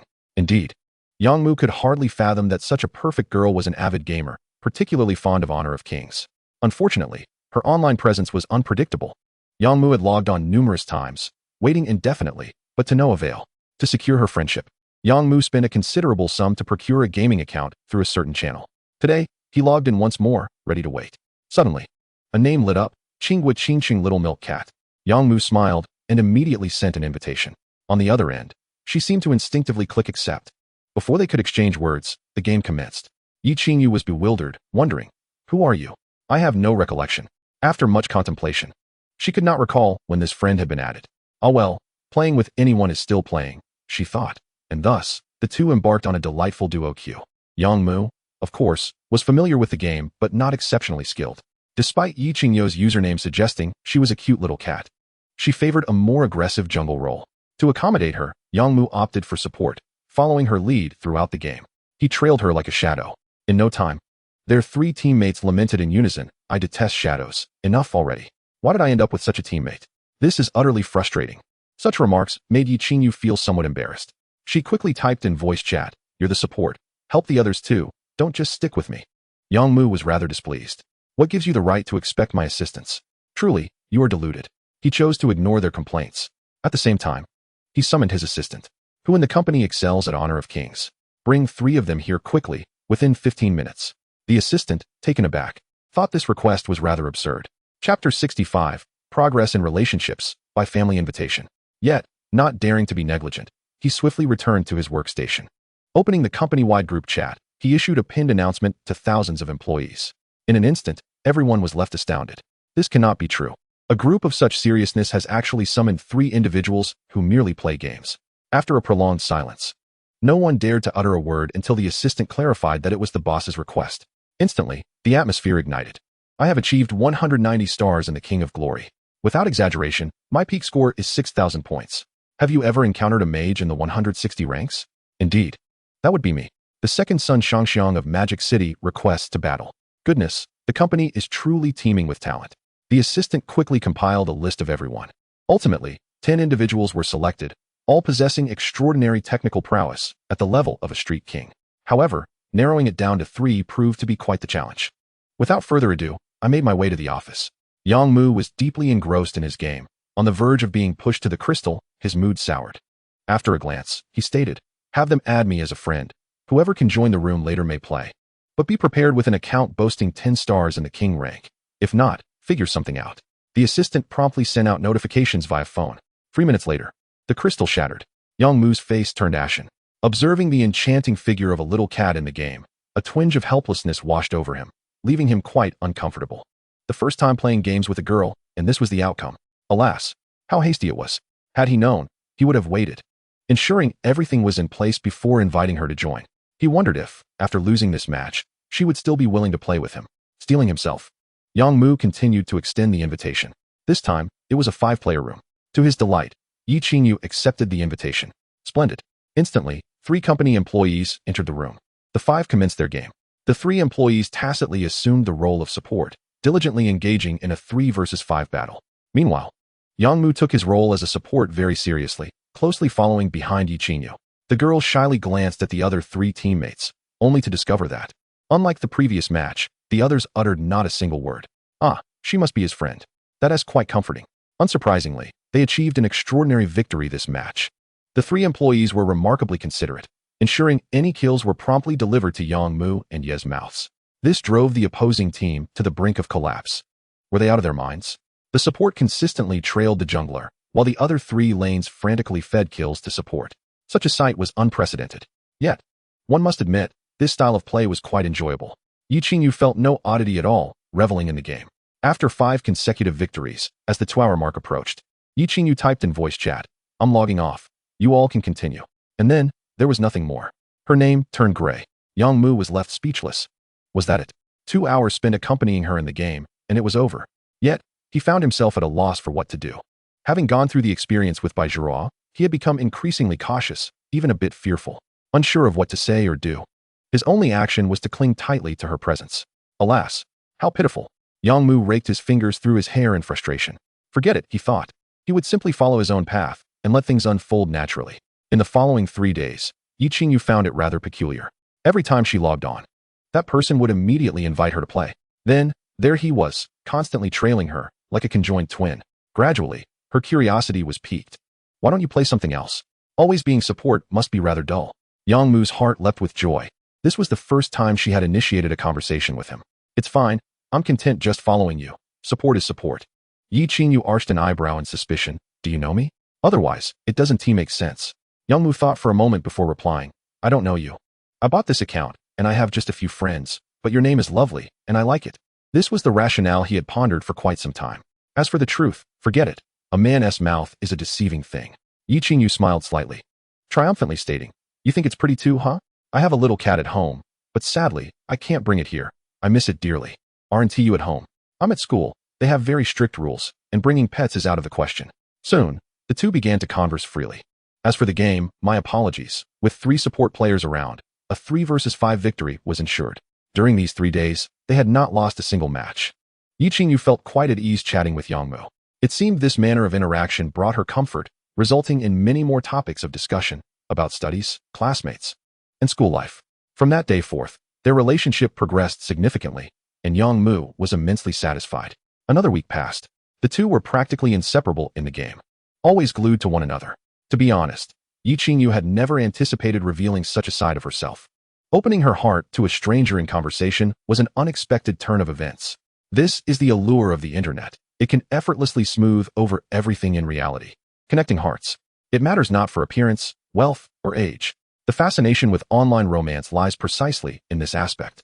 One day, Yi Qingyu suggested, typing all the time feels a bit lacking. Can we voice chat? Yang Mu, of course, could not have wished for anything more. Of course. I was afraid you wouldn't accept. which is why I resorted to typing. Thus, their relationship took another leap forward. Just as Yang Mu was about to enter a new emotional phase, an unexpected phone call jolted him back to reality. Hello, this is Bai Zixiong. Yang Mu's gaze sharpened. He certainly knew who it was, Bai Zhiruo's father. Hello, I'm Yang Mu. Is it convenient for us to speak privately? Bai Zixiong inquired. Sure, should I come over? Or will you come here? Yang Mu glanced at the time, then at the sky outside. He wondered if there were still high-speed trains at this hour. He would not board a plane. It was too perilous. Fortunately, he had overthought it. I have already arrived in Magic City. At 7 o'clock in the evening, Yang Mu arrived at a rather secluded private villa. The surroundings were desolate, devoid of any people. Thankfully, Selena accompanied him with a security team of over 60 individuals, which provided Yang Mu with a great sense of security. In a room, Bai Zixiong observed the surveillance footage and sneered. Is he that afraid of dying? Bai Zhiruo nodded. That's quite fine. I don't like the arrogant ones who harm themselves and others. Being a bit cautious leads to longevity. Bai Zixiong stood up, intending to light a cigarette, but was swiftly thwarted as Bai Zhiruo snatched it away. You have lung cancer, don't you know? Don't stir up trouble. The girl shot her father a glare. Bai Zixiong was rendered speechless as he turned back to the surveillance. I heard he has over 160 personal bodyguards, one-third of whom are foreign elites. Maintaining this security team alone costs billions annually. If you marry into that, it would be quite comfortable for you. I would have to report to you even if I wanted to call. Chapter 66. Negotiations and a Life of Luxury. Bai Zhiruo dismissed her father as sarcasm with indifference. After a while, she said, He is here, let us head out.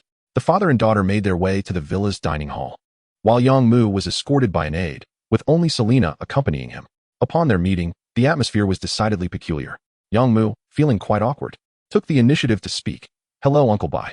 Bai Zixiong nodded in acknowledgement, gesturing for him to be seated. Yang Mu settled into his chair. I cannot match the culinary standards of your Xianshan Yuan. Please manage with this spread, and if it does not suit your palate, feel free to abstain, he said with a wry smile. Bai Zixiong, clad in his impeccably straight military uniform, exuded an aura of authority and charisma. Revealing the source of Bai Zhiruo's stunning beauty, it was evidently inherited. After exchanging pleasantries, they delved into the crux of the matter. Regarding the source of your organs, there are no issues, I trust.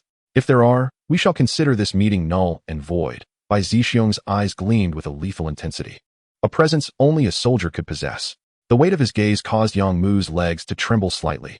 Only by encountering such a figure could one truly grasp the palpable essence of lethal intent. Bai Zixiong's disappointment was evident as he cast a disapproving glance at his daughter. This man was hardly worthy of being the son-in-law of the Bai family. Bai Zhiruo, her expression inscrutable, exchanged a knowing look with her father, both understanding each other's sentiments in an instant. You should consider his background. As an ordinary individual, achieving such accomplishments is already remarkable. What more could one ask for? Behind them, Selena furrowed her brow, harboring dissatisfaction towards the Bai father-daughter duo, yet refraining from voicing her thoughts. Yang Mu, regaining his composure, nodded eagerly. Rest assured, Uncle Bai, I am engaged in legitimate business. I do not partake in illegal activities, and everything will adhere to proper protocols. There will be no complications. Bai Zixiong nodded, aware that he was merely probing. If there were genuine issues, Yang Mu would not be so brazenly forthcoming. With a complex expression, Bai Zixiong scrutinized Yang Mu's physique and remarked, Your body? Yang Mu sighed and replied candidly, I still have about 15 years of vitality left, I assure you. I will not bring any shame to Zhiruo. Moreover, my Xianyuan hospital may very well be able to restore my health in the future. I remain hopeful. Bai Zixiong nodded, finding this aspect somewhat credible. Since the explosion of artificial intelligence, technology has been advancing at an unprecedented rate. Each year brings forth revolutionary changes. In 15 years, who could predict what technological marvels Blue Star might unveil? The possibility of curing cancer may soon become a reality. Bai Zixiong rose from his seat. You young people should converse further. I shall take my leave this evening, and the remaining matters are yours to discuss. With that, he turned decisively and exited, followed closely by his aide, who maintained a respectful demeanor. In an instant, the vast estate was left with only Yang Mu and Bai Zhiruo, while Selena gradually withdrew to a distance, ever watchful of their surroundings. Bai Zhiruo set down her teacup and asked earnestly, When will the organs be ready? Yang Mu contemplated for a moment. It can be arranged at any time. I will handle it. When the time comes, you can bring your people to Mo Du. The girl nodded, refraining from further inquiries. She hesitated, then finally spoke. I still have school. Is it acceptable if we spend 3 days together each month? Yang Mu furrowed his brow and asked, Will you be able to conceive? I hope this won't interfere with your studies. Bai Zhiruo took a deep breath, her complexion slightly reddening, and nodded shyly. Yang Mu, still unable to grasp her meaning, pressed on, "You know my situation. It is imperative that I have an heir soon. If you cannot conceive, this matter becomes quite complicated." Bai Zhiruo felt an urge to hit him. How could someone be so dense? She shot him an exasperated glare and said, "Yes, I agree, but I will not entertain any peculiar methods of communication." Yang Mu, initially elated, became bewildered and asked, "What constitutes a peculiar method of communication?" Bai Zhiruo opened her mouth in disbelief, silently questioning the heavens. "You truly are a rarity. Fine, you have already answered me." Yang Mu remained perplexed, unable to comprehend the concept of a peculiar method of communication. Was he truly that foolish? At that moment, self-doubt engulfed him. It was not until he had escorted Bai Zhiruo back to a villa under his name that he turned to Selena, who was accompanying him, and asked, what did she mean by a peculiar method of communication? Selena regarded her boss with a strange expression, unsure how to clarify. After a moment's contemplation, she pulled out her phone, searching for something, and handed it to him. This is what she meant by a peculiar method of communication. Curious. Yang Mu glanced at the screen, only to be met with a shocking sight. "What on earth is this?" he exclaimed, flabbergasted. "Get rid of it. What is this nonsense?" Truth be told, Yang Mu was quite innocent. The most risque material he had encountered was reading the novel The Legend of the Condor Heroes, which had already pushed the boundaries of his understanding. To discover such distasteful content in reality was infuriating. He felt a surge of anger. What was Bai Zhiruo implying? How could she think of him in such a light? Yang Mu felt utterly wronged, nearly on the verge of tears. "I am a respectable man." Selena, for reasons she could not fathom, suddenly felt the urge to laugh. In an unprecedented moment, she whispered, "In today's society, which business mogul doesn't harbor a myriad of ulterior motives? It's nearly impossible to discern between human and demon. Her concerns are quite understandable. You, boss, are a rare find." Yang Mu remained in a foul mood, struggling to accept that the girl he admired held such a misguided perception of him. It was truly exasperating. The following day, Bai Zhiruo awoke in her room. Upon opening her eyes, 10 maids promptly arrived to attend to her. 5 outfits were laid out before her. "Please choose one. The weather in Mo is splendid today, perfect for a dress. Should you find these unsatisfactory, there are more in the wardrobe, all new styles for this year." A butler informed her. Still somewhat dazed, the girl surveyed her surroundings and recalled that she had spent the night in a villa belonging to Yang Mu. This was indeed extravagant. The real estate in Mo was beyond comprehension. She glanced at the options and casually selected an outfit. "I'll take this one." In no time, with the maid's assistance, she was ready in under 20 minutes. The villa boasted a separate 120 square meter makeup room, astonishingly filled with hundreds of cosmetic products adorning an entire wall. The 10 maids continued to present various items, but she eventually grew weary of the fuss and opted for a simple look. Upon exiting, she noticed a nearby walk-in closet. Curious, she approached and was left astounded by the sight. A sprawling 200 square meter space brimming with clothes. There were casual outfits, formal gowns, sportswear, and an entire wall adorned with handbags. Is this how the affluent live? The most striking aspect was that everything was from high-end, luxury brands. Shaking her head, Bai Zhiruo quietly muttered, "This is truly excessive. Even mountains of gold and silver cannot sustain such extravagance. It seems I shall have to keep a close eye on things from now on." Chapter 67. The pinnacle of perfection with a perfect score. Bai Zhiruo had begun to embrace the role of the lady of the house. This was unsurprising. She was no naive. Having decided to enter into this union, she was determined to immerse herself fully. Upon entering the dining room, she encountered a team of 10 chefs preparing an array of dishes, over 30 different items, ranging from Western sandwiches and burgers to Chinese dumplings and seafood porridge, all available. There was even a thick cookbook for last-minute orders, with chefs ready to whip up anything on the spot. It was opulence beyond belief, utterly extravagant. Bai Zhiruo, not a woman lacking in insight, was acutely aware that the current society had, to some extent, peeled back the veil of the celestial realm. Although she had never personally encountered a pig, she had certainly witnessed one in motion. However, individuals like Yang Mu, who squander their wealth so recklessly, were indeed a rarity. Setting aside other considerations, the mere presence of the individuals residing in the villa indicated an annual expenditure that easily exceeded several million. This was an unthinkable notion. A sense of discontent and unease brewed within her. It was evident that the Yang family did not exude longevity. A shadow of foreboding settled over her heart. Yet she maintained an impassive facade, partaking in the indulgent breakfast with an air of nonchalance. Upon tasting a spoonful of congee, she was instantaneously astonished. The fusion of rice grains and seafood was nothing short of divine, an exquisite elevation of flavor. The rice, of a treasure-grade quality, alongside the seafood, offered a taste that most individuals would never experience in their lifetime, or perhaps they would be incapable of seeking it out. Consider this, within 100 tons of rice. Only a single grain might be of treasure-grade quality. Could one discern it? Could one select it? The same applied to seafood. Thus, in reality, treasure-grade delicacies were exceedingly rare, to the extent that humanity could not influence their selection. To have encountered such fare was mere fortune, a serendipitous encounter in one's lifetime.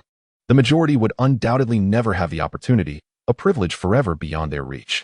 Yet, the golden finger of fate possessed an extraordinary ability to filter out these treasure-grade entities, manifesting them through the extraordinary power of taxation. It could be said that within this world, only Yang Mu possessed such culinary treasures. How could one possibly find it unappetizing? Bai Zhihua fell into a contemplative silence. The breakfast spread before her amounted to several times her usual portion. Witnessing the table laden with food destined for waste evoked an unexpected pang of sympathy within her. Such extravagant squandering was truly outrageous. In that moment, a sense of mission welled up within her. She resolved to steer Yang Mu back on course. Life should not be lived in such a manner. After breakfast, Bai Zhihua was surrounded as she exited the villa, flanked by 12 female bodyguards, neatly divided into 2 teams for internal and external security. She even astutely noted the absence of any male presence nearby, which struck her as amusing.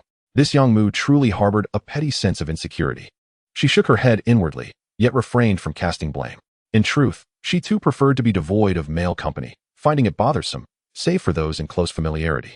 The motorcade set off slowly, arriving at their destination in less than 30 minutes, Yang Mu's current residence. Once a convention center that had succumbed to bankruptcy and foreclosure. It had been purchased by the Chongqing Company, which transformed it into a completely unrecognizable abode within a month's time. Spanning over 120,000 square meters and divided across 3 levels, each with over 4,000 square meters of space. The exterior was complemented by a grand plaza and ample parking. Who could have imagined that a convention center would be metamorphosed into a private residence? As the number of individuals around Yang Mu grew, it became imperative for him to find a more spacious dwelling. A mere villa could no longer accommodate him. Thus, this unconventional arrangement was necessitated. As for the tourist attraction near the Magic City, it was still undergoing design and renovation, far from completion. Upon arriving at the convention center, Bai Zhihua was instantly captivated by the magnificent fountain, where water columns leapt majestically into the sky, providing a refreshing respite from the summer heat. Soon after, she beheld a startling sight. The plaza surrounding the convention center was patrolled by no fewer than 100 guards, while the parking lot was densely populated with an array of vehicles, sedans, SUVs, off-roaders, 7-seater vans, and even a colossal RV. The sheer number was staggering. She couldn't help but scoff inwardly, questioning the extent of Yang Mu's paranoia that necessitated such extensive security. At that moment, Bai Zhihua began to suspect that not only did Yang Mu suffer from lung cancer, but also from a severe case of persecution complex. He was clearly in a late stage. Surely, in our country, there were not so many who wished to do him harm. Unbeknownst to her, Yang Mu's actions were a result of his golden finger, a secret so immense that it left him feeling utterly insecure. Taking a deep breath, Bai Zhihua began to contemplate how best to interact with this enigmatic man. Gradually, she formulated a strategy. A genius is a genius, regardless of the setting. Bai Zhihua felt confident that she could navigate all circumstances, including family matters. As the lady of the house returned, dozens of maids awaited her. A pink carpet stretched over 100 meters, leading directly to the grand hall. The woman held her head high, refusing to allow anyone to perceive her as diminished within her own domain. The demeanor of the lady of the house must exude grandeur. Yang Mu, roused from slumber by the butler, felt groggy and uncomfortable, a cough threatening to escape his lips. Clearly, yesterday had taken its toll. The butler cheerfully informed him. "The young lady is already here, waiting for you in the hall." Yang Mu nodded, still dazed, and began to wash up and dress. Half an hour later, he peered down from the spiral slide on the 3rd floor. In an instant, he was struck with awe. Before him lay a breathtaking, ethereal scene. The opulent hall, sprawling over hundreds of square meters, was adorned with a pristine white carpet and exquisite lighting. In the very center stood a stunning young woman. Clad in a flowing sky-blue gown that cascaded like waves, she appeared almost celestial, like a fairy descended from the heavens. She was breathtaking, utterly exquisite, and of unparalleled beauty. Yang Mu swallowed hard. In that moment of reverie, he comprehended why Bai Zhihua was rated a perfect 100. This assessment was no mere flattery. Previous photographs and encounters had showcased her in casual attire, devoid of adornment, failing to capture her true allure. It was only in such a setting that her brilliance could be fully revealed. He thought to himself, what merit do I possess to be graced with such a woman? Suddenly, the allure of billions seemed trivial. To sleep beside such a woman was to truly live. Unbeknownst to him, He stood transfixed, rendered immobile. Meanwhile, Selena averted her eyes, unable to bear the sight. "Oh dear, our boss." Baijiahua, sensing the heat of his gaze, turned and met his eyes, instantly filled with disdain. "Could you not be so pathetic? Come down and face me. I'll let you gaze to your heart's content," she teased. Yang Mu awkwardly cleared his throat, attempting to maintain composure as he descended the staircase with deliberate grace. Chapter 68. The living environment of a Yang family. Yet, everyone present had witnessed his earlier demeanor. It was an indelible mark of embarrassment. Approaching her, Yang Mu took a moment to truly observe the girl before him. Her hair was dark and lustrous, each strand akin to a work of art. Her skin was flawlessly smooth and supple, with no pores to be found. Her eyes, nose, lips, and eyebrows, all were perfect, without exception. Moreover, her figure was nothing short of extraordinary, an embodiment of golden proportions, flawlessly sculpted. "Why are you dazed again? Have you not had your fill of staring?" Baijiahua remarked, bemused. How utterly unrefined. Realizing his folly, Yang Mu waved his hand dismissively, summoning 10 butlers to approach. Establishing a private service agency for Miss Bai, dedicated solely to the protection of her hair and skin, with an unlimited budget, left everyone momentarily speechless. Even Baijiahua was taken aback. "What do you mean?" she inquired. Bewildered. Yang Mu, however, responded earnestly, "You are so perfect, it is imperative that you are well maintained. From now on, you shall bathe in fresh milk and wash your hair with traditional herbal remedies. I cannot bear the thought of you having even the slightest flaw." The girl was instantly rendered speechless, grappling with an indescribable sensation. In a certain sense, this could be seen as a positive thing, her man cherishing her so deeply that he could not bear for her to endure even the slightest harm. Yet, there was an undeniable absurdity to it all. The butlers, however, nodded in agreement without hesitation. As for how to establish this private service agency for their mistress, they would confer privately. Ultimately, it needed to achieve perfection, as the proprietor was not constrained by financial limitations. Yang Mu extended his right hand, tentatively reaching for Baijiahua. The girl did not shy away. Instead, she gracefully offered her left hand. Upon their hands clasping, Yang Mu felt an immediate elevation of spirit. This was what it meant to be a winner in life, having no regrets whatsoever. Yet, a lingering thought remained. Without truly possessing her, what could he claim? He then guided the girl to explore their surroundings. The first floor, spanning less than 5,000 square meters, was divided into various areas: restaurants, kitchens, banquet halls, entertainment rooms, and more. Below, there was an additional level featuring a swimming pool, storage rooms, equipment rooms, security rooms, and monitoring stations, among others. The second floor covered approximately 4,000 square meters, with the central area extending 3 stories high, thereby reducing the available space on the second and third floors. Here, the number of rooms increased significantly. There were 100 suites designated for the staff and security personnel. It was noteworthy that Yang Mu currently had over 130 maids attending to him. And with the addition of bodyguards, the total approached 300 individuals. Thus, accommodations for these personnel were essential, especially for the security team, who needed to reside in close proximity to Yang Mu. Ascending to the third floor, one entered Yang Mu's personal living quarters, an expansive 3,000 plus square meters of unparalleled luxury. The master bedroom alone boasted a bed measuring 20 square meters, 5 meters long and 4 meters wide. The study, bathroom, and other spaces were unimaginably spacious. With so many attendants, a smaller area would be impractical. It would be unreasonable to expect a dozen maids to assist him in a room of less than 100 square meters. At the very least, a space of 300 square meters would suffice. Additionally, there was an indoor garden, once a convention center, and a grand balcony designed with remarkable ingenuity. Protruding in a semicircular shape, Yang Mu's design team transformed this 600-plus square meter suspended balcony into a fully automated sunroom, crafted from the highest quality tempered glass for transparency and refraction. Inside, over 1,000 varieties of flowers thrived, their vibrant colors competing for attention in harmonious disarray.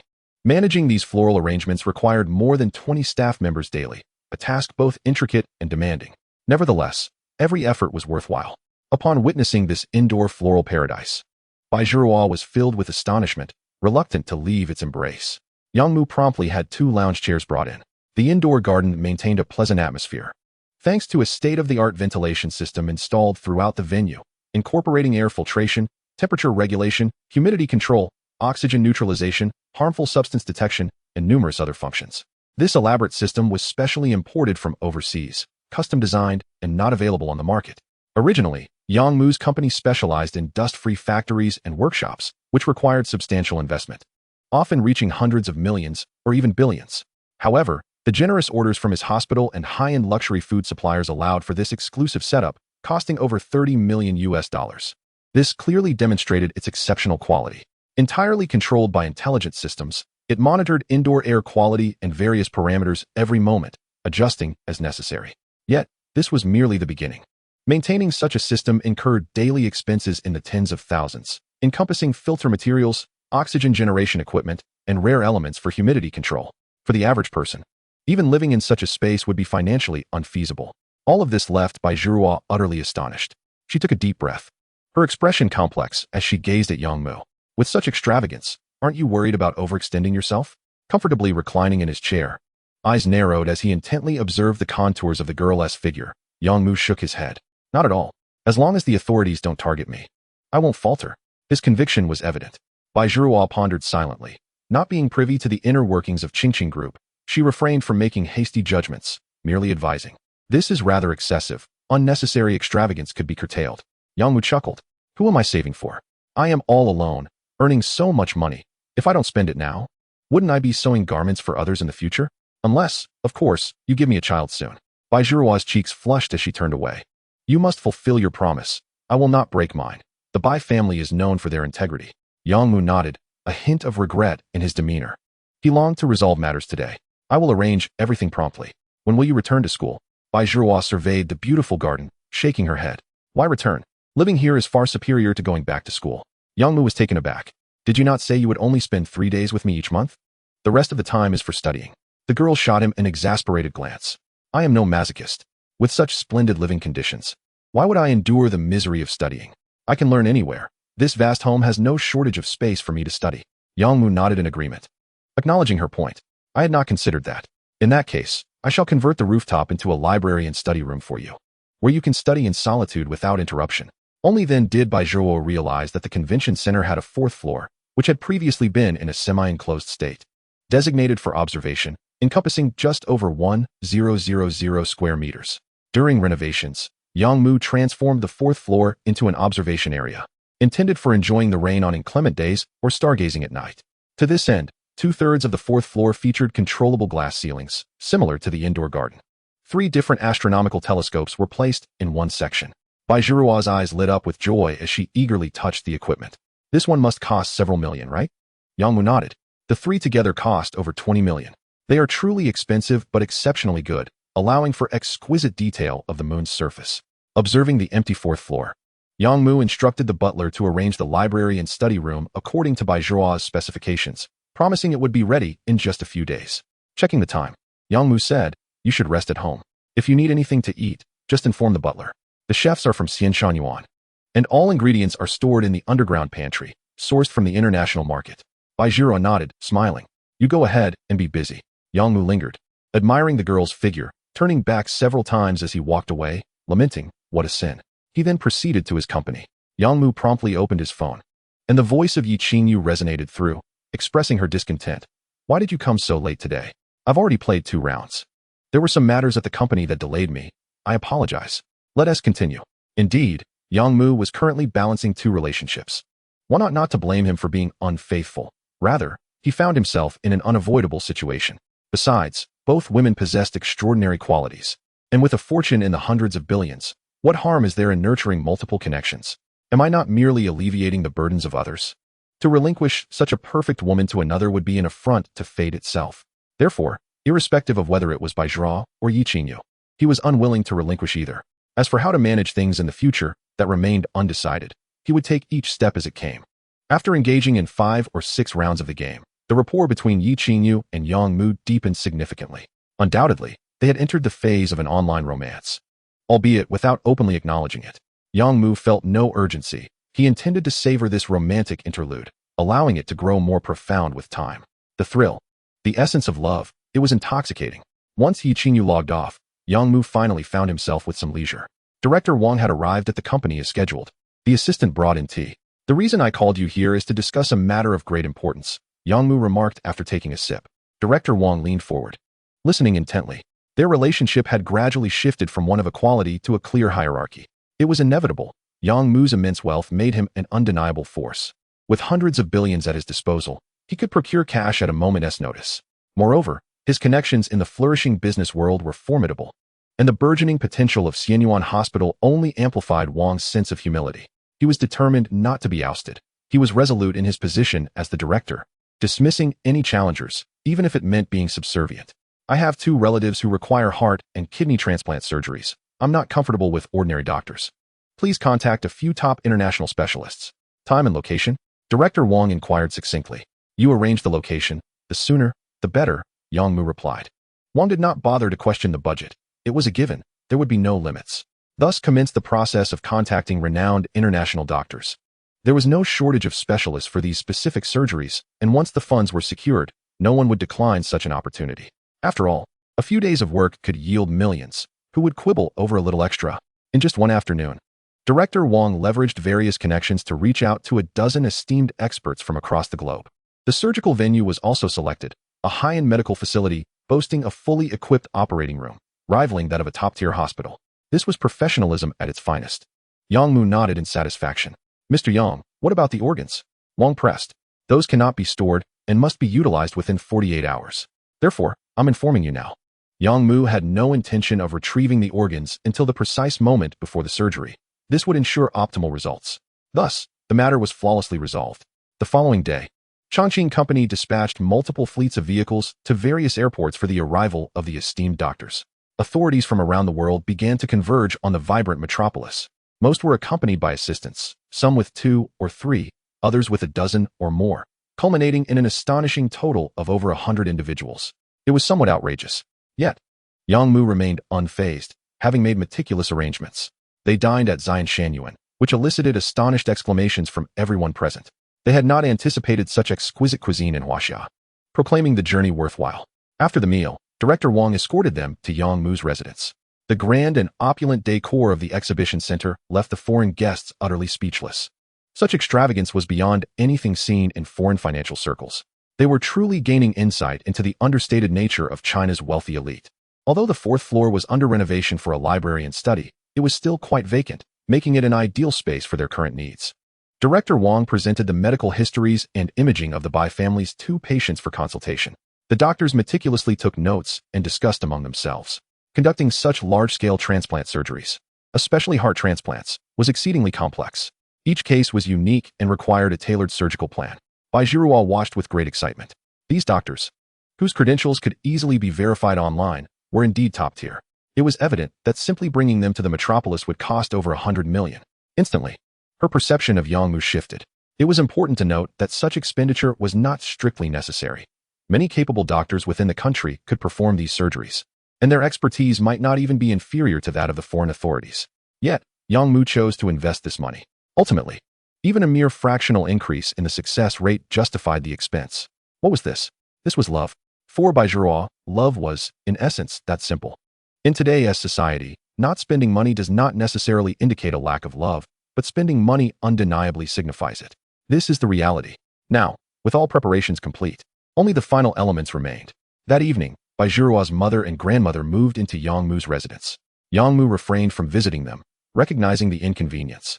They were patients in poor condition, and his presence would necessitate communication, which might seem impolite if they were unable to converse. Thus, it was better to avoid meeting altogether. The next day, the 2 patients proceeded to the designated top-tier hospital for final examinations.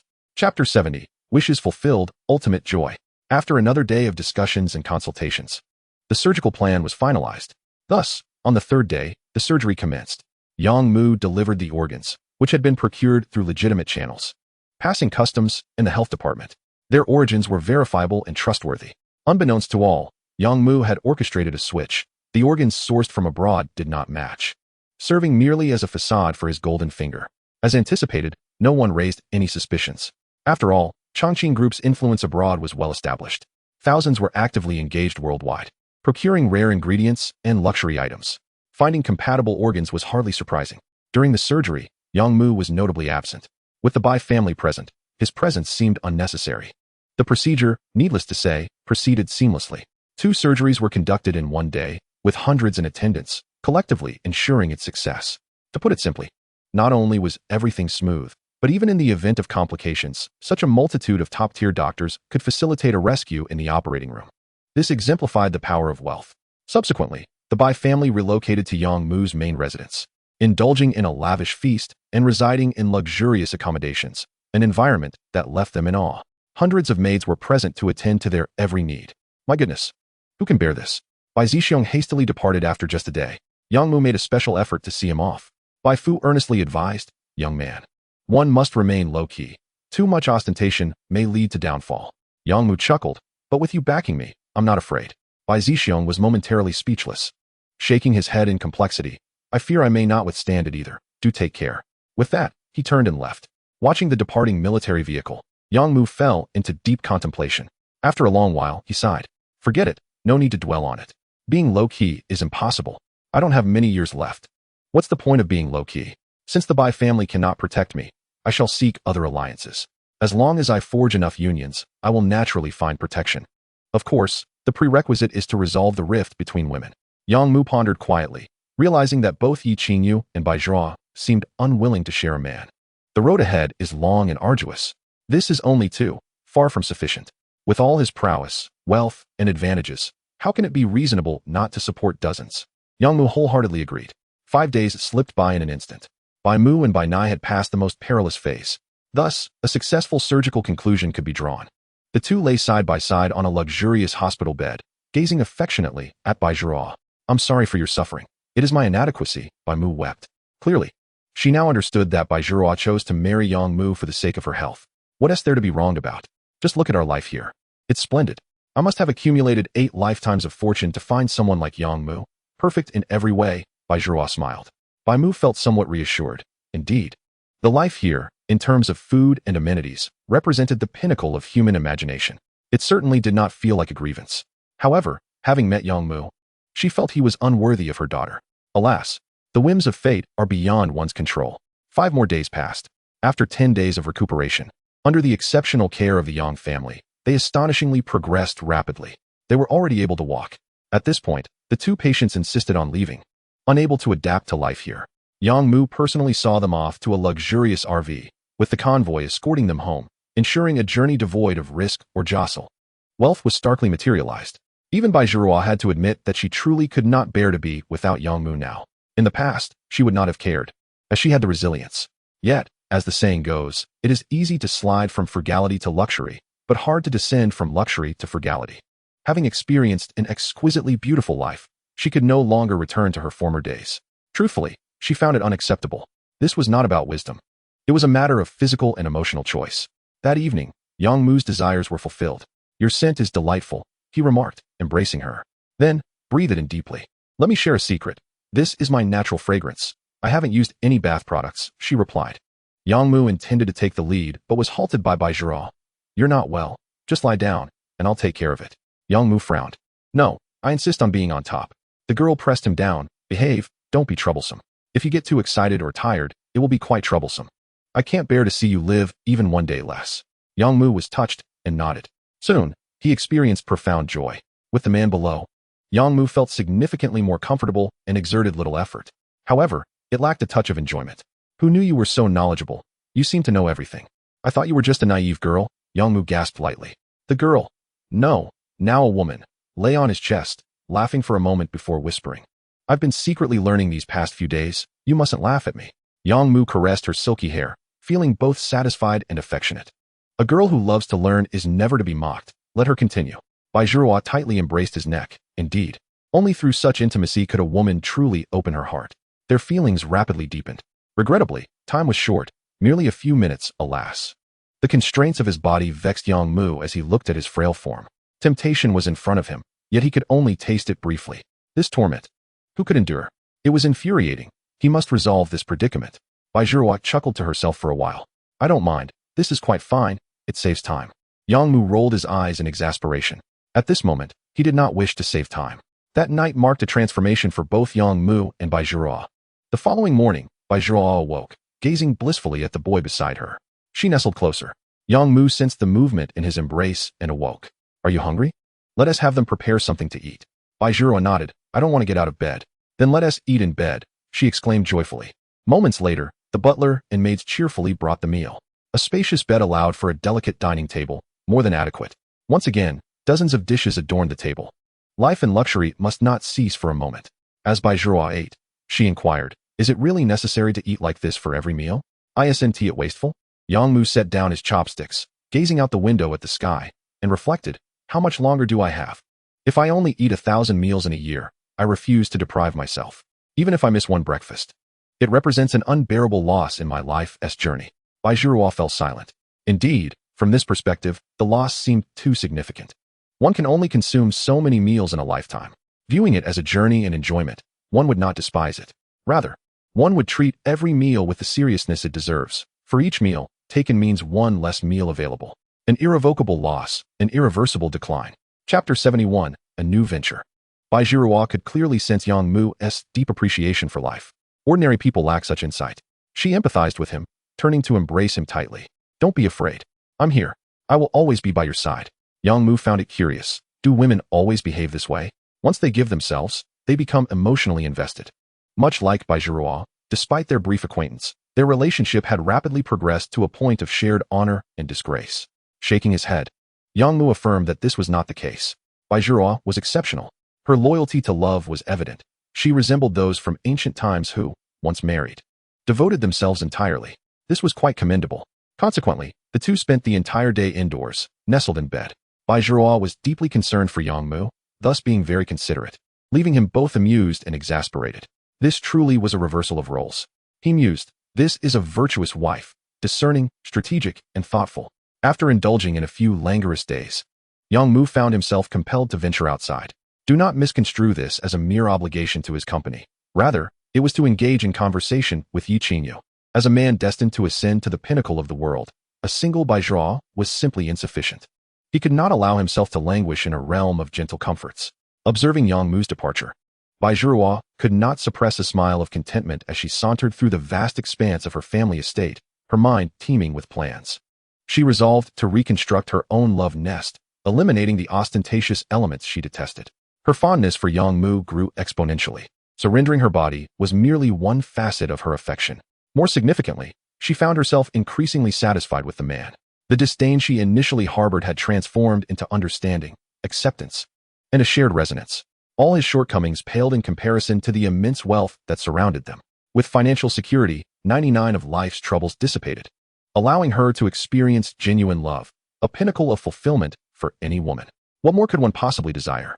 To yearn for anything beyond this would be excessive. Simultaneously, Baijiahua resolved to transfer to another hospital to pursue a medical degree, determined to contribute to her husband's well-being. With the backing of her family's substantial resources and her own intellect, she was confident that she would achieve something noteworthy. A plan began to crystallize. "Why haven't you been online these past few days?"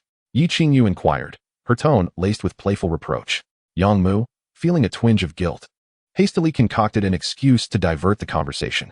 "Summer vacation is approaching. Do you have any plans?" Yi Qingyu's heart raced. Could it be that he intended to invite her? Panic set in. She was unprepared. After a moment's contemplation, she replied, "I usually stay at school during the summer. It's inconvenient to go home as my family is quite busy." Yang Mu was well aware of the situation within Yi Qingyu's family. They were all involved in government positions, most holding at least deputy-level roles, and thus occupied with their duties. He tentatively proposed, "Would you like to come to Magic City for a few days?" Yi Qingyu was silent. Perhaps it would be best to reconsider. As a young woman, safety was paramount. Yang Mu, feeling a sense of disappointment, conceded, "Never mind. It's probably not safe for you. Better to be cautious. I'm still thinking about it. I'll give you an answer in a few days," she said, continuing their conversation for a while longer before logging off. Yang Mu suppressed his excitement. There was potential here. Yet, another dilemma loomed. How to balance Baijiahua's expectations. He was but one man. After a period of contemplation, he devised a clever solution. The reason he appeared less busy was that the company had reached a stable state. Both Xian Guowang and Xian Shan Yuan no longer required his constant oversight. With the company capable of self-sustenance, he could justify his absences by pursuing additional business ventures. If he worked outside for 10 days a month, it would seem entirely reasonable, and Baijiahua would not suspect a thing. Thus, he set to pondering what business to embark upon. The first step was to establish a clear direction. He needed to avoid drawing attention, as the fruit industry had already ruffled many feathers. Thus, while profitability was secondary, stabilizing the foundation and avoiding trouble became his foremost priority. After all, he had yet to reach a level where he could disregard the opinions of others. Offending too many individuals would lead to complications. Moreover, His current operations were already fully engaged, collecting taxes from fruits and ingredients daily, leaving him no time to spare. This meant that his new enterprise could not be linked to his existing ventures. He needed to devise a strategy from real-world channels. An idea sparked in Yang Mu's mind. His greatest asset was the Xiangua Wang and its extensive global procurement network. What if he established a high-end imported supermarket specializing in foreign products? This supermarket could also serve as a conduit for Xiangua Wang's clientele. Once customers ventured in for fruit, they would naturally be inclined to purchase other items as well. Furthermore, the profit margins on imported goods were substantial. Even minimal sales would yield significant returns. In this scenario, Yang Mu's international procurement team would finally find purpose. After all, with thousands of employees under his wing, their idleness was a burden on his conscience. He needed to find the meaningful work. The profitability of the supermarket was secondary. Leveraging the international procurement channel and getting it operational was the primary goal. Otherwise, it would inevitably attract scrutiny. Additionally, such a supermarket need not be confined to Magic City. It could be established globally. By offering just 10 varieties of easily transportable fruits to generate traffic, the supermarket's stability could be assured. The more he contemplated, the more feasible this endeavor seemed. Consequently, his international procurement team would be fully engaged, tirelessly sourcing various products and premium goods from diverse origins. With increased volume and variety, the anomalies linked to his current operations would go unnoticed. That evening, the Chongqing Group convened a high-level internal meeting, attended by over 30 of Yang Mu's most trusted executives. After nearly half a year of interactions, he had carefully selected these individuals based on their loyalty and capabilities. To ensure their fidelity, Yang Mu had employed various methods. Privately, Selena had established a small unit within the security team to monitor these executives daily, even resorting to espionage techniques by installing listening devices on their phones. This was intended both to safeguard against potential threats to the boss and to assess their likelihood of betrayal. After months of scrutiny, Yang Mu had selected these 30 individuals. Each had been documented within the security department, with meticulous records of their daily conversations and actions. Loyalty had been secured. For now, they were devoted to Yang Mu. As for the future, he need not worry. They were under close observation. Should any issues arise, Selena and the security team would be the first to know. Chapter 72, Xianlu Supermarket. This raises an important question. Is this course of action morally questionable or even illegal? Yang Mu was acutely aware of this possibility. However, when weighed against his own safety, these concerns paled in significance. Firstly, Selena and the security team were professionals, adept at dealing with ordinary individuals who would never detect such covert measures. Secondly, even if they were to uncover the truth, what could they do? Would they resign? If they were unable to accept the situation and chose to leave, Yang Mu was prepared to accompany them through legal battles. Ultimately, what was the worst that could happen? Imprisonment? At worst, he might face financial penalties. But did he truly care? This was merely a facet of capitalistic strategy. Everything was manageable. Thus, surveillance was an absolute necessity. Otherwise, Yang Mu would not dare to proceed, for he harbored an abundance of secrets. The fruits, ingredients, and various international imports manifested by his golden finger must all pass through the company's hands. Although most were flawless, if a vigilant observer were to pay attention, over time, they would undoubtedly uncover clues. At that point, without surveillance, he would surely find himself in dire straits. Conversely, by taking such measures, he could obtain information promptly and thus prevent any escalation of the situation. Contemplating this, Yang Mu instantly felt that his current methods were inadequate. He needed to impose stricter control and surveillance over his subordinates, even including the security team within this framework. After all, if the security team discovered the secrets, would that not pose a problem? Who could say for certain? Thus, how should this be resolved? When it came to such matters, the most adept individuals would undoubtedly be intelligence operatives. Yet, Yang Mu was merely an ordinary person, far removed from such figures. The world of intelligence seemed to exist on a different plane, parallel to that of common folk. Nevertheless, Yang Mu was convinced that he must seek early contact and establish such a department without delay. After all, he possessed a golden finger. Should the tax rates rise in the future, the quantity of manifested goods would increase, along with the potential for flaws. Without a counter-espionage, counter-surveillance, and counter-measurement team, he would face grave consequences. In a flash, he thought of the Bai family. Being a military lineage, they would undoubtedly have the necessary channels. However, he quickly shook his head. What a ridiculous notion. If he pursued that route, would he still be able to navigate the domestic landscape? In that case, would he have any secrets left from the authorities? It would be a swift path to ruin. Therefore, seeking assistance from abroad was imperative. Of course, there was no rush. That could be addressed later. Just as Yang Mu was lost in thought, the meeting officially commenced. The agenda had been communicated to the assistants, who distributed it to all attendees. Everyone was encouraged to voice their opinions freely. Yang Mu pointed to the project proposal. There was but one overarching direction, while the finer details required the high-level executives to refine. Establishing a new industry was no simple task. Chairman Yang, your idea is indeed astute. I wholeheartedly agree. Our advantages are substantial. Not pursuing high-end supermarkets would be a grave oversight.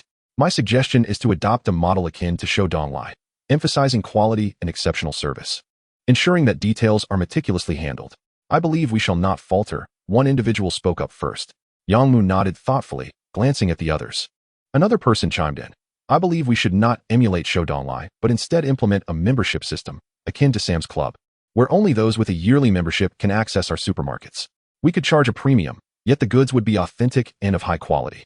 We might even sell products at fair prices, relying solely on membership fees for profit. With the allure of the Fruit King, our annual revenue would be significant and stable. In a flurry of ideas, many began to propose their thoughts. Yang Mu nodded frequently, though he was aware that he lacked expertise in this area. He had never operated a supermarket, nor had he managed a physical chain. Ultimately, he relied on his subordinates. Yet his advantages were glaringly apparent, no matter the approach. It seemed he could not incur losses. After a thorough discussion, Yang Mu reached a decision. Firstly, he would establish 10 high-end supermarkets across the nation, 1 in each first-tier city and 2 in super first-tier cities. Secondly, he aimed to open 10 additional locations throughout Asia, in developed regions such as Japan, South Korea, and Hong Kong. Each supermarket would span no less than 5,000 square meters and adopt a membership system, 888 yuan per year domestically, bound to individuals, and 666 per year internationally. All products would originate from their respective places of origin worldwide. The Chongqing Group would establish its own review institution to implement unique auditing standards far exceeding international benchmarks. It could be said that every item gracing Yang Mu's supermarkets would be among the world's finest, cleanest, and most harmless. Once this system was established and recognized, such supermarkets would undoubtedly yield profits. If 1 million individuals purchased memberships, Yang Mu's annual income would hover around several billion, and this figure only accounted for membership fees. Surely, selling goods would not result in losses. This was merely within Asia. Should expansion occur globally, with hundreds or even thousands of stores, the income would surely soar into the hundreds of billions. Of course, if calculated in USD, it would amount to over 10 billion. Nevertheless, this income would be substantial and certainly deserving of the label tycoon. On the spot, Yang Mu decisively slammed his hand on the table. Let it be so. I want a proposal by tomorrow. Everyone must work overtime to finalize every detail. Additionally, the International Procurement Department must be included. Their insights are invaluable regarding which goods to include and which locations are unsuitable for establishment. They possess the necessary expertise. Furthermore, the name for the supermarket was also determined, Xianlu Supermarket. Thus, Yang Mu's fourth venture within the Xian character system was firmly established, with anticipated initial investments exceeding 1 billion. Each store would average 50 million in costs. One should not underestimate the expenses. In many regions, rent is exorbitantly high, such as in Japan, South Korea, and Hong Kong, where a 5,000 square meter store would incur rental costs exceeding 50 million. Fortunately, domestic expenses were less extravagant, with only Shanghai being particularly exorbitant. Having wrapped up these matters, Yang Mu hurried home, yearning for Baijiao. Her figure, her touch, her lips, he couldn't help but dwell on these thoughts. His mind was filled with her image. Youth is indeed brimming with vigor. Returning home, it was precisely 7 in the evening. In the dining room, Baijiao awaited impatiently. The table was adorned with over 40 dishes. Ever since Yang Mu expressed his desire not to waste a single meal, she had ceased her gentle admonitions and even wholeheartedly agreed. A team of 16 chefs from Xian Shanyuan had toiled for over 2 hours to prepare this sumptuous dinner. Yang Mu sat down with a smile. It smells divine. You needn't wait for me to start eating. Baijiao shook her head. I won't eat until you return. Yang Mu, touched, grasped her hand. This feeling was truly delightful, having a woman waiting at home for dinner each night. Perhaps this was the essence of family. For a moment, he felt a pang of guilt, questioning whether he should remain steadfast, devoted to a single tree. Yet, he quickly dismissed the thought. Such a notion was utterly untenable. With a golden finger at his disposal, adhering to conventionality would be far too dull. Throughout his life, he must live spectacularly. If he could find a cure for lung cancer in the future, that would be ideal. If not, then within these limited 15 years, he must savor the utmost joys of life. How could he allow himself to be constrained by fleeting emotions and absurd love? Contemplating this, Yang Mu chuckled and glanced toward the kitchen. Why are there only 2 chefs? Where are the others? Baijiao explained. I instructed them to leave early. Two can remain on duty, and they can prepare anything we desire. Yang Mu nodded. While he would not have opted for such an arrangement, he felt he could not disregard her wishes.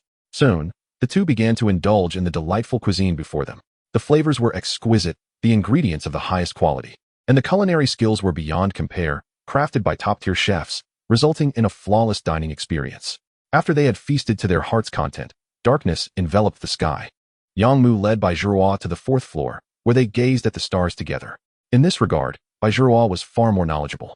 Although her major was not astronomy, she was an academic prodigy, having attended a prestigious 985 university, and such fundamental astronomical operations posed no challenge for her.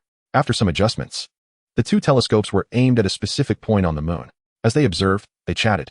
I heard that our country has developed a lunar regolith brick-making machine, capable of utilizing local materials on the moon to produce bricks. Do you think humanity will be able to colonize the moon within a century? Bai Zhiruo asked, her gaze fixated on the view through the lens. Yang Mu stepped away from the telescope, accepted a glass of water from the maid, took a sip, and replied with a smile. I feel that in 100 years, we might not even have achieved colonization of Mars, let alone the moon. Bai Zhiruo looked at him in surprise, curious about his confidence. Yang Mu turned his gaze back to the starry sky, muttering to himself, because I exist, haha. Bai Zhiruo assumed he was joking and explained, we must trust in science. Although artificial intelligence is booming and technological advancements are accelerating, the challenges of developing outer space remain immense. Just the foundational material technology alone would require an enormous investment. Without a century of accumulation, it's hopeless. Yang Mu chose to remain silent. His confidence stemmed from his unique advantage. As long as the tax rate increased, he would possess boundless resources in the future. Consider this. If humanity receives a share, I receive a share, and Blue Star receives a share, I receive a share as well. Moreover, this would occur annually. Just imagine the implications. To illustrate, if his tax rate could reach 1/10, he could collect 1/10 of all resources produced by Blue Star in a year. If that still seems unclear, let us compare it to high-tech inventions. If Blue Star can only produce 10 advanced lithography machines in a year, Yang Mu would acquire those 10 machines. Some might question, isn't that 1/10? The answer lies in the fact that Yang Mu's tax rate is calculated based on marine industrial equipment. Thus, in a certain sense, he could continuously collect taxes on nearly all high-end resources and products produced by Blue Star. Even if one instance was insufficient, he could simply collect multiple times. Hence, sharing resources with humanity poses no issue. The reason Blue Star cannot develop Mars within a century is fundamentally due to the lack of concentrated resources and the incessant internal conflicts among the hundreds of nations. If all efforts were directed towards the exploration of outer space, humanity's current wisdom and foundation would suffice in merely 20 years. Yang Mu's ambition, upon healing his ailment in the future, was to devote his energy to this endeavor. After all, one must have aspirations. Suddenly, he chuckled, here I am, contemplating the development of the universe. How absurd. Bai Zhiruo laughed along with him. After gazing at the starry sky for a while, she sat up, sipping her tea, and suddenly declared, I plan to study medicine, specifically biomedical sciences, which is somewhat related to my current field. Yang Mu paused for a moment, swiftly grasping her intentions, and smiled broadly. I believe in you. Just let me know what you need. After a moment of contemplation, Bai Zhiruo replied, I don't wish to spend time learning the basics. It feels like a waste. If I could have a few professors for private tutoring, it would save a considerable amount of time. Yang Mu waved his hand dismissively. No need for that hassle. I'll assemble a research team for you. Let us make it 500 people, starting with at least doctoral candidates. Additionally, I'll invest $1 billion to establish a laboratory and research institute, ensuring that you can study and research simultaneously. Bai Zhiruo nodded in agreement, pleased. She felt that Yang Mu's investment in this endeavor was far from wasteful. As for the location, the Xianyuan hospital would soon be completed, and she would allocate an entire building for him, 33 stories high, which would be more than sufficient in the short term. This meant the $1 billion investment did not include the facility. They only needed to recruit personnel and purchase equipment and supplies. It was an incredibly generous arrangement. Even hiring 500 professors would be feasible. Bai Zhiruo, gazing at the slender Yang Mu, walked over with a tender heart, gently embracing him, and softly assured, don't worry, I won't let you die so soon. 15 years is not enough. In the blink of an eye, it was July 1st. Bai Zhiruo accompanied Yang Mu for his magnetic resonance photon beam intervention surgery. After the procedure, Yang Mu instructed her to return home while he headed back to the company. Bai Zhiruo was aware of a new project at the company and, trusting him, obediently nodded and went home. As soon as she turned around, Yang Mu made a phone call. Hello, where are you? I just got off the plane. I plan to have a few days of fun on my own. Let us meet on the day I leave, okay? Yi Qingyu hesitated. Yang Mu was not willing to comply. To acquiesce would be foolish. He hung up the phone directly and commanded, "Head to the airport and instruct the security personnel to intercept. Don't let her escape." Selena, with a resigned expression, could only nod and picked up the intercom to relay the orders while internally grumbling about her boss's ruthlessness. However, upon reflection, considering his wealth, it seemed hardly unreasonable. Other wealthy individuals indulged even more extravagantly than he. With that thought, she quickly reconciled her feelings and understood her boss's perspective. 20 minutes later, the convoy arrived at the airport. At that moment, Yi Qingyu was surrounded by 6 female bodyguards, who said nothing but blocked her path. She glared at the 6 women in frustration. It wasn't until Yang Mu appeared that Yi Qingyu realized it was his doing. However, at that moment, she had no room for such thoughts. Chapter 74. The academic prodigy by Zhuo establishes a medical research institute. Yang Mu was truly the focal point of it all. The two exchanged prolonged glances. "Are you disappointed?" Yang Mu smiled and inquired. Compared to before, he exuded much more charm. Although his appearance was ordinary, the newly established private image studio had tailored his look to enhance his appeal. Coupled with Bai Zhuo's presence, he felt a significant psychological advantage, which boosted his confidence. If Yang Mu's previous attractiveness rated a mere 50, it had now risen to at least 65. He was definitely not unattractive. Yi Qingyu shook her head. "It's all right, better than I expected.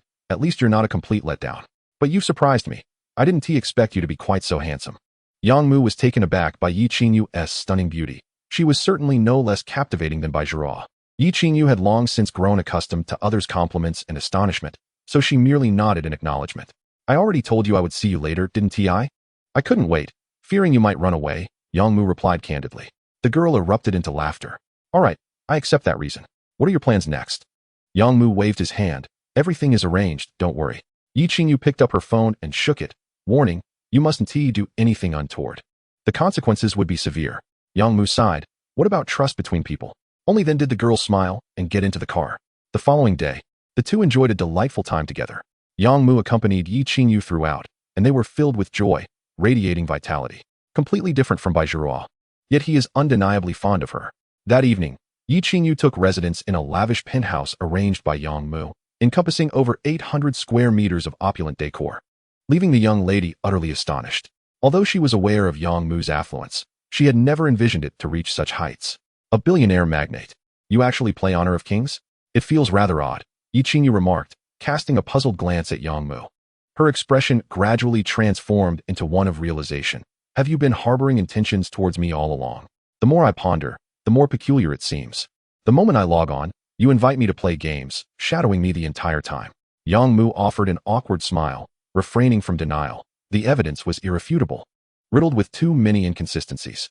Of course, eliciting an admission from him was out of the question. Yi Qingyu, hands on her hips, retorted, "A man's words are but deceitful phantoms. You are truly incorrigible. Fine, you shall stay here tonight. Tomorrow, I will accompany you in whatever you wish to do." Yang Mu concluded before turning to leave. For the following 3 days, Yang Mu returned home each night to spend time with Bai Zhuo, while dedicating his days to Yi Qingyu. Everything seemed to be proceeding smoothly. With just these two, he found himself treading cautiously. What would happen if there were more? Yang Mu suddenly felt that for the time being, 2 was sufficient. Too many would be overwhelming, and he feared a disastrous outcome. He needed to be prudent regarding the alliance with the Bai family. Any delay would not bode well for him. A woman like Bai Zhuo could easily become volatile, her outbursts of anger unremarkable. On the 4th day, Yi Qingyu returned to school alone without a word. Yang Mu was left bewildered until she sent him a message, revealing her desire for some time to reflect. The rapid progression of their relationship had left her somewhat disconcerted. Fortunately, Yang Mu was not in a hurry. He preferred to take things slowly. 10 days swiftly passed. The 4th floor of the Yang residence had been entirely renovated into an expansive open library and study, spanning over 1,000 square meters. One could hardly imagine such an unobstructed space, surrounded by towering bookshelves, each reaching 10 meters high, capable of accommodating over 50,000 volumes. Retrieving a book necessitated the use of a smart robotic elevator. The study itself, nestled among the grand bookshelves, featured an enormous table capable of seating dozens, equipped with various electronic learning devices, including 10 high-end computers and multiple projectors. Every day, Bai Zhuo immersed herself in her studies, tirelessly dedicating herself without regard for day or night. To further her academic pursuits, she enlisted over 30 professors to serve as personal tutors, ensuring round-the-clock assistance. Even at night, 5 or 6 professors occupied the 4th floor. From that day forth, Baijiahua entered a true state of academic excellence. Yang Mu finally understood what it meant to be a scholar. It was terrifying. Such unwavering focus allowed her to study for 24 hours a day, dedicating more than 16 hours solely to learning, aside from the necessities of sleep and meals. In a mere 10 days, Baijiahua had made significant strides in biomedical studies, delving into modern medicine and pharmacology, among other fields. Yang Mu felt a pang of concern and arranged for a chef to be on duty 24 hours a day, providing various nourishing foods and medicinal dishes. He spared no expense, offering rare herbal ingredients such as ginseng, deer antler, and reishi mushrooms. Remarkably, the effects of these herbal remedies were astounding. Baijiahua could sense a vibrant energy coursing through her as she studied, her sleep exceedingly restful, thanks to the calming herbal concoctions. Though she was intrigued and wished to investigate further, she ultimately set aside her curiosity, prioritizing her focus on lung cancer research. At this pace, Yang Mu speculated that in a few months, Baijiahua would possess a sufficient level of expertise to enter the research field. Such rapid progress was indeed justified. Baijiahua was a natural talent, her learning speed several times that of an average person. Now, with her intensified study schedule and the lavish educational resources at her disposal, along with the finest nutritional supplements, her months of study equated to years for others. Yang Mu found himself taken aback. He had initially thought he would need to rely on others for lung cancer treatment research, only to realize that he could depend on his wife. With that in mind, he resolved to offer his full support. Following his directive, Xianyuan Hospital allocated an entire building, transforming it into a medical research laboratory. Originally intending to assemble a team of 500, he quadrupled the plan to 2,000 personnel, investing 5 billion. Baijiahua was his partner. If he did not support her, who would? He entrusted her with the leadership of the research institute and laboratory, feeling assured in her capabilities. In truth, Baijiahua did not need to become a world-class medical expert. As long as she could comprehend the material and was not out of her depth, that would suffice. The institute and laboratory would naturally recruit top-tier experts and scientists. Baijiahua merely needed to ensure she was not misled or swayed by any subordinate researchers. As the month drew to a close, Chongqing Group's inaugural Xianlu supermarket prepared for its opening. Situated in a certain area of the bustling metropolis, it was neither overly prosperous nor entirely secluded. The more affluent districts were too chaotic, with excessive foot and vehicle traffic unsuitable for large supermarkets. A lack of parking facilities would simply not do. The opening of Xianlu supermarket was conducted with great discretion, with notifications sent only to its members, merely a few thousand. Yet on this day, over 3,000 visitors flocked to the supermarket. Undoubtedly, they had all purchased annual memberships. It is worth noting that the membership system under Chongqing Group was rather intricate. Certain benefits were transferable, while others were not. For instance, members of Xiangwa King could use their stored funds at Xianlu supermarket but could not utilize their annual membership. A separate supermarket membership was required. Similarly, members of Xianyuan Hospital could use their recharge funds for purchases but could not apply them toward an annual membership. In just one day, Xianlu supermarket in the metropolis sold 3,000 annual memberships, generating an income exceeding 20 million. This was before any products had even been sold. It could be said that Yang Mu's reputation and foundation were already quite formidable, at least within the metropolis. Many placed their unconditional trust in him. Xiangwa King had never disappointed its patrons. Jinshang visited the supermarket with his family. Do not assume that billionaires refrain from shopping. In fact, they occasionally venture out for a stroll. Moreover, such a high-end supermarket provided ample justification for their visit. The family of 3 all purchased annual memberships. It should be noted that Xianlu supermarket operated on a facial recognition system. Thus, without membership, entry was impossible. Jinshang did not object to the membership fee, a mere few tens of thousands. Upon entering the supermarket, the trio curiously surveyed their surroundings. The decor was undeniably upscale, with a vast space boasting a height of approximately 10 meters. From a distance, the shelves appeared towering, each equipped with dedicated staff. To their astonishment, the supermarket utilized electric carts for shopping. There are single and double electric bicycles. The electric vehicle is a specialized model, featuring 4 storage compartments at the front, 1 for refrigeration, 1 for freezing, 1 open space, and 1 slot. These compartments are designed to hold refrigerated items such as fresh vegetables, fruits, and milk, frozen foods, general items, and securely fixed bottled or canned goods. How considerate. Jinshang was quite pleased. The couple rode a tandem electric bike, while their daughter rode a single one, and they began their outing. Their first stop was the fruit section. Indeed, they laid eyes on the Fruit King. However, there remained a purchase limit, with each person restricted to a maximum of 5,000 yuan. The good news was that purchases here did not stack with the membership of the Fairy Fruit King, meaning that even without membership, one could still acquire a small quantity of the prized fruit. The downside was the limited variety. Exquisite fruits like durian were exclusively available from the Fairy Fruit King. All three managed to spend the full 5,000 yuan before exploring other items. They quickly realized that even non-Fruit King options, many imported fruits, were not inexpensive. Some were even pricier than those from the Fruit King. Every product came with detailed information about its origin, accompanied by a helpful map, and included a history of the area, its current state, surrounding environment, and demographics, among other details. In essence, the background of each product was thoroughly investigated, providing buyers with peace of mind.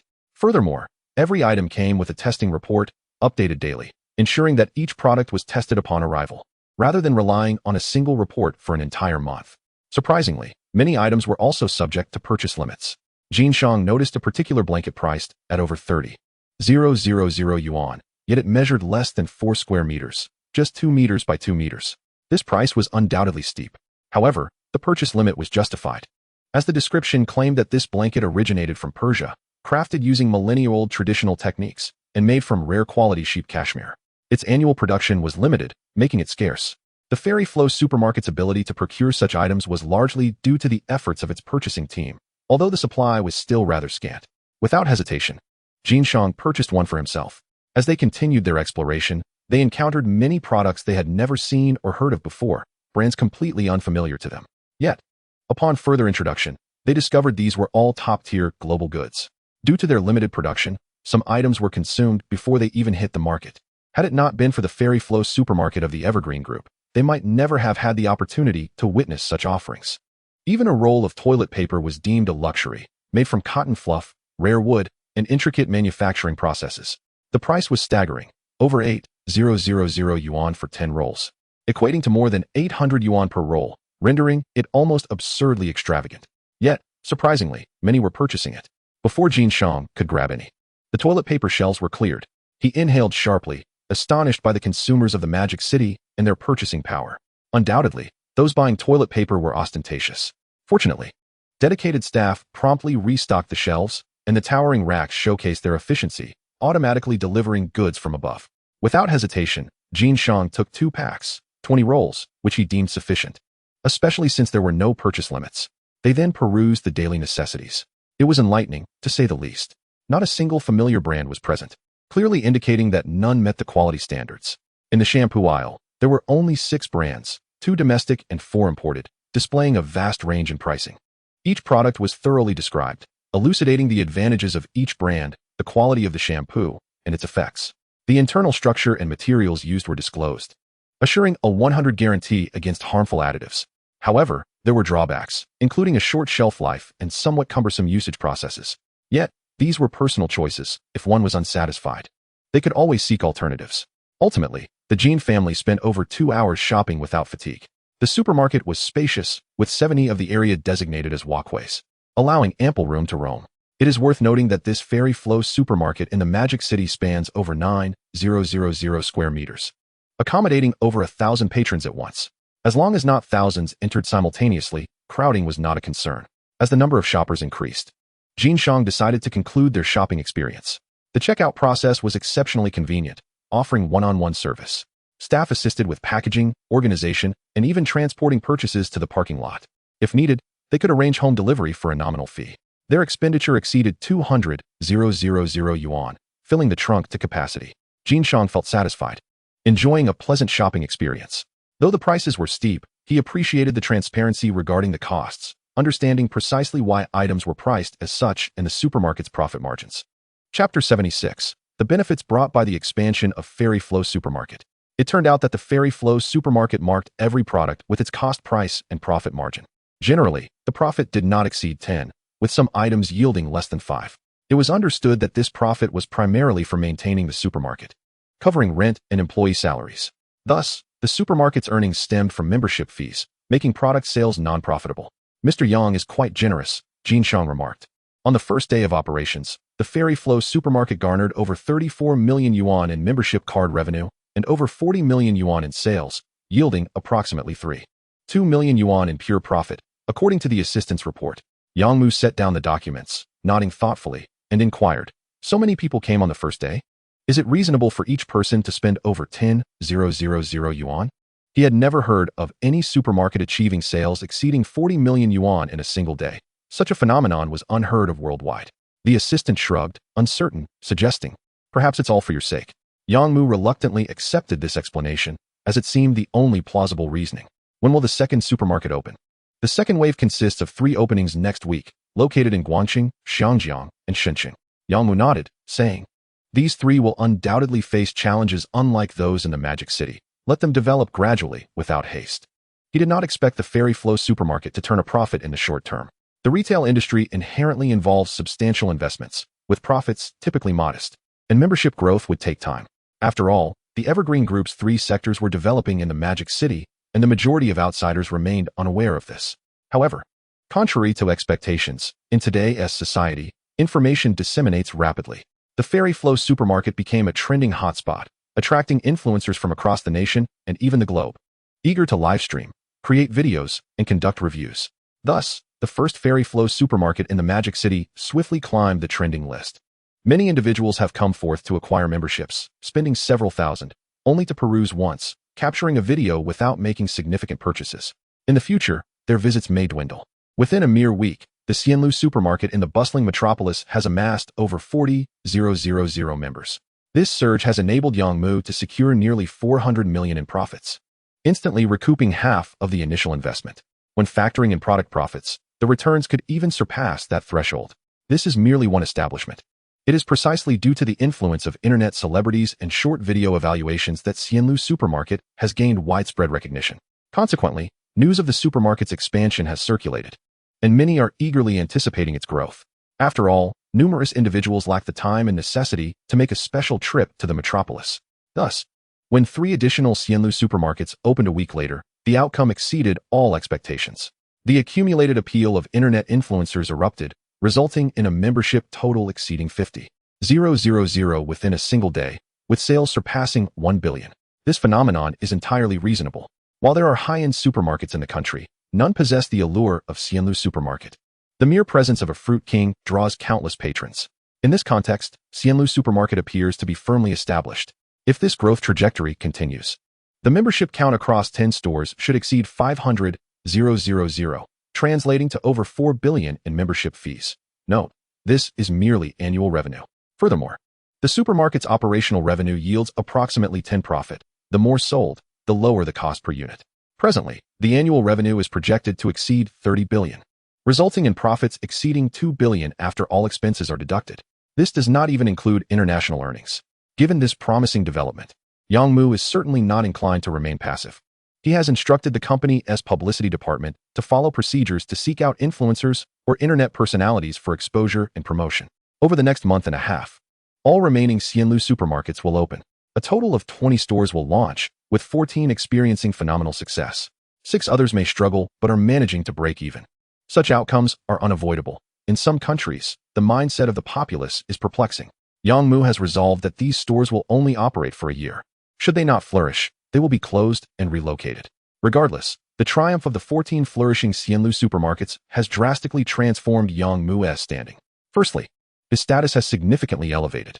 Previously, although somewhat recognized, running a fruit store and a restaurant felt somewhat inconsequential. Even with substantial earnings, his influence was limited. Moreover, his focus was primarily around the metropolis, further diminishing his stature. Now, however, he has soared to new heights. The Chongqing Group has become an international supermarket brand, a rarity within the country. On the global stage, high-end supermarkets seem devoid of domestic brands. Now, with Xianlu, that narrative has shifted. This change is profound. Stepping onto the international scene alters perceptions, at least ensuring that domestic offerings are no longer viewed as inferior or low-end. Secondly, his network has expanded considerably. Supermarkets serve as sales endpoints, the true venues for monetization. Gaining entry here signifies that one's goods are deemed world-class. It is easy to envision the countless downstream manufacturers and brands vying to have their products showcased in Xianlu supermarket. The pursuit of profit is secondary. The primary focus is on building notoriety. Many previously obscure products have ignited in popularity solely due to their presence in Xianlu. Items that were on the brink of collapse in certain markets have experienced a remarkable revival. Consequently, the proprietors behind these products have become part of the Chongqing Group's network. This realm is a genuine interest group, characterized by a higher degree of trust. more so than the salon members of the Shengshi Huayan. Finally, the expansion of Xianlu supermarket has inadvertently increased Yang Mu's tax rate. His weight has doubled, reaching 1 in 50 million. This implies that Yang Mu can now acquire fruits and supplies at double the previous rate. This revelation has filled him with delight. Initially, he speculated that his weight could not increase due to his health issues. However, it appears that with greater authority and status on the international stage, one's weight can indeed rise against the odds. The increase in weight brings numerous benefits. Originally, the opening of 20 Xianlu supermarkets necessitated further purchasing limits for the products from the Fruit King. Now, such restrictions are entirely unnecessary. The newly available portion can be entirely absorbed by high-end supermarkets. Remarkably, within Xianlu supermarket, the price of the Fruit King's offerings has surged by 20, with the additional profits allocated to offset labor and rental costs. As a result, Yang Mu's profits have not diminished, from over 2 billion a month. It has now escalated to nearly 5 billion, culminating in an annual net profit of 60 billion. Chapter 77. Future Plans, Preparing for the Worst Outcomes. This staggering figure has alleviated all of Yang Mu's concerns, whether regarding Xianyuan Hospital or other ventures. Since the Xianlu supermarket project has proven viable, Yang Mu is committed to its vigorous expansion. After discussions, the plan is to inaugurate 80 stores worldwide by the end of this year, achieving a total of 100. At that juncture, the global membership could well exceed 5 million. The annual membership fees alone would total over 40 billion. Coupled with the profits from the Golden Finger Fruit King, this could result in a scale of over 100 billion. This is ample. No further expansion is necessary. Yang Mu believes he can manage this volume. Should it grow any larger, it may attract unwarranted attention. There are times when excessive profit may not bode well. A lack of funds is personal. Surplus funds become societal. Although this sentiment may seem somewhat hollow, there is a kernel of truth therein. Yang Mu is inherently self-serving. He does not wish his wealth to become communal. Thus, for the time being, he opts against unnecessary upheaval. An annual income in the hundreds of billions, what more could one desire? In the short term, this financial capacity is sufficient for his needs. Yang Mu's forthcoming mission involves honing his internal skills, solidifying his foundation, and establishing a protective framework. First and foremost, he aims to create a covert intelligence agency dedicated solely to internal matters, preventing any external inquiries or investigations. Secondly, he plans to establish numerous secure bases globally. This is a long-term endeavor, initiated as a precautionary measure. Who can predict how long he might remain concealed? If, after 3 to 5 years, his cover is compromised, he could find himself in dire straits, confronted by enforcement personnel, unable to resist. Therefore, he must possess the capability and strategy for escape and concealment. Secure bases are essential for Yang Mu. Should he face pursuit, investigation, or pressure, he must have a refuge to retreat to, avoiding capitulation. According to Yang Mu's plan, he intends to construct approximately 1,000 secure houses worldwide within the next decade. Each will span over 1,000 square meters, with opulent interiors, stocked with essential supplies and armaments sufficient to sustain 100 individuals for over 5 years. Only then will it be deemed satisfactory. Subsequently, the establishment of a safe house alone is insufficient. It is imperative to possess clandestine bases, at least 100 scattered across the globe, nestled in mountains or on remote islands.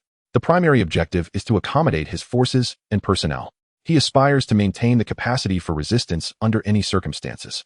Moreover, he seeks the ability to advance technological research and medical innovations. In dire situations, should the need arise, Yang Mu could exploit his extraordinary abilities to manifest devastating weaponry.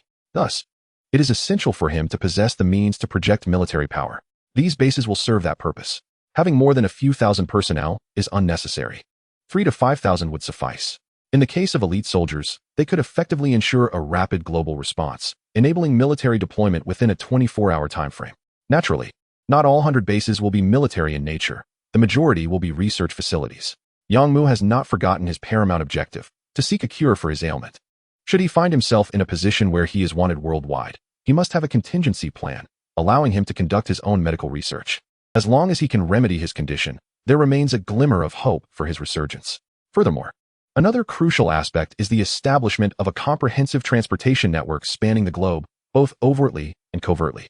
It is evident that this network is designed to facilitate his swift relocation or escape when necessary. Fortunately, Yang Mu currently enjoys a significant advantage. Under the aegis of a long-established conglomerate, he has thousands of individuals operating across various regions of the world.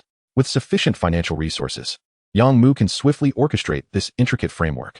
Should circumstances become unfavorable, he would be able to reach any corner of the globe at breakneck speed, all while remaining incognito, rendering him elusive to any pursuers. One cannot fault Yang Mu for harboring a sense of paranoia. The potency of his extraordinary abilities is indeed formidable, and the risk of exposure is substantial, manifesting hundreds or even thousands of tons of resources daily, no matter how much he attempts to conceal it. The potential for revelation looms large. Yang Mu is certain that even if others harbor suspicions, they would not readily attribute it to his extraordinary capabilities. However, capturing and interrogating him would pose no challenge to his adversaries. Therefore, he must avoid capture at all costs, as he cannot withstand professional interrogation tactics. A mere hint of coercion would compel him to capitulate. Conversely, as long as he remains unrestrained and unapprehended, there remains ample opportunity for negotiation and potential redemption. With this thought, Yang Mu exhaled in relief. Suddenly, another concern crossed his mind: communication and satellites. In this age of advanced technology, locating an individual is not particularly arduous. It is well known that mobile phones and electronic devices often harbor backdoors and hidden mechanisms. If one is determined, fleeing would be futile. Moreover, the existence of satellites further complicates matters. To eliminate this vulnerability entirely, Yang Mu must devise his own mobile devices, establish his own communication satellites, and develop counter-surveillance equipment. Among other necessities, he shook his head in exasperation. There is no need to rush. Progress must be made gradually. For now, he must focus on one task at a time. Wealth will accumulate, and matters will be addressed sequentially. The primary concern is the lack of trustworthy confidants. He has only two reliable individuals, Selena and Column. Selena requires no introduction. She is his chief bodyguard, and Yang Mu's trust in her stems from her familial background. Raised in a single-parent household, she has a loving mother, an adoring sister, and a disabled son, forming a tightly knit family unit. Yang Mu's recruitment offer included an annual salary of $3 million, along with the promise of providing her family with an exemplary standard of living, as well as medical treatment for her son's disability. Additionally, her 3 family members are under strict surveillance. This is undoubtedly another reason for Yang Mu's trust in her. With 3 loved ones in his grasp, the likelihood of betrayal is significantly diminished. At least, the enemy would not possess the means to sway her loyalty. Column, on the other hand, is not physically present with Yang Mu. Their interactions have been limited to a single meeting, with subsequent communications occurring via video. Nevertheless, he is one of Yang Mu's most trusted allies. His background is rather peculiar. He was rescued by an employee of the Evergreen Group during a procurement mission abroad amidst local chaos. Upon receiving reports of the situation, Yang Mu arranged for his hospitalization, ultimately saving his life. This individual, possessing a singular focus, insisted on repaying the debt, and when Yang Mu tentatively assigned him a perilous task, he accepted without hesitation. Such talent is not to be overlooked. Hence, Yang Mu secured his unwavering loyalty. Presently, Yang Mu's 2 most trusted confidants are positioned strategically, one ensuring his safety domestically, the other managing his affairs internationally. Chapter 78. The Supreme Spy Master, Holder. In a secret prison in a European nation, Holder has been incarcerated for 2 years. His charges include espionage, the theft of core confidential information, assassination, and sabotage, among others. Typically, individuals of his ilk would face certain death. However, his prolonged confinement is attributable to the fact that much intelligence remains unextracted from him. Thus, he is spared execution, regardless of the interrogation methods employed.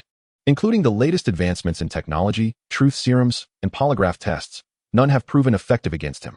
This man exemplifies the limits of human willpower, earning respect even from his adversaries. One day, Holder awakens from darkness, surprised to find an unexpected object in his cell, a pair of headphones. After a prolonged silence, he gradually extends his hand and delicately picks them up, inspecting them thoughtfully. After a moment, he places the headphones on, and indeed, a voice emerges. "Hello, Mr. Holder. I apologize for the intrusion," a middle-aged man's voice resonates. Holder remains silent, listening intently. The speaker, seemingly taken aback by Holder's lack of response, continues, "I'll be direct. My employer has taken an interest in your abilities and wishes for you to serve him. If you agree, we will facilitate your escape and fulfill any conditions you may have. You should abandon any hopes of your superiors or your nation. You must understand that you have become a pawn, without prospects." Holder remains mute, even his breathing steady and unsettlingly calm. This is the terrifying nature of elite intelligence operatives. Their composure is astonishing. "Very well, perhaps you are uninterested. Consider this a mere formality," the voice continues. Finally, Holder speaks. "What is required of me? Or what must I offer for your employer to place his trust in me?" The surprise is sudden. Column holds his breath, pursing his lips as he organizes his thoughts. "Excellent. It appears we are destined to become colleagues. Your inquiry is astute, indicating your clarity of understanding. Everyone is aware of your identity, your background, and your capabilities, which renders trust a rare commodity. My employer is no exception. Thus, we must ascertain what you can do to ensure your loyalty and gain his confidence. Their dialogue, while seemingly convoluted, revolves around a singular theme: trust.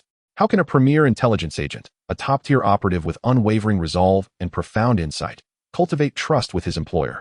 The two individuals succumbed to a fleeting moment of contemplation. Eventually, Holder spoke in a measured tone. 3 years ago, a clandestine laboratory of a certain nation embarked upon the development of an ultramicroscopic nanobot bomb capable of being surgically implanted within a human body. Once successfully integrated, it could seize control over the heart, brain, and central nervous system, among other vital organs. Moreover, it would merge with the blood cells, rendering it undetectable. Not even the most advanced instruments could perceive its presence. It possesses surveillance capabilities, enabling 24-hour tracking, positioning, and recording functionalities. Corin drew a sharp breath. Goodness, is it truly that formidable? A flicker of anxiety crossed his mind. Such an astonishing creation was evidently a result of a major power's secret experimentation. Having begun its research 3 years prior, it was uncertain whether they had perfected it by now. Could the boss possibly acquire it? It seemed highly improbable. An ordinary business magnate would hardly have access to such sophisticated military espionage equipment. Clearly, Holder also sought to gauge the boss's capabilities. If you wish for my allegiance, I am not opposed, but you must possess the requisite qualifications. Corin nodded. I shall relay your message promptly. Let us reconvene at this time tomorrow. Simply place the earpiece on the bedside, and there will be no inspections, rest assured. With that, Holder deliberately removed the earpiece and expressionlessly tucked it beneath his pillow. Lost in thought as he surveyed the dim confines of the cell, Corin reported the situation to Yongmu. Boss, this Holder is undeniably a genius, an unparalleled talent. There exists no intelligence operative more exceptional than he in the world. He is the finest option available to us, and it would be a grave misfortune to let him slip through our fingers. Furthermore, his willpower is formidable. This particular nation invested 2 years employing every conceivable method to extract a single word from him, yet to no avail. He is certainly worthy of trust. If we can win him over, he shall be a tremendous asset to you. Corin's incessant persuasion was laden with exaggerated praise, which vexed Yongmu, prompting him to question. Is he truly that impressive? Do not deceive me. Corin immediately patted his chest in assurance. I swear, this information cost several $1,000,000 and was procured through secretive channels. Moreover, I have corroborated its authenticity from other sources. While Yongmu still harbored some doubts, given Corin's conviction, he saw no reason to oppose him. Trust in a loyal confidant held substantial weight. Yet, the expenditure struck him as excessive. $200 million for the rescue of a singular individual seemed rather outrageous. Yongmu's expression soured. This was a sum exceeding $3 billion. Even for him, it was not a trifling amount. It felt excessively wasteful for the sake of one person. Oh, boss, it is not a loss at all. It is a tremendous value. Let me tell you, if you are not involved in this line of work, you cannot fathom his worth. If we can resolve this matter with money, consider it a stroke of luck. Were it not for the imminent retirement of the prison warden, coupled with his questionable integrity and desire to make a final profit before emigrating, such an opportunity would surely be unattainable. You must think carefully. One could not deny Corin's persuasive abilities. Yongmu found himself swayed. Is it truly that exceptional? Is it possible he would choose to align with me? He inquired skeptically. It is quite simple. A king of intelligence operatives would pledge loyalty to an ordinary individual. This is a matter of entirely different realms, is it not? Would he even consider it? Corin hastily detailed the specifics. Yongmu gasped in astonishment. As an ordinary person, his exposure to such clandestine realms had been non-existent, and he had never anticipated the existence of such terrifying technology.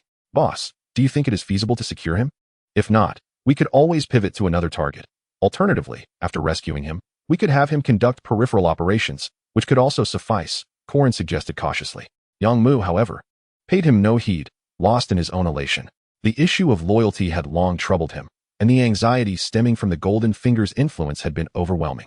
Just as he was pondering a resolution, who could have imagined that such technology existed? If he were to acquire it, he could potentially amass a reliable cadre of loyal subordinates. Chapter 79. A thrilling windfall. Yongmu was invigorated. Without further ado, he nodded in agreement. Wait for my response in an hour. He then terminated the call and accessed the Golden Finger, entering the high-dimensional magnetic field space to initiate a search. What was the total tonnage of military equipment produced worldwide each year, including but not limited to weapons, armor, and all military-related items? Ultimately, The golden finger provided a figure of approximately 32 million tons. Was this reasonable? Yang Mu found himself perplexed. It seemed implausible. After all, a significant portion of equipment had long been constructed, with annual updates and replacements, suggesting minimal demand for new military assets. Thus, this total likely encompassed various civilian military-grade equipment, such as security shields and stab-resistant clothing. To claim these bore no relation to military affairs would be erroneous. Therefore, it was entirely reasonable for the golden finger to include them in its calculations. Well, this could be perceived as good news. Based on his tax rate, Yang Mu could collect taxes on half a ton, which amounted to over 1,000 pounds of military equipment. If this quantity were solely to be realized into firearms and ammunition, it could prove disastrous. After all, even the most advanced anti-material rifles in the world only cost several $100,000 each. Of course, whether he could procure them was an entirely different matter. However, if he were to manifest espionage military equipment, Yang Mu would be ecstatic. It is well known that spy gear is characterized by its intricate and compact design. Each item is smaller and lighter than the last. Over 1,000 pounds would suffice to assemble a high-end intelligence team. In this regard, Yang Mu would stand to gain significantly. This was far more valuable than manifesting mere fruit. Without further deliberation, he commenced the search for the items Holder had mentioned. Soon, from the vast sea of equipment, he pinpointed his target. A surge of information flooded his mind. 1. Control Divine Essence Nano Robot, Hive Type 3. Note: a batch consists of 100,000 units, weighing 260 grams. The total production capacity is 50 batches, allowing for the manifestation of 50 batches. A wave of exhilaration washed over Yang Mu, nearly causing him to laugh in disbelief. This was the fruit of others' labor, their struggles culminating in countless sacrifices of manpower, resources, and financial investments, all to develop this cutting-edge technology, only for him to reap the rewards without cost. The more they produced, the more he would receive. It was utterly gratifying.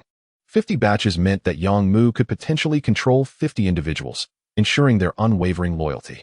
Should they prove disloyal, their fate would be grim, and they would suffer terribly. Some might wonder, what if I am not afraid of death? What can this do to me? Serendipitously, this very technology could indeed exert control over them. Yang Mu had gleaned from the information imparted by the golden finger that the controlled Divine Essence Nano Robot, Hive Type 3, was a complete entity. Those implanted would be entirely subjugated, their consciousness linked directly to their brain's neural center. In other words, within the confines of the established loyalty protocol. Any thought of betrayal would instantaneously trigger a neural feedback, promptly alerting the master. At that moment, everything would hinge upon Yang Mu's discretion. Is technology truly this advanced in this day and age? Yang Mu couldn't help but marvel. The tax collection was still incomplete, and the golden finger could only manifest once a day, making it imperative not to squander it. With over 1,000 pounds to fill, it was essential to maximize the allocation. Initially, when taxing the fruits, he could only materialize one variety at a time. However, he soon realized that this was not an absolute limitation. Once the quantity of a particular variety reached 0, he could select another series. Thus, Yang Mu began to contemplate the second type of military equipment for taxation.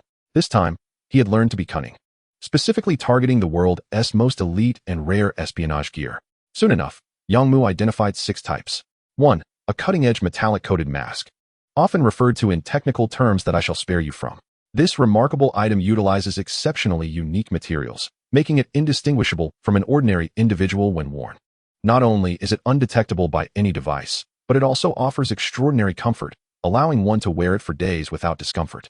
However, its production is extraordinarily limited, with only 500 sets created worldwide each year, which includes not just the mask, but also accompanying handgear to ensure no fingerprints are left behind.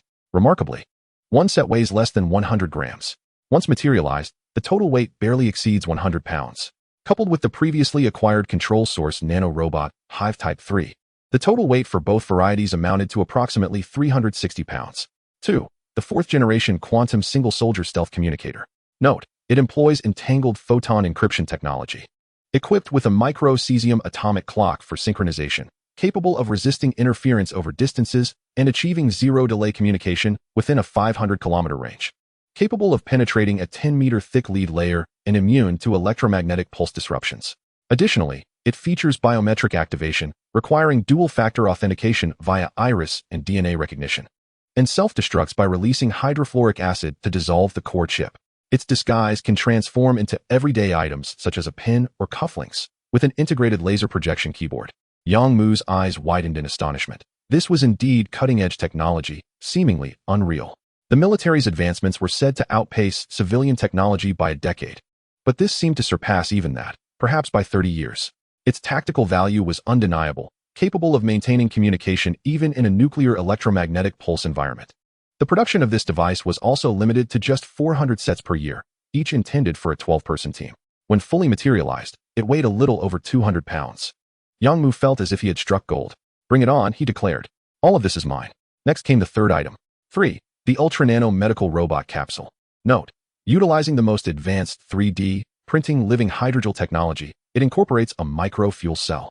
This device can perform internal repairs, autonomously locate wounds, and release stem cells to promote tissue regeneration, with gunshot wounds being sutured in just 12 hours. It also neutralizes toxins, capable of carrying CRISPR enzymes to degrade VX nerve agents, ricin, and other biochemical weapons, and can analyze health status through metabolites from intestinal microbiota. Such outrageous technology was, astonishingly, espionage equipment. Yang Mu was utterly astounded. "All of this is mine," he reiterated. Once fully materialized, the total amounted to only 200 units, each weighing less than 50 grams, resulting in a total weight of under 150 pounds. The next 3 items were 4. Advanced Nanorobot Swarm Reconnaissance Units. Taking the form of flies, mosquitoes, and cockroaches, capable of conducting surveillance and recording video anywhere, with an operational duration of up to 1 month. They can even locate charging stations, ensuring safety and confidentiality while replenishing their power supply. Absolutely remarkable. After completing the taxation of these 4 items, Yang Mu was astonished to discover he still required over 300 pounds. Thus, he continued. 5. A brainwave-controlled toxin terminal, which was even more surreal. Capable of being activated within a 100-meter radius to deploy a brainwave toxin. The enemy would perish silently before even realizing what had occurred. Worldwide, only 5 sets exist. 6. A universal unlocking device. This can be understood as a master key, resembling a mobile phone in appearance. Regardless of whether it is a fingerprint lock, a safe combination lock, or an electronic lock for a laboratory door, it can overcome them all. It contains tens of thousands of unlocking schemes and intelligent analysis programs. Perhaps due to its exorbitant production costs, only 120 units are produced globally each year. Thus concluded the taxation of the golden finger, yielding the pinnacle of espionage technology. In one word, profit. In 2 words, an absolute windfall. These items cannot be measured by monetary value. Forget hundreds of billions. Even thousands of billions would be difficult to procure. This transcends mere finances. And Yang Mu had acquired them all. He could confidently claim the title of the world's foremost authority. For these 7 types of espionage equipment belonged to various nations and organizations, making it virtually impossible for anyone to possess them all simultaneously. Yet, Yang Mu had achieved this feat. The counterintelligence agency he was about to establish would be armed with the most elite equipment in existence. The question remains, who could rival him? Invincible, indeed. 1 word, exhilarating. 2 words, utterly comfortable. Just as an hour passed, Corin called again. It is worth noting that they used a satellite phone for enhanced security. Upon connection, Yang Mu waved his hand in agreement, signifying his consent to everything. 3 days later, Holder emerged from a secret prison, locked beneath a vehicle in darkness. Upon regaining consciousness, he immediately felt a wave of weakness, recognizing it as the effects of anesthesia. Struggling against confusion, he gazed in one direction, where a figure awaited. "The operation will be completed shortly. Rest assured, a brief slumber is all that is needed, my companion." His consciousness gradually sank into the abyss. When Holder awoke again, he found himself in a new location, a fragrant island paradise. Sitting up, he gazed out at the beach and the rolling waves. A refreshing sea breeze washing over him, invigorating his spirit. This was the essence of freedom. He got to his feet, barefoot, and stepped outside. As he opened the door, he squinted against the brightness, taking time to adjust. After a moment, he felt considerably more comfortable. Slowly, he descended the stairs, and within 50 meters, he reached the sandy shore. Scanning his surroundings, he found no one in sight. After a considerable time, someone approached. "The control source nanorobot Hive Type 3 has been fully implanted. Your body now contains 100,000 units of nanorobots. How does it feel?" Corin inquired with a smile. Holder, maintaining a stoic expression, nodded in acknowledgement. "Oh, do not be so cold. We shall be colleagues and partners from now on. I am Corin." Holder ignored him, warily observing his surroundings. After a lengthy pause, he finally spoke. "This is the XXC area of the Pacific." Corin's mouth fell open in admiration. "You are remarkable. How did you deduce that?" Gazing upon the sunlight, the ocean waves, the sandy beach, and the flora, one can draw insightful conclusions. As Holder walked, he articulated his thoughts. Colin raised his thumb in admiration. Impressive. Truly deserving of the title King of Spies. You must teach me your ways. Holder's gaze continued to scrutinize the surroundings. Is this to be my future workplace? If so, it certainly requires some fortification. It is far too rudimentary. Colin shook his head. Follow me. I have something remarkable to show you. Before long, the two arrived at the basement of the villa.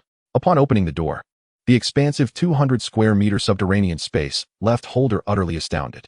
Advanced technological marvels lay before him, a mask with a metallic coating of cutting-edge technology.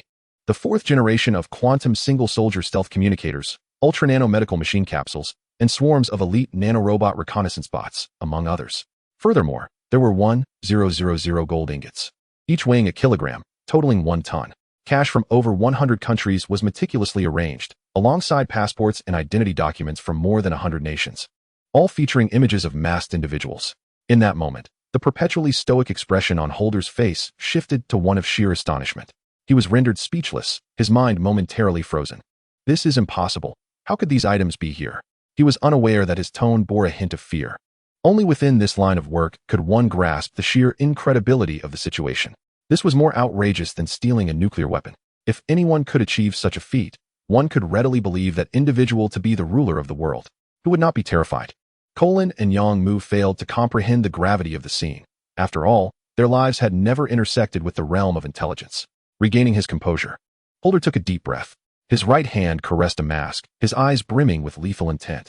It was imperative that he first exact vengeance. Traitors must meet their end. Turning to Colin, he inquired, I need to speak with the boss privately. Colin shrugged. Of course, that is your prerogative. In 3 days, in Magic City. I trust one need not escort you. Holder retrieved a backpack and, after arming himself within the basement, turned to leave. No need for you here, withdraw. I shall handle everything. Colin, incredulous, chased after him, demanding, what do you mean? Are you trying to dismiss me? You scoundrel, listen here. You are under my wing. It was my persuasion that earned you the boss's approval. You cannot burn the bridge behind you. Holder halted, casting a cold glance at him. Listen, this is my business. And you cannot interfere. Lives are at stake, and it would jeopardize our mission. You will receive your due, but this is work, and if you are unqualified, then you are unqualified, unless the boss himself speaks to me. That is all. Colin was left speechless, raising his hands in frustration. Goodness. I had intended to secure a deputy to help expand our territory for the boss. Who knew I had invited a grandee? Not only does he want to lead, but he won't even allow me a second in command. This is utterly preposterous. The heavens have turned upside down. How is this just? Woe is me. I feel utterly wronged. Is this even human? Dreadful. Colin seethed with resentment. Yet, as he contemplated, a thought struck him. He would consult the boss. Holder would certainly heed his words. If he thought to cast him aside, he was sorely mistaken. Colin brimmed with confidence. The newcomer must learn to respect the elder. Suddenly, Baijuan noticed something peculiar. She realized that for some time now, her husband had been wearing an electronic wristwatch that exuded a futuristic aura, even refusing to remove it while sleeping or bathing.